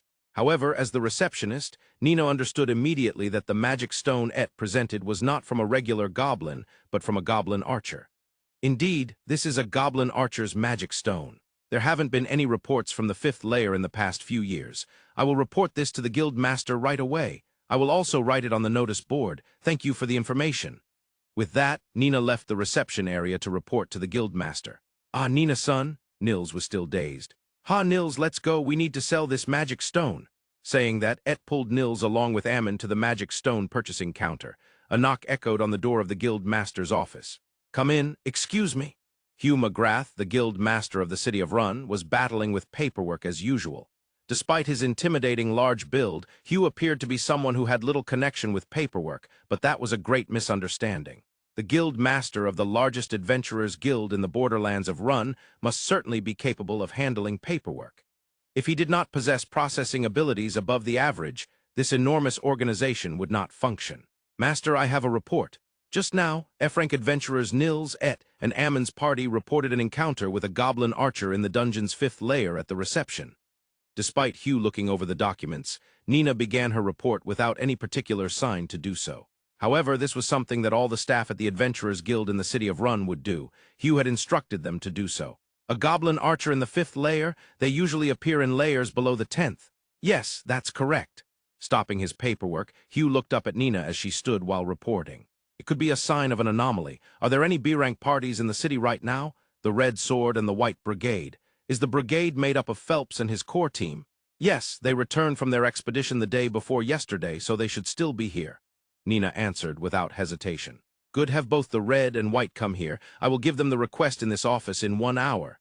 The brigade is here too, right? I'm not good with them. What are you saying after coming this far? You know them since you were a kid, right? Really? Abel is always so whiny. Shouldn't you learn a little from Warren? This was the hallway in front of the guild master's office. Abel, Rhea, Lynn, and Warren were heading towards the office as directed by the guild master. "Ha!" Abel sighed and knocked on the office door.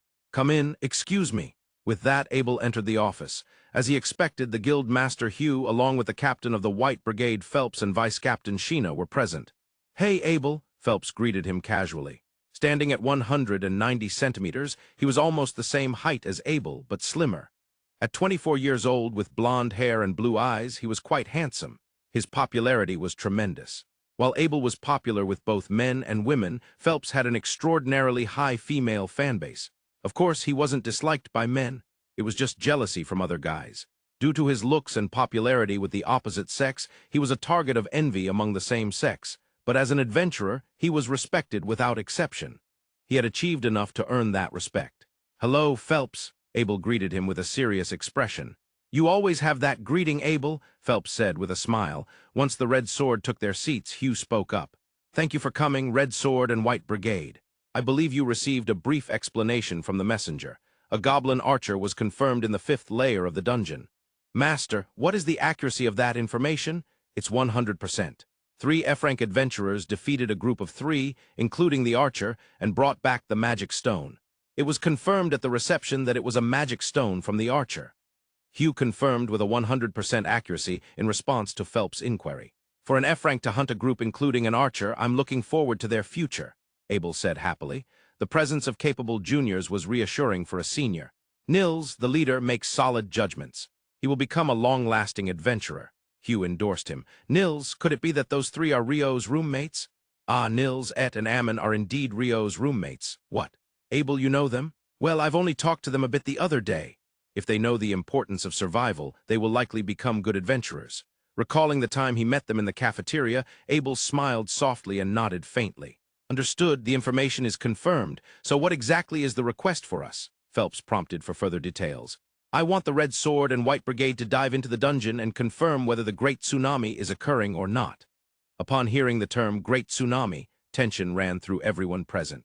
The Great Tsunami refers to a surge in monster population occurring once every few years in the Dungeon of Run. The precursor to this phenomenon is the sighting of monsters that should normally be at deeper levels appearing multiple times in upper layers. However, in reality, just as soldier ants can occasionally be seen on the 1st layer, ant types can dig vertical holes in the dungeon and appear in upper layers as well. Thus, reports of soldier ants appearing on the 1st layer had existed for 6 months, but they were not linked to the Great Tsunami. However, this time it was a goblin archer. Something that should normally be found below the 10th layer had been discovered in the 5th layer. There was a sufficient possibility that this was a precursor to the Great Tsunami. Moreover, it had already been 10 years since the last Great Tsunami. As it stands, it wouldn't be strange for the Great Tsunami to occur at any time. The reward is 100 gold coins as an advance payment and 200 coins to each after your return. "Guild Master, let me confirm again, is it to confirm the occurrence or not?" Abel pressed for clarification on the request details. "Yes, confirm whether it is occurring or not. And if it is occurring," this time Phelps checked the subsequent response. "If it's confirmed to be occurring, return to the surface immediately and report. I will also be stationed at the branch office. We will abandon the dungeon entrance and utilize double defenses above ground with the guild and the knights of the barony of the borderlands. The request for confirmation and the subsequent countermeasure plan have already been reported to the Baron." Hearing this made everyone tense up even more. The fact that the countermeasure plan had already been reported to the Baron meant that Hugh was already convinced of the occurrence of the Great Tsunami. "You will be diving tomorrow morning. I believe that the day after tomorrow, all the adventurers in the city of Run will be asked to stand by at the guild. There will be a notice on the guild's bulletin board stating that dungeon explorations are prohibited from tomorrow onwards. Naturally, the branch office next to the dungeon will also stop descending into the dungeon after tomorrow." Hugh had taken every possible measure. Although he might look like a giant with muscles even in his brain, he was the guild master of the city of Run and a former A-rank adventurer. You can't operate without being top-notch in your thinking as well. "Red Sword, White Brigade, will you accept this request?" "Yes, the Red Sword will take on that request. The White Brigade will also accept the request. Since it's Golden Week, I'm posting extra content. The following Tuesday, just after 9. Rio went to the South Library to seek out information on demons, hoping for the best. After having breakfast with Rio, the 3 in room 10 stood in front of the guild's bulletin board. Nils and Ito noted that Tuesday was the day for surface quests. Amon decided to join in on that. If they didn't complete surface quests, they'd be significantly delayed in leveling up to E rank. Moreover, diving into a dungeon for 2 consecutive days was not recommended for mental health reasons. So they came to check the guild's quest bulletin board in hopes of taking on surface quests. There's a note saying diving into the dungeon is prohibited, right? Amon read the warning notice stuck at the edge of the quest board. Ah, it does say that? Yesterday, Nina, the receptionist, mentioned that she would post a notice warning about goblin archers being discovered on the 5th level. But for some reason, it turned into a dungeon prohibition. I wonder if some additional information came in afterward, Ito pondered, scratching his head. At the same time, in the dungeon located in the center of the city of Rune, in front of the surface entrance stood 4 members of the Red Sword and 20 members of the White Brigade. Hello, Phelps gun, 20 members, that's half of the brigade, isn't it? Is the other half not diving? Good morning, Abel. This time all 20 members are C-rank adventurers. We can't bring D-rank adventurers into a place we know is dangerous. The White Brigade is composed of 40 members, essentially a party, or a type of clan or mutual aid society. However, not everyone can join. Only D-rank and above adventurers who Phelps personally approve of are allowed to be part of the organization. Among them, the top Elite 6, centered around leader Phelps and vice leader Sheena, are referred to by Hugh as the core team, composed entirely of B-rank members. That core team was, of course, present. Oh, both Red and White are gathered already. Hugh, who typically works at the guild headquarters, stepped out from a branch office. It's rare to see the guild master over at this branch. Abel looked at Hugh with a face that showed he was witnessing something unusual. I need to make a quick decision once you all return. So I'll be stationed here today just like I said yesterday. Now let's get diving. With that, Hugh was about to instruct the gatekeeper to open the door. Wait, guild master. What's wrong, Abel? I have a bad feeling. Lynn, use wind magic's detection to scout the first layer. Got it. With that, Lynn stood in front of the door and began chanting, Bring forth the heartbeat of life and existence to me, detection. The waves of detection expanded from Lynn. When the waves reached the grand hall of the first layer, down the 100 steps beyond the door, Lynn's complexion changed. There are multiple reactions in the grand hall of the first layer. It's not just a few hundred, it's a staggering number. Has the great tsunami already reached that far? Abel frowned at Lynn's report. Damn it, everyone retreat. Fall back to the first barrier. Contact the Knight headquarters and the guild headquarters. The great tsunami has already begun. Monsters will emerge. Hugh issued his orders. Including the staff at the branch office, they made their way to the stairs within the barrier.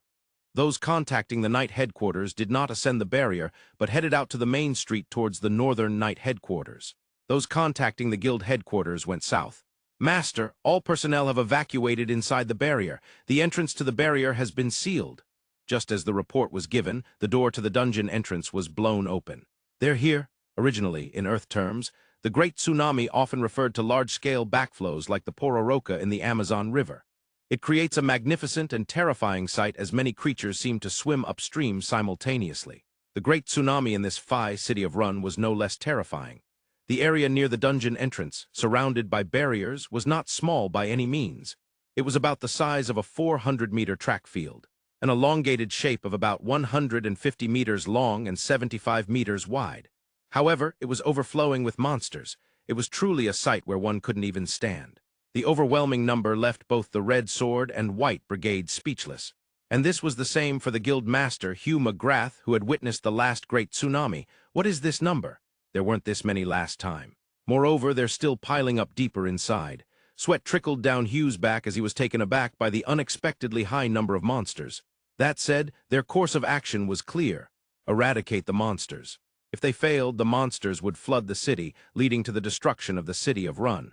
We'll whittle them down with long-range attacks, use magic and arrows to strike. The front line must deflect the arrows flying from them and protect the mages and archers. Though Hugh had retired from being an adventurer for 9 years and spent most of his time fighting paperwork, he was still a former A-rank adventurer. He had seen more brutal situations than anyone present. Both the Red Sword and White Brigade were excellent groups, but there wasn't a clear hierarchy. In that case, it was certainly best for the guild master to take command to minimize chaos. A unified command structure was an essential protocol for fighting. Under Hugh's orders, the battle commenced. However, rather than a battle, it was a one-sided massacre. From the top of the 10-meter-high barrier, the Red Sword and the White Brigade attacked with magic and arrows. There were sporadic counterattacks. Among the majority of goblins, a few goblin archers mixed in. However, most of their arrows didn't even reach the top of the barrier. Moreover, even those that did were completely deflected by swordsmen and shield-bearers. The Red Sword and White Brigade were stationed on the southern barrier. This was because another group was supposed to handle defense on the northern side. Then, 10 minutes after the battle began, the long-awaited reinforcements appeared at the northern barrier. It was the Night Order of the Barony of Rune. Reduce their numbers with long-range attacks as much as possible. The basic plan was the same as the adventurers. Of course, that was because Guild Master Hugh had discussed it with Knight Commander Neville Black the day before. It was busy, but I'm glad I did it yesterday, Hugh thought to himself. It would have been a disaster if they had suddenly charged in the name of knightly honor and diminished their numbers. Most likely, Neville doesn't seem to be too hung up on that, though. A brief moment earlier, when the unusual occurrence at the dungeon entrance was relayed to the Adventurers Guild, quite a number of adventurers were present. Those who had planned to dive into the dungeon today, those who had intended to take on surface quests today. Both sensed that something abnormal was happening. They were discussing with other parties, exchanging information. The importance of information was known by both A-rank and F-rank adventurers, though currently there were no A-rank adventurers in the city of Rune. Amidst this, a messenger rushed in, shouting, "Great tsunami occurring. Monsters are emerging above ground." With those words, the C-rank and D-rank adventurers moved without hesitation. They immediately armed themselves and dashed toward the dungeon entrance. The remaining E-rank and F-rank adventurers had no need to hesitate long. The voice of the guild staff rang out. The Great Tsunami is a phenomenon where monsters overflow from the dungeon. This is a top priority emergency quest. Everyone should be able to attack from the tops of the barriers around the dungeon entrance. Hurry there! The adventurers who had been unsure about what to do all moved into action at once upon hearing this. Nils, Ito, and Amon, who were exchanging information at the guild, also headed toward the dungeon entrance. At the barrier entrance, bows and arrows stored by the guild were distributed. They had moved a considerable amount beforehand, so there was no shortage now. This was proving effective at that moment. For the time being, they could fire without worrying about running out of arrows. This was a significant psychological boost, because no matter how many they defeated, there was no end in sight to the monsters. Damn it, they're not decreasing at all. Abel grumbled but kept firing arrows without pause. Originally a swordsman, Abel, at this level of adventurer, possessed a variety of attack methods for close, mid, and long range. Naturally, Abel's archery far exceeded the average level. Next to him, the priest Rhea was also shooting arrows. Though inferior to Abel, she was accurately targeting goblins' position not too far away. It's a war of attrition. But we won't see the big ones until we take down these goblins, right? The big ones. It seems this time, the focus of the Great Tsunami is goblins, which means it's assumed that the final battle will end upon defeating the goblin general. Conversely, as long as the general does not emerge from the dungeon, it would not be over. Lynn, there's still a long way to go. In the end, it will probably come down to us or the brigade charging in to take them out, so conserve your magical power. Okay, that said, if you have a spell to wipe these guys out in one shot, feel free to use it. Of course I don't. Don't say things you know I can't do. Lynn, the wind attribute mage, was sitting down, focusing on recovering her magical power. In this situation, her sustained combat ability was greatly inferior to that of shooting arrows. A little distance from the Red Sword, Phelps, captain of the White Brigade and Spear Warrior, was also naturally shooting arrows. Beside him, the vice-captain and Mage Sheena was also firing arrows. The 20 brigade members who joined later were all stationed at one corner of the barrier, launching long-range attacks. About 30 of them were firing arrows. Even though only 5 were professional archers, this was a situation where quantity was needed over quality. Everyone, don't forget to stay hydrated. We're only dealing with goblins and a few goblin archers. It's going to be a long battle. While not stopping the flow of arrows, Phelps gave precise instructions. Among the brigade members, some were starting to find it difficult to draw their bows after firing for several minutes. Since they weren't professional archers, it was likely that excess tension was entering in strange places. The priest healed them with healing magic, sending them back to the front lines. However, the end was still nowhere in sight. Hugh, while commanding, waited for reports. My competent staff should be returning soon. Master, a voice called out to Hugh from outside the barrier in the street. Have they arrived? We gathered arrows from all the weapon shops on the southern side of the city, about 80,000 in total. Wow! Gasps of admiration arose from the guild staff and adventurers surrounding Hugh. All right, distribute them to the adventurers right away. Master, the procurement unit on the northern side has reported nearly 70,000 arrows as well. They are currently transporting them to the Night Order. Good, good. We'll be able to fight long range for a while longer. What had Nils, Ito, and Amon been doing during this time? Ito, as a priest, was moving around the party on the barrier, healing them. Meanwhile, Nils and Amon were delivering arrows to each party. Mr. Abel, here are the arrows procured from the weapon shop in town. Nils brought 2 barrels full of arrows to the Red Sword. Oh, Nils, this is a big help. We were just about to run low on arrows. Abel turned slightly to Nils and nodded. Also, there's a message from the Guildmaster. He said that the Red Sword should plan to charge in last. Hearing that, Abel broke into a big smile. That's what I figured. Tell the Guildmaster I understand. Yes. Good luck to you.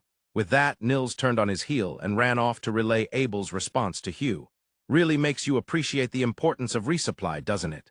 4 hours into the battle, the wave of goblins finally began to dwindle. However, at almost the same moment, the arrows of the adventurers and the Night Order were also running out. Both had arrows collected from within the city. There were no more supplies to be had. The situation was approaching where they had to leave the walls and settle the fight in close combat. The front line is led by the Red Sword and the White Brigade. Be careful, as goblin mages have appeared. Hugh issued the orders. Goblin mages are goblins capable of casting offensive magic. They are an extremely rare breed. The C-rank and D-rank parties will push through the path opened by the Red and White. Master, the northern wall is... Hugh looked towards the northern wall pointed out by the guild staff. The doors to descend into the wall had been opened, and they were starting to engage in close combat with the goblins. The Night Order has already run out of arrows. All right, we're going too. Let's crush this great tsunami, boys. Ooh! A great cheer rose from the adventurers. Though they understood it was necessary, frustration had been building from long-distance attacks. In the end, it was close combat that they desired. There were many adventurers who felt this way. With that, the southern wall doors were opened as well, and leading the charge, Abel and Phelps plunged into the horde of goblins, followed by the Red and White. Abel slaughtered the goblins without even crossing blades. Phelps reduced the goblin numbers with wide-ranging spear thrusts and sweeps. Warren struck goblins with his shield, while Sheena created a path for Abel and Phelps with her high-penetration flame spear. We're almost done with the goblins. The mages are coming, Rhea called out. Then, just as the goblin wave halted, a fire arrow shot from the goblin mage came flying toward them. This was a spell used for area attacks, similar to the wind magic air slash. A single fire arrow split into 5 mid-flight, assaulting the enemies. 3 flew towards Abel, while 2 were aimed at Phelps. However, Warren stepped in front of Abel and blocked the fire arrows with his massive shield. Then Phelps said, "Earth, become a shield and protect us from evil." Clay wall. A wall of earth was generated before Phelps by Sheena, the vice-captain, capable of manipulating both fire and earth attributes, which also blocked the fire arrows. At that moment, only the core forces of the Red Sword and White Brigade had made it to the area near the dungeon entrance where the goblin mages were located. The Night Order, which had transitioned to close combat earlier, was unable to approach and had to halt. When Abel recognized the situation, he spotted a giant goblin emerging from the dungeon entrance. A goblin general! Unlike other goblins, the general, as its name suggests, possessed extraordinarily high combat power. Only B-rank adventurers could hope to fight it one-on-one. But there are 3 goblin generals, the vice-captain Sheena murmured. In fact, Abel was startled upon hearing her voice for the first time, but he couldn't turn to look at Sheena now. The presence of multiple goblin generals means...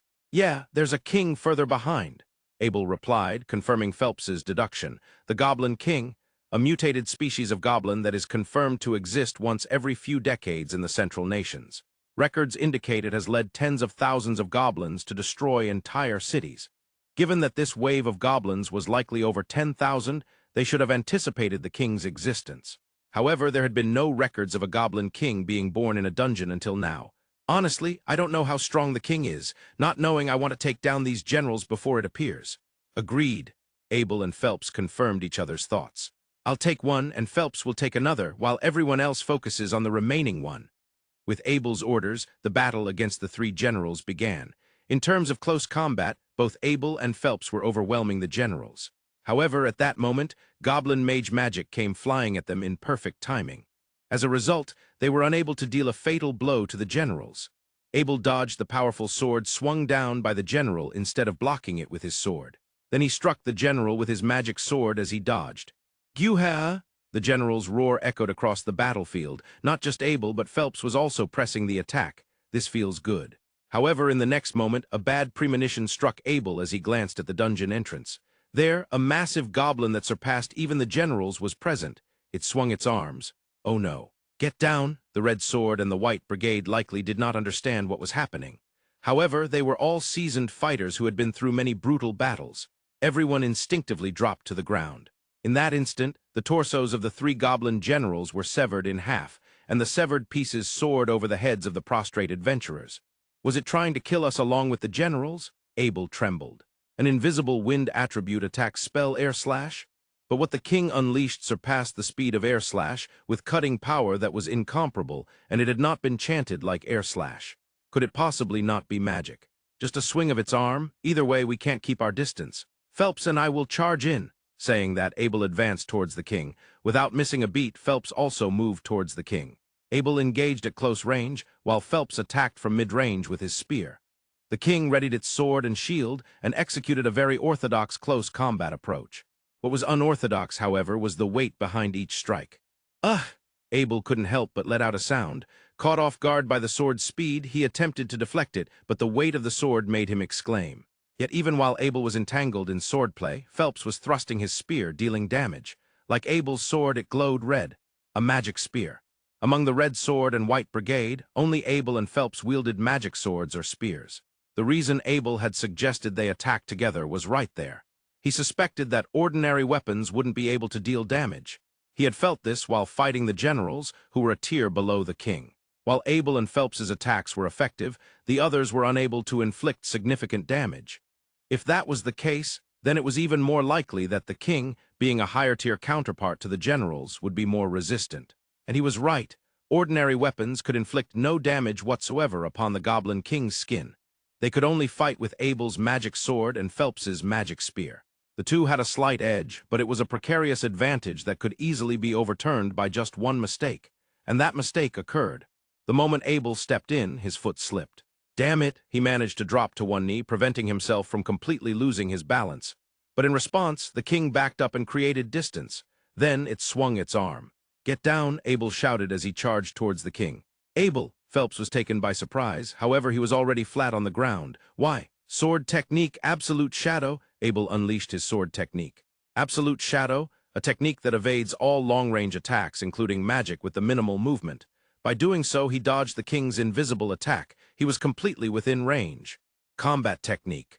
Complete penetration. Ideally, he would stab either the throat or the head, but with the king's massive body, he aimed for the heart from below. However, the tough king did not die. That's expected. Lynn, shoot through me. Bullet rain. Lynn, who had been hiding behind Warren's shield, uttered the final trigger word. Over 100 invisible wind bullets raced toward Abel and the king. Sword technique. Absolute shadow. Then again, he executed the sword technique, absolute shadow. He evaded his allies' long-range magic as well. However, the wounded king could not dodge. Gaia, it was skin that ordinary weapons couldn't even scratch. But the highest level of wind attribute magic, terrifyingly lengthy to chant, and often deemed impractical, bullet rain was different. Lynn had refrained from casting any magic since descending from the walls, solely for this finishing blow. It could almost be described as obsession. The supreme wind attribute attacked magic, boasting nearly invincible penetration power. Even the king could not withstand this.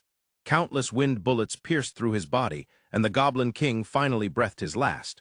Just as the Red Sword and White Brigade defeated the Goblin King, the extermination of goblins throughout the square was also nearing completion. The number of recovered magic stones is 32,133. Even though they are from goblins, that's quite a substantial amount. It's definitely too much for just the city of Rune to handle. Hugh let out a sigh. When Abel defeated the Goblin King, Hugh was so ecstatic that he even did a victory pose, and he was genuinely glad they managed to survive the great tsunami. However, his duties as the guild master of the city of Rune were far from over. In fact, the real work was just beginning. Specifically, he couldn't delegate any of it to anyone else. Reports to the country and the Baron of the Borderlands. Furthermore, submitting documents.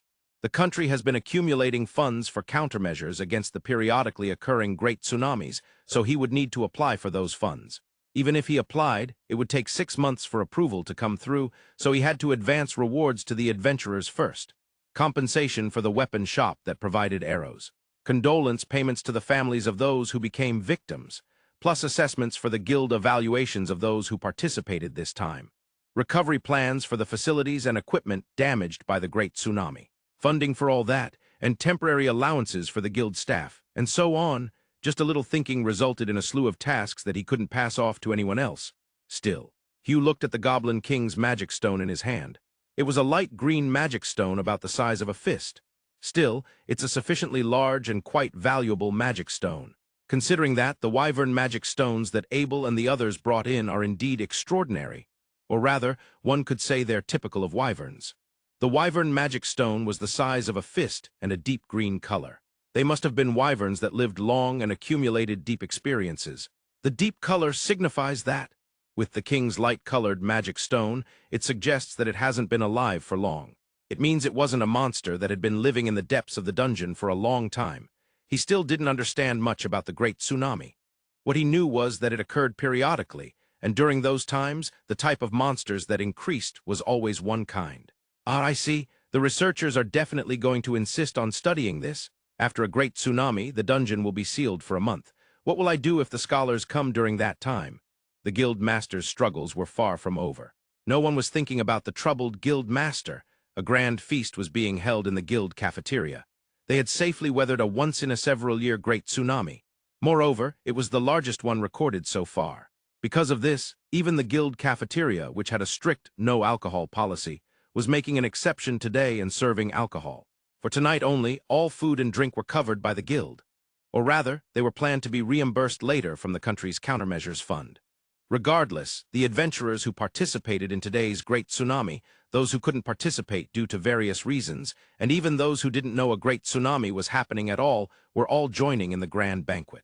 Just then, Rio returned from the library. He had initially planned to head straight back to the dormitory, but he could clearly hear the voices of obviously drunk people coming from the guild cafeteria, which was supposed to be no alcohol.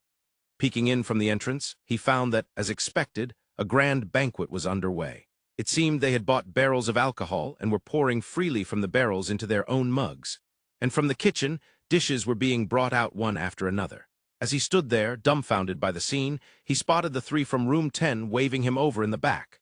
Rio avoided the center of the grand banquet and made his way to the three in the corner. "Rio, welcome back."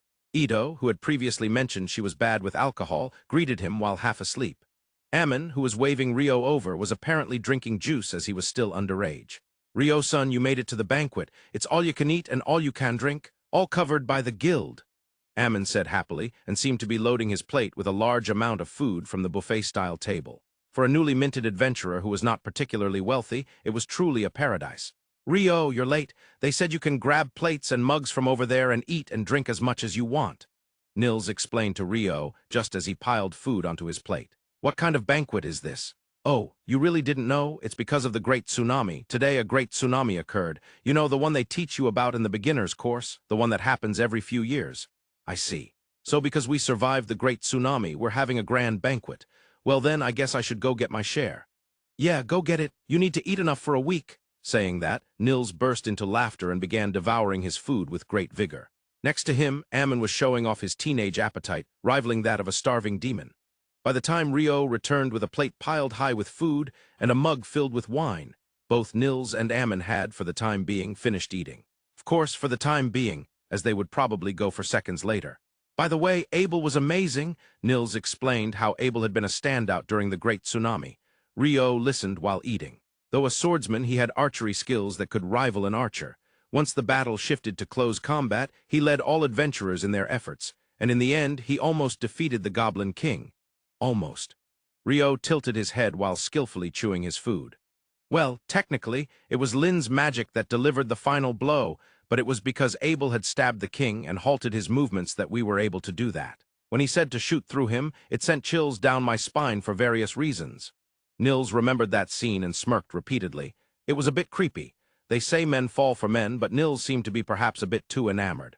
If they had actually shot through him, it would have been a disaster. The king looked incredibly tough, so that wind magic would have had to be something that could pierce through him, right? "Yeah. I heard it has a terrifyingly long incantation and is almost never used on the battlefield. That's the ultimate wind magic known as bullet rain." Bang. With that, Ito fell asleep again. "Bullet rain, rain of bullets. Sounds cool. It's said to be a spell where dozens of invisible blades strike down. Seriously, it's a relief it didn't hit Abel. That's because he dodged it with his sword technique." When Nils turned around in surprise, there stood Abel with a mug in hand. This time, due to the crowd and being engrossed in eating, Rio hadn't noticed him. "Not combat technique, but sword technique?" Rio asked Abel. Abel had used a sword technique once during their journey, but since they were separated then, Rio hadn't seen it. "Yeah, it's a sword technique. It's a higher tier than combat techniques meant specifically for swordsmen. It's called Sword Technique Absolute Shadow. It's a technique that allows you to evade all ranged attacks, including magic." Absolute Shadow. What a cool name. "Rio, is that really what you're focused on?" While Nils was completely frozen in place, as Abel, who had become even more of an object of admiration, had suddenly appeared. Nils was saying how amazing Abel was and giving him all sorts of praise. "Stop it, you're making me blush. But you guys also ran around non-stop for the arrow supply. We were able to win thanks to you all. You should be proud." At that compliment from his idol, Nils finally returned to his senses, but he still remained frozen, having been praised by someone he admired. "By the way, if Rio had been here, we could have won even more easily. Where on earth were you?" Abel said as he took a sip from his mug. "Well, I was at the library." Rio felt a bit guilty about it. Of course, he had no responsibility at all. So, those who were absent from that scene faced no penalties. However, even if there were no penalties, not participating in a major event that required all adventurers still weighed heavy on Rio's mind. "Oh, the library, huh? Well, that can't be helped. I'm glad I didn't steal your moment of glory. Don't say that." With that, Abel laughed loudly. "Oh, I found Abel. See, I told you he was over here." Lynn and Rhea had apparently been searching for Abel. Abel really seems to have a soft spot for Rio. Rhea's words carried a slight hint of jealousy, mixed with a bit of a dangerous edge. "No, it's not that I have a favorite. I was just complaining that it would have been easier with Rio around." Saying that, Abel nodded in agreement with his own statement. "Well, whatever, I've got a message from the guild master. Tomorrow he's going to report to the Baron of the Borderlands, and he wants you to come along. He said to be in the office by noon." That's your reward for your great performance." At Rio's last sarcastic remark, Abel frowned even more. "The one who delivered the final blow was Lynn, not me?" No escaping, you can't run away from this. Honestly, my bullet rain hit because you stabbed the king near his heart." Hearing that made Abel not only frown, but also look down even further. "By the way, I wanted to ask you something, Rio." With that, Lynn turned her body, which had been facing Abel, energetically towards Rio. Finally, Rio finished his plate full of food and turned to Lynn while sipping his wine. "I heard from Abel that you can generate an ice wall high in the air. Is that true?" "Yes, I can. About up to 40 meters high, I think," Rio answered while imagining that scene. "Wow, you can really do it. That one was incredibly hard and took quite a long time before I could do it." "No, normally you can't do that." Lynn's murmured words went unheard by anyone else. "Since it's Golden Week, here's an additional post. 5 days after the Great Tsunami was suppressed, an inspector from the Adventurers Guild arrived in the royal capital and various inspections were being conducted. The guild staff was responsible for taking care of the inspector and his party, and as a result, the already busy guild staff was utterly exhausted without a single exception. It was announced not just within the guild, but throughout the city of Run that the dungeon would be closed for at least a month. During that time, adventurers had no choice but to take on surface requests.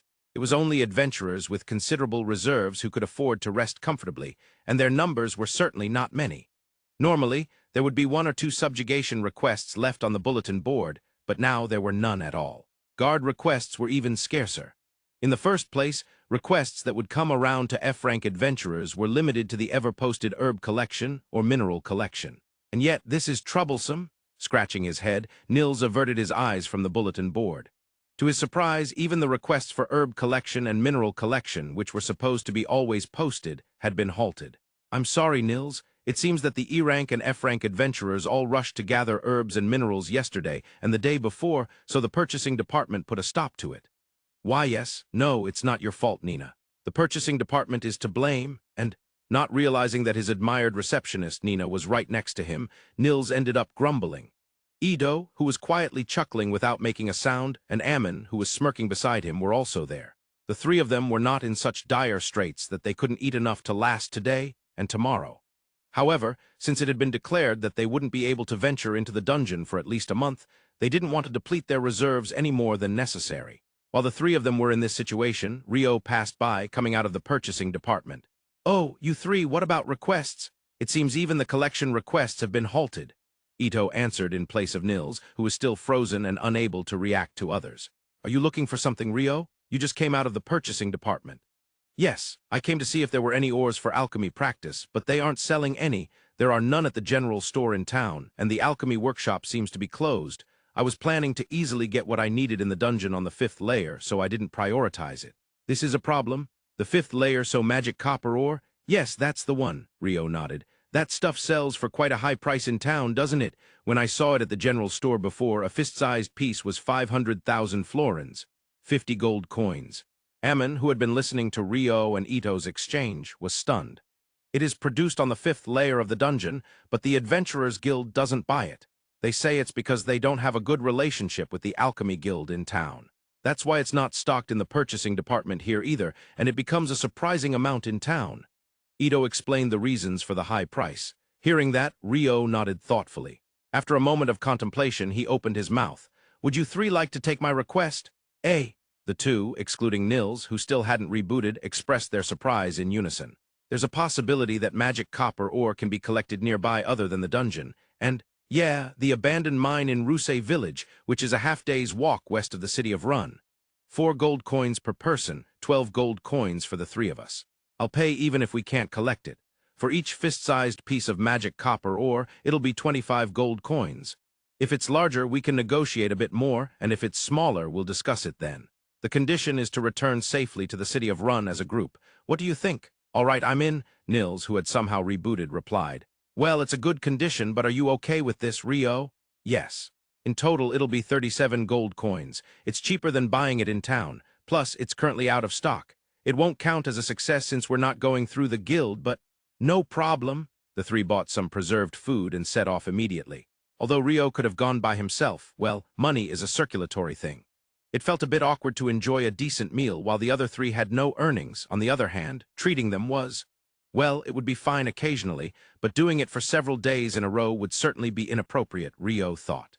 Of course, giving money for no reason would be even worse. It felt like crossing an unspoken line as roommates. However, if it were a proper request, there would be no issue. The 3 would work, collect what they needed, and Rio would pay them as compensation. It was very wholesome. Rio was quite wealthy thanks to the Wyvern magic stones. Buying time with money. This was an action practiced by the wealthy called affluent in modern Earth. Though Rio had never touched it even a millimeter in Phi, he was experiencing what it meant for now. While the 3 were out collecting, he could do his research and conduct other experiments with the materials he could purchase nearby. Rio had a feeling he would spend a meaningful time. As the 3 from Room 10 left the city of Rune, Lin was at the library on the north side of the city. The South Library had a wealth of beginner-friendly books for the general public, while the North Library was a collection of specialized books. Among them was a place strictly limited in access, the section called the Restricted Library. Only those with special permission from the Baron of the Borderlands, nobles, or adventurers of B rank or above could access this special section. There were various books and materials considered best not shown to the general public. For example, advanced magic books for water attribute magic, as well as the highest-level magic books.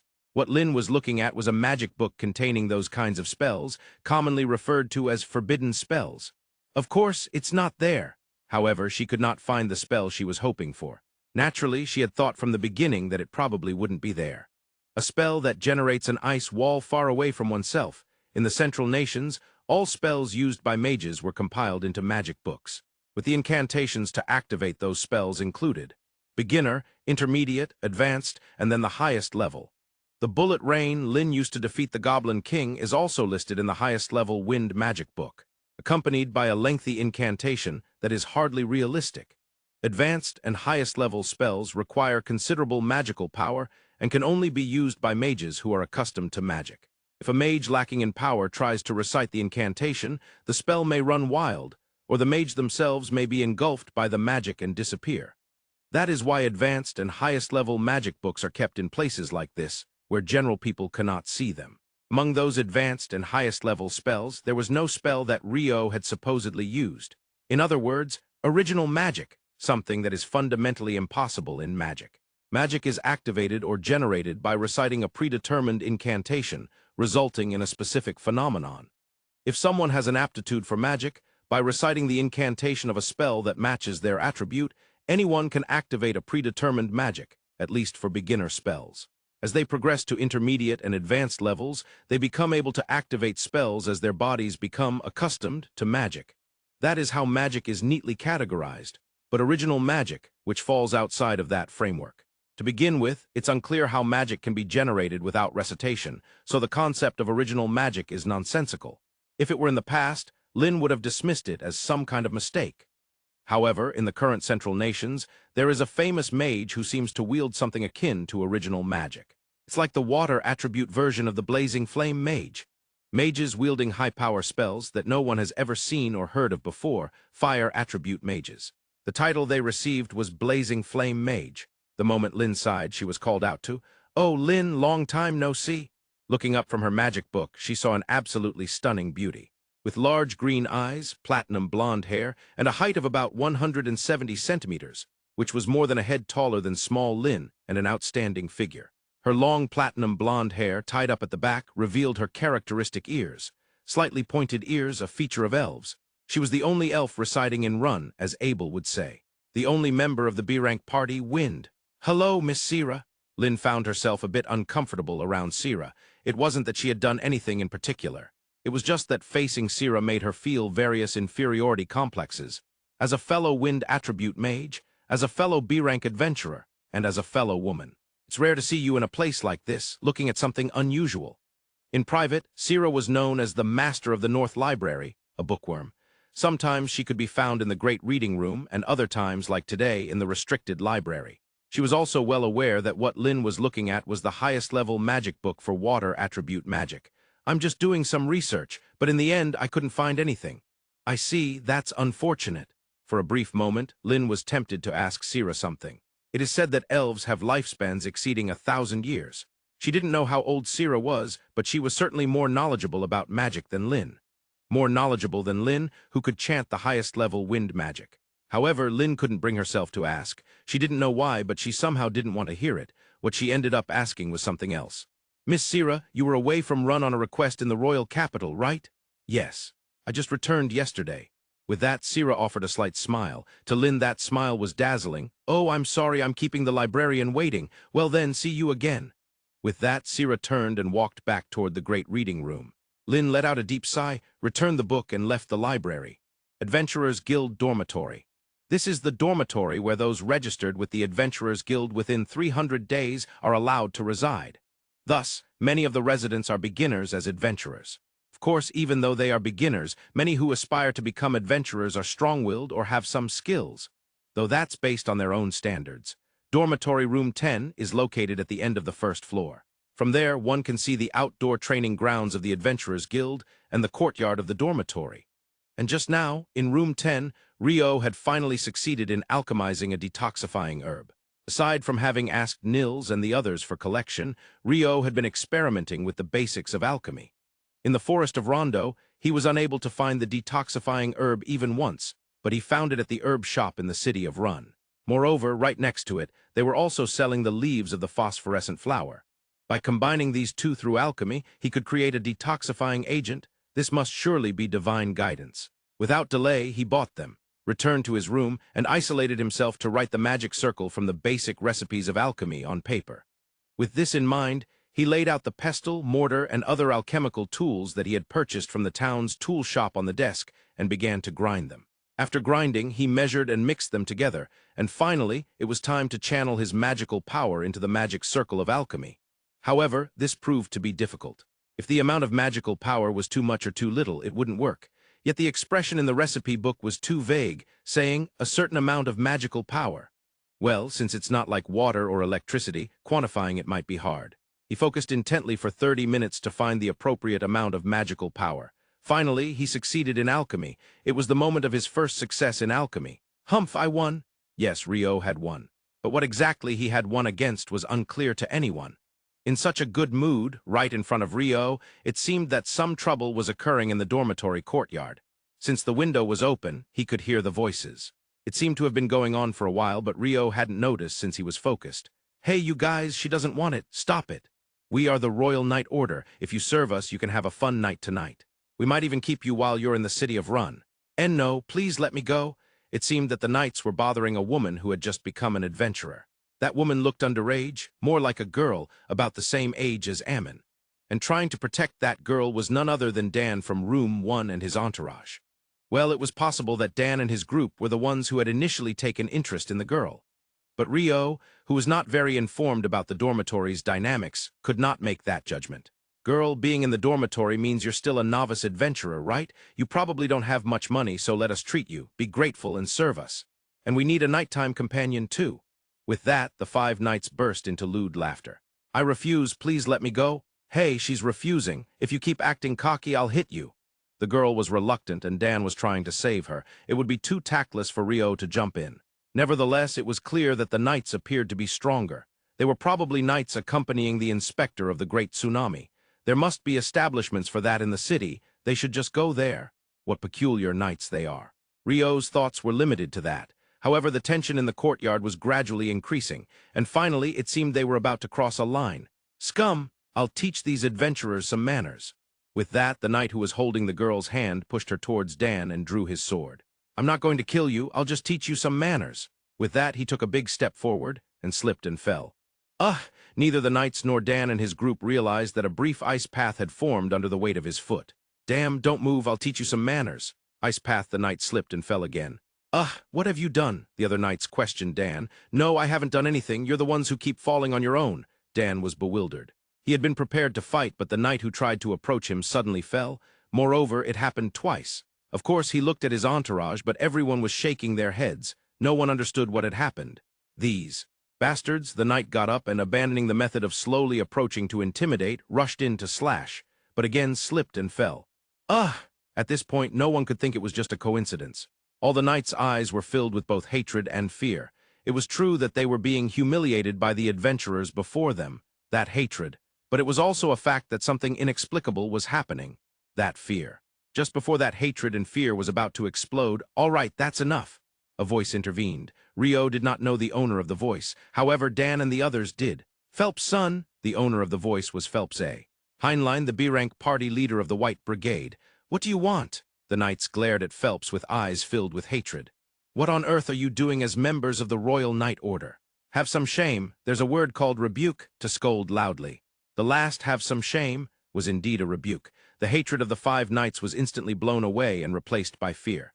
What does an adventurer like you think you are, speaking to us, the Royal Knight Order? How rude.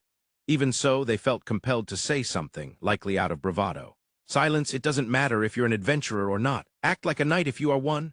This was truly a moment of silence. The knights were unable to retort. Still, the knight who had been holding the girl's hand, the one who had slipped on Rio's ice path multiple times, managed to open his mouth. If you defy us, the Royal Knight Order, we can expel you from the guild and the kingdom, to still retaliate after being cornered. It was impressive in a way, however the counterattack was equally fierce. Indeed, I am an adventurer, but I am also a noble of the kingdom. My name is Phelps A. Heinlein, the next head of the House of Heinlein. Heinlein. Yes, the former Royal Knight Commander was Alexis Heinlein. He is my father. Upon hearing those words, the knights trembled as if struck by lightning. The former Royal Knight Commander, known as a demon for his severity, had a reputation for fairness that resonated throughout the kingdom.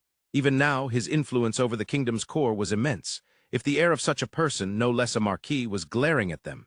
After shaking violently, all 5 began to tremble. Don't tarnish the name of the Royal Knight Order. Get out. The aura of Son of the Demon was credible, though he appeared as an extraordinarily handsome young nobleman. As the 5 left, Dan was the first to speak. Thank you, Phelps' son. It was a polite expression of gratitude that one wouldn't think came from the same person who had looked down on the 3 in room 10 a few days ago. Encouraged by that, Dan's entourage and the girl also expressed their thanks. No, don't mention it. I was honestly irritated by their actions as well. Dan, right? You acted well, as expected of an adventurer. With that, Phelps broke into a big smile and laughed heartily. When a handsome man laughs, the atmosphere lightens. With Phelps' laughter, the tension in the air completely dissipated. Now take that girl back to her companions.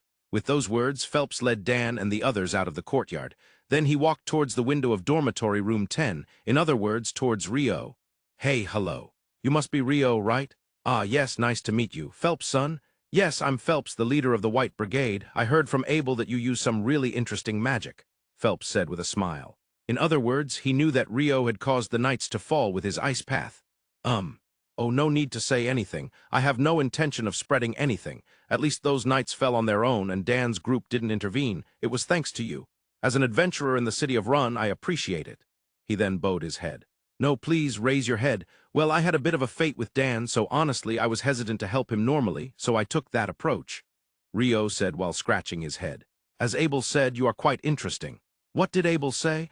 At the banquet after the great tsunami, he kept saying that it would have been easier if Rio were there. He repeated that several dozen times like a spell. Remembering that scene, Phelps laughed again. Abel? Well, getting Abel to say such things is impressive. He must be indebted to you for returning from the Mountain of Demons, right? For the adventurers of the city of Run, losing Abel would be an irreplaceable loss. I truly appreciate it. Thank you. Captain, it's about time. Before he knew it, the Vice-Captain Sheena had appeared behind Phelps and whispered, Oh, I see. Rio, I'm sorry. Let's talk again. Thank you for today. With those words, he left with Sheena. That Phelps' son just now and the woman who appeared afterward both are strong. Just as expected from the city of Run, there are all kinds of people. But is it really okay for the heir of a marquee house to be an adventurer? Since it's Golden Week, here's an extra post. How unusual, having dinner alone. In the guild cafeteria, a B-rank adventurer swordsman approached the water attribute magician who was quietly eating dinner by himself. Yeah, all three of them are on a request at the abandoned mine in the western village.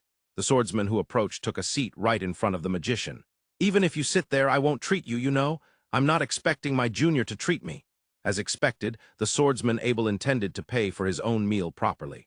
Seniors can always treat their juniors, you know. I have no intention of treating a wealthy junior. With that, Abel ordered the daily special. It's a tough world out there.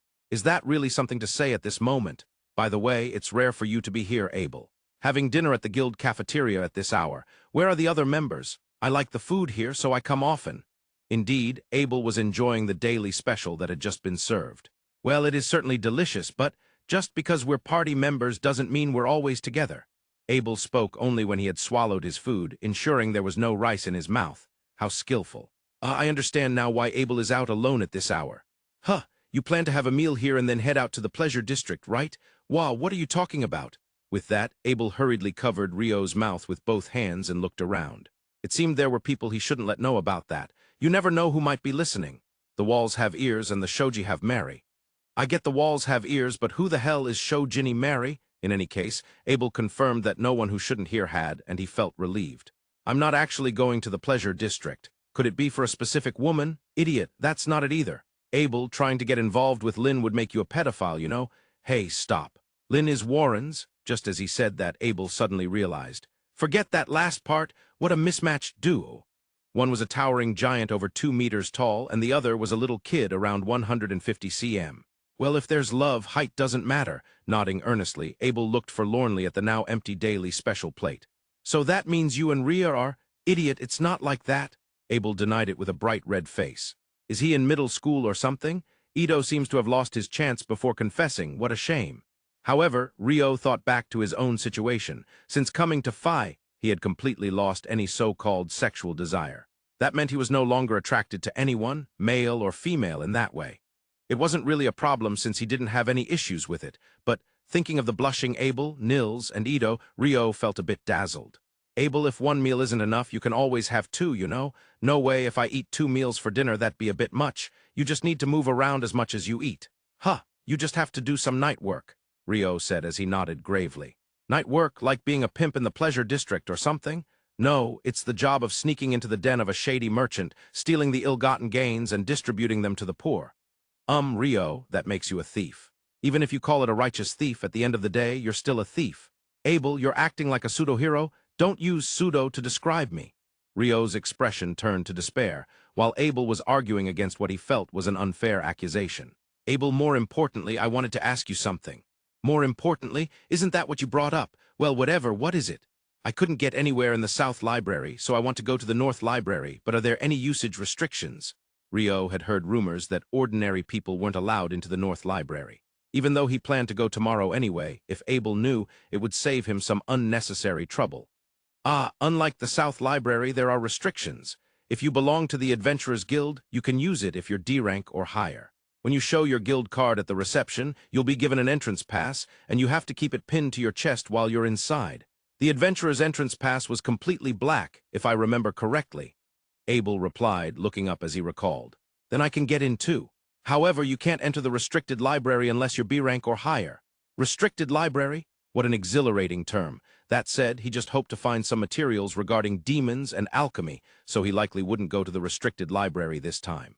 See, it was a good thing you became a D-rank adventurer, right? Yeah, I appreciate that about you, Abel. Yeah, that's how it should be. Abel nodded with satisfaction. You do good things sometimes too, Abel. No, I usually do good things. But I heard that during the Great Tsunami Banquet it would have been much easier with you there. That's quite a troublesome thing to say. How do you know that? Answer. Because Phelps said so.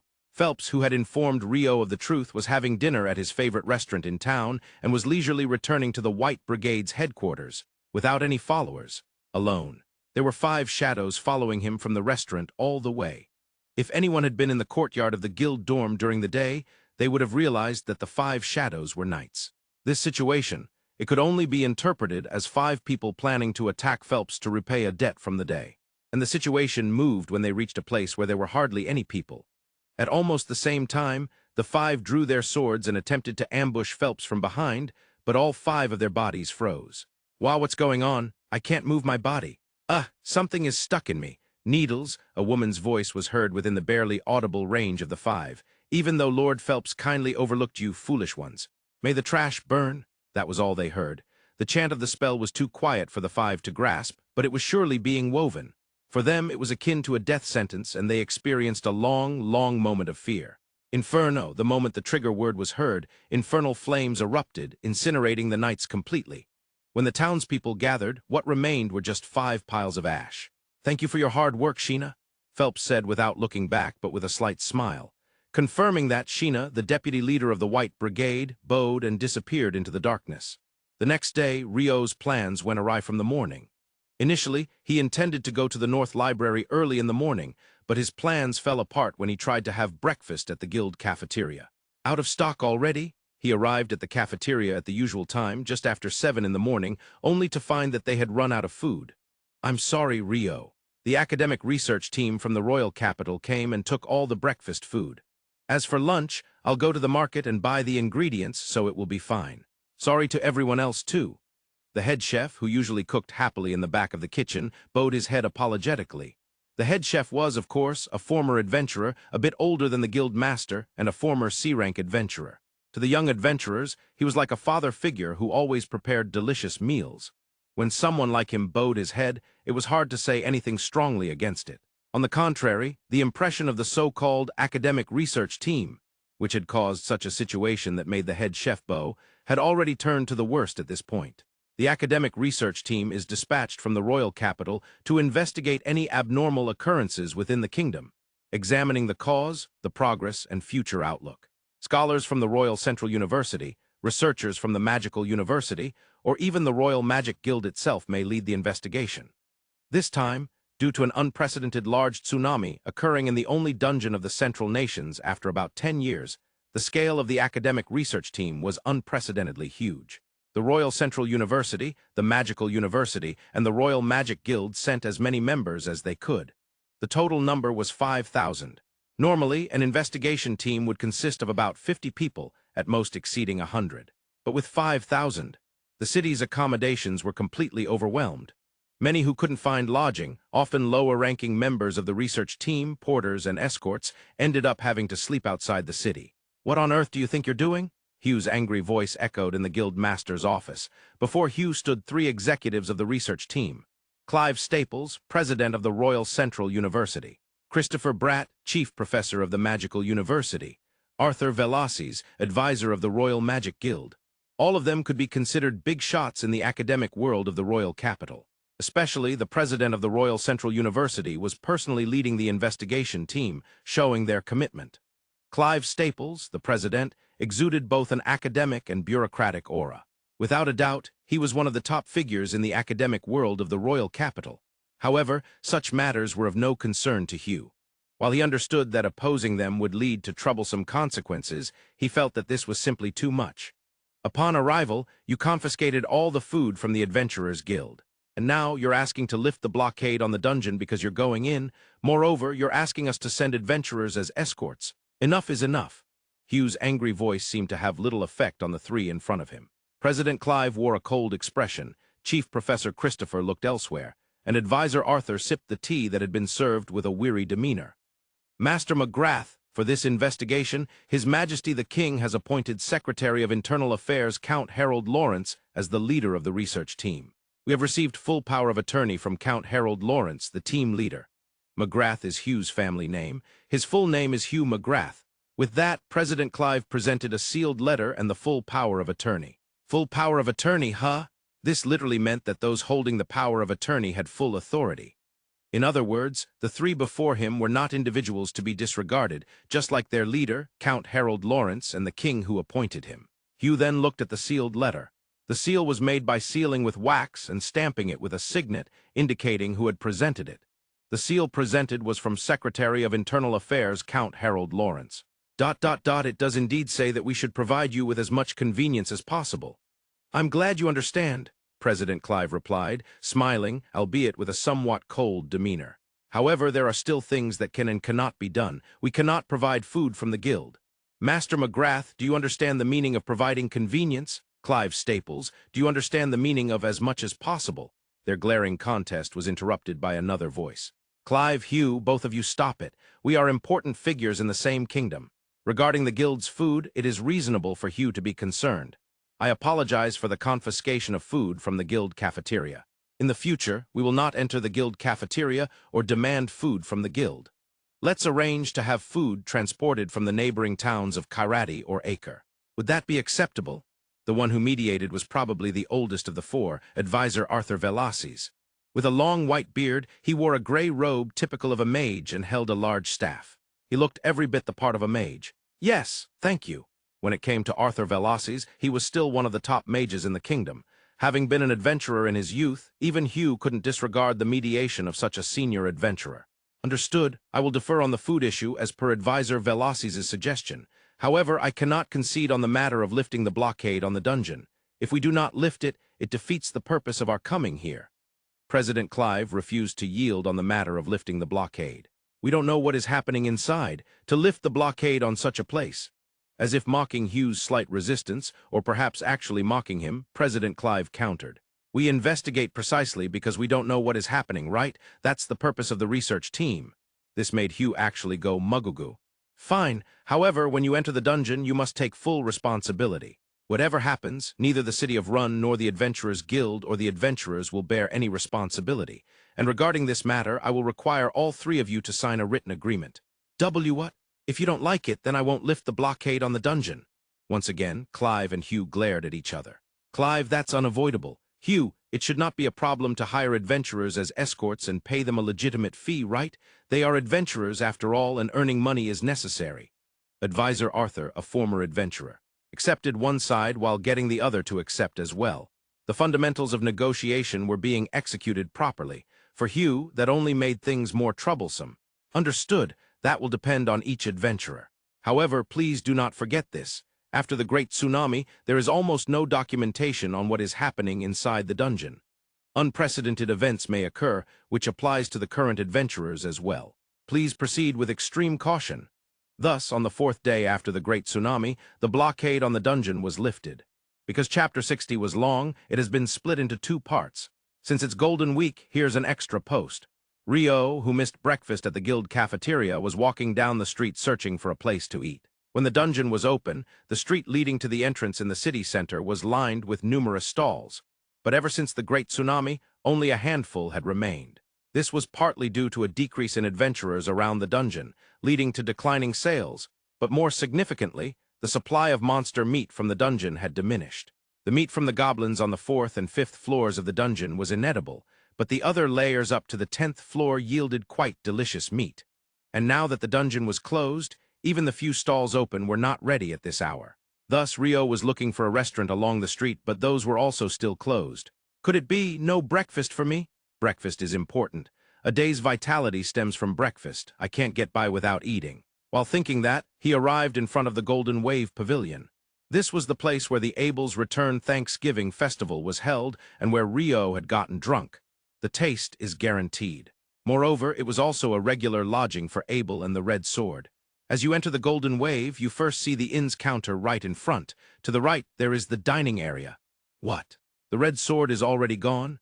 Yes, just a while ago, about 30 minutes ago, they left for a party. They haven't checked out, so I don't think it's for a distant request. At the inn's counter, the innkeeper was talking with a customer who seemed to be a guest. The customer was about the same height as Lynn, wearing a black mage robe similar to hers and holding a large staff like hers. From the sound of her voice, she seemed to be a girl who hadn't yet reached adulthood. However, upon hearing that the red sword was gone, the girl visibly became downcast. Perhaps if I go to the Adventurers Guild, there's a chance I might see them. Yes, there might be a possibility. Saying that, the innkeeper noticed Rio, who had just entered. "Oh, Rio-san, welcome." Hearing that voice, the girl turned around quickly and looked at Rio. Then she ran up to Rio, grabbed his arm, and said, "Big brother, big brother." Upon hearing the girl's call, the innkeeper exclaimed in surprise, "No, that's not right." Perhaps she thought they were long-lost siblings, but of course, Rio had never met this girl before. "Big brother, you're an adventurer, right? I need to go to the Adventurers Guild right away. Please take me there." Would Rio actually get to have breakfast? Of course, he could ignore the girl's request and enjoy the delicious breakfast at the Golden Wave Pavilion, but fundamentally, Rio was kind-hearted. Thus, he was now walking in the opposite direction down the main street with the mage girl in tow. "As I said earlier, if you go south on this street, you'll find the guild." "Yes, but if I miss it, it would be terrible. I just arrived in this town and truly don't know my right from left." The name of the mage girl was Natalie. She said that she had just arrived from the royal capital last night as part of an academic research team attached to the Royal Magic Guild. The Royal Magic Guild was staying at several inns, including the Golden Wave Pavilion, but Natalie had been staying at the Golden Wave. "I received a letter from my magic teacher's teacher, which means the great teacher, instructing me to deliver it directly to Mr. Abel of the Red Sword. That's why I need to go to the Adventurers Guild." "I see, that sounds quite troublesome." While they were discussing this, the two arrived at the Adventurers Guild. The timing couldn't have been more perfect. Just as they arrived, Abel and the members of the Red Sword came out of the guild. "Abel, just the person I was looking for. Rio, what's up?" "This young lady has something she wants to give to Abel." "Don't worry, it's not a fan letter. I'm not sure what a fan letter is, but I feel like I'm being really insulted." Abel said this and then looked towards Natalie.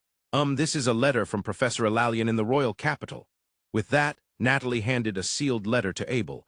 Upon hearing it was from Elalian, both Abel and Lynn were surprised. "It would be better to read this here. Let's sit in the dining area and read it. You and Rio too, That's Natalie." Upon hearing the name Natalie, Lynn was even more surprised, but no one noticed that. "Right, Natalie will join us too. We might need to pass back a reply." With that, the six of them, including the Red Sword, Rio, and Natalie, entered the guild cafeteria. However, currently there was nothing to eat in the cafeteria. Abel read through the letter from Elalian, scratched his head, and then handed it to Ria. Meanwhile, Lynn was asking Natalie questions. "Natalie, are you Natalie Schwarzkopf?" "Yes, that's right. Schwarzkopf is known for being a master of water attribute magic." Lynn paused for a moment to think. "A water attribute mage? It might be the first time I've met someone else with water attribute besides myself." It was a secret that Rio felt a little excited inside. "I'm still not great at magic myself. I practice diligently every day." Saying this, Natalie lowered her head. The letter from Elalian was passed from Ria to Warren and then to Lynn. "I see." It was unclear whether Lynn's brief words were directed at Natalie or the letter. Rio couldn't tell. "In short, they want the Royal Magic Guild to support them in diving into the dungeon." "The dungeon?" "Even though it's sealed?" Rio voiced his obvious question. Apparently the higher-ups of the research team will negotiate that. The guild master will eventually have no choice but to grant permission. The research team is sent by the country, after all. So they will naturally hire adventurers accustomed to the dungeon. Hence, this letter is about securing personal connections in advance. With that, Abel's expression became even more troubled. The fact that Abel looks like that means that the dungeon post-Great Tsunami is quite troublesome, right? Half right. To begin with, diving into the dungeon is prohibited after the Great Tsunami. This custom originated decades ago when an A-rank party didn't return from the dungeon after the Great Tsunami. And not just any A-rank. The leader was said to be a non-human swordsman who could even reach S-rank. The fact that they didn't return created this custom. Isn't that troublesome? Why only half right? The fact that A-rank didn't return is part of it, but still, no one knows what is happening in the dungeon post-Great Tsunami. The dislike of going to a place where no one knows what's going on is half the reason. With that, Abel shrugged his shoulders. Yeah, it would be wise to stay away from there. Rio firmly vowed in his heart that he would not go near the dungeon for a while. "I'll go have breakfast now," Rio said as he stood up. You could just eat here, speaking of which no one else is eating." Abel looked around, scratching his head. Though there were a few people seated, the unusual sight of everyone simply drinking water in the cafeteria was striking. This morning, the food in this cafeteria was completely confiscated by the investigation team. What? As expected, this left everyone, led by Abel, including Rhea, Lynn, and Warren, who usually didn't speak, speechless. And to Rio's surprise, Natalie also looked dumbfounded. The Royal Magic Guild brought its own chefs and provisions. I had no idea something like this happened. Even though they understood it wasn't their fault, there was still a sense of guilt among them. However, if this information spreads within the guild, it would make it quite difficult for the investigation team to hire adventurers. Adventurers are very emotional beings, Abel remarked. Indeed, the grudge over food can be quite significant, Lynn added, providing a universal truth. Regardless, it had nothing to do with Rio, who had decided not to approach the dungeon. Abel, if they are going to lift the blockade on the dungeon, then today's hunting is off, Rhea confirmed with Abel. That's right. I believe the guild master will gather the main parties for an explanation shortly. With that in mind, we should at least be in a city where we can get in touch. A B-rank party will surely be called, Abel replied. Us and the White Brigade. There should also be about 20 C-rank parties staying here, Rhea added. Oh, by the way, Miss Sera has returned, Lynn recalled. Oh, Sera of the Wind. She had been in the royal capital for a request, Rio noted. Rio was still standing, hesitating to leave the cafeteria, but he finally made up his mind. Well then, I'm off, he stated. Why yeah, you can definitely find something to eat at the Golden Wave Pavilion, Abel encouraged. Yes, that was my intention, Rio affirmed. I'm really sorry, Natalie said, her face turning bright red as she bowed her head, realizing she had taken away Rio's chance for breakfast.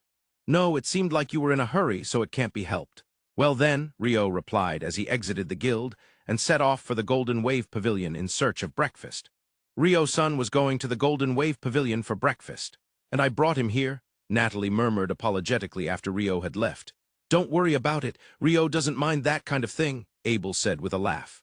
By the way, Natalie, as someone who is well-versed in water attribute magic, can I ask you if there is a spell in water attribute magic that creates an ice wall at a high location away from the caster? Huh. No, as far as I know, there's no such spell, Natalie responded, a bit perplexed. I see. I thought so, Lynn said, and Natalie answered smoothly despite her uncertainty. What, Lynn, are you still worrying about that? Abel questioned. Of course, no mage could ignore something like this. Lynn shot back fiercely in response to Abel's casual tone. Are you saying there is a magic spell that creates an ice wall away from the caster? Natalie asked cautiously. Yes, but I haven't seen it myself, Abel replied. Then who has? Natalie pressed. Our leader over there has seen it, Abel gestured. Yes, I am the leader here, Rio raised his hand slightly, tilting his head. I find that hard to believe. Are you sure, Abel-son? Natalie questioned. Indeed, any mage would be intrigued. Even someone like Natalie is reacting like this, Abel said with a wry smile. I'm sorry, but if that's true, I would definitely like to see it. Where did you see it? Natalie asked. During my travels, Rio replied vaguely. Oh, then I guess I can't see it anymore, Natalie said, visibly dejected. If it was something seen during travels, it could have just been a misperception. Well, I see. Natalie, can you keep this topic just between us? You can't even tell your family. If you can promise that, I'll continue, Abel said. Of course, I won't tell anyone. You can even bind me with contract magic, Natalie exclaimed. No need to go that far, Abel said after a brief moment of contemplation, choosing his words carefully. I created an ice wall in the air and dropped it to crush a golem. The mage who did that is Rio, who was just over there. Natalie's eyes widened in shock and remained unblinking for a while after hearing this. Rio is extraordinary. I'll tell Rhea, Lynn, and Warren as well. Never antagonize Rio. Even if we four combined our efforts, we'd be instantly defeated. If it comes to that, just surrender honestly. He won't take your life. Understand this is serious. It's an order from your party leader, Abel instructed. Yes, Natalie replied, nodding. Understood, Warren said with a nod. Abel-son, is Rio-son really that powerful? Natalie asked, looking at Abel's serious expression. Natalie, if you ever find yourself in a situation where you absolutely need help and we aren't around, then rely on Rio. He should be in room 10 of the dormitory or at the library. At that time, never deceive him. Lies will be found out. If your lies are discovered, you might be killed. Be sincere, honest, and explain everything to gain his cooperation. He's a kind-hearted person, so you'll have a higher chance of getting help that way, Abel advised. After Rio left in search of breakfast at the Golden Wave Pavilion, an hour later, a summons from the guild master was issued. It was directed at the leaders of D-rank and above parties in the city of Run. Of course, ignoring it wouldn't be particularly problematic. However, usually, adventurers don't ignore summons from the guild master.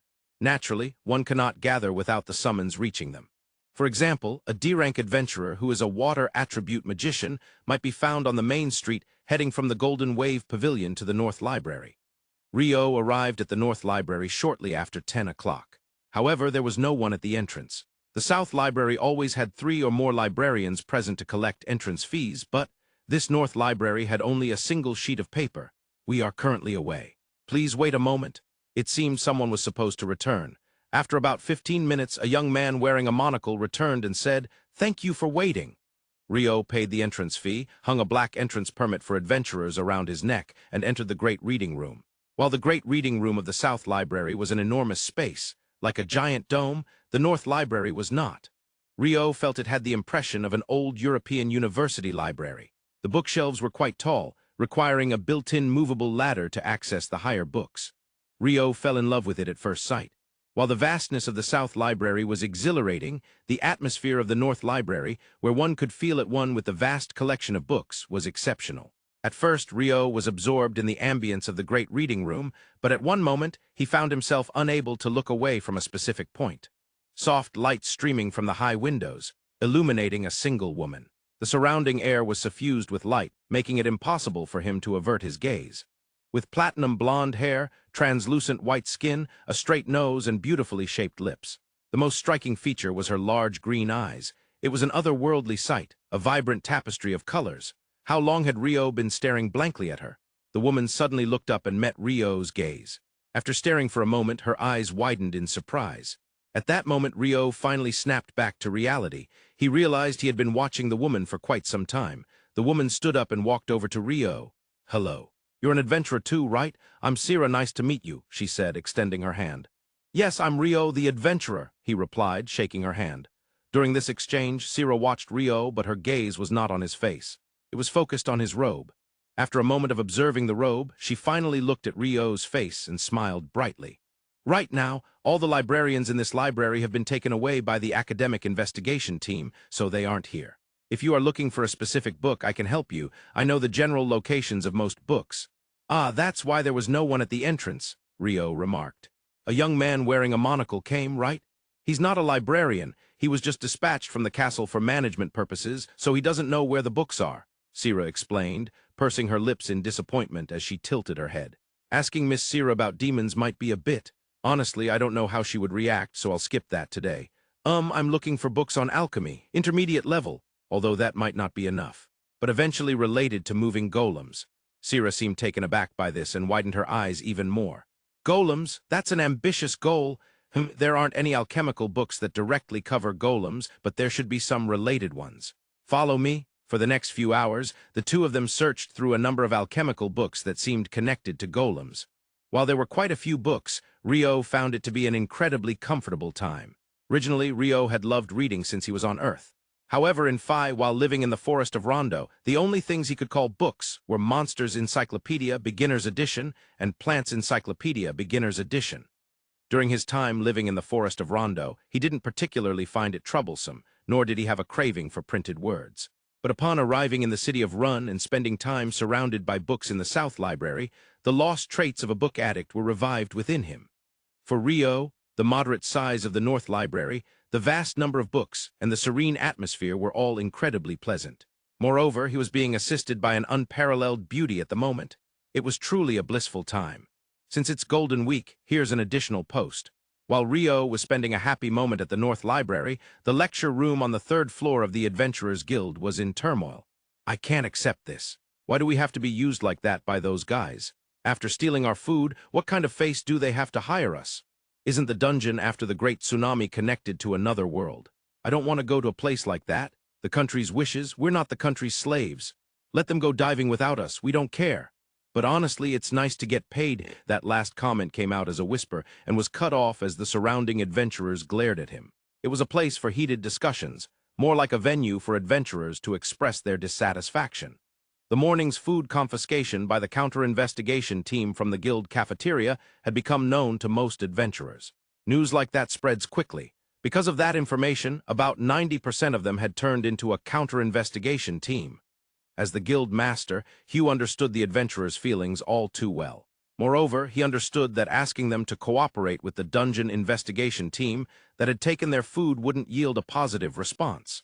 However, from his position, he had to convey what had been decided. I understand everyone's feelings. Oh, I really do. Therefore, assisting the investigation team is purely a request. If you don't agree with the request's contents, you don't have to accept it. That's a fundamental principle as adventurers, right? Honestly, Hugh was still opposed to letting his precious adventurers delve into the dungeon at this time. And on top of that, they would be diving with scholarly fools. They were the kind of people who would assert that investigations were more important than the lives of their comrades, and in some cases, even more than their own lives. He honestly thought it would be best if nothing happened for a month. Needless to say, adventurers are responsible for their own actions. Since your lives and your party's lives are at stake, don't take on requests lightly. Hearing this, many adventurers nodded in agreement. But let me say this first. Just because other adventurers accepted the request, I won't allow anyone to treat them harshly by calling them traitors or anything like that. Got it? It was obvious that adventurers who accepted requests would hear all sorts of things from those who refused. That's precisely why Hugh had said it. And then, a voice rose to reinforce his point. Guildmaster, there's something I want to say to everyone. The one who raised his hand was Abel. Abel, go ahead. We, the Red Sword, will dive into the dungeon as escorts for the Royal Magic Guild. Upon understanding the meaning of those words, the adventurers began to murmur. I'm doing this at the request of an old acquaintance. There was no option to decline. Although the Royal Magic Guild consists of those focused on investigations, they are the strongest combat force within the investigation team. They are seasoned warriors, hence I believe they will descend to the lower levels at the fastest speed. I will provide information to the guild each time, so please use it effectively. That's all, as expected of Abel. With this, the adventurers who take on requests won't face criticism. Hugh was impressed by Abel's timing of disclosure. Moreover, he understood that the information coming from the Red Sword would be extremely valuable in the future. The dungeon will be unsealed tomorrow at 7 a.m. I will post information on the guild's bulletin board as it comes in, so please make sure to check it. That's all. Dismissed. Upon returning to the guild master's office, Hugh called the receptionist, Nina. Nina, tomorrow I will be explaining things to the E-rank and F-rank adventurers. Please arrange for them to come to the lecture room at 9 a.m. Understood. Will you be granting them permission to dive? No, that won't be the case. I will emphasize that they can only dive after a month has passed. That evening, Rio was sitting on the sofa at the guild's reception. It was about time for the three from Room 10 to return from the abandoned mine in Ruse Village, located west of Rune. Half a day to get there, half a day to dig for magic copper ore, and half a day to return. Just then a woman approached him. It was the receptionist, Nina. Rio-san, Nils and the others are scheduled to return today, right? Yes, that's correct. The fact that she knew their return schedule, even though it wasn't through the guild, was impressive. Tomorrow at 9 a.m., the guild master will explain the dungeon to the E-rank and F-rank parties. Could you please convey this to them? Understood. I will let them know. Rio nodded in agreement. However, that wasn't the end of it. Rio-san, you weren't present for today's discussion, were you? Discussion? Yes, today we had a briefing for the party leaders of D-rank and above regarding the dungeon. I'm sorry, I wasn't aware of that. He felt as if he was being scolded. No, well, those situations do happen. Even though you're D-rank, it hasn't been long since you registered as an adventurer, so I think it would be good for you to listen to the discussion with Nils and the others tomorrow. Understood. I will attend as well. Thank you. With that, Nina smiled brightly and returned to the back of the reception. Just after that, the three from Room 10 returned to the guild, utterly exhausted. Nils, Ito, Amon, welcome back. Though the three were weary, they radiated a sense of accomplishment. Rio, we did it, Nils exclaimed, nearly collapsing, but Rio wouldn't allow it. Nils, the expedition isn't over until we reach our room. He then led the three to Room 10. Upon arriving in the room, they literally collapsed onto their beds. Ito and Amon were in such a state that they couldn't even speak a word since their arrival. In the meantime, Rio poured delicious water into cups for the three of them. He patiently waited for them to drink. Ah, this is refreshing. All right, since Ito and Amon are too exhausted to talk, I'll report. With that, Nils took out 2 fist-sized pieces of magic copper ore from his bag. This is the requested item, magic copper ore. We were lucky enough to find 2 fist-sized pieces. Wow, this is amazing. Rio looked back and forth at the 2 pieces, confirming that they were indeed magic copper ore. As for the reward, since there are 2 pieces, is it possible for us to add a little extra? No, I don't want to impose on my roommates as we are all adventurers. Of course. Since you have worked harder than expected and achieved more than anticipated, it is only right to add to the reward. Let's see, including various expenses, how about 900,000 florin for 2 pieces? That makes it 300,000 florin each. 300,000 each, 30 gold coins, Nils gasped in shock, while the other two were too exhausted to voice their surprise. Is that too much? If it's more than that, then, no, of course it's fine, right, Ito, Amon? At Nils' inquiry, both Ito and Amon nodded repeatedly. I'm glad the negotiation is settled. Then after this, I will go to the guild and transfer 300,000 florin each to your accounts. Please confirm it. Thank you for your hard work. With that, Rio stood up and bowed respectfully to the 3 of them. In such moments, having manners even among friends is important. No, we should be the ones thanking you for letting us earn. Nils bowed back, still seated. He didn't have the energy to stand up. By the way, there's something I must tell you 3. Just as the 3 were starting to recover a bit from their exhaustion and could sit up, Rio recalled something. Starting tomorrow, the dungeon will be unsealed.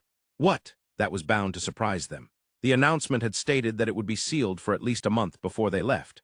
Yet, it was only 2 days later that the seal was lifted. However, this is a measure for the academic investigation team that has come from the royal capital to study the Great Tsunami, allowing them to enter the dungeon. Essentially, adventurers hired as escorts by the investigation team will be allowed to enter. Moreover, they must be part of a party ranked D or higher. The academic investigation team, did such a thing come here? Ito, who could finally speak again, muttered. Being ranked D or higher means we can't go. There's no helping it. Nils felt disappointed, and Amon resigned himself to the circumstances. Also, I heard there was a briefing for D rank and above parties today. But for E rank and F rank, there will be an explanation tomorrow at 9 a.m., so we are to come to the lecture room. By the way, since I wasn't aware of today's, I've also been told to join tomorrow's. Rio stated with a wry smile. You weren't present. What on earth were you doing? I was at the library, researching the whole time. Rio smiled at the thought of the time he spent in the library. How elegant. That's the difference between D rank and F rank, Nils and Amon said a bit wearily. Ito chuckled while watching the 3 of them, and thus it was just another day in Room 10. The next day after Nils and the others from Room 10 returned, at 7 a.m. At the entrance to the dungeon, Abel and the 10-man advance team from the Red Sword and the Royal Magic Guild had gathered. The guild's branch office at the dungeon entrance was still in the same state it was in when it was destroyed by the Great Tsunami. Since the inspector from the royal capital was still investigating, repairs had not yet been able to begin. Originally, the dungeon was scheduled to be closed for a month, so that posed no problem. However, due to the investigation team, the closure had to be lifted, changing the situation. For the time being, a temporary guild branch office was to be set up with a tent. All right, let's dive in.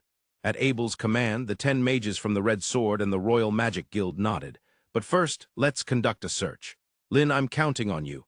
Got it. Bring the heartbeat of life and presence to me. Detection last time during the Great Tsunami, Abel had a bad feeling before opening the door. That's why he had Lynn activate the Wind Attribute magic detection. And it turned out that the first floor's Great Hall was already overrun with monsters. Because they could detect the unusual activity caused by the Great Tsunami early, the adventurers were able to prepare for countermeasures. This time, Abel did not feel any bad premonitions, but he wanted to proceed with utmost caution. After all, they were about to venture into a dungeon nobody knew about after the Great Tsunami. All right, there are no living creature responses up to the Great Hall on the first floor. Good, then open the door. At that signal, the guild staff lifted the dungeon's closure, and the door was opened. The 14 of them descended the 100 steps of the staircase with Abel leading. Just as Lynn said, there was nothing in the Great Hall on the first floor. Lynn's detection consumes magical power based on the area it covers. For example, if she were to detect the area of the 5 layers of the dungeon, 3 uses at most would be the limit. Moreover, there was a necessity to conserve magical power for emergencies. It wasn't something that could be used repeatedly. All right, for now, let's investigate the first layer thoroughly. As discussed yesterday, we will only go down to the 3rd layer at most today. We'll take it slow and ensure we cover everything. Yes, the 10 members of the Royal Magic Guild answered in unison. While Abel and the others were carefully exploring the dungeon, the 4 members of Room 10, including Rio, were in the lecture room on the 3rd floor of the guild. Continuing from yesterday, there would be an explanation from the guild master for the E rank and F rank parties. As the clock struck 9, Hugh, the guild master of the city of Rune, entered the lecture room. Good morning. Thank you for gathering. Without further ado, let me explain the current situation. What Hugh explained was that the investigation team would be entering the dungeon to conduct their research, that it was being supported by the country, that they planned to hire adventurers for protection and other roles. that hired individuals should not speak ill of those who were contracted as part of a formal request. That was similar to the explanations given to the D-rank parties yesterday. However, I would like the E-rank and F-rank parties to avoid entering the dungeon as escorts as much as possible. The reason is that we don't know what will happen in the dungeon after the Great Tsunami. Hugh paused for a moment. It was to observe the adventurers' reactions and expressions. There seemed to be no adventurers who looked particularly dissatisfied. Information will be coming in continuously from the adventurers who have already entered, led by Abel and the Red Sword. We will post that information on the guild's bulletin board, so please check it regularly. Also, the investigation team might hire you not as escorts entering the dungeon, but for support on the surface. Additionally, there will be the usual referrals from the guild. For example, the White Brigade is taking on the role of escorting food procurement from surrounding towns. So don't worry, there are plenty of jobs available. I see. If I don't see them around, the White Brigade must be out of town. Rio's mind was filled with a strong impression of Phelps, the captain of the White Brigade. However, Rio was unaware that the 5 Knights of the Royal Knight Order who had been reprimanded by Phelps had gone missing, and the inspectors were desperately searching for them. If he had known, he might have thought straightforwardly, they've been eliminated. After a few question-and-answer sessions, when it seemed that nobody was raising their hands, Rio decided to ask a question. Master, I have a question about the Great Tsunami. It's Rio, what is it? I would like to know if the magic stones of the monsters defeated during the Great Tsunami, particularly the Goblin King and generals, were dark or light in color. Most of the adventurers tilted their heads at Rio's question. Some looked at each other and shook their heads. They did not understand the meaning of the question, but the person asked was different. Oh, that's right. Rio, that's correct. If we are to be serious about the investigation team, we should first question that. Hugh was the only one who was excited. Yet none of those guys have bothered to come and confirm that. At that point, Hugh realized that the other adventurers did not understand Rio's intent behind the question. Ah, I see. That's probably not covered in the beginner's course. Well, as adventurers, it's better to know this. Saying that, Hugh began to explain. The color of a monster's magic stone is determined by the monster's attribute. Green for wind, yellow for earth, and so on. However, there are also shades of light and dark within those colors, and the magic stones of the monsters that have lived longer and gained more experience are darker. Hugh paused for a moment to ensure that everyone understood what he had said. Now this connects to what Rio asked earlier. Were the colors of the magic stones of the monsters defeated during the Great Tsunami dark or light? If they were dark, that means they had lived in the dungeon for a long time. However, if they were light, it becomes a complicated matter. It would mean they did not rise from the lower layers of the dungeon, but were monsters that recently appeared. Moreover, the kings, generals, and mages defeated during this Great Tsunami all had magic stones that were light. Hugh waited a moment until the meaning of his words sunk in for everyone. In other words, those kings were not long-living monsters from the lower layers of the dungeon, but recently appeared. Whether the dungeon generated them is unclear, but it is certain that they did not exist until recently. No one spoke a word. Indeed, there is a theory that the dungeon generates monsters internally. However, if that is true, then if such a large number of monsters were generated recently, where is that power coming from? That becomes a question. Once Rio had speculated while he was in the forest of Rondo. Where did the water generated by magic come from? At that time, what came to mind was Einstein's formula, E=mc². It is the formula indicating that it is possible to generate energy from matter. However, it also means that it is possible to create matter from energy. If the dungeon generates monsters, where is the immense energy that enables this coming from? If the Great Tsunami is a phenomenon that generates a vast number of monsters, where did that enormous energy come from? The more I think about it, the more confused I become. The only solution in such a situation is one, don't think. Well, that's the answer. The magic stones of the kings were light in color. The lecture room concluded and everyone dispersed. Hugh returned to his office and took a sip of tea. Phew, if only a month could pass without any issues. Although he voiced it, he believed something would inevitably go wrong. Hugh had long since given up on that. Still, Rio has an eye for things.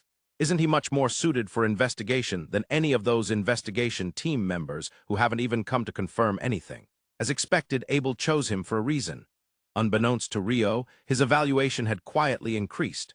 Rio had questioned the shades of magic stones because he had heard about them from Abel during their journey from the forest of Rondo. Magic stones of monsters that have lived long and gained much experience are darker. If the magic stones were dark, it wouldn't have been complicated. The probability of them having risen from the unexplored areas below layer 39, where no one has explored, would be high. But the color was light. Over 30,000 monsters were recently created. Is that even possible? But that's all I can think about. Having thought that far, Hugh ruffled his hair in frustration. I don't understand, I don't know. It's not my job to think about that. He then recalled his plans for the rest of the day. Next up is the report to the Baron of the Borderlands. I should also consult with Neville. Just in case, I want the Night Order to be mobilized if necessary. Neville Black, the Knight Commander of the Barony of Run, was a man who had commanded the northern defense during the Great Tsunami, and even Hugh found him to be an extremely capable man. A capable man, but also one who loved alcohol very much so. I need to bring some alcohol as a gift. A cherished 30-year-old single malt would do. I should use it for times like this. Of course, they would do their jobs as professionals regardless of whether or not he brought a gift. He understood that, but that was the rational part of a person. If he could also win over the emotional part, it would be immensely advantageous. If he could win them over with just a bottle of alcohol, it would be a small price to pay. If this were modern Earth, it might be considered a bribe, but in Phi it was not a problem. Moreover, this was the Borderlands, not a bribe, but a lubricant to ensure things run smoothly. Such small considerations could be the dividing line in whether human relationships function well. Hugh knew that. Since it's Golden Week, here's an additional post. Rio had something on his mind. That was the relationship between the Great Tsunami and the demon.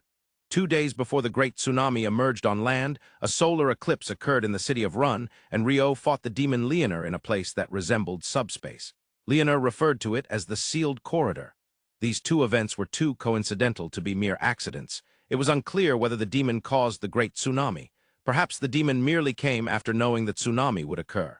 Or maybe it was the solar eclipse, rather than the demon, that had some connection.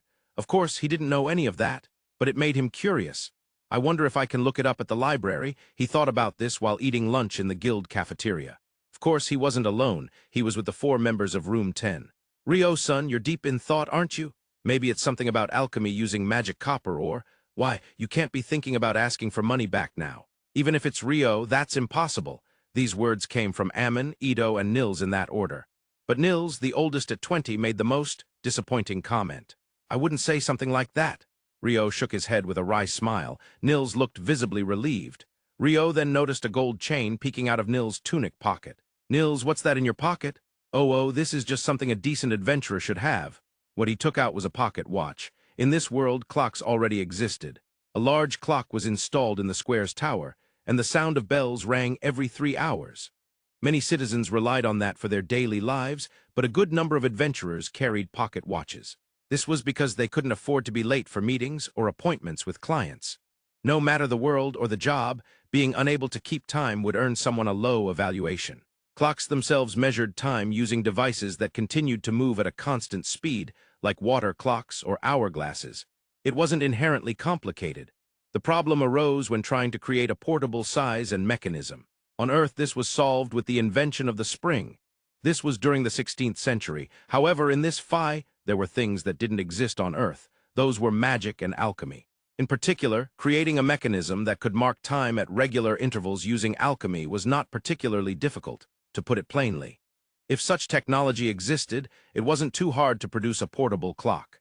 That said, even so, a pocket watch typically cost over 10,000 florins. For ordinary citizens, 10,000 florins was by no means a small amount. If one lived a very modest life, it could last them about half a month. However, for adventurers who didn't dream of striking it rich while they hadn't amassed a fortune, it seemed Nils bought one. It was likely from the 300,000 florins that Rio had paid. Of course, 10,000 florins was the base price, and there were completely mechanical pocket watches that didn't use magic or alchemy at all. These started from several million florins, which was an eye-popping amount. Moreover, pocket watches said to be the pinnacle, featuring perpetual calendars, minute repeaters, tourbillons, split seconds, and automatic winding, could cost over 100 million. There might have been genius watchmakers like Breguet in this world as well. A pocket watch, huh? Now Nils won't be late anymore. No, I've never been late. At that moment, the receptionist Nina came over. Sorry to interrupt your meal, Nils-son, Ito-son. Why, yes. What is it?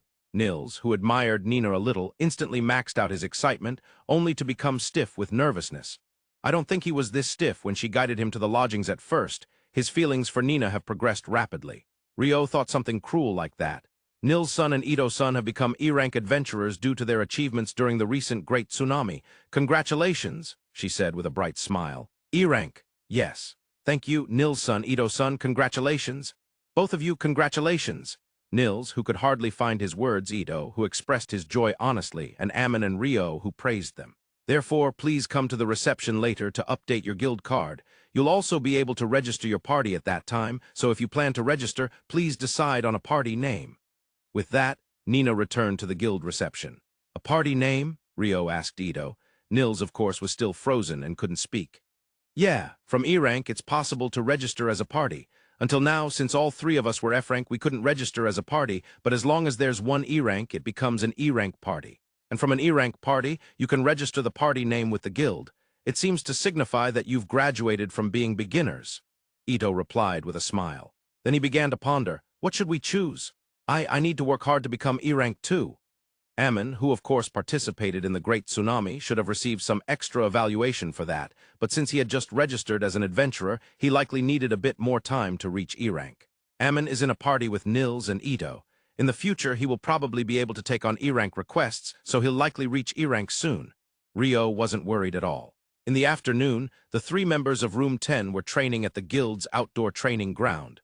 Since they had gathered in the lecture room in the morning, it would be an awkward timing to take on requests now. There were quite a few other E rank and F rank adventurers, making the training ground busier than usual. Of course, Rio wasn't among them. He had separated from the 3 and gone to the North Library. In the morning, he had planned to use the magic copper or the 3 had brought back for alchemy.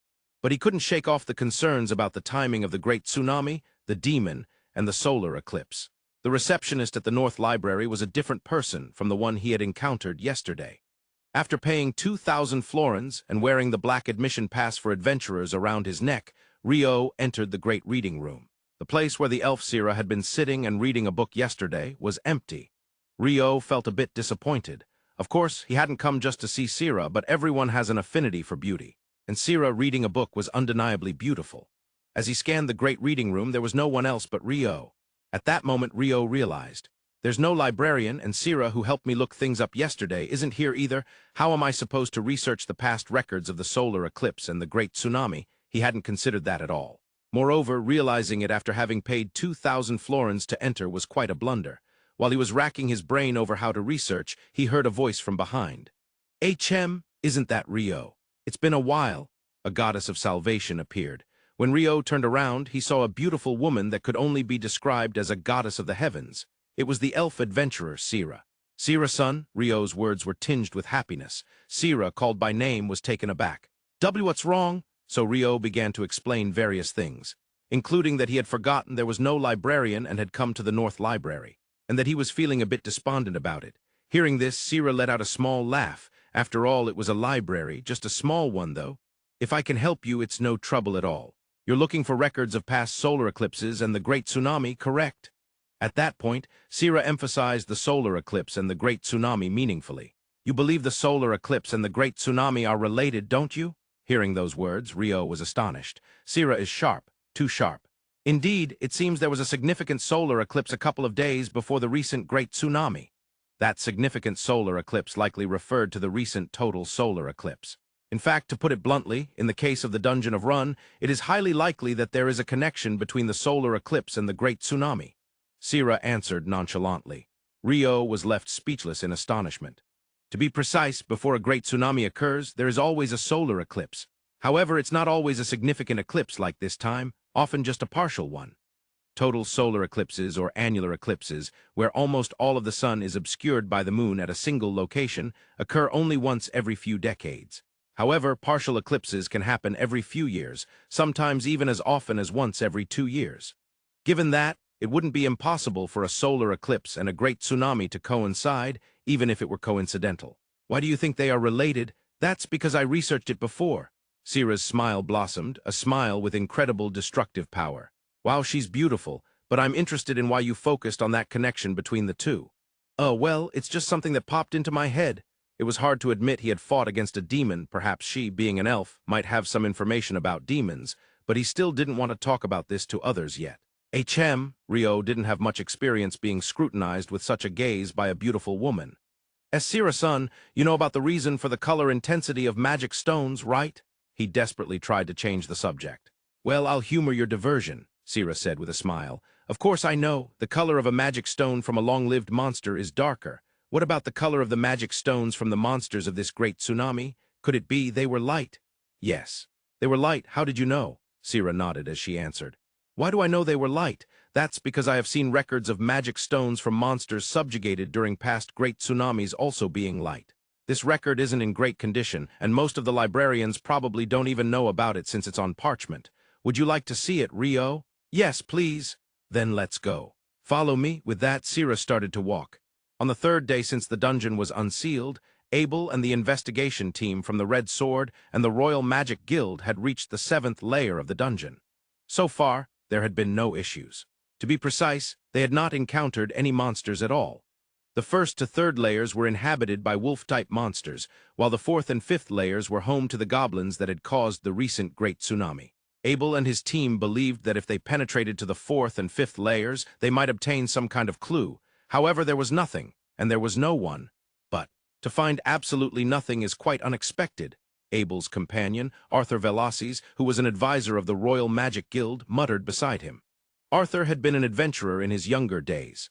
He had thought it natural to dive into dungeons and take command at the forefront. The investigation team of the Royal Magic Guild consisted of a total of 100 members. Half of them were above ground, analyzing the information that had come in, while the remaining half was in the dungeon collecting information. All 50 of them had been delving into the dungeon and gathering information since yesterday, but so far, almost nothing had been found. "There must be something somewhere. The color of the magic stones was faint," Abel replied. That was the information he had heard yesterday. After returning from the dungeon and finishing his report to the guild, a shadow had approached Abel from behind. And it whispered, "Abel, the password is, the color of the magic stones was faint." The water attribute magician had whispered, The password is, the color of the magic stones was faint. Repeat after me." "Yes, the color of the magic stones was faint." The color of the magic stones was faint.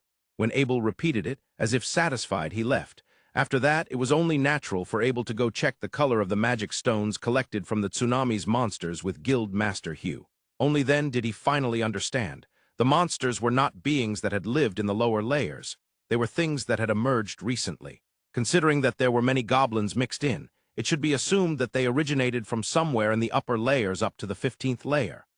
Below the 16th layer, in a section conveniently referred to as the mid-layers, the strength of the monsters increases dramatically compared to the upper layers. It seemed unlikely that goblins could break through the layers where such monsters existed. But still, the brutality of numbers was frightening. The possibility that they had come from the mid-layers could not be entirely dismissed. In the mid-layers, the floors where goblins originally existed are the 4th and 5th layers, as well as the 10th and 11th layers. There was nothing in the 4th and 5th layers. No monsters, no traps, nothing at all, and the only trace found so far is... Indeed, there is a trace of a large concentration of magical power that occurred a few days ago. A little lower down, that's all. A little lower, the layers of goblins from the 10th layer, it might be related to the Great Tsunami in terms of timing. As Abel said this, he looked at the magic tool the investigation team was holding. If Rhea had seen it, she would have first thought of a metal detector. "That magic tool is amazing. It can detect residual magical power from a few days ago." "Yes, it sends the information it picks up to the ground's magic tools where it is analyzed. They mentioned something about incorporating wind magic's detection into alchemy, but I didn't quite understand it. I've heard it was created jointly by the Royal Alchemy Workshop and the Magical University. I was told it was a collaboration of 2 genius alchemists." "Alchemy. What is it, Abel? Are you interested in alchemy?" Advisor Arthur looked at Abel with an expression that seemed to imply he didn't think Abel would be interested in such things. "No, I'm not interested. I have a friend who seems to be extremely interested in it, though." "Abel has a friend? That is surprising." Advisor Arthur seemed genuinely surprised. "What? I have at least one friend." "Well, perhaps it was a good choice to become an adventurer." On the 4th day since the dungeon was unsealed, the Red Sword and the investigation team from the Royal Magic Guild were investigating the 8th and 9th layers. And tomorrow, they were scheduled to investigate the 10th layer, which was thought to be the main target. As Abel and the others were investigating the 9th layer, a team from the Royal Central University passed by. Among them, the figure of the director Clive Staples could also be seen. The people from Central University are unusually fast. The investigation team from the Royal Magic Guild spread out as soon as they reached each layer and searched for traces of the Great Tsunami. Because of this, their exploration speed was not particularly fast. However, even accounting for that, the speed of the Royal Central University's investigation team was abnormal. It was as if they had decided that there was nothing worth investigating in this layer. In response to Abel's doubt, Rhea, who was next to him, answered, "It seems Central University believes that the monsters from this great tsunami came from below the 38th layer. Is that so?" "Yes. I heard it from a former colleague who is part of the investigation team yesterday." With that, Rhea smiled brightly. "A colleague from the Royal Capital Temple days, but is it really okay for them to blurt out such confidential information like that? Don't worry. Priests are always in high demand everywhere.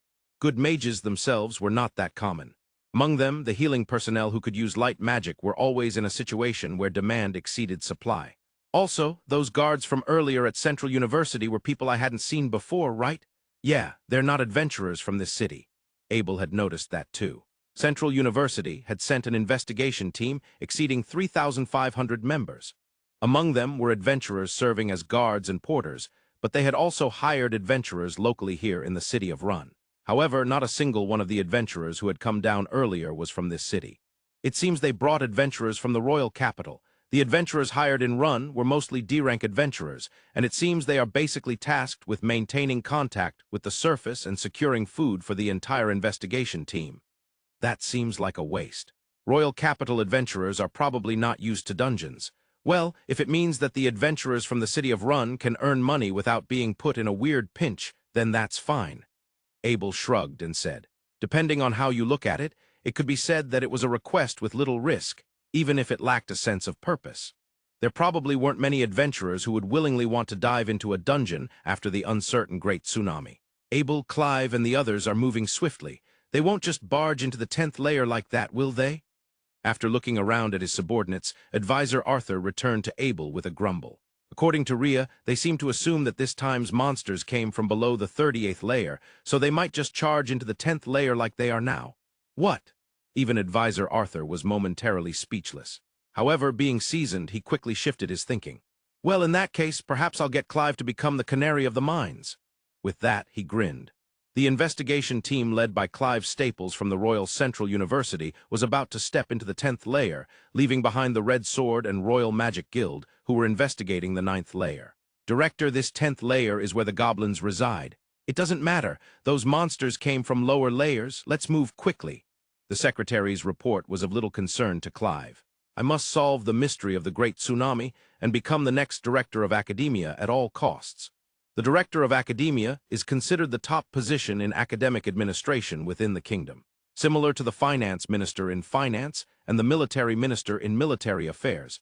It is one of the very high positions that holds the authority for allocating the national budget to various academic fields. The groundwork had already been laid out sufficiently. All that remained was to build up enough research results so that no one would point fingers at him. With that in mind, if he could make a significant announcement regarding the cause of this great tsunami, it was believed he would undoubtedly be able to secure the seat of Director of Academia. For that reason, he had gone out of his way to come to such a remote area from the royal capital. However, many of those involved in research, including the academics, have humph. Just because they are scholars doesn't mean they shouldn't train their bodies. It can't be helped. We'll stop here for today at the 10th layer. Contact the rear to let them know we will camp at the 10th layer. The Central University investigation team was planning to camp down to the 38th layer without returning to the surface. For that reason, they were prepared to invest ample resources in camping equipment such as tents, food, and personnel for changing the watch. The next day, after finishing their exploration of the 9th layer the day before, the Red Sword and Royal Magic Guild investigation team were finally about to embark on the exploration of the 10th layer, which was considered the main target. It seems that the investigation team from Central University entered the 10th layer yesterday. Yet, it doesn't seem we have received any reports of problems arising. Is there nothing in the 10th layer? As Abel and Advisor Arthur entered the 10th layer, they spoke. "Well, our work remains unchanged. We'll have them detect the residual magical power. I'll check to see if any traps have emerged in the 10th layer." With that, Advisor Arthur and Abel parted ways. When exploring certain depths of a dungeon, there are certain personnel that are absolutely necessary for a party. That is the scout, who is responsible for finding traps. In the case of the dungeon in the city of Rune, the presence of traps has been known from below the 10th layer. In other words, if they were to dive below the 10th layer, having a scout would become necessary. However, the Red Sword did not have a scout. There were only 4 members: Swordsman Abel, Priest Rhea, Shield User Warren, and Mage Lynn. However, the Red Sword had explored down to the 30th layer before. So then, what had they done about traps back then? Abel had discovered traps, and depending on the situation, sometimes even disabled them. Though he had resigned himself to the fact that they were a party without a scout, it was undoubtedly a very skillful feat. Of course, since he was not a professional scout, he could not disable all traps. Therefore, while exploring dungeons with their party, they generally avoided traps instead. That said, Abel believed that his skills in trap dismantling had dulled somewhat due to the 2 years of primarily doing surface requests. Why do traps exist in dungeons? While it has not been definitively established, the mainstream thought is, due to some reason, dungeons generate traps. There's a very small minority theory that monsters within dungeons create the traps, but that theory had almost been weeded out recently. In any case, there are many poisons and pitfalls in the Dungeon of Run, and it is said that having a scout is essential when exploring below the 10th layer. I think there were traps that spewed poison in the 10th layer, but there are none at all. Abel was wandering around the 10th layer with the 4 members of the Red Sword. There are no traps and no monsters. Lynn was also tilting her head as she spoke. It seems the investigation team from Central University also did not encounter any monsters, so maybe the next layer, the 11th, will be the main target instead. Rhea seemed to have gathered information from colleagues at Central University the day before. Are they moving to the 11th layer? Yes, it seems they moved to the 11th layer in the morning. While eating the portable food prepared by the Royal Magic Guild, the 4 of them were exploring the 10th layer. I hope nothing happens like this, Abel murmured. At that time, approximately 1,000 members of the Royal Central University research team had arrived at the end of the 11th layer, in front of the stairs leading down to the 12th layer. Originally, the research team, led by Director Clive, believed that the cause of the Great Tsunami was the monsters that resided below the 38th layer. They were in a hurry and had not conducted a thorough investigation of the 11th layer. However, they had discovered something that could not be ignored in front of these stairs. Indeed, this appears to connect to another space, doesn't it? Yes, there is no doubt about that. However, to determine where exactly it leads, we need to investigate further. In response to Director Clive's inquiry, a researcher from the Department of Magic replied, "Understood. This may be related to the occurrence of the Great Tsunami. For convenience, let's refer to it as a gate. Please set up the equipment and thoroughly investigate this gate." Following Director Clive's instructions, the equipment that had been transported was unloaded and set up. What Clive named the gate was a black entrance that had formed in the wall of the dungeon. It was approximately 5 meters tall and 4 meters wide. The entrance was black, and it was impossible to glimpse what lay inside. Using several spells and magic tools, researchers from the Department of Magic confirmed that it connected to another space. At least in the past, there were no records of such a thing existing in the Central Nations. If that was the case, the likelihood that this gate was related to the Great Tsunami was exceedingly high. Although it was different from the initial expectations of Director Clive and the research team from Central University, Clive was by no means incompetent. He accepted that their assumptions were incorrect, and that this 11th layer had some influence on the occurrence of the Great Tsunami. At the center of it all, there was this gate. He had no qualms about accepting these facts. Although this was unexpected, it was worth hurrying. The fact that we can begin investigating this before other research teams is a significant advantage. While Director Clive was satisfied that they could lead the way, equipment was continually being brought in from behind, and researchers were flowing in. The catastrophe struck suddenly, and it happened for an absurd reason. Director Clive caught the entire event out of the corner of his eye. In their exhaustion, one of the porters carrying heavy equipment slipped. As he tried to brace himself against the wall to avoid falling, that wall happened to be the gate. In words, it was just that simple, yet despite being just that, the events that unfolded were intense. In an instant, all the members of the Central University research team vanished from that spot. All the humans in the 11th layer disappeared. And it was not just the 11th layer. The people from the 10th layer also vanished in the same manner. At that time, there was a research team from the Red Sword and the Royal Magic Guild in the 10th layer. The academic research team on the Great Tsunami had been dispatched from 3 organizations. The research team from the Royal Central University, led by Director Clive. The research team from the Royal Magic Guild, headed by Advisor Arthur. And the research team from the Magical University, led by Chief Professor Christopher Bratt. Compared to the former two, the research team from the Magical University had not acted quickly. As of now, not a single member of the research team had even entered the dungeon. However, many pieces of information regarding the Great Tsunami investigation had already gathered at Professor Christopher's desk. He had already established a network of spies within both the Central University and the Royal Magic Guild research teams. Initially, the most ambitious one among the research teams was Director Clive from the Central University. Of course, this was to obtain the position of Director of Academia. Both the Magical University and the Royal Magic Guild understood this, and they did not see it as a problem. If Clive wished to attain the position of Director of Academia, he could do so. However, once Director Clive emerged as the head of the Central University's research team, both the Magical University and the Royal Magic Guild would have to send out research teams led by individuals of considerable standing. This was a source of concern for them. If they sent out someone lacking strength as the leader, it was clear that they would be taken advantage of by Director Clive. It was not just a matter of being taken advantage of. They would also be thrust into battles against monsters, which would lead to the loss of valuable human resources.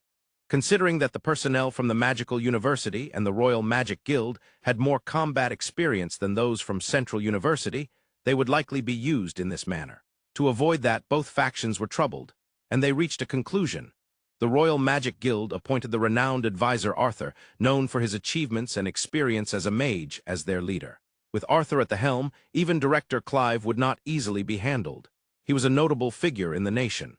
On the other hand, the Magical University sent out Chief Professor Christopher, who was said to be equally devious as Director Clive, or rather a person who could navigate both the pure and the corrupt, and was considered closest to becoming the next president of the Magical University. Given that Christopher was sent out with such intent, his utmost priority was to avoid losing personnel. If possible, obtaining any investigative results regarding the Great Tsunami would be a bonus. In Christopher's mind, he had made that much of a pragmatic commitment. Regarding information-gathering methods, the flow of information from the two earlier factions, it was clear that the least loss of personnel would occur this way. To those providing information, he dangled the prospect of later transferring to the Magical University or preparing research labs, presenting conditions that would be incredibly enticing for young researchers. Of course, he had no intention of going back on those promises. He intended to recruit properly, and he had already laid the groundwork. Professor Christopher was a person who could embrace both the pure and the corrupt and did not obsess over niceties, but he was a man who kept his promises. Furthermore, in the power struggle within the university, he showed no mercy to opposing factions, but he did not demand anything from purely research-focused researchers.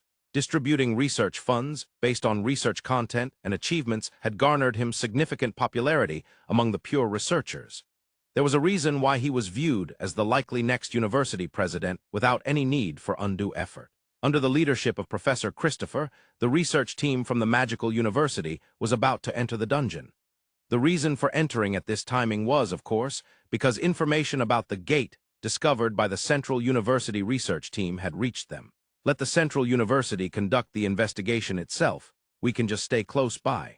If someone were to question how the Magical University, which has been on the surface the entire time, knows such detailed information, it would be troublesome.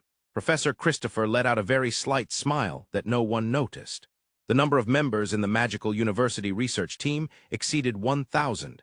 However, only about 50 related to the university would enter the dungeon. The remaining would be about 100 C-rank adventurers hired in the city of Rune. This 100 consisted of nearly all the C-rank adventurers currently in the city of Rune. Because the Magical University research team had hired C-rank adventurers first, the Central University could only hire D-rank adventurers. Professor Christopher was aware that these D-rank adventurers hired by Central University had been positioned from the dungeon entrance up to the 11th layer, ensuring a transportation route for supplies. In other words, it meant they could reach the 11th layer from the dungeon entrance without any risk, without relying on the efforts of the Magical University. Well then, let's dive in. Just as the Magical University research team, led by Professor Christopher, was about to enter the dungeon, an incident occurred. The D-rank adventurers right in front of them disappeared in an instant. What? They vanished. What happened? The people within the dungeon had disappeared. Adventurers near the entrance and those a little further down the stairs vanished in an instant. All personnel fall back, move away from the dungeon. By the not-so-loud command of Professor Christopher, the Magical University research team, though not particularly nimble, backed away from the dungeon. This seems to be, something has occurred. After sighing, Professor Christopher looked up at the sky. This has turned into a troublesome investigation.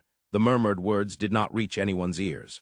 Around the dungeon entrance, surrounded by a double barrier, several large tents had been set up. Among them was one that served as a substitute for the Adventurers Guild branch that had been destroyed during the Great Tsunami. The largest tent among them was that of the analysis team from the Royal Magic Guild. Inside, tools for analysis were set up to collect and analyze information sent from the residual magical power detector, and many researchers were gathered there. In that tent, Natalie, a water attribute magician who delivered a letter from Abel in Alalian, was also present. Although she was part of the research team as a magician affiliated with the Royal Magic Guild, Natalie was still a minor and often performed supportive tasks, such as writing down the data being read aloud. On this day, while she was engaged in such work, the incident occurred. It was not a loud voice. However, since Natalie was listening for the readings, it reached her ears. The detector has disappeared. In this tent, when they referred to the detector, they meant the residual magical power detector used by the team that had entered the dungeon. Using the wind attribute magic detection, it was connected to the analysis tools here, constantly sending information. That detector had disappeared. For just a moment there was a reaction. Layer 40, Why would it be in such a location? The reaction has disappeared again. At that time, an exceptionally loud voice came from outside the tent. Surely, the Magical University research team was about to enter the dungeon. Hurry and notify the guild. That voice belonged to Professor Christopher of the Magical University. While issuing his orders, the owner of the voice approached the tent where Natalie was. He then casually opened the entrance and entered, saying, "I am Christopher from the Magical University. Who is currently responsible for things here?" "Yes, that would be me." The man, Rosh, who had been searching for the detector's reaction, raised his hand. "Very well. I am asking this as a senior member of the research team and as one delegated with full authority by His Majesty the King. But just now, did any abnormality occur within the dungeon?" That's. It was indeed a very difficult matter to answer. While they were dispatched as a single academic research team, they were clearly divided into separate organizations conducting their investigations. Even as a senior member of the research team, whether he could answer that command or not. "I understand your position. First, let me provide you with the information we have gathered. Just now, people disappeared within the dungeon." "What?" Rosh's eyes widened in shock. The detector he had been monitoring had also disappeared. It was more plausible to consider that something had happened to the people using it rather than just the detector disappearing. "Based on that expression, it seems you confirmed the disappearance on your end as well." "Why, yes." At this point, there was no way to hide the information. Rosh, too, sensed that something significant had occurred within the dungeon. "The magical association was in the 10th layer, correct?" Professor Christopher's inquiry was merely a confirmation. His network of spies had already informed him that the magical association was in the 10th layer, while the Central University was in the 11th. The detector used by the Magical Association was also produced by our Magical University. Therefore, I understand its internal workings. It was a pressure to answer honestly without the need for concealment. They should have been sending information constantly using wind attribute magic, including location data. After it vanished, was there any reaction? There was only a brief one, but it disappeared quickly, and currently the connection has been cut. There was a brief response. What was the location at that time? It showed layer 40 and... 40, you say? Professor Christopher was naturally stunned. Past adventurers had only reached the 38th layer. Of course, this did not mean that reaching below the 39th layer was absolutely impossible. It was not impossible, but below the 30th layer, it becomes difficult to explore even for a B-rank party. The adventurers at Christopher's disposal were 100 C-rank adventurers. The fact that the Royal Magic Guild had disappeared meant that the accompanying B-rank party, the Red Sword, had also vanished. If that was the case, these 100 C-rank adventurers essentially represented the highest combat force in the city of Rune at that moment. But even with that, it was uncertain whether they could reliably reach layer 40. For now, I've sent a messenger to the Adventurers Guild. The Guild Master should be here shortly, and when he arrives, you will report the current situation. Yes, understood, Rosh weakly replied. Including Professor Christopher, everyone present felt overwhelmed by despair, not knowing what to do next. No, there was just one person who raised her head and began to move. Natalie Schwarzkopf alone exited the tent and ran south along the main road. Without knocking, the door was roughly opened. "Master, this is bad." The one who burst in was the receptionist, Nina. When Nina and the guild staff enter the guild master's office without knocking, it usually means that something truly urgent and very troublesome has happened. Report, but precisely because it was such a situation, it was necessary to remain calm. Both the guild master Hugh and the reporter must keep their composure. Prompted by that thought, Hugh urged her in a slow and calm voice. Nina took a deep breath before reporting. There has been some kind of problem inside the dungeon, and the investigation team has disappeared. Professor Christopher from the Magical University has requested that you come immediately to the dungeon entrance. The investigation team has disappeared. Hugh was momentarily taken aback by the unexpected report. I'll head there immediately. Staff, stay on standby. Send only the messenger to the dungeon's branch office. Do not inform the adventurers still remaining in the guild. If they ask anything, just tell them I'll explain later. With that, Hugh donned his cloak and exited the office. What do you mean they disappeared? What in the world? No, more importantly, Abel and the others must be diving right now, right? Damn it, first the sea and now it's the dungeon. I hope they find them quickly. I never want to report someone missing again. As Hugh rode the guild's messenger horse toward the dungeon, his mind was in turmoil. Even when he arrived at the tent of the guild's branch office at the dungeon entrance, his mind was still unsettled. However, he was a seasoned veteran and had methods to force himself to calm down. Taking a large breath to steady himself, he entered the tent. Inside the tent were Professor Christopher from the Magical University, the Deputy Research Director of the Royal Magic Guild, and a professor from Central University. They appeared to be the highest-ranking individuals from their respective investigation teams who were still reachable. Professor Christopher, please tell me the details. Hugh first urged Professor Christopher to explain. Professor Christopher's explanation was concise. Everyone inside the dungeon had disappeared simultaneously. Several had vanished right in front of their eyes.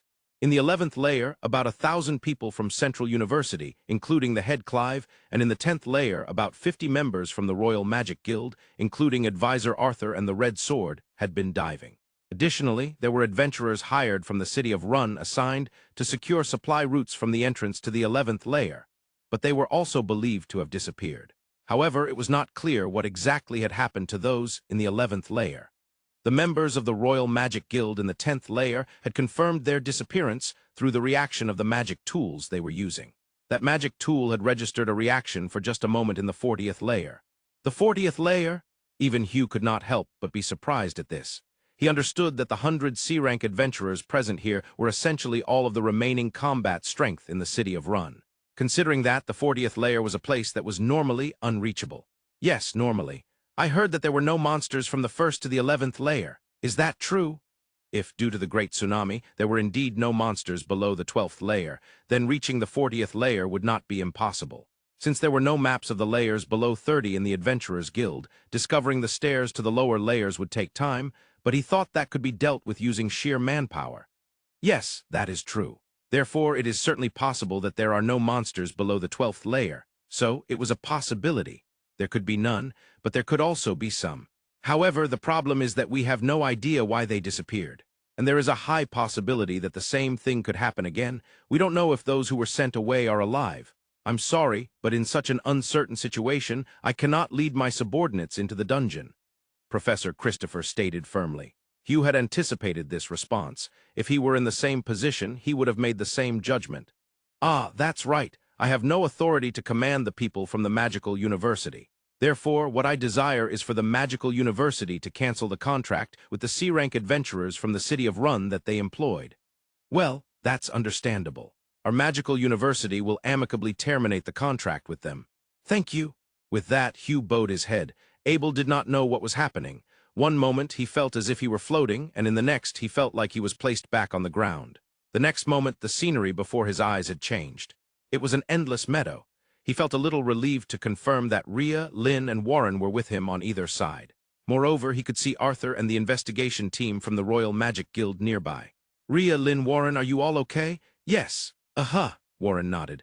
Arthur, are you all right over there? Abel called out to the advisor Arthur, who was a little distance away. Yes, it seems the members of the Magical Guild were also transported in the same manner, Arthur answered while checking his surroundings. Transported? It feels exactly like a transfer I experienced in a dungeon in the Western nations long ago. I don't know if it was to another layer within the dungeon or somewhere entirely different, but I believe we were forcibly transported. As Arthur explained, he moved closer to Abel and the others. The surrounding members of the Magical Guild, naturally began to gather as well. Some of them held residual magical power detection devices in their hands. Is the detection device functioning properly? Yes, it's operational. It's likely sending information about this place to the analytical magic tools on the surface. Then, they might come to rescue us, Lynn said cheerfully. Well, I wonder about that. Advisor Arthur wore a skeptical expression. What is it? Do you have something on your mind? Yes, this space, Rhea, doesn't it resemble something? At his inquiry, Priest Rhea looked up at the air and pondered. After thinking for a while, she suddenly realized. It resembles a sanctuary array. The sanctuary array is an absolute defense, said to be a divine miracle that can only be exercised by high-ranking priests. Its defense has an incredible effect of blocking all magical and physical attacks, truly deserving of the name of divine miracle. However, the fact that this situation resembles a sanctuary array means, in other words, we are trapped in some kind of barrier. The possibility is high, Rhea replied to Abel's question. However, the boundary of the barrier is so vast that we don't even know where it is. At the very least, Abel understood that they seemed to be trapped in a troublesome location. For now, they needed to investigate the surrounding situation.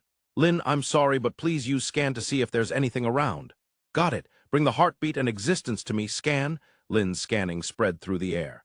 In that direction, about 500 meters away, there are numerous life signs. There are about 1,000 humans. Additionally, there are around 50 responses from creatures I've never experienced before. 1,000 humans? Well, the most likely explanation is that Clive and the others were also transported here. In response to Abel's murmuring, Advisor Arthur replied. It seems Canary got caught up in this, and we were swept up without a chance to escape. Good grief. Well, for now, it seems we have no choice but to head in that direction. Well, there's no helping it.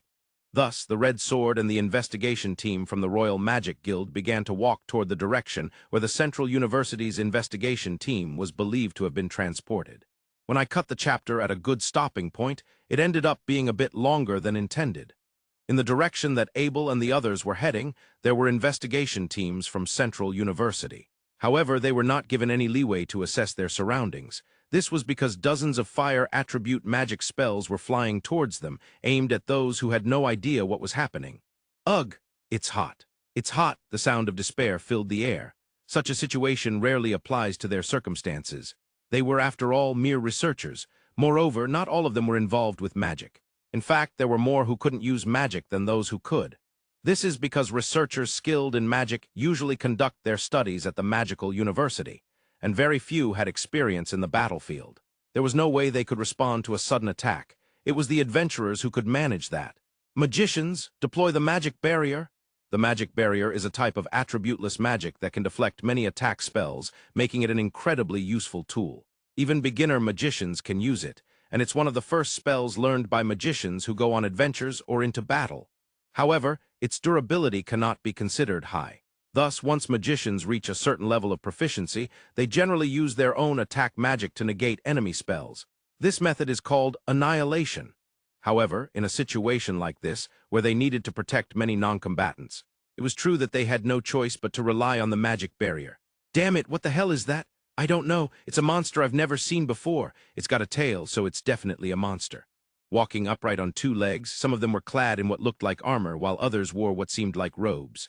From a distance, they could even be mistaken for humans.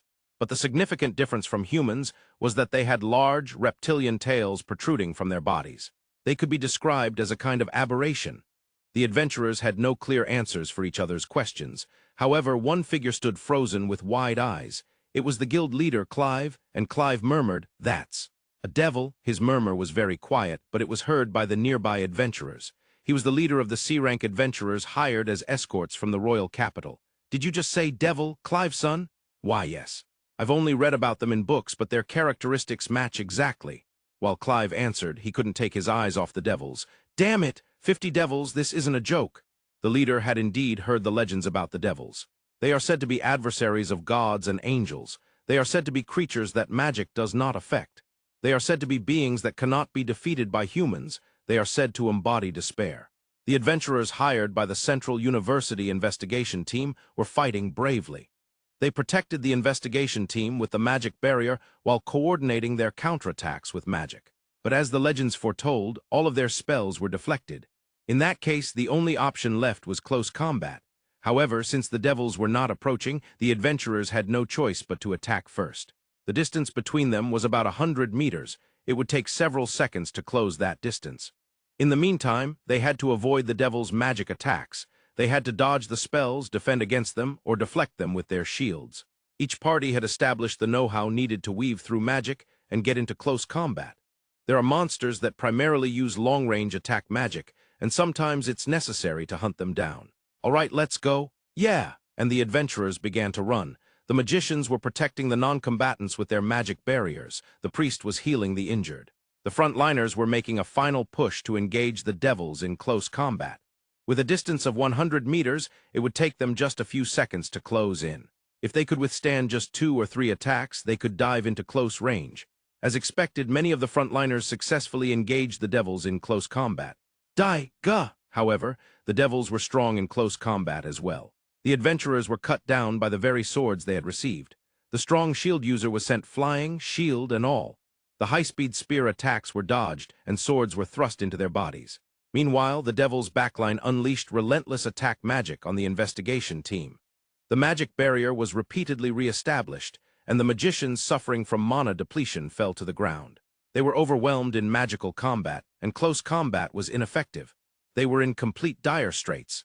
By this time, all those capable of using magic within the investigation team, including guild leader Clive, had deployed their magic barriers. However, the collapse of the front line was imminent. The arrival of Abel and the Royal Magic Guild's investigation team was timed perfectly. The Central University investigation team was on the brink of being crushed, their front line shattered, and their back line exhausted from mana depletion. Finally, they reached a distance where they could discern the enemies and confirm their foes. "No way, devils," the priest Rhea gasped in disbelief. "Indeed, they are devils, quite a rare sight. But the other investigation team seems to be mostly down. The one supporting that magic barrier must be Clive." Advisor Arthur observed that Clive was the only one sustaining the last magic barrier, protecting the Central University investigation team. Clive, being a non-combatant and a mere scholar, was nonetheless showing the dignity expected of the Central University president. "We'll engage from the side. Magic Guild, prepare the triple-shot fusion." At Advisor Arthur's command, the members of the Royal Magic Guild began to chant the spells for long-range attack magic. Fire, the javelin-type magic with high penetrating power, was aimed directly at the group of devils that were about to break Clive's magic barrier. With that one strike, they incapacitated over 10 devils. Incredible. Even though magic supposedly doesn't affect devils, Rhea, who had learned about devils in the temple, was astonished by the unbelievable scene unfolding before her. That's not entirely accurate. If 3 people aim for one enemy, it's possible to break through a devil's magic barrier. If they had a wind barrier like a wyvern, it would be impossible, though. Advisor Arthur chuckled softly as he said this. They can be defeated. They can be defeated, but there are too many of them. The javelin-type magic consumes so much mana that we can only fire 4 shots at most. We can't take them all down. Eventually, close combat will be necessary. While he smiled, Advisor Arthur was calculating coolly in his mind as a commander. After that, the triple-shot fusion was repeated as they slowly closed the distance. In total, they had taken down over 30 devils with 4 rounds of attack. However, all members of the Magic Guild, except for Arthur, had completely exhausted their mana and lost consciousness. Finally, even Clive, who had remained standing until the end, had worn out his strength and collapsed. The remaining forces consisted of Advisor Arthur with barely any mana left and the 4 members of the Red Sword. Conversely, the devils still had nearly 20 left. Moreover, behind that group, there was a devil with a much larger physique and an overwhelming presence. "That one looks dangerous. All right, let's wear them down in close combat." Warren charged straight in. With Abel's command, Warren began to run, preparing his gigantic shield. In a line behind Warren, Abel, Lynn, and Rhea followed closely, hiding behind the shield and massive body. From the devil's perspective, it must have looked like a colossal shield was approaching. Though Warren was perceived to be slow due to his massive stature and shield, that was far from the truth. His top speed rivaled Abel's, and his endurance was nearly limitless. His strength surpassed even that of a giant ogre. It's no wonder he was known as the best shield user in the kingdom. Of course, during the straight charge, Abel, Lynn, and Rhea were keeping pace, so their speed was slightly restrained. Still, at less than 100 meters, they could close in under 20 seconds. During that time, all attacks from the devils were deflected by Warren's shield. When they reached the group of devils, Warren used the momentum to blow away the devil frontliners with his shield. As the gap opened, Abel leapt from behind Warren and sliced in. Furthermore, Lin and Rhea unleashed close-range magic on the same target in what could be called an impromptu, double-shot fusion. With the gap they opened, Warren moved in again, using his shield to blow away devils and secure a foothold. The red sword, centered around Warren, spread out with Abel to the right and Lin and Rhea to the left, fanning out from where they had cut in to avoid being flanked. Among them, Abel had the highest annihilation speed. He flowed past the devil's swords without taking a hit, then decapitated them when their posture faltered. However, some of the devils were unusually skilled in swordplay, causing him some trouble. Among the monsters they had fought thus far, they were the most troublesome opponents. After the red sword charged, the devil's backline shifted their magic target from Clive of the Central University to Arthur of the Red Sword and the Magic Guild. Moreover, as the front line was overwhelmed, the attacks focused on Abel and his team. Indeed, engaging in close combat while dodging spells placed a significant burden on Abel. For the magician Lin and the priest Rhea, it was even more so. Fundamentally, magicians are always at risk of mana depletion. It's impossible to cast attack magic while deploying a magic barrier. Perhaps some water attribute magician could manage that. But no, that water attribute magician has never used a magic barrier.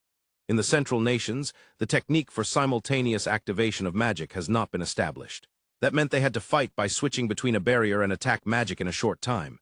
And this time, it was through impromptu double-shot fusion. Normally, it would break down quickly, but both Lin and Rhea had been honed through countless battles. The name of the B-rank party, Red Sword, was not just for show. After decimating 12 devils through close combat, the Red Sword approached their limits. The first breakdown was indeed due to mana depletion. As Rhea released her light javelin, Lin cast her air javelin, and at that moment Lin collapsed. "Lin!" Abel shouted as he caught sight of the scene from the corner of his eye. "Lin is out of mana." "Warren, cover her!" Rhea shouted as she pulled Lin's body back. Warren stepped in with his shield, ensuring they wouldn't be pursued. The magic potions that the Red Sword had were already depleted, and Lin's mana had run out. Rhea's mana was nearly zero, with not even enough left for one casting of the magic barrier. There were 6 remaining devils. Among them, one seemed to be the boss. However, Abel noticed that 3 of the 6 were clearly different from the devils they had defeated until now, giving off a different aura. The boss and his 3 henchmen. "Abel, that boss might be the Demon Prince." From behind Warren's shield, Rhea whispered. "Huh! What are you saying, Rhea? That can't be true. What are you talking about, Rhea? Ha ha ha." Abel wanted to escape from reality and say such things. However, he understood that Rhea was not joking. The colors of its eyes are different. That's one of the characteristics of a demon prince. Sure enough, upon closer inspection, the right eye was red and the left eye was golden. Not the demon king, but the demon prince? Yes, the demon prince is a devil with the potential to awaken into a demon king. Only 4 can exist at the same time. One of them becomes the demon king. That's what we were taught in the temple. I've heard the name before, strong, right. There's no record of anyone other than a hero defeating one. Having said that, even Rhea's voice trembled. The current hero is said to be in the Western nations. However, detailed information has not been conveyed to the Central nations. There can be only one hero in a single era. For now, let's focus on defeating the others before the Demon Prince. Don't worry. Although it might be impossible, something unexpected could happen, and this barrier-like space might break. So don't lose hope. Abel smiled cheerfully as he turned to face the devils. 2 normal devils, 3 strong devils, and one that appeared to be the Demon Prince.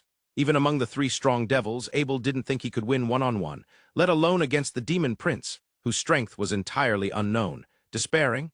No, compared to when the griffin descended right in front of me, this is still better. During their return from the forest of Rondo, the sudden appearance of a griffin. Abel decided this situation was better than that. Then he felt the unnecessary tension leave his body. First, I'll deal with the 2 weak ones. Abel charged at the 2 normal devils without hesitation. The devils swung their swords in a horizontal arc. As he leaned forward and dodged, he slipped into close range and thrust upwards toward their hearts. He felt the satisfying crunch of the magic stone being shattered. He had confirmed earlier that the magic stones were located near the heart, and like other monsters, he knew that breaking the magic stone would cause them to vanish. He withdrew his sword and spun around, leaving the defeated devil behind, and with that momentum, he decapitated the second devil.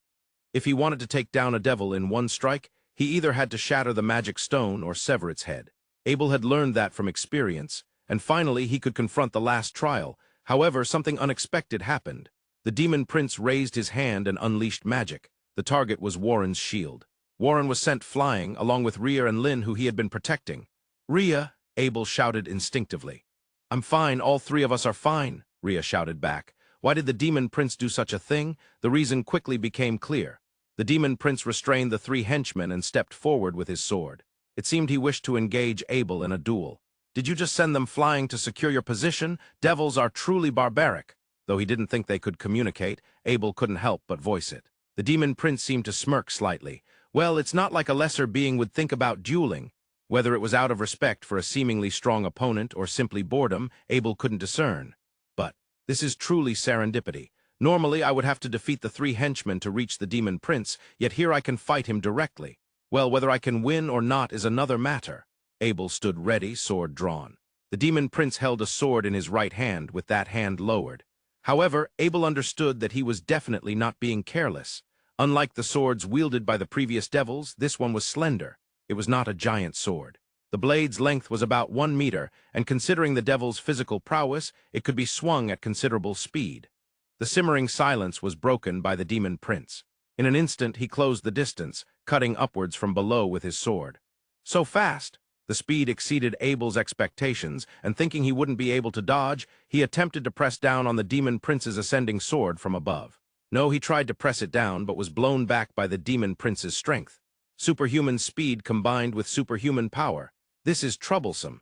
The moment he realized he couldn't hold it down, he jumped backward, suffering no damage. While he was unscathed, he couldn't imagine how to defeat the demon prince. Now the demon prince was preparing to attack from above. No, hold on. Since he just cut upwards, I could dodge the shock, but if it's from above, I won't be able to escape the force. Just the stance was enough to instill despair.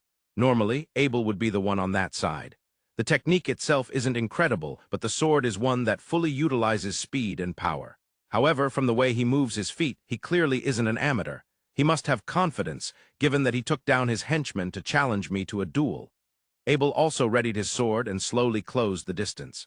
However, in that moment, more than 10 spells were unleashed toward the demon prince from the side. The magicians hired by the Central University investigation team had poured all the mana they could muster into their spells while resting. They unleashed all of it simultaneously toward the enemy boss, the demon prince. Had the demon prince been caught off guard, or was he focusing too much on his duel with Abel? Every single spell hit him squarely.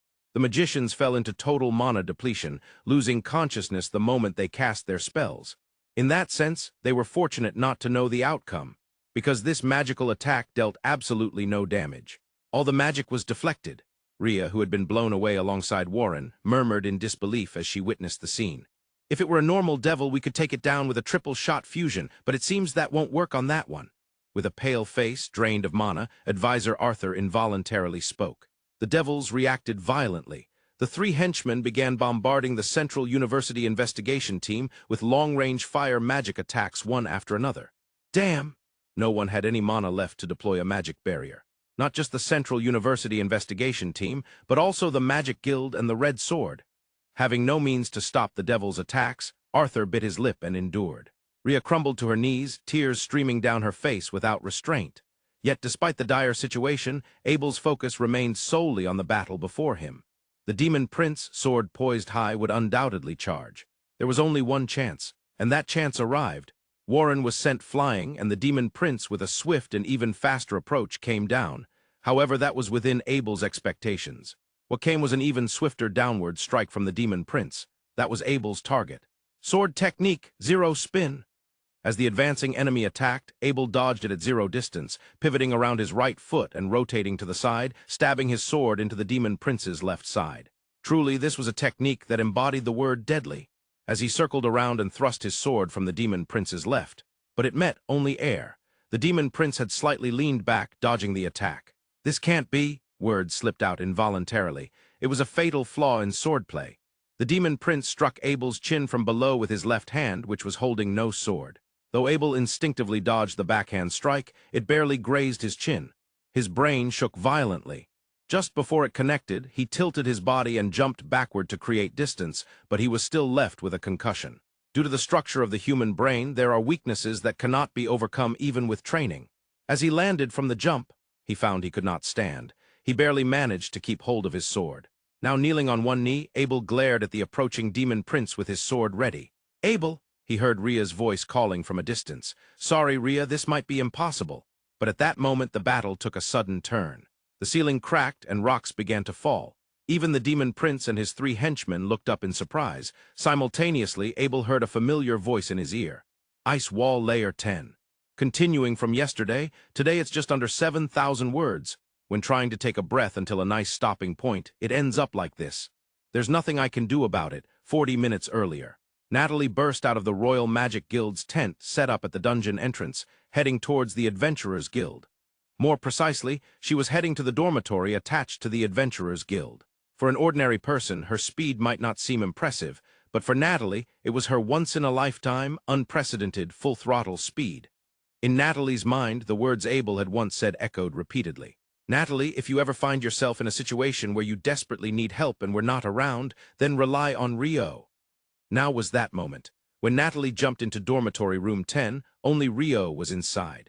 Rio was conducting alchemy using the magic copper ore that the other 3 had collected, and he had successfully created a mid-level potion for the first time. A potion generated using a wound-healing herb as the base and magic copper ore. When Rio first saw this recipe, he thought, "Are you mixing ore into something you drink?" However, the magic copper ore was strictly a catalyst, and it had to be removed from the potion at the end. This complexity was part of the reason why adventurers typically didn't make potions themselves. While Rio was basking in the afterglow of his success, Natalie suddenly burst in. "Rio-san, please help me." Her breathless state was evident. After finally managing to say just that, Natalie leaned both hands on her knees, struggling to catch her breath. "And Natalie?" Rio turned back, surprised, recognizing her as a familiar face he had recently met, and the only water attribute magician he knew apart from himself. "First, drink a glass of water and then talk." Saying this, he generated an ice cup filled with water in his right hand and handed it to Natalie. It was an unusual sight, but at that moment, Natalie had no capacity to appreciate its strangeness. After downing it in one gulp, she seemed to calm down a bit and was able to take deeper breaths. "Rio-san, Abel and the others went missing inside the dungeon. Please help me search for them." Upon hearing Natalie's words, Rio immediately stood up, donned his usual robe, equipped the dagger made by Michael, and fastened Murakumo at his waist. "We'll talk while we move. Let's go." With that, he quickly exited the dormitory. Natalie, who had just sprinted from the dungeon entrance, was exhausted, but she couldn't afford to hold Rio back. Gritting her teeth, she followed him. However, as they reached the main street, her feet got tangled and she fell. "Oh, sorry, you've been running the whole way, huh? I didn't consider that. Get on this." "Cart," Rio said, generating an ice cart about 2 meters long. It was the same cart he had once used to carry Abel when he was washed ashore. As long as the roads in the city of Run were as flat as this, it could be used without issue. Natalie felt quite flustered. Above all, it was extremely conspicuous. Children were watching the cart with sparkling eyes. Women were gazing at the cart's shimmering surface in admiration. A cart that reflected light and sparkled. Getting on it required considerable courage, but her companion wouldn't wait. "You seem like you don't even have the strength to ride." With that, Rio grabbed Natalie by the waist with both hands and lifted her onto the cart. "Hey!" It all happened in an instant. Then Rio took off running. Naturally, the cart followed suit, as that was how the magic worked. "Kaya!" Surprised by the sudden turn of events, Natalie screamed. During their movement, her explanations were disorganized. It was understandable. She was suddenly put on this cart and was being moved at high speed. But she managed to convey the essential points. That Abel, alongside a total of 54 members of the Red Sword and the Royal Magic Guild, had been transported somewhere within the dungeon. That due to the function of the magic tool, it was highly likely they had been transferred to the 40th floor. At the same time, it was also likely that over 1,000 members of the Central University Research Group, who were investigating on the 11th floor, had also been transported. However, they had no information at all about where this group had been moved to. "Okay, I've got the gist of it." Upon arriving at the dungeon entrance, Rio dissipated the cart. At the same time, Natalie collapsed to the ground. "By the way, why did you come to me, Natalie?" Rio found this puzzling. He had been considerate of Natalie as a fellow water attribute magician, but frankly, that was all. He had only helped her with delivering a letter to Abel. Since then, he hadn't seen her at all, yet she had come directly to him first. Previously, Abel said that if I ever found myself in a situation where I desperately needed help and he wasn't around, I should rely on Rio-san. He said that you would definitely come to help. "I see, so Abel," Rio's response was brief, but Natalie could tell he had made some kind of resolve. "All right then, let's go in." With that, Rio headed towards the dungeon entrance. The entrance was sealed. It was to be expected. They had no idea what was happening inside. 2 adventurers hired by the guild stood guard at the entrance like sentinels. "We're coming through." Disregarding them, Rio attempted to pass. "No, you can't. We've been told that no one is allowed into the dungeon." "I'm a D-rank adventurer, ice wall."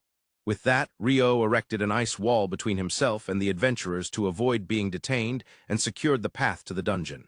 What? A transparent wall? Hey, you can't go into the dungeon."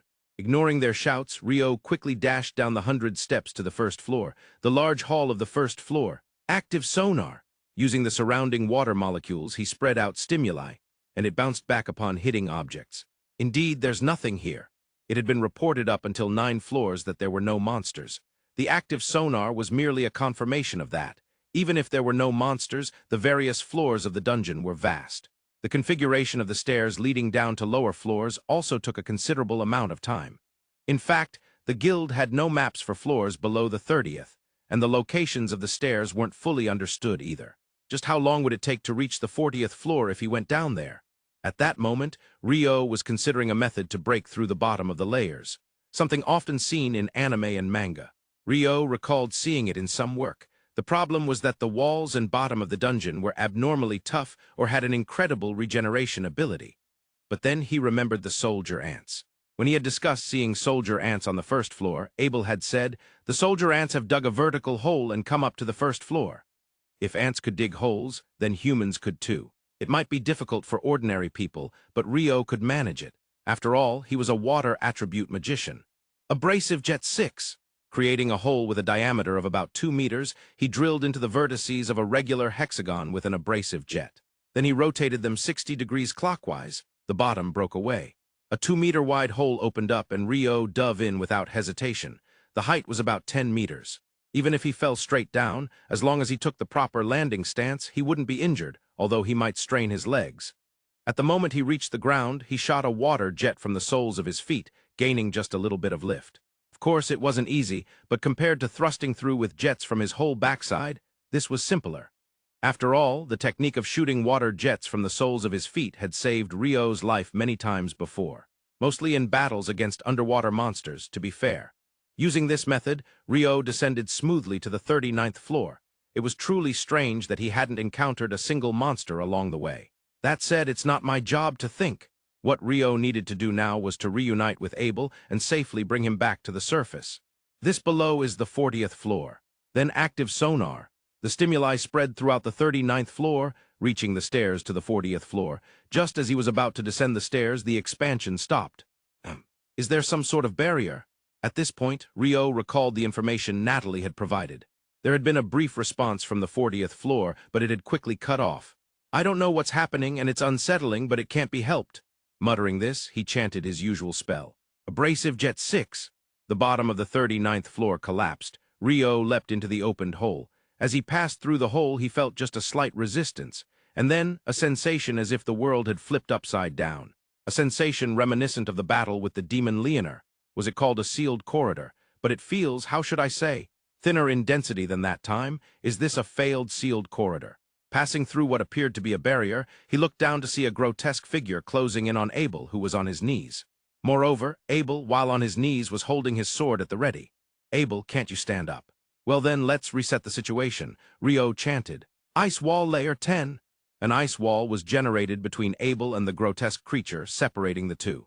And Rio himself landed between the grotesque figure and the charred bodies of hundreds. That's probably the Central University Research Group. How terrible. Thinking that, he began to walk towards Abel. During this time, including the grotesque figures, no one spoke a word. "Abel, are you hurt?" Even Rio could sometimes utter a sensible phrase. "Ah, why is Rio here? You should know I came to help. I mean, you can't stand up when you're not injured. Ah, it must be a concussion or something. For someone like you, Abel, to be almost killed by a concussion, you still have a long way to go." Abel barely managed to suppress a laugh, almost on the verge of tears. "Shut up, I just slipped a little." "A swordsman slipping? Well, I suppose it happens sometimes." Rio recalled the sword fights he had with his master, the Dullahan, and remembered that marshy areas could indeed be quite treacherous. "Anyway, it seems like various people are worried, so let's head back." "I want to go back, but—" With that, Abel looked towards the grotesque figure. "I'll handle that one, it's no problem, right?" "No, Rio, wait. That's the Demon Prince." Abel hurriedly stopped Rio. "The Demon Prince, the son of the Demon King? Well, save the jokes for another time. There's no way something related to the Demon King could be that weak. The Demon Prince is a monster destined to become the Demon King." Or something like that, and he's strong. I see, so he really is like the child of the Demon King. No wonder he looks weak. With that, Rio turned to face the Demon Prince. At that moment, it seemed the devils were finally coming back to their senses. The punishment for those who interrupted the duel. Just as they had incinerated the adventurers from the Central University Research Group who had disturbed them with magic, the punishment was executed mercilessly. 6 fire arrows were shot at Rio from 3 of the Demon Prince's minions. Icicle Lance 6 Rio intercepted each arrow individually with icicle lances. Having never learned magic from anyone else, Rio was not even aware of the existence of a magic barrier. Thus, he could only counterattack by deflecting them with ice walls or ice shields, or by using water attribute attack magic to obliterate them. However, that had never caused him any trouble until now. Water Jet 3 he intercepted them, then immediately dispatched water jets from the backs of each minion's necks, severing their heads. 3 heads rolled away. At the same time, the 3 bodies of the minions fell, gushing blood from their necks. It all transpired in just a few moments after the minions had launched their fire arrows. No one could comprehend what had just happened. Even Abel, the top-notch swordsman, could not grasp it. I barely noticed that Rio intercepted it with his usual ice spear. But after that, what did he do? Why are the devils' heads rolling? I can't make sense of it. It was not only Abel who found it incomprehensible. The one who might have been the most confused was perhaps the Demon Prince. However, he could at least understand that his subordinates had been defeated in an instant. The hatred that swelled up in his eyes. No matter how many common devils had been defeated, their expressions remained unchanged. But seeing his 3 minions taken out seemed to have truly infuriated him. With a fierce gaze filled with hatred, he directed it at Rio. I'm used to that sort of gaze now. What you're holding in your right hand is a sword? Rio pulled Murakumo from his waist and created an ice blade. At that, the Demon Prince seemed to tense up for a moment. Come on, Demon Prince, come at me. His words were provocative, but his stance showed no openings. The Demon Prince understood this. With his sword raised overhead, he found it difficult to move. Seeing that the Demon Prince remained stationary with his sword raised, Rio also took an upper stance. It was a stance he rarely used. Rio's most proficient stance was the basic middle stance, resting the sword at the center, making it easy to transition to both attack and defense. Holding the sword overhead, it became a purely offensive position. It would become clear once he actually took the stance, but he could not block attacks with the sword. He couldn't even deflect them with it. In other words, he could only dodge without using his sword. 0 defense.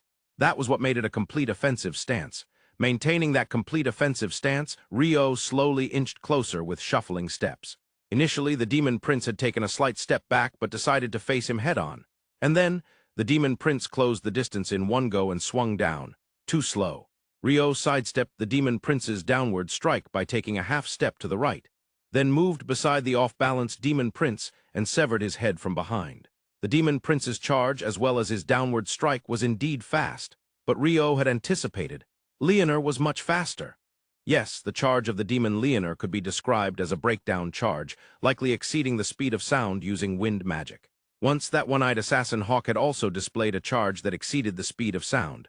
For Rio, who had anticipated that, the Demon Prince's charge was simply too slow. Abel, who had been watching, was dumbfounded. What was that? Rio's swordsmanship differed fundamentally from anything Abel had learned. The footwork, the shifting of weight, and of course, the sword itself. However, it was evident that Rio's sword was anything but ordinary. It wasn't a natural talent. It consisted of vast amounts of practice, unimaginable training, and terrifying real combat experience that he had acquired. Even though it was just a single cut, for someone like Abel, understanding the immense amount of information packed into that strike wasn't challenging. It took a while for him to gather his thoughts. Once he regained his composure and understood what had happened, Abel turned to Rio. And when he tried to thank Rio, he realized something. The Demon Prince, whose head had been severed, was still standing, and Rio had noticed it too. To not die even after having your head cut off, that's a bit troublesome. Rio jumped back to create distance. That durability is impressive, but the Demon King is supposed to be much stronger. At the very least, he wouldn't be as weak as you, although it seems you can't understand words, can you? While Rio spoke, the Demon Prince picked up his fallen head and placed it back atop his original body. The neck seemed to hiss as it reconnected. That regeneration ability is decent, but how about we test just how far you can regenerate? Abrasive Jet 256. 256 streams of water containing ice-abrasive material surged around the Demon Prince, moving in a randomized trajectory, slicing through space itself. It was Rio's trump card in the current situation, which he had used to likely slice through the demon Leonor before. At that time, he had been unable to deliver the decisive blow due to Leonor's extraordinary regeneration speed. But this time, as the randomized streams moved, Rio heard the sound of something hard cracking. In that instant, the demon prince's body, which had been attempting to regenerate, collapsed completely, never to move again. I broke the magic stone. The sound of something hard breaking had been that of the demon prince's magic stone shattering. The retrieval of the demon prince's magic stone was unsuccessful, but the three surrounding monsters had been defeated with their heads cut off, so it seemed possible to recover the magic stones. Upon confirming that, Rio approached Abel. "Thank you, Rio, you really helped me." Abel bowed his head sincerely, showing his gratitude. No, the feeling of gratitude can be conveyed with just one dinner at the cafeteria, right? Got it. I'll treat you to dinner every day for about a week." With that, Abel laughed and patted Rio on the shoulder. Ouch, Abel, you have such a strong grip. I won't forget that it's for a week." By that time, other members of the Red Sword and their advisor Arthur had also gathered around Abel. "Abel, I'm so glad." Ria, with tears in her eyes, hugged Abel. As soon as she hugged him, she started to sob. Next to them, Warren bowed his head to Rio while holding Lynn, who was still unconscious, in both arms. "I am Arthur Velasquez, the advisor of the Royal Magic Guild's investigation team. I truly appreciate your assistance." Saying that, Arthur also bowed to Rio. "Ah, no, please don't mention it. I came here because Natalie from the Magic Guild asked me to. I'm glad I made it in time. I never imagined something like this would happen." In Rio's field of vision were the members of the Royal Magic Guild's investigation team, who had not fully recovered from their mana depletion, and the bodies of those from the Central University investigation team, which had been incinerated by the devils. "Those over there are the members of the Central University investigation team, right?" "Yes, it was beyond our power.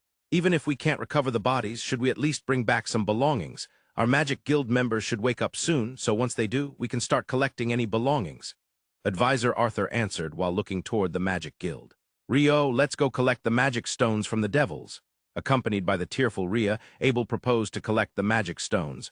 "I want to make sure some of the proceeds go to the families of the deceased." Seriously, Abel isn't suited for being an adventurer. It would be more adventurer-like to say something like, "We'll use all the loot we collected for ourselves since we're the ones who survived."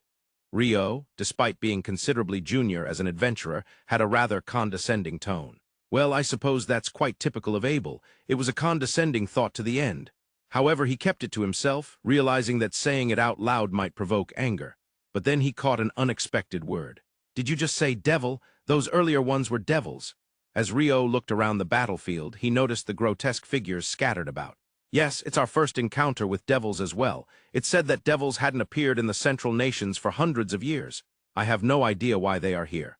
So devils and demons are completely different beings. Michael must have noted in the monster's encyclopedia that it was demons, not devils. It makes sense why Michael wrote something like, "Strength. From weak to strong, even the weak can easily obliterate an entire city alone." If it weren't for that sealed corridor during the battle with Leonor, the city of Rune would have sustained significant damage. Having thought that far, Rio suddenly remembered something. Speaking of which, when I used exploratory magic on the 39th floor earlier, I encountered something strange. Since it's near the stairs to the 39th floor, we should check it out on our way back. It may have something to do with this incident. After Rio defeated the demon prince, the barrier that had covered the 40th floor had disappeared. It felt more like a failed, sealed corridor than a barrier. The sealed corridor that appeared in the city of Rune probably utilized the solar eclipse to exist. That demon Leonor mentioned it was a constraint she couldn't handle herself. I had assumed it was a bridge connecting subspace to somewhere else besides Rune. Well, I still lack information. I don't fully understand it. When he didn't understand something, he decided to give up thinking about it. That was also a way to solve a problem. Rio thought that way. The Magical Association, awakened from their mana depletion, collected the belongings of the investigation team from the Royal Central University, while the Red Sword, Advisor Arthur, and Rio collected the magic stones from the devils. "The color of the magic stone? It's black." Rio's words were not loud, but they caught the attention of Advisor Arthur, who had the most experience among them. "I too have collected a devil's magic stone for the first time, but I didn't expect it to be black. Arthur, son, the way you say that makes it sound like you've seen a devil before or even fought one, right?" "Yes, Rio, that's correct. I fought devils in the Western nations during my adventurer days, but I couldn't defeat them." Advisor Arthur looked distant, as if recalling days gone by. Typically, the color of a monster's magic stone corresponds to the attribute of that monster. For fire attribute, it would be red. For water attribute, it would be blue. So if it's black, is it darkness? But didn't those three shoot fire arrows at us? As he recalled the battle, Rio's confusion deepened. Rio, in the Central Nations, encounters with devils have only happened again after about 200 years. Even information about the magic stones isn't left behind in the temple. Priest Ria added details about the devil's magic stones. Devils are said to appear suddenly one day. Because of this, there have been discussions in the temple about whether they can use time-space magic. Time-space magic. Time-space magic is a staple in another world stories. But Michael mentioned magic consists of 6 attributes: fire, water, wind, earth, light, darkness, and attributeless. Time-space magic wasn't included. Right. Does time-space magic really exist? Rio asked, not directing it to anyone in particular. The ones known as time-space magic are infinite storage and teleportation. Both are literally as described. Surprisingly, it was Abel who answered. That's amazing. I would love to be able to use it. When Rio said this, Abel's face turned incredibly awkward. As far as we know, the only person in the Central Nations who can use time-space magic is Baron Hagen Benda from the Empire. Oh, I see. With infinite storage, you can bring back not just magic stones, but the entire materials of the hunted prey. And with teleportation, you can easily move to the hunting grounds or return home. It must be very convenient, Rio said, imagining that scene excitedly. However, Abel's face became even more awkward than before. That would be true for adventurers, but Baron Benda is a person of the Empire. There's no way the Empire would let someone with such abilities act freely. What do you mean by that? Baron Benda is constantly engaged in the movement of the Empire's weapons and supplies as part of the Imperial Army. He's treated like a very convenient tool. Even Rio found that to be pitiful. Indeed, from a military perspective, infinite storage and teleportation would be incredibly sought-after abilities. However, having no freedom at all in return is far too unfortunate. Only Baron Benda can use both infinite storage and teleportation. The previous Baron Benda could use those 2 spells, but his son, Hagen, the current Baron Benda, apparently could not. It's said that the moment the previous Baron died, the current Baron Benda suddenly became able to use infinite storage and teleportation, leading to speculation that it might be more of a curse than magic. I see. Not just a single successor, but only one person in this generation can use it. That certainly sounds like a curse. As Rio spoke, Abel suddenly paused. Only one person in this generation. I've recently encountered that phrase somewhere. The hero. Far to the west of the city of Rune. A straight distance of over 4,000 kilometers. There, a party of 7 waited fully armed for something to happen. Here it comes! At the mage's words, everyone readied their weapons. In front of the 7, an area approximately 50 meters away was painted black in a rectangular shape. 5 meters tall and 4 meters wide. If members of the academic research group from the Royal Central University of the Natore Kingdom were present, they might have pointed out that it resembled something called the Gate, which was named by their leader, Clive. From that gate emerged a beautiful woman, a stunning beauty standing at 175 centimeters tall, but upon closer inspection she had small horns and a long, thin black tail. It was Demon Leonor. I thought I sensed something unusual, so I came closer. It was an artificial altar after all. Saying this, Leonor began to walk toward the altar, as if the people there didn't even catch her eye. Wait, Demon King, you will die here. The one who shouted this was a swordsman among the 7, probably the youngest in the party. He seemed to be around 19 years old. However, in some sense, that swordsman was also the leader. Demon King, though she intended to ignore it, Leonor heard a term that she could not overlook. Did you just call me Demon King? It was then that Leonor turned to face the 7. The altar created with many sacrifices. It is well known that lighting a fire there will summon the Demon King. Shouting this was a middle-aged man who seemed to be a clergyman. So, who are you that went to the trouble of summoning this Demon King? In response to that question, the young swordsman from earlier answered. I am Hero Roman, the one who will subjugate the Demon King. Hero? Oh, a hero! Leonor laughed upon hearing this, a laugh that perfectly fit the word thrilling. If you are a hero, you must be strong, right? Entertain me. Come on, let us battle. Thus, in a land far to the west, a battle began between Demon Leonor and the hero party, born from several misunderstandings and coincidences. Holy armor, enchanted weapon, winds protection, evil resist up, body strengthening. One after another, spells were chanted, strengthening Hero Roman. Leonor watched with a faint smile. I have heard that humans are all about long-range magical combat. How boring, but are you all betting everything on that hero? The only one who can defeat the Demon King is the hero. Roman will defeat you. A scout who was not involved in the magical enhancements answered Leonor's question. I see. So it is indeed more enjoyable to clash blades with each other. In Leonor's mind, the battle with the mage she fought long ago in the sealed corridor resurfaced. Rio, was it? That was enjoyable. I never thought I would be shredded apart. Now how strong is this hero? As Leonor thought this, it seemed the hero's preparations were complete. Seeing this, Leonor pulled out a sword from seemingly nowhere. Well then, hero, are you ready? I am prepared. You may strike at any time. With that, she held the sword in her right hand and provocatively curled her fingers with her left. Don't underestimate me, Demon King! With youthful vigor, Hero Roman closed the distance in an instant and thrust forward. However, Leonor easily dodged that desperate thrust. After that, she avoided all of Roman's wildly swinging sword strikes. Without receiving any with her own sword, she dodged them all. For Roman, it was his first experience of swinging his sword without landing a single hit. Demon Leonor muttered quietly and then, for the first time, blocked Roman's right horizontal slash with her sword, deflecting it. Though Roman was thrown off balance, he managed to evade Leonor's follow-up horizontal slash by shifting his body and took a large backward step to create distance, switching offense and defense. With those words, Leonor closed the distance in an instant and pierced Roman's abdomen with her sword. Ha! The one who let out a bewildered voice was Leonor. Since the hero's first attack was a thrust from a jump, she merely mimicked it, but it had turned out to be just a feint, and yet it ended up piercing. This is far too boring. Saying that, she withdrew her sword from Roman's abdomen and swung it once to shake off the blood.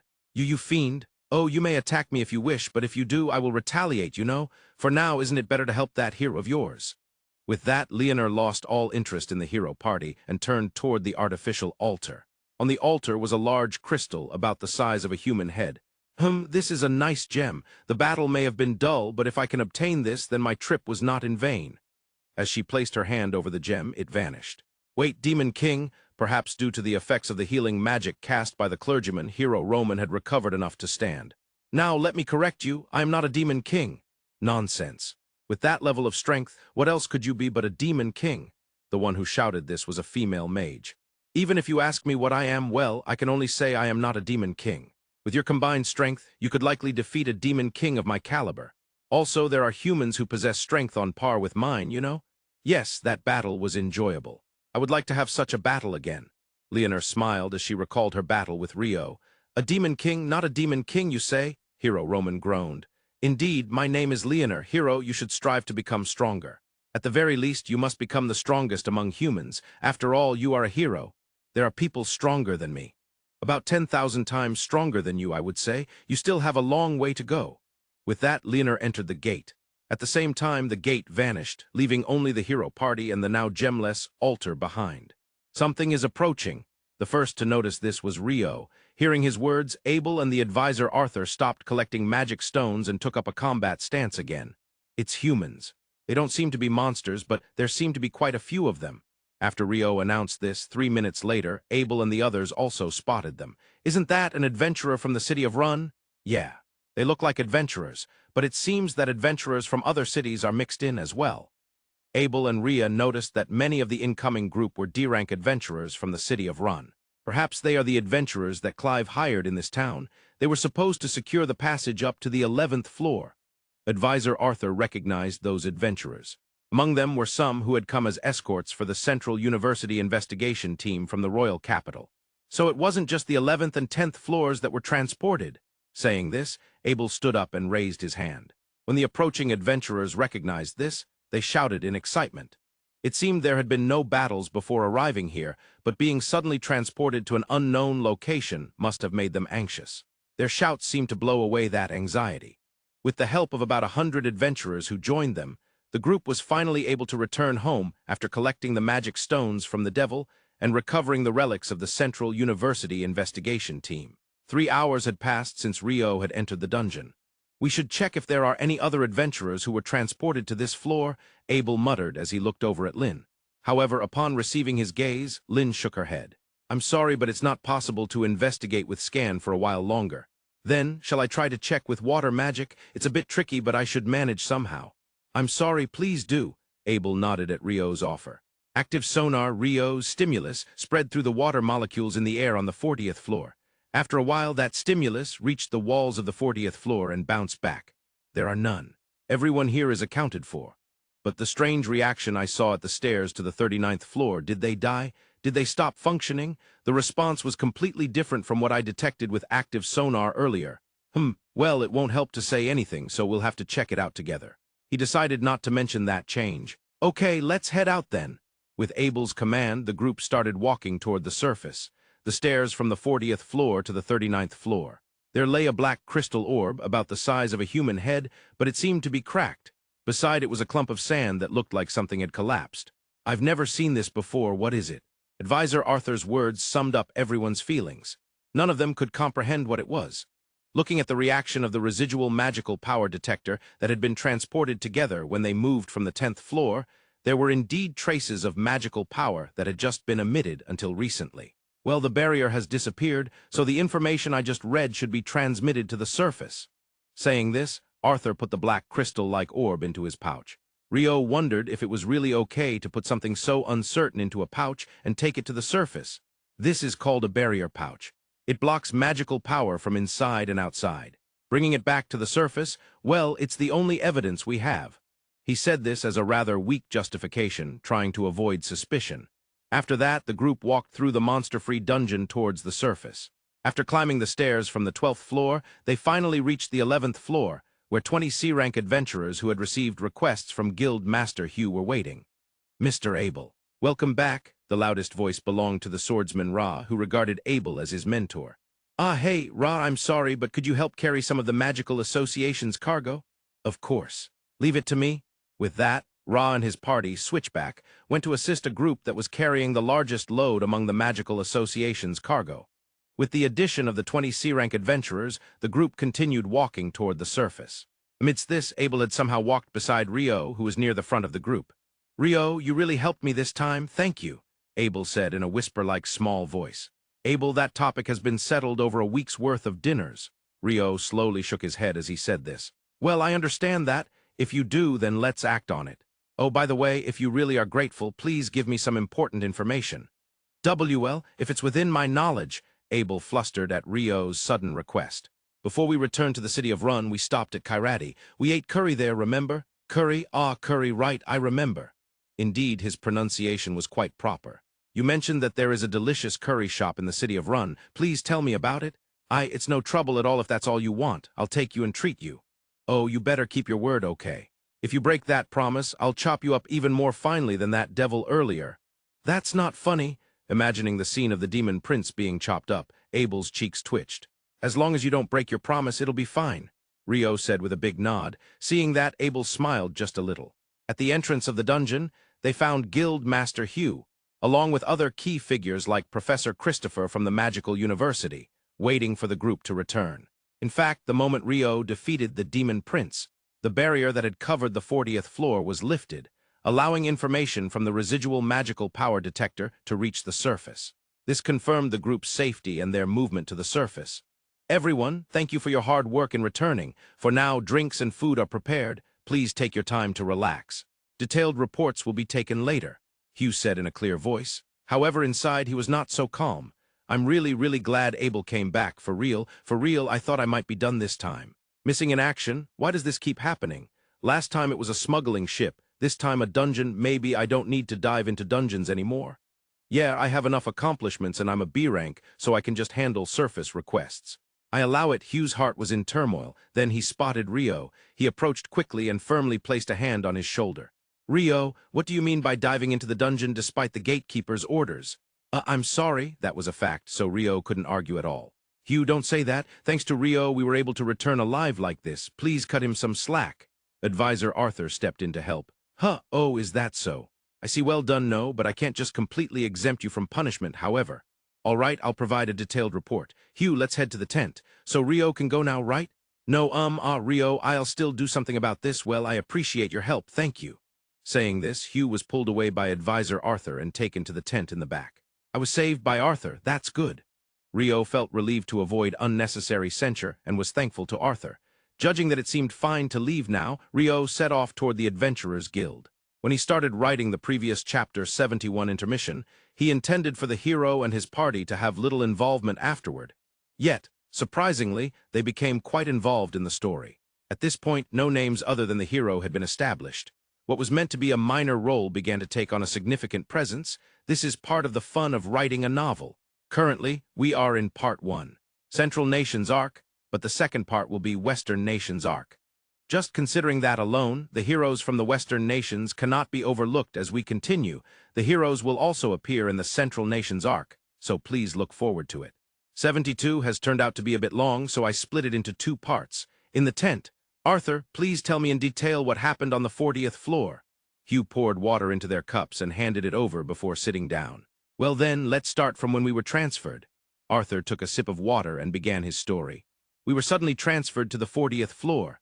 At the same time, Clive and the others who were working on the 11th floor were also transferred. Moreover, Clive and the others ended up in front of a group of devils. Arthur reported the situation in short sentences, almost like bullet points. Devils, those devils. The ones mentioned in the temple stories? That's right, those devils. Hugh was astonished. It was only natural. For the past 200 years, there have been no reported encounters with devils in the Central Nations. 200 years is 8 generations ago. It was during the time of his grandfather's grandfather's grandfather's grandfather, a time so distant it felt like a dream. Stories from such an era are mostly considered legends. He barely knew of the name Devil because it appeared in the tales spread by the temple, but that was the extent of his understanding. Moreover, there were 50 of them, and 3 of them were particularly strong. To top it off, there was a demon prince among them. A demon prince? One who is destined to become a demon king? How did you encounter such a being and live to tell the tale? I apologize. It must be because you and Abel were there.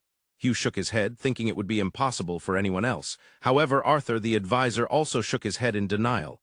Well, Abel was indeed incredible, as expected of him.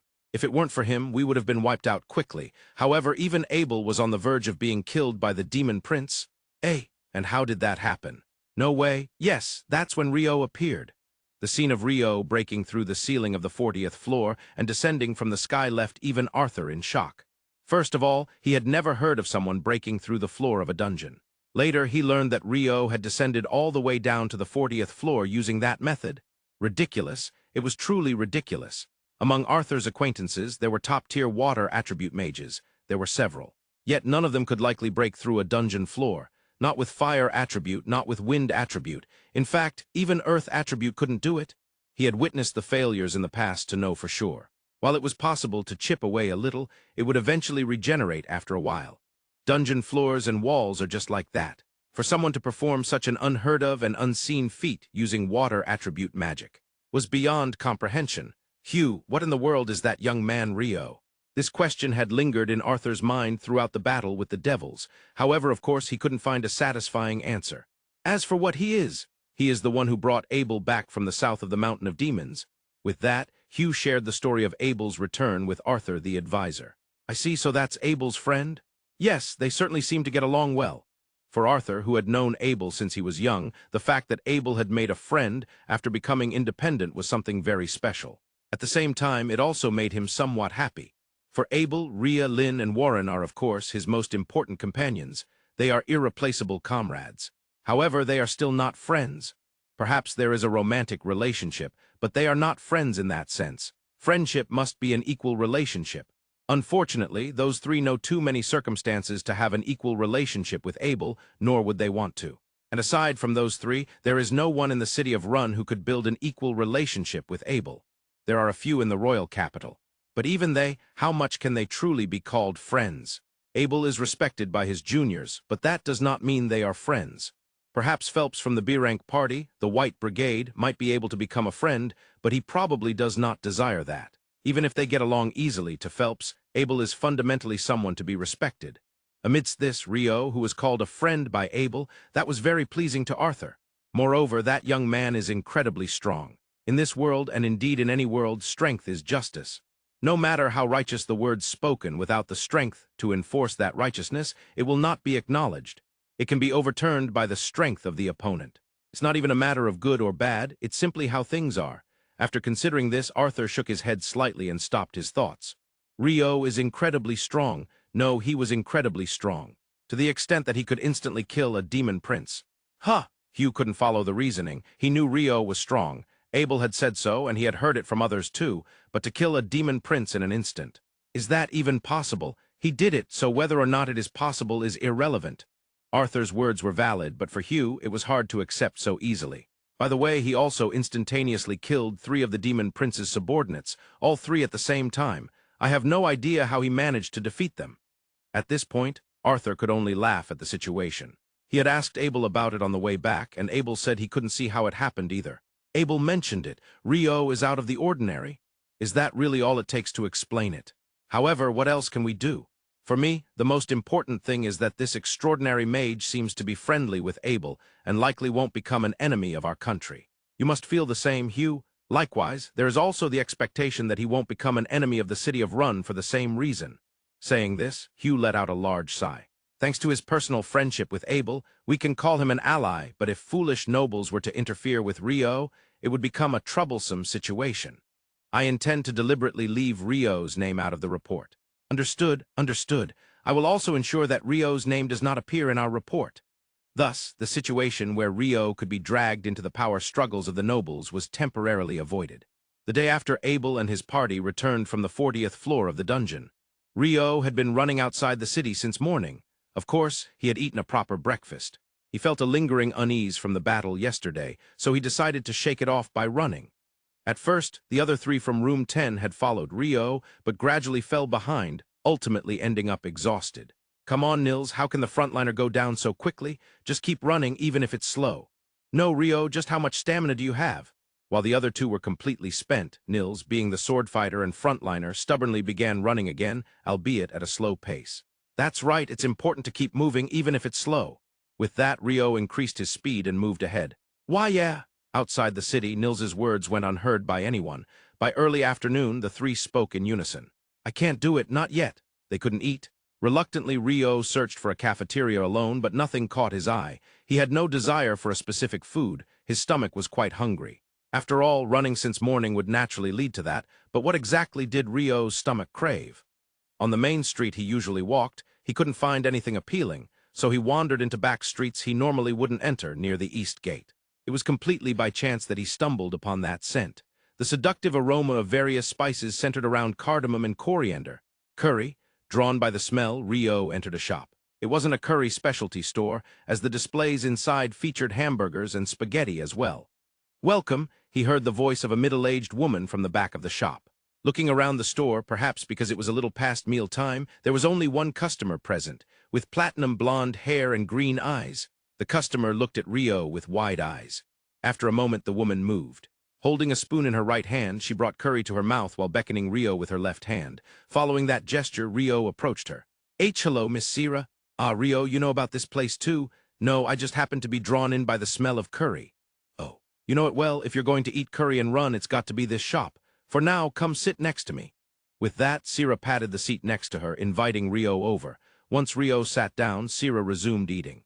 After a moment, a woman brought water. Thank you for waiting. What would you like to order? I'll have the curry, please. What level of spiciness would you like? Spiciness? He didn't expect to have a choice in spiciness. We have 3 levels, mild, medium, and hot. Then I'll go with medium. As Rio said this, Sera nodded vigorously next to him. Miss Innkeeper, I'll have another medium as well. Understood, 2 mediums.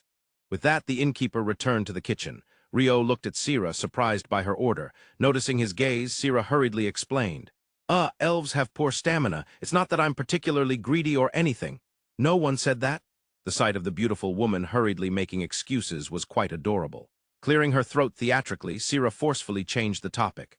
By the way, Rio, where do you live? Changing the topic to where one lives is a classic move. I'm staying at the Adventurers Guild dormitory. Dormitory. That's the one you can stay in if you register as an adventurer within 300 days, right? But since you were able to use the North Library, that means you're D rank or higher. Right. Did you rapidly accumulate requests and rank up quickly or something? No, I was just registered under the rank-up system as a D rank. He felt a bit embarrassed to be registered as D rank without any achievements. Rank-up registration? That's impressive. Yeah, you certainly look strong, so it makes sense to be D rank right away. Sera nodded repeatedly as if convinced. I've never been told I look strong before. Really. That means those around you just didn't have an eye for talent. It can't be helped. As they talked, Rio sensed that alluring aroma drawing closer. Here's your medium curry. Please enjoy. The curry that appeared before Rio was exactly like the curry he had eaten in Japan, not Indian curry or Javanese curry. It was that Japanese curry, thickened with curry powder and flour, pure Japanese curry. This is, of course, Rio loved Japanese curry. Indian curry wasn't bad, but it was a separate dish from what Rio considered curry. Moved by the Japanese curry, he scooped a spoonful and took a bite. Delicious. As the taste slid down his throat, he couldn't help but exclaim in awe. Right, right. Sera nodded happily beside him, as if it were her own accomplishment. From there, his spoon wouldn't stop. Of course, he wasn't devouring it recklessly. It was a sincere engagement with the curry. That expression would probably be the closest. When eating something delicious, words just get in the way. The two continued to eat in silence. And when they finished, their expressions were filled with supreme satisfaction. That was delicious. Yeah, it was delicious. If they were to be sculpted and given a name, it would undoubtedly be contentment. After settling the bill, the two left the feast pavilion, realizing only then that the shop they entered was called Feast Pavilion. By the way, Miss Sera, I've never seen you at the guild even though you're an adventurer. It was a question Rio had always pondered. Rio himself wasn't always at the guild, but since he often utilized the attached guild cafeteria, it dawned on him that he had never seen Sera. I was on assignment in the royal capital until recently, plus I'm on a long-term request so I don't go to the guild. Long-term request? I'm the swordsmanship instructor for the Night Order here, the Night Order of the Barony of Rune. Swordsmanship instructor? Rio exclaimed in surprise, glancing around in a hurry. You'd be surprised, but I'm actually quite strong.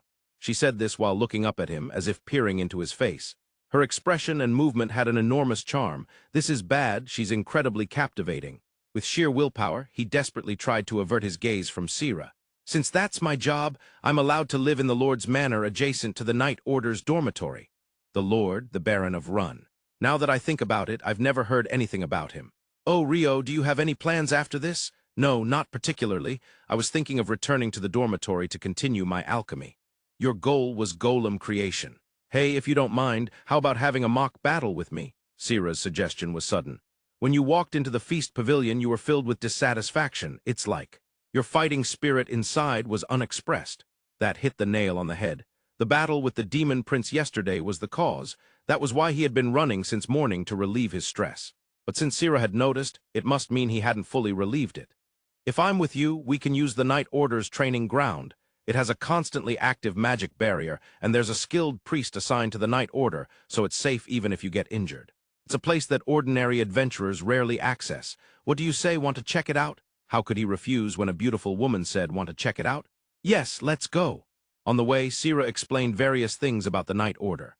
The original swordsmanship instructor was Max Doyle, who was a master of the famous swordsmanship style Hume from the royal capital. Max trained Sera in the Hume style, and she would provide practical experience through mock battles, dividing the roles between them. Max is really good at teaching, so even someone who's practically a beginner can become quite skilled within a year in the Night Order. That's why the Night Order in this city has a high level. The Knight Commander, Neville Black, and the Guild Master get along quite well, occasionally coming by with drinks to consult. The Night Order and the Adventurers Guild are the two main military organizations in the city. In other towns, they might be at odds, but in the city of Rune, there's none of that. They aren't best friends, but it's more like a rivalry. They probably boost each other because the leaders' relations are good. Since the Night Order and Adventurers have that kind of relationship, even though I serve as the Night Order's instructor while being an adventurer, I don't face any backlash.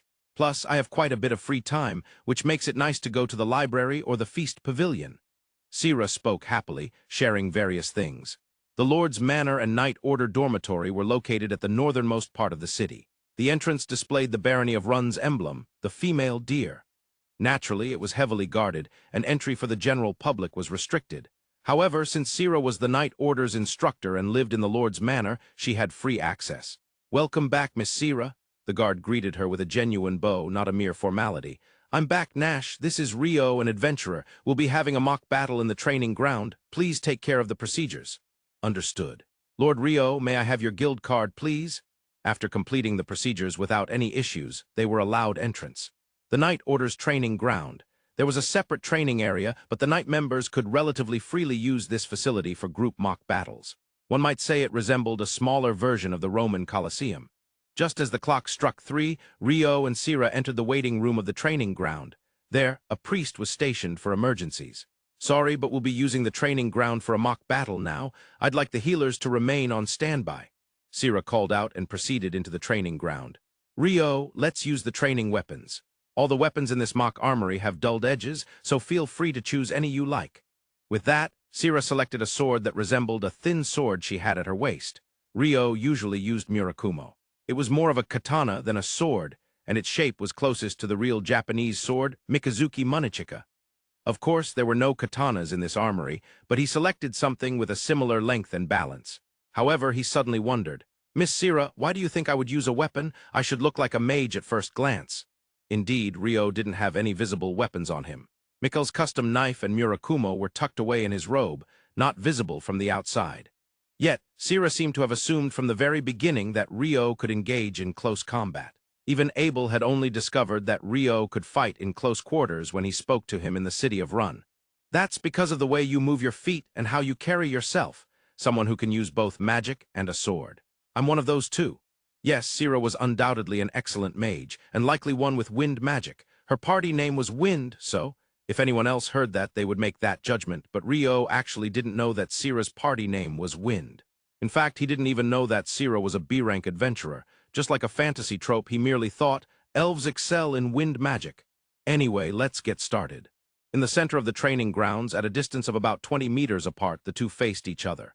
"Ryo, are you ready?" "Yes, anytime." "Then, here I come." At the same moment as those words, Sera's figure disappeared. So fast, in an instant, she lunged into Ryo's range and executed a downward strike at maximum speed. Ryo did not retreat. Instead, he thrust his sword forward to parry. Before reaching the point where her speed peaked, he managed to parry at a point where Sera's strength had not fully built up.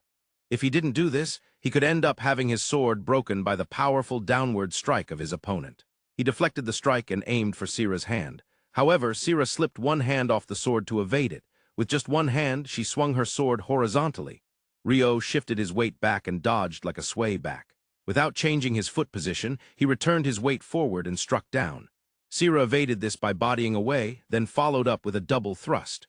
Ryo dodged the first thrust, and while evading the second, cut upward in a reverse diagonal. Sera lightly backstepped to evade. This exchange took only a few seconds. It was a chance to reset. "You're amazing, Ryo!" Her face beamed with joy. Sera spoke to Ryo with a voice that was genuinely happy. "No, Sera-san, you're too fast." Indeed, it was terrifying speed. The dive was nothing compared to the Demon Prince from yesterday. It was like the sonic dive of Demon Leonor or the one-eyed assassin Hawk. A fearsome speed that invaded his range in an instant. "But Ryo, you dodged it. In the Night Order, no one can evade that dive." Saying this, Sera looked around. As Ryo followed suit and glanced around, he spotted several Night Order members scattered among the audience. "If you reacted to that, does that mean you've experienced that kind of speed before?" "Yes, a long time ago." "I see. Then next, I will go all out. W8. Before Ryo could finish speaking, she lunged again. This time with a supersonic dive. Moreover, the speed at which her sword was swung, it's faster than before. The speed of her sword swings had increased by about 50% compared to earlier. At this speed, evading entirely was impossible. Furthermore, defending against it was becoming difficult. If he tried to receive it at the peak of her speed, he realized just how heavy her sword was. "Sera-san, despite being so slender, what is this weight?" Ryo thought of a phrase that would surely anger a woman. In the first exchange, he had been able to launch a counterattack after deflecting, but now he was entirely on the defensive. He would occasionally launch thrusts or slashes as feints, but that was merely to act as a distraction. However, Ryo's defensive stance was like an impregnable fortress. Even the one-eyed assassin Hawk and Demon Leonor could never break through Ryo's steadfast defense. That was how formidable Ryo had become. Yet, this is tough. It feels like I'm continuously receiving blows from my master's sword. Even his ironclad defense was beginning to crack. In terms of speed, he might even be slightly surpassing the sword speed of his master, the Dullahan, known as the Fairy King. This is it. It's wind attribute magic. Of course, there was no rule against the use of magic. But in the midst of such a speed duel, there was no opportunity to use magic. If he diverted even a little concentration to something else, he would be defeated in that moment. Even with Ryo's magical generation speed, it was impossible to cast spells at such velocities. However, Sera-san is using it. Through wind attribute magic, she enhances the speed of her arm swings, footwork, and even her body movements. It was an astonishing level of magical control. Using magic as effortlessly as breathing, it was almost too mild a description. Achieving magical control to the extent that she could use magic unconsciously, as if her heart was always beating without her having to think about it. To that level, clearly, she had combined wind attribute magic and swordsmanship more adeptly than even Demon Leonor. Since her sword was empowered by wind attribute magic, her slashes felt extraordinarily heavy. An opponent who outmatched him in both speed and power. To win, he would need to resort to extraordinary measures. But Rio did not want to take that path. After all, it was a rare opportunity to face such a skilled swordsman. A valuable experience. It occurred to him that he had been rather stagnant since his final training session with his master, the Dullahan. If this sword duel could reshape that foundation, it would indeed be serendipity. The change was gradual, barely noticeable. Of course, it was Rio who felt the change the most acutely. That change was leading him toward complete collapse. He had managed to barely hold on until now, but his limits were finally being reached. After repeating impossible defenses, his sword was becoming unmanageable. This is definitely tough. And then came the catastrophe. When Rio received Sera's right horizontal slash, he completely lost his composure, finding himself having to receive the blow instead of deflecting it. At that moment his sword broke, and in the next instant Sera's sword was right at Rio's neck. "I concede!" Cheers erupted from the audience, but to Rio it didn't matter. "That was amazing, Rio!" Sera then hugged Rio. Caught off guard, Rio's mind went into panic. "Oh, I'm sorry!" Blushing bright red, Sera let go of Rio, but then she quickly raised both hands and waved them up and down. "You took so many hits from my wind attire sword, Rio, that's amazing. No, it's Sera-san who is incredible for being able to wield it so well." That was Rio's honest opinion. Using wind attribute magic to enhance all of one's movements. The idea was simple, but nearly impossible to execute. Even if one thought of it, shaping it into reality was daunting, and executing it required exceptional magical control. Ordinary people would surely run out of magical power quickly. "I practiced a lot for this, but more than that, Rio, that impregnable defense of yours, what was that? I can tell it took immense effort to acquire, but how did you do it? My sword was forged by my master." "Master? Yes, the one who gave me this robe." Upon hearing this, Sera's eyes widened even more than usual. "The Fairy King is your sword master?" "Wah. How do you know that?" Rio was surprised that Sera knew about the robe of the Fairy King. "Oh. Well, elves are like half fairies, so I can understand that the robe is the robe of the Fairy King due to my racial traits. I knew the Fairy King was very fond of you, but giving you such a robe means he must have really liked your magic. I just assumed. I never expected you to learn swordsmanship from the Fairy King. That's quite amusing. I remember being told the exact same thing a long time ago. Is it that strange?" Once the dragon Rune had laughed and said the same thing. "Strange or not, the Fairy King himself is already a legendary figure. Well, whatever." Sera made a somewhat troubled expression. Before she could continue speaking, a voice called out from the audience. "Lady Sera, the training time for Lord Alfonso is approaching." Looking in the direction of the voice, Rio saw a young woman calling out to Sera as loudly as she could. "Oh, is it that time already? Rio, I'm sorry, I've got to go do some work." With that, Sera waved to the woman who had called her. "Lord Alfonso, the Lord's grandson, he turned adult last year. Since the Lord has lost all his children, Alfonso is expected to be the next Lord. He used to be a total failure, so I trained him, but he tried to force himself on me, so I stabbed him and broke his shoulder. There was one elf here who spoke such terrifying things without a hint of worry. He's the next Lord, right? Don't worry. When I first got hired, I told the Lord that if something like that happened, I would kill him. Just being alive is a blessing." Such a lovely smile. Just from that smile alone, it would be impossible to imagine what she was saying. I need to be careful with my words. By the time Sera's caller reached the center of the training grounds, she managed to catch up. "Lerita, this is Rio, the adventurer. He's important to me, so make sure to escort him outside safely. Now I'm going to go give him some training." With that, Sera used wind magic to leap to the exit and left the training grounds. Left behind were Rio and Lerita. Since Sera had introduced him, Lerita's eyes and mouth were wide open in shock. I'm sorry." Rio spoke, and finally Lerita came back to her senses. "I am Lerita, a maid at the manor. Pleased to meet you. I'm Rio, the adventurer. Likewise, nice to meet you. Then I will guide you to the gate, so please follow me." With that, Lerita began to walk. However, she seemed to be muttering something softly to herself. Important person, important person." It didn't reach Rio's ears. As they left the training grounds and headed toward the gate, a carriage passed them and came to a stop in front of them. The door opened and a man emerged. "Isn't that Rio? What a rare place to meet. Guild Master." It was Hugh, who had just finished reporting to the Lord and was on his way back to the guild. "You're headed back to your lodgings, right? I have something to discuss, so hop in." Honestly, Rio wasn't keen on getting in after yesterday's incident. "Miss, you can tell them that I will definitely escort Rio to the guild," Hugh said. With that said, Rio had no choice but to accept. Thank you, Larita-son. I'll be returning in the guild master's carriage, so this is it. Yes, I will convey that. With that, Rio got into the carriage. Inside the carriage was just Hugh. Excuse me? Yeah, sit over there. Once Rio settled in, Hugh knocked on the carriage wall. That was the signal for the carriage to start moving. So the conversation is about what happened yesterday, as you might have guessed. Yes, yesterday Arthur, the advisor, had saved him. But today, Rio was mentally preparing himself for various outcomes. Hey, don't be so tense. I heard from Lord Arthur that if you hadn't been there, we would have been wiped out. I appreciate that. Thank you. With that, Hugh bowed his head, though still seated. No, I just acted on my own. Rio was flustered by this unexpected turn of events. Still, you saved Abel's life twice. But going in despite the gatekeeper's warning was not okay.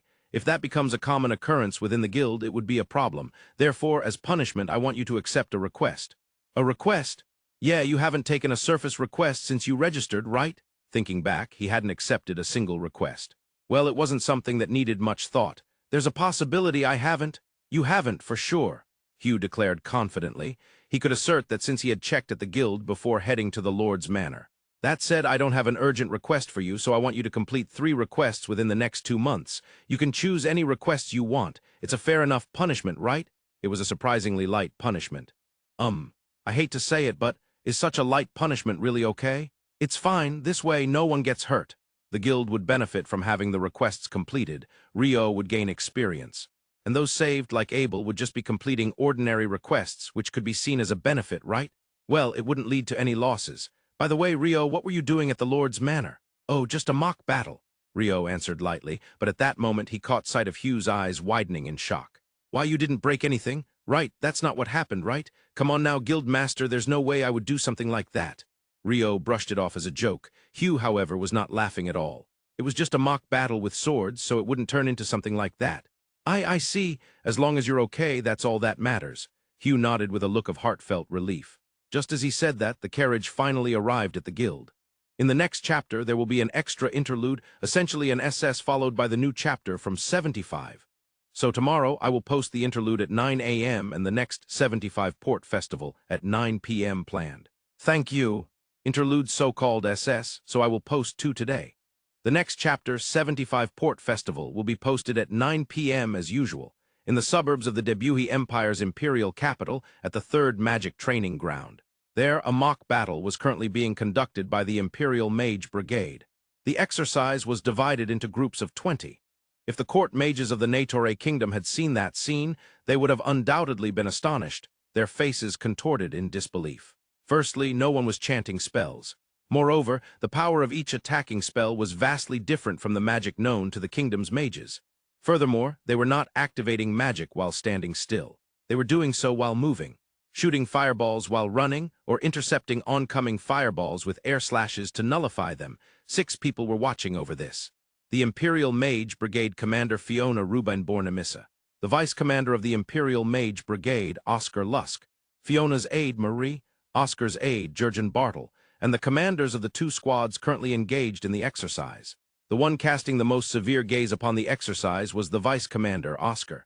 This is the maximum we can achieve at this point. Huh. It was a mere whisper, not directed at anyone in particular, but cold sweat trickled down the backs of the 2 squad captains standing behind him. They looked as if they would apologize at any moment. If we think about how far we've come in 6 months, it's not something to be overly pessimistic about.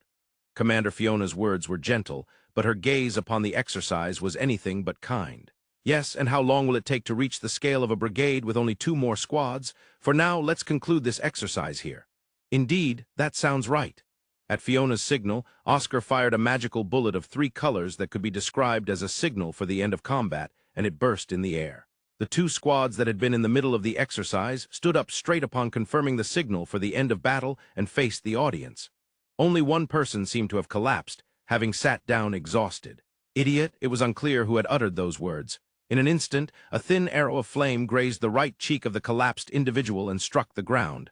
Yikes! A scream escaped the mouth of the soldier who had fallen.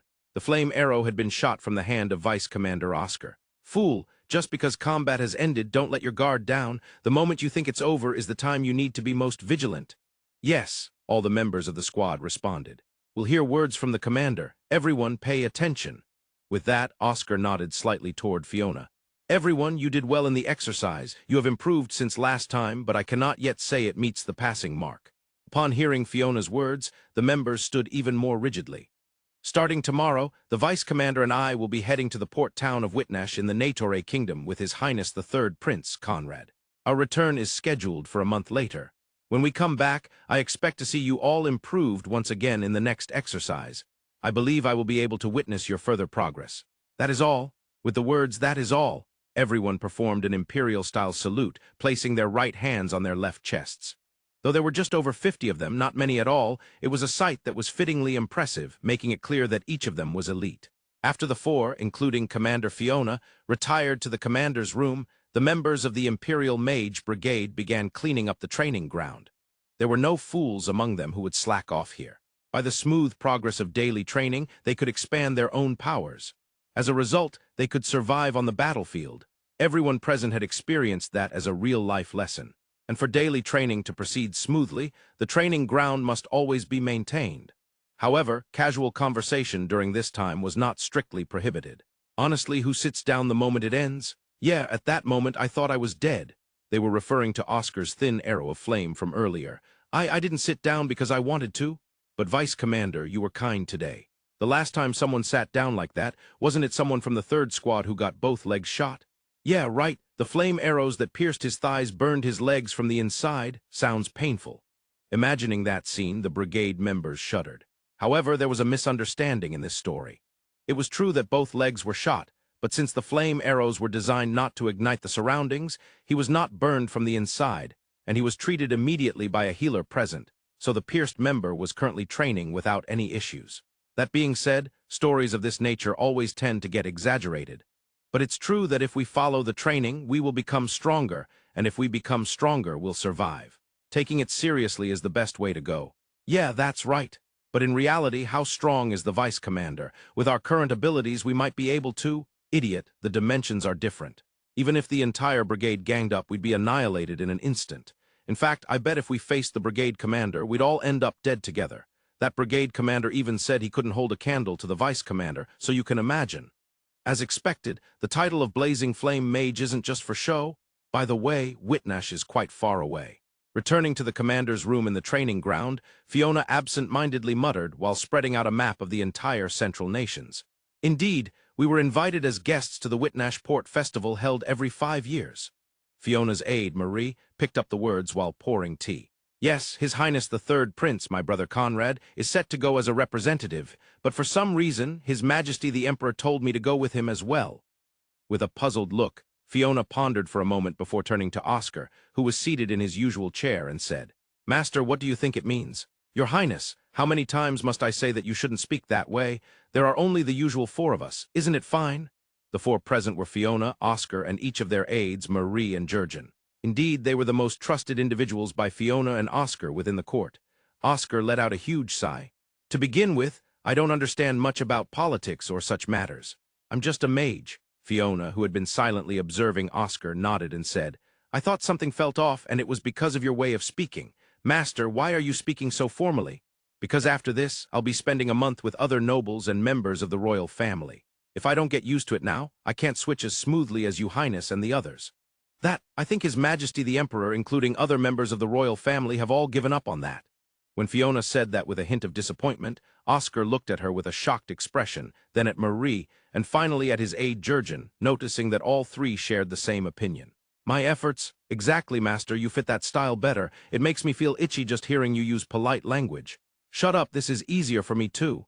Saying that, all 4 burst into laughter. "Well, I don't really understand His Majesty's thoughts. The Empire doesn't have a sea, so he probably just wants me to see the ocean, but that can't be all it is, right?" I suppose that level of understanding is acceptable." Fiona was deep in thought, her small head wrinkling as she considered various things. Although Oscar had said that, a particular thought floated in his mind. Perhaps His Majesty is planning to take care of something bloody while Lady Fiona is away from the Empire. Emperor Rupert VI at that time doted on his youngest daughter, Fiona Rubine born Amissa. She was the commander of the Imperial Mage Brigade and the 14th child of the current emperor. Emperor Rupert VI had 3 sons and 11 daughters. All 11 princesses were beautiful, but among them, Fiona's beauty stood out in a unique way. Having inherited her late mother's magnificent red hair, she had deep blue eyes and fair skin. Standing at about 160 centimeters, she had a remarkable figure for an 18-year-old. She rarely appeared in public at balls or the like, having dedicated herself to practicing magic and swordsmanship. Always wearing the treasure sword Raven, bestowed upon her by Emperor Rupert VI, she imposed strict training upon herself. Since she was appointed as the commander of the Imperial Mage Brigade at 17, she devoted herself to managing the brigade and had stopped attending balls more than ever before. Among the 11 princesses, Fiona was the only one who displayed an abnormal level of magical power. Moreover, the attributes she wielded were fire and light, attack fire and healing light. She could now expertly control both. Emperor Rupert VI loved her as both a father and as an emperor for her rare magical prowess. This was only natural, but at the same time, Oscar believed that because he loved her, the emperor preferred not to expose Fiona to grotesque sights. It is certainly natural for a parent not to want to show their child such sights, but especially compared to the other princesses. Thinking about it that way, Oscar had begun to suspect that during this visit, something bloody was going to take place within the empire. For example, a purging of rebellious nobles against the imperial family. Well, it was just a mere thought without any basis, and it wouldn't change anything if he shared it, so Oscar decided to keep silent. Today I present you with the second chapter. I believe reading the previous chapter, extra, intermission, will deepen your understanding of the main story. Finally, the Blazing Flame Mage. 2 days after Rio returned from the Lord's Manor, 3 days after the battle with the devil, the 4 members of Room 10, including Rio, were having breakfast at the guild cafeteria. Finally, our first escort request. Swordsman Nils was very excited.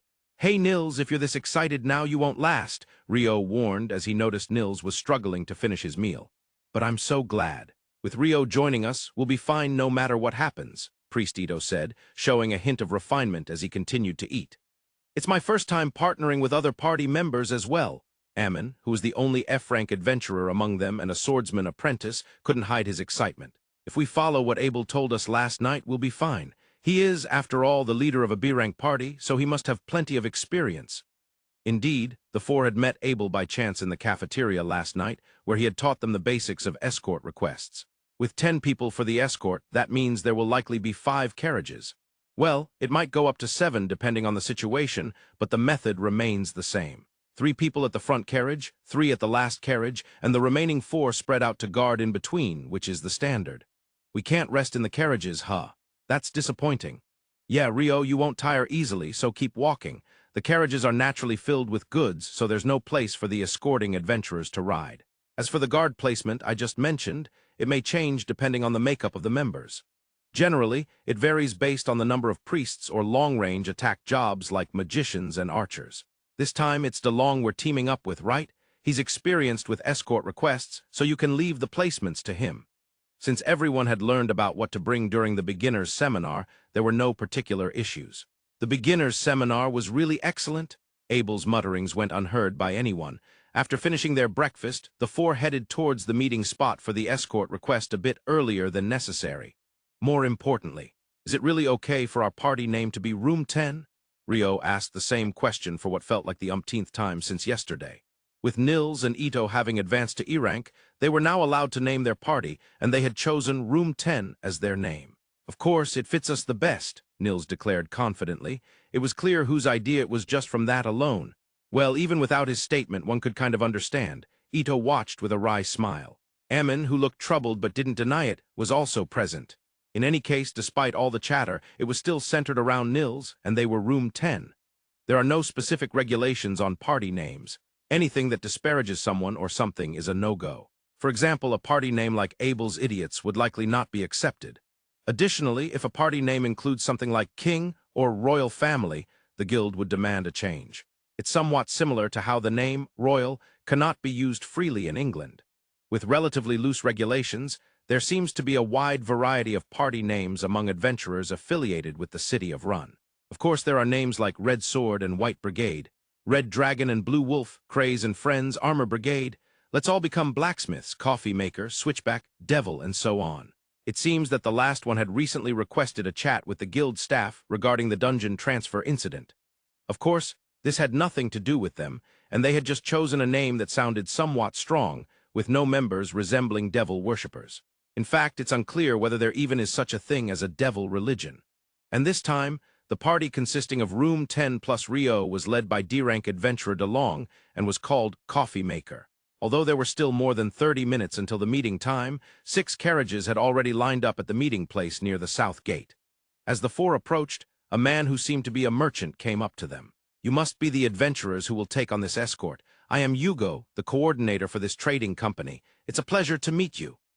Amon, who had been a bit worried about encountering an overbearing merchant, noticed Rio beside him let out a small sigh of relief. "I'm Nils from Room 10. This is Ido, Amon, and Rio." The introductions went smoothly with no problems. Then a voice came from behind them. "Hey, you're early." Turning around, they saw 6 adventurers approaching them. They are the ones from Coffee Maker who will be providing the escort. Since Hugo had previously had them as escorts several times, he was familiar with Coffee Maker. "Hello, DeLong, nice to see you again." "Long time no see, Hugo." "Thanks again, so you must be Room 10. I've heard about you from Mr. Abel. I'm looking forward to this." It seemed that after last night, Abel had done some groundwork for them. Despite his appearance, Abel was skilled at this kind of consideration. The 4 from Room 10 greeted them politely. "Thank you." A pleasant greeting is important. Just by greeting, you can foster a friendly atmosphere, making greetings a supreme and versatile communication tool. The destination for this trading company is the port town of Whitnash, the best in the Natore Kingdom. Located southwest of the city of Rune, it takes 2 days by loaded carriage one way. This escort request is for a round trip, 2 days to go, 9 days of stay, and 2 days to return, totaling 13 days.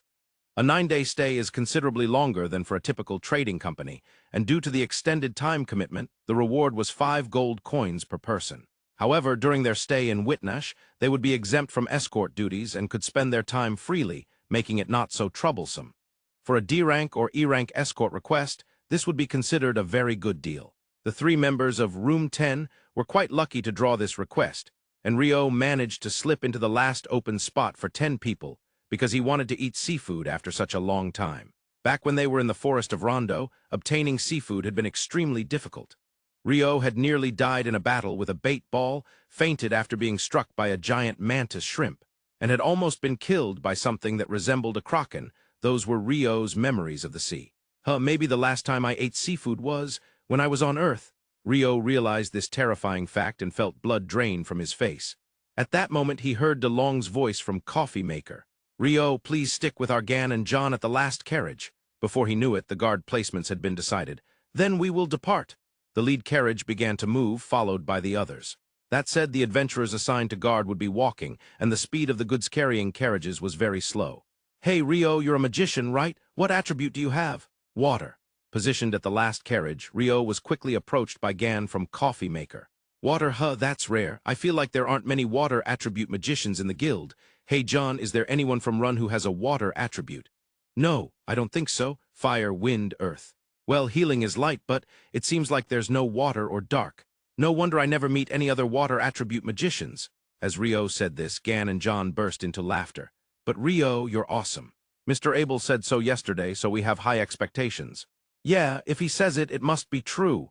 Thanks to Abel, it seemed he wasn't being ridiculed. "Abel's a nice guy. I should treat him to a meal next time."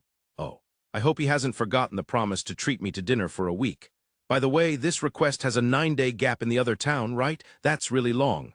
"What? You didn't know?" This trading company is going to Whitnash to coincide with the port festival held every 5 years. The festival lasts 7 days, so we will be staying there for the entire duration. "A festival? That sounds fun." "Yeah, it's a huge festival that happens every 5 years with many attractions, and people come from various countries to watch. This request is great because we can be free while we're there, and we'll be staying at a place secured by the trading company, so it's a well-rounded request." Gan and John were in high spirits. Besides, the roads between Run and Whitnash are well-maintained, and there are security patrols, so bandits rarely appear. That's why this request was aimed at D-rank and E-rank adventurers, right? Even though it's such a good request, it feels like we got lucky to join. Yeah. The 13-day commitment is a sticking point. Almost half a month. Most adventurers usually book or rent lodgings in the city of Run, right? Paying for a month's worth without using it is wasteful. So long-term requests are generally unpopular. In that regard, since Rio and the others live in lodging, they won't suffer a loss on accommodation even if they're away from the city of Run for a long time. Exactly. Coffee Maker had a house for 6 people, so they had no issues with long escort requests. Nice one, Coffee Maker. Oh, right. Your party name is Coffee Maker, right? Why such a name? Yes, Coffee Maker refers to that machine that automatically brews coffee on modern Earth. Moreover, the party leader's name is DeLong. Similar to a well-known coffee maker brand from Rio's company, that brand, which always brewed delicious coffee, was loved by all employees, so of course Rio knew it. Oh, that's the leader's idea. Yeah. I believe the leader's grandfather was a famous adventurer, and the party name back then was also Coffee Maker. Was the grandfather's name? Wasn't it DeLong? Rio nodded deeply. By the way, Rio, as Phi, has yet to drink coffee since his reincarnation. 2 days later, the group arrived at the port town of Whitnash without any issues. Room 10's first escort was successfully completed for the outward journey. Everyone, this is Blue Horizon, where we will be staying. We have reserved 2 triple rooms and 1 quadruple room. Please check in individually. We will depart for our return to the city of Run on the morning of the 9th day after the port festival ends, so feel free to spend your time until then. Hugo, the leader of the trading company, said this and promptly headed off with his merchant companions for business negotiations. That's settled then. We'll take the 2 triple rooms and Nils, and the others will take the quadruple room. Yes, that works. All right, we'll see each other again in 10 days. With that, Coffee Maker headed into the reception of Blue Horizon. I'm glad we arrived without any issues. Once they reached their room, Ito exhaled deeply. For the 4 in room 10, it had been a somewhat tense 2 days since it was their first escort request. Of course, Rio was no exception and felt a bit fatigued as well. For now, how about we eat and then take a walk outside? With Nil's suggestion, they decided to go out for food. With the port festival starting the day after tomorrow, the entire city was lively. The main street was bustling, and even the back alleys had stalls set up. As they walked through, the 4 were munching on snacks from various vendors. This is definitely fish and chips. So delicious. While Rio was moved to tears, Ito was savoring grilled octopus legs. I can't believe this. This is the leg of a devil fish. Amon was enjoying a croquette.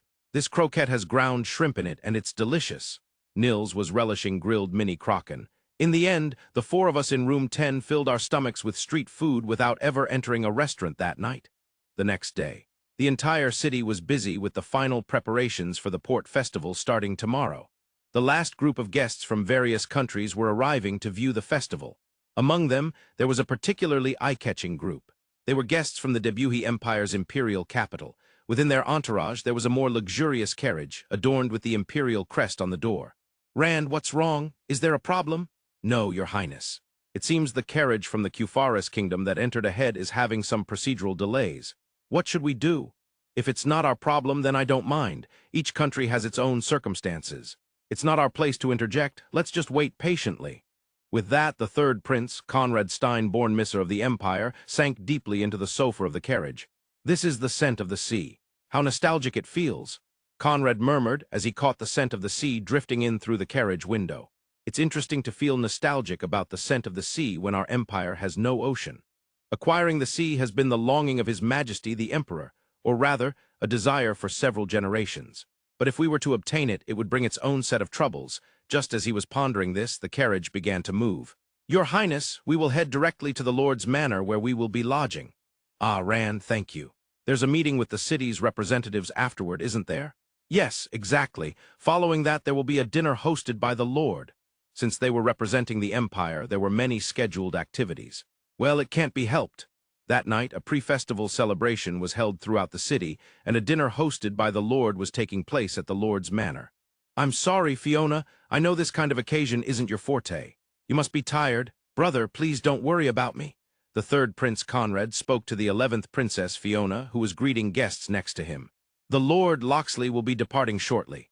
You can retreat to your room at that time. There are still many things tomorrow, so please rest well tonight. With that, he moved slightly away from the guests, allowing Fiona to exit more easily. This was part of Conrad's tactfulness. Lord Loxley was seen off by everyone as he departed, and several guests, including Fiona, left the venue. Welcome back, Your Highness. Once Fiona retreated to the room assigned to her, she jumped straight onto the bed. Your Highness, that's unbecoming. Marie, her aide, hurriedly reprimanded her. During this journey, Marie had been assigned to serve as a maid.